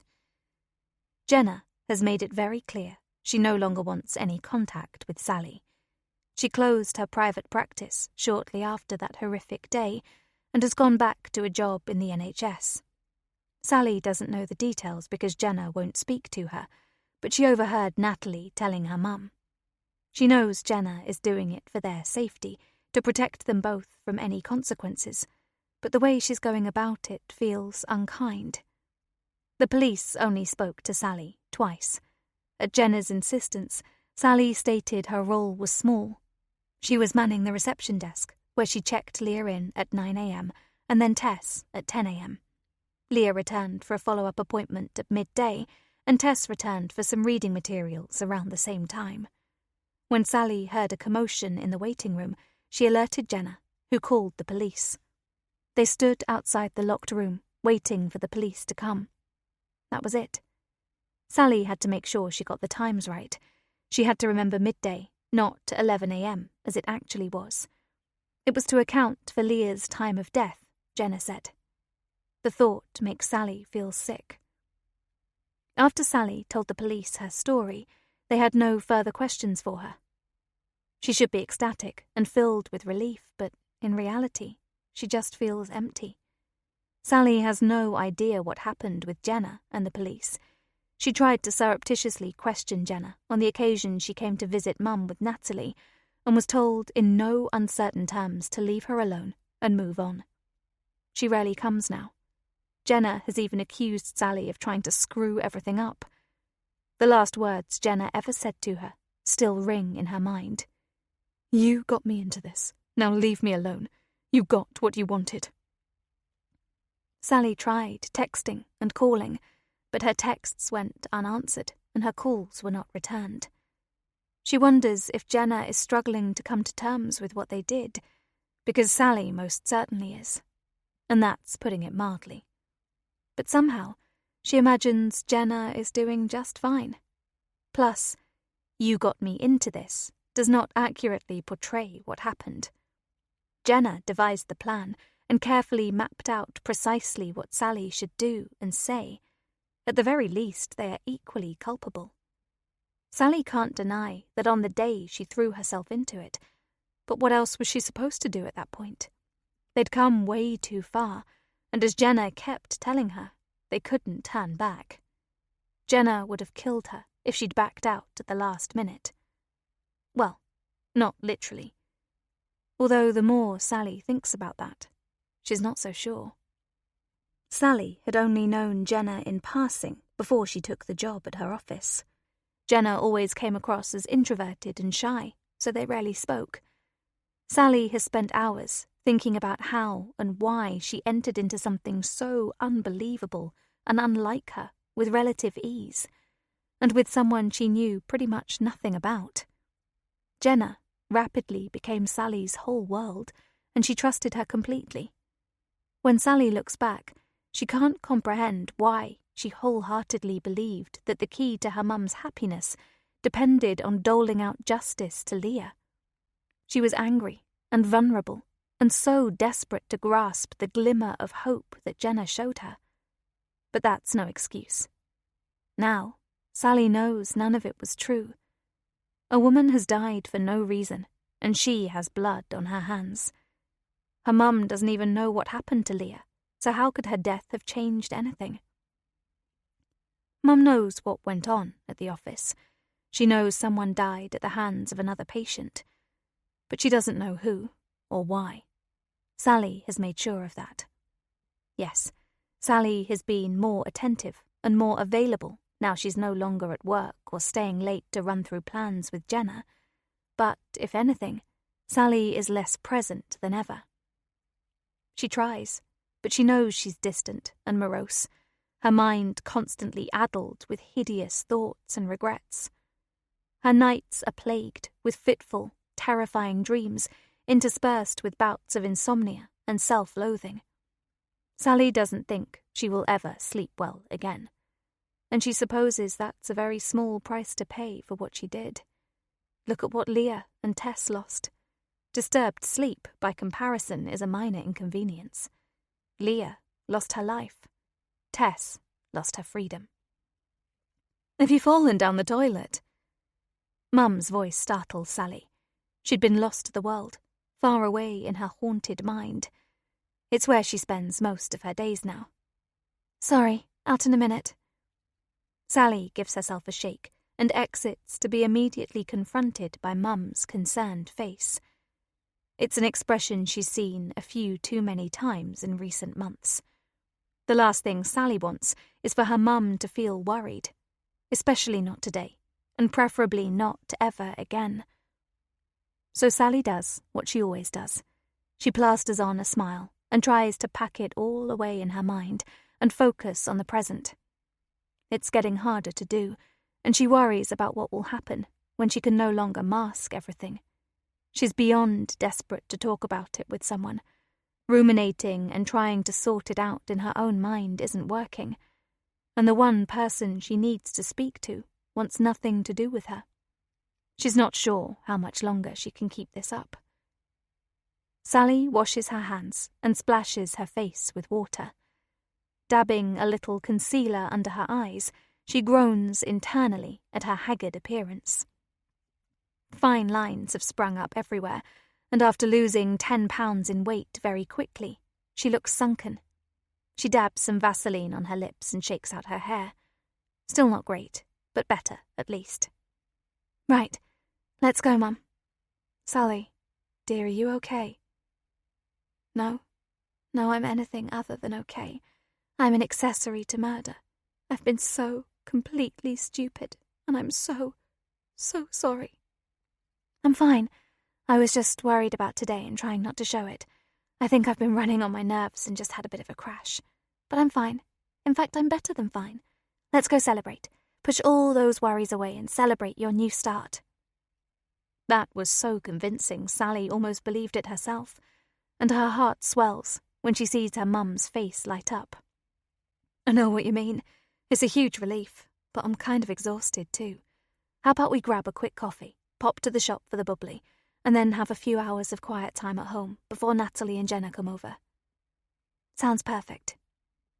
They leave the bathroom together and start the short walk to the car. I'll call Nat and Grant while you drive. Tell them the good news and ask Nat if she's free later. Mum puts the phone on speaker, and Sally actually laughs when she hears her brother's booming response down the phone. Get in! Mum laughs too, and Grant promises he'll be around for a glass of something fizzy later. Best get 2 bottles, says Mum, before dialing Natalie's number. Oh, absolutely. Maybe even 3, and they're on me. Mum bats away Sally's suggestion and shakes her head before Natalie answers the call. Hi, it's me. I've just been to the hospital, and guess what? Natalie sounds excited, but with a hint of nerves mixed in. Don't make me guess, Mel. Tell me now. Okay. Everything is looking good, all healing beautifully, and I'll probably get a little more vision back too. Natalie squeals with excitement down the phone. Oh, I'm absolutely bloody delighted. How are you feeling? Proper chuffed. I'm in the car with Sally. She's driving, but you're on speaker. Hi, Sally. Sally leans towards the phone unnecessarily. Hi, Natalie. Sally has taken me out for a celebratory coffee and cake, and then we'll head home for a bit. We were just saying we've been running on fumes waiting for this news, and we're a bit knackered. I can bloody imagine. Well, I'm thrilled you got the news you deserved. Honestly, Mel, I've had everything crossed for you. Can I pop in later, if you and Sal aren't too tired? Oh, yes, that's what I was going to say. Champagne at mine. Say 7-ish. You could ask Jenna, too, maybe. Count me in, and I'll ask Jenna, but I doubt she'll make it. She's all loved up with her new man, and I've barely seen hide nor hair of her in ages. Oh, exciting. I didn't know that. Mum waggles her eyebrows and gives Sally a suggestive smile. Sally has to hide her look of shock. New man? But then, why not? They are supposed to be getting on with their lives. Yeah, I haven't met him and given him my seal of approval yet, but she's properly smitten. Joe something, I think. Some rich banker type. Joe? Surely that has to be a coincidence. It's a very common name, and there are probably lots of Joes who are bankers. But Sally has always believed coincidences don't exist. Well, do invite her and a new beau if he's interested. Sally feels her heart fall. Could Jenna and Joe be a couple? They can't be. They were doctor and patient for a start. Isn't that illegal? The hairs on the back of her neck begin to prickle. Could Jenna have had an ulterior motive that day? Sally truly believed Jenna's involvement was purely altruistic. But if she and Joe are together... Where should we go for coffee, love? The usual? Sally pulls herself away from her dark thoughts. Even if Jenna and Joe were together, which she's sure they're not, there's no way they'd come tonight. Sure, sounds good. Sally turns and smiles at her mum, who notices her staring off into the distance. Her face is pensive, and also a little sad. Are you okay? When her mum turns, Sally can see tears forming in her eyes. What's up? Is it all hitting you? It's okay to shed a tear over good news too, you know. No, it's not that. Mum goes quiet and begins fiddling nervously with the strap of her handbag. You don't have to tell me if you don't want to. I know you hate me mithering, but I'm listening if you do. Mum sighs and her shoulders sag. Something is clearly weighing on her. Remember when I told you about Leah?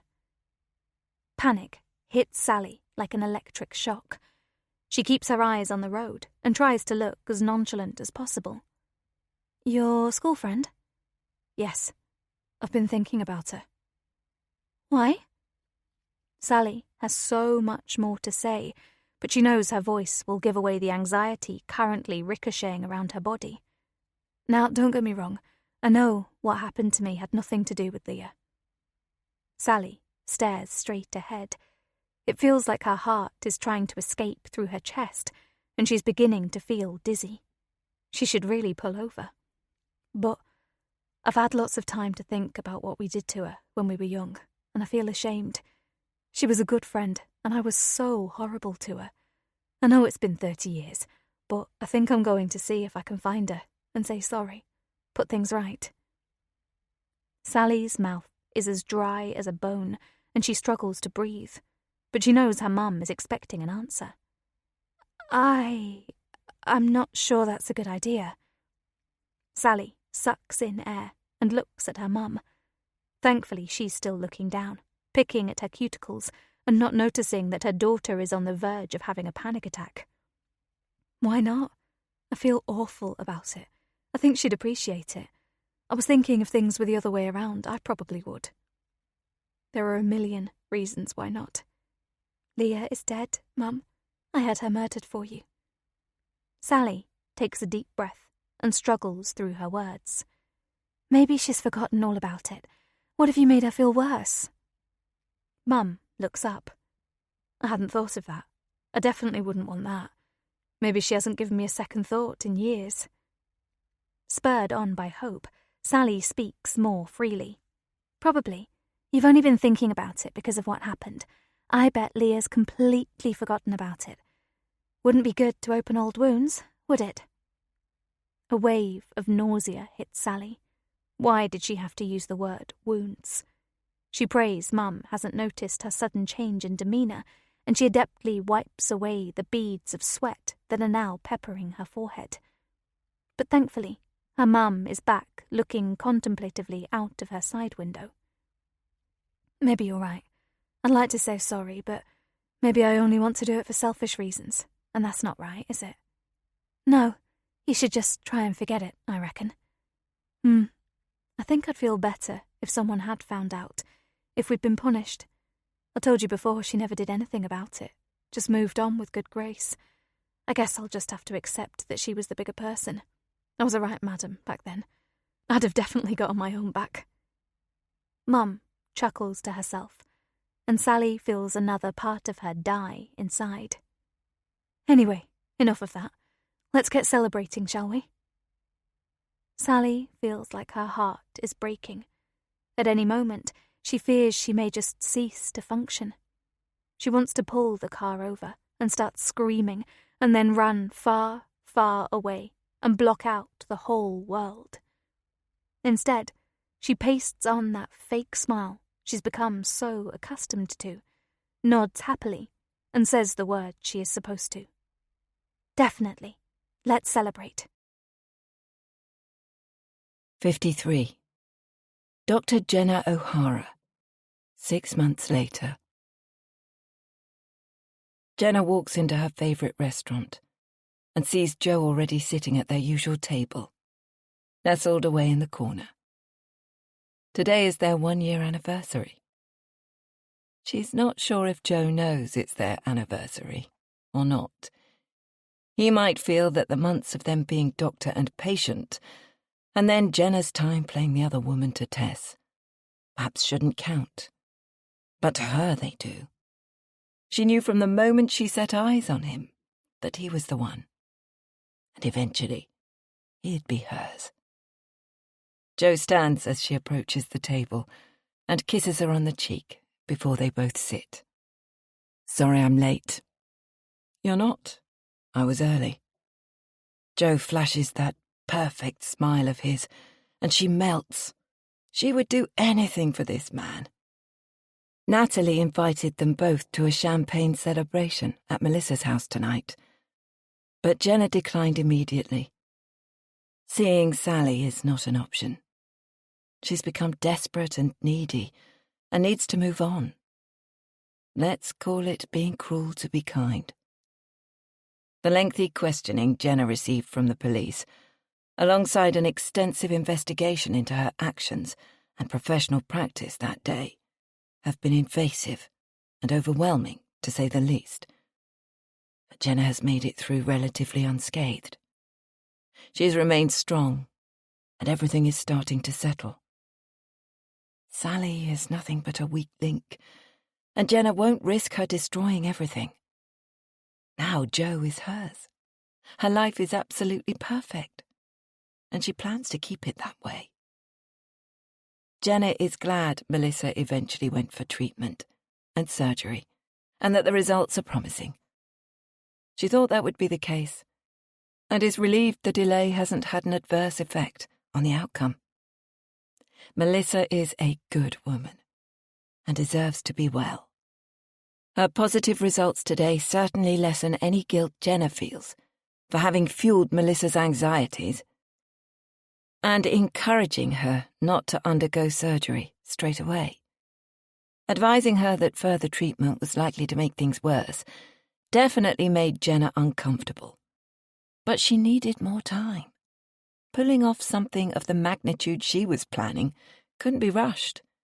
And if Melissa had had the surgery immediately, and subsequently improved, convincing Sally of the need for revenge wouldn't have been as easy. But Jenna's secret talks with Melissa, alongside Sally's absence due to their preparations, did the trick. One had a knock-on effect on the other. Melissa fell further into despair, and Sally became more fraught and pliable. While both of these things were somewhat painful to watch, they served their purpose. Jenna never wanted any unnecessary suffering for either woman, but they needed to play their part. Jenna did consider finding another victim for Tess. After all, Tess's downfall was the ultimate aim. But when the situation with Leah presented itself, it seemed too good an opportunity to miss. Of course, Jenna couldn't tell Sally about Joe. She introduced his presence gently and subtly at first, before progressing to laying it on thick about the effect Tess was having on him. Telling Sally that Joe was downtrodden and depressed was not true. Joe's sessions were for bereavement therapy. His brother had died in a freak boat accident while on holiday, and his bitch of a fiancé couldn't have cared less. Jenna fell in love with him pretty much at first sight. Initially they focused on his feelings regarding his brother's sudden death. The shock and numbness, the anger and the guilt. He was so open and caring. And Jenna fell deeper in love with him every time they met. They spent a lot of time just chatting about their lives. Well, his life, mostly. And Jenna didn't mind. She wanted to drink in every aspect of this remarkable man that had been brought to her door. He wasn't backwards about coming forwards regarding Tess, either. He immediately revealed he was desperate to leave her, explaining that she was manipulative and cruel, and he seemed genuinely worried about what she would do if he tried to break off their engagement. He was adamant Tess would never leave him, insistent that she wanted to marry him, and that he couldn't keep delaying settling a date.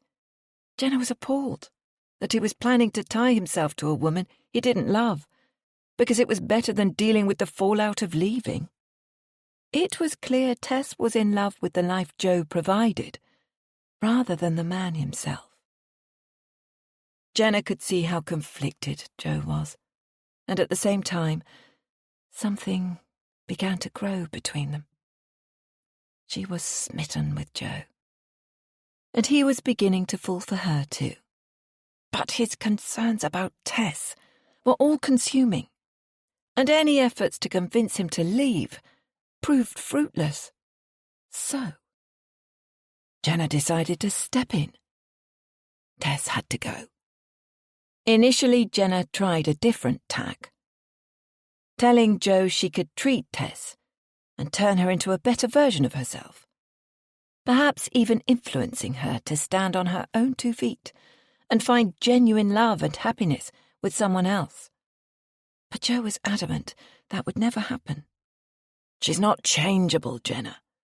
Not unless it's in her best interests. So, Jenna took another angle. If Tess really was that shallow, maybe paying her off would work. But Jo just laughed. She'd spend it and want more. She'd bleed me dry and keep coming back. Tess wouldn't be happy with any amount of money. Her needs would just expand to fill the amount of money available. It would be a vicious cycle. With both her suggestions vetoed, Jenna began to think a little more creatively, and fueled by her ferocious need to keep Jo in her life, her ideas became more and more unsavoury. At first, these thoughts horrified her. How could she even think such things?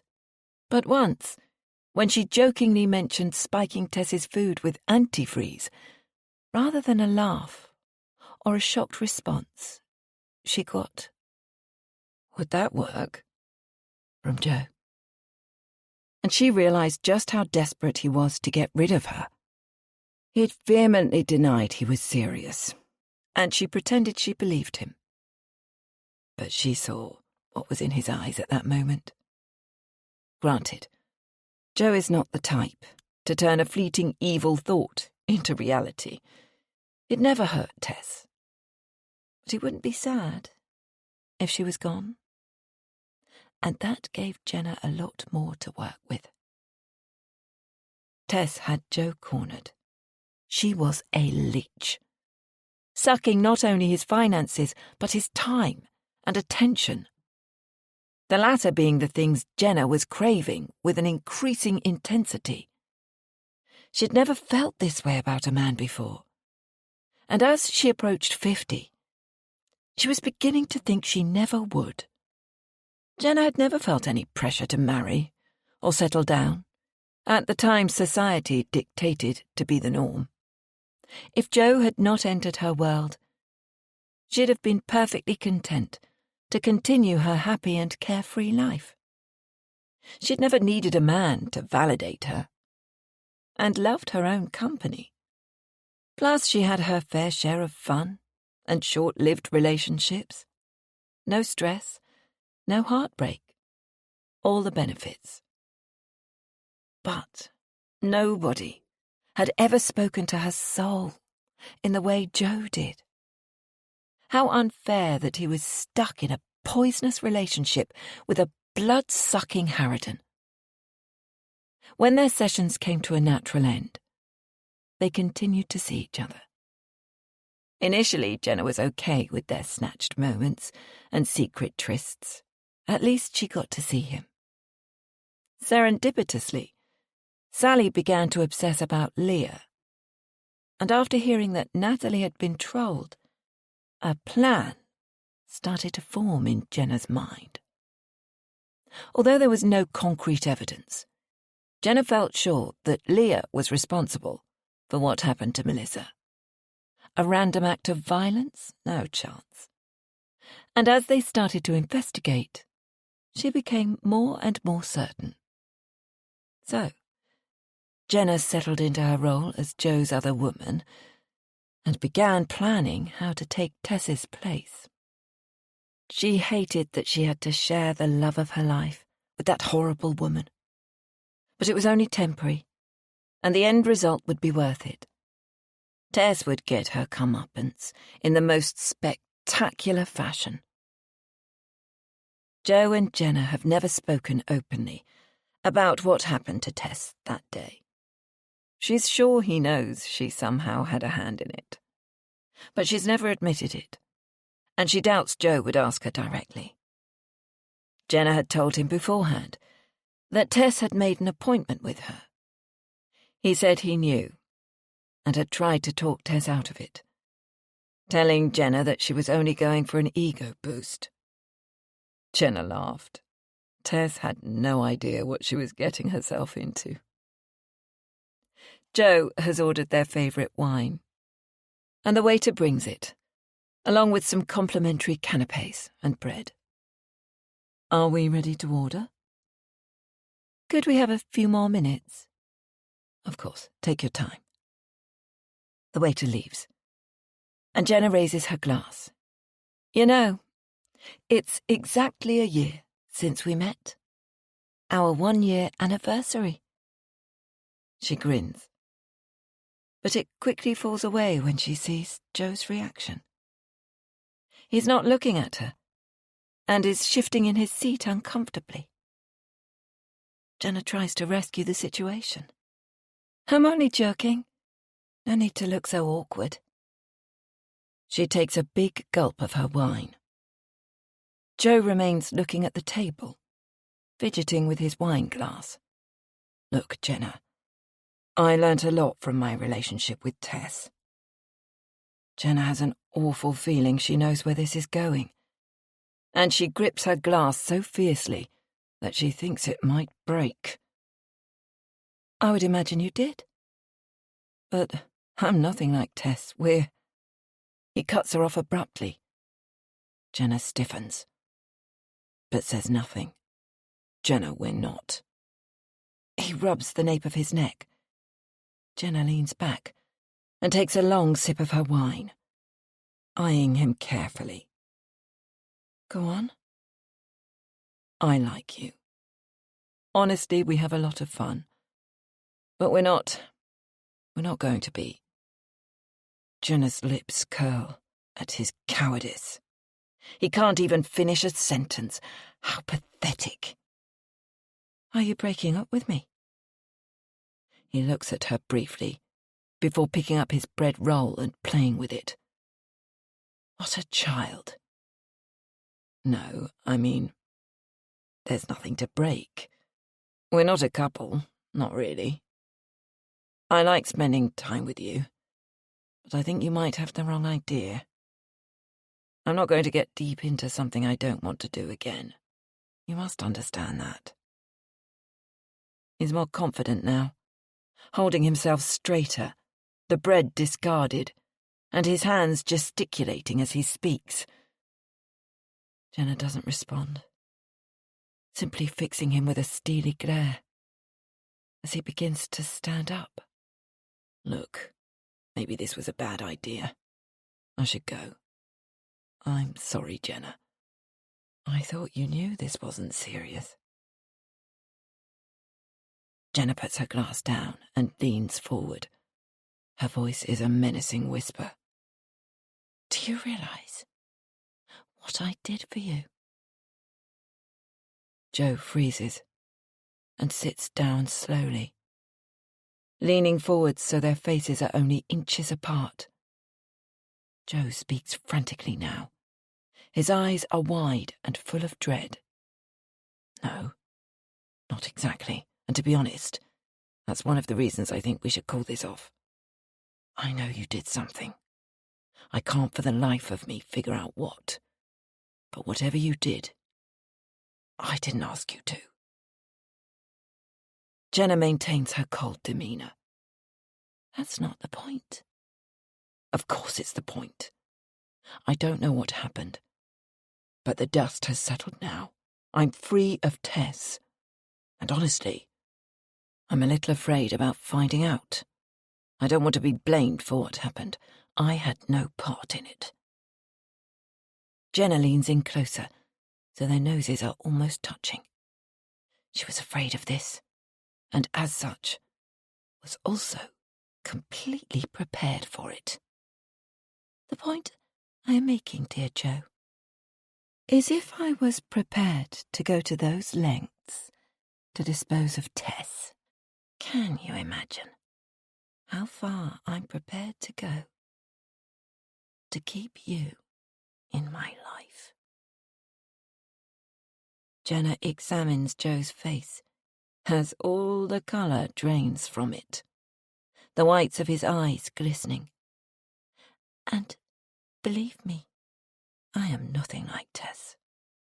What she did to you was child's play. I could pull off everything she ever did before breakfast without breaking a sweat. Joe's mouth is opening and closing, but no words emerge.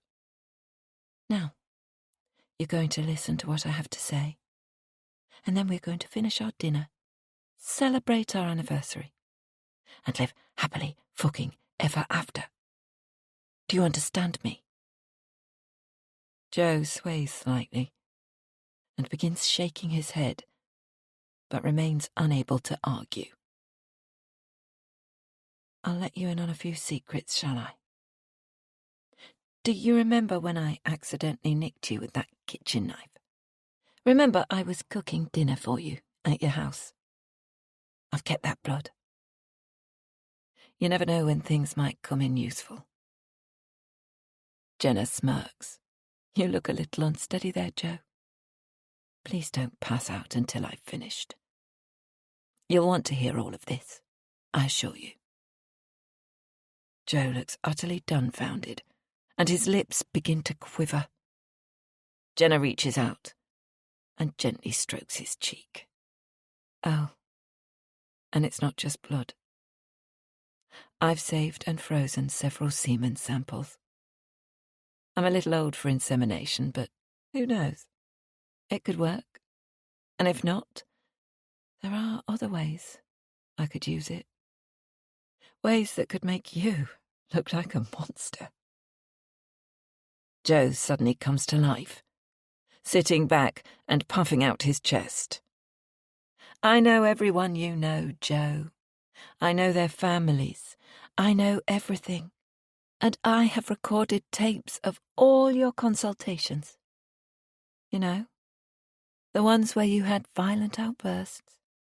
Oh, you don't remember? Ah, well, never mind. It's all on record. Remember when you admitted to thoughts of violence, of assaulting women, or murder? No? Well, that's strange because I have all the evidence. Now, pick what you want to eat to celebrate our anniversary. I think I'll have the duck salad followed by the lamb. Why don't you try the sea bass? Joe clumsily attempts to stand, knocking the table and sloshing red wine onto the white linen. You're nuts. I'm out of... Jenna grabs her bread knife. No, Joe. You're not going anywhere.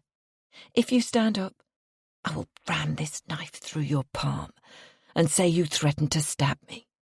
Or maybe I'll stab myself with it and blame you. I'm a doctor, remember? I know how to make it look good and bloody, without really hurting myself. If you think Tess had the ability to ruin you, I will tear you into 1,000 tiny pieces. I earned this. Joe sits, his chest heaving, looking wildly around the room, as though searching for a saviour. And another thing. Have you checked your basement lately? Good luck explaining all those knives, ropes and poisons you bought. And you did buy them, by the way. You've got a post office box. That's the kind of thing crazed killers do, right? Look at me, Joe. I am 10. No, more than that. 100 steps ahead of you. Jenna sits back and hands Joe his glass. before surreptitiously sliding something under his napkin. Joe is too bewildered to notice or care. You should apologize to the waiter when he comes back for the mess. Now, let's raise a toast. Joe looks like he's about to cry.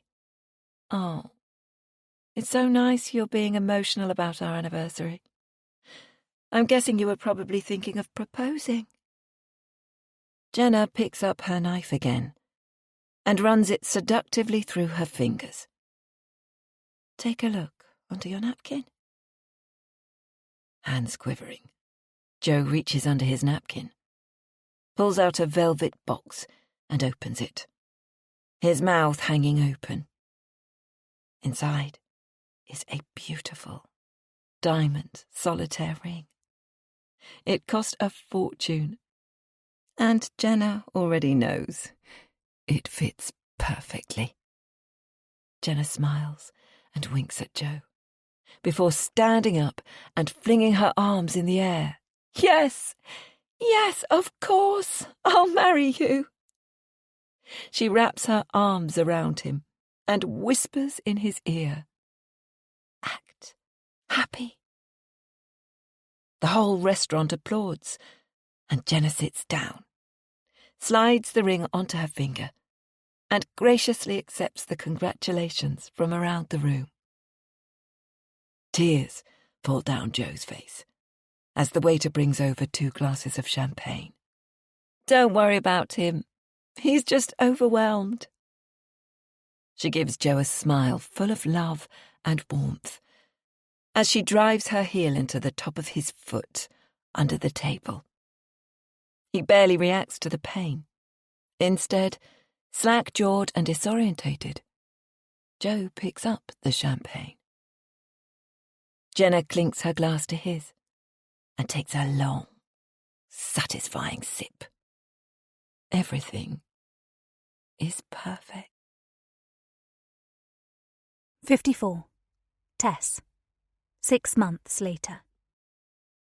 Tess sits on the bed in her stark room, staring blankly at the wall. It's what she does every day. She refuses visitors, ignores any other patients or staff, and only eats enough to stay alive. Outwardly, she is a broken, empty shell. She fought at first. Oh, how she fought. But nobody listened, and so she simply stopped. She takes her medicine, or so they think. She is quiet and obedient, and never causes any trouble. When the doctors come in, they talk about her like she's not there, and that suits her just fine. They think she is in some kind of partially conscious state. Post-traumatic catatonia, they call it. She doesn't care. They can think what they like. Nobody can get inside her mind and see what's actually happening there. But Tess is biding her time. She clenches her fists tightly and relishes the pain that spears her palms. She will not sit here for the rest of her life. Tess has plans. She just needs to wait for the perfect opportunity. It will come, and she will be ready when it does. Dr. O'Hara and Sally won't know what hit them. We hope you have enjoyed this production of The Patients by Charlotte Stevenson, narrated by Harry Dobby and Hannah Curtis. Copyright 2026 by Charlotte Stevenson. Sound recording copyright 2026 by Dreamscape Media, LLC. Dreamscape is an RB Media audio brand. This recording is protected by copyright. Unauthorized copying, sharing, or distribution is prohibited. Thank you for listening. Discover audiobook giveaways, discounts, new releases, recommendations, and more from RB Media, the largest audiobook publisher in the world. Visit rbaudio.com.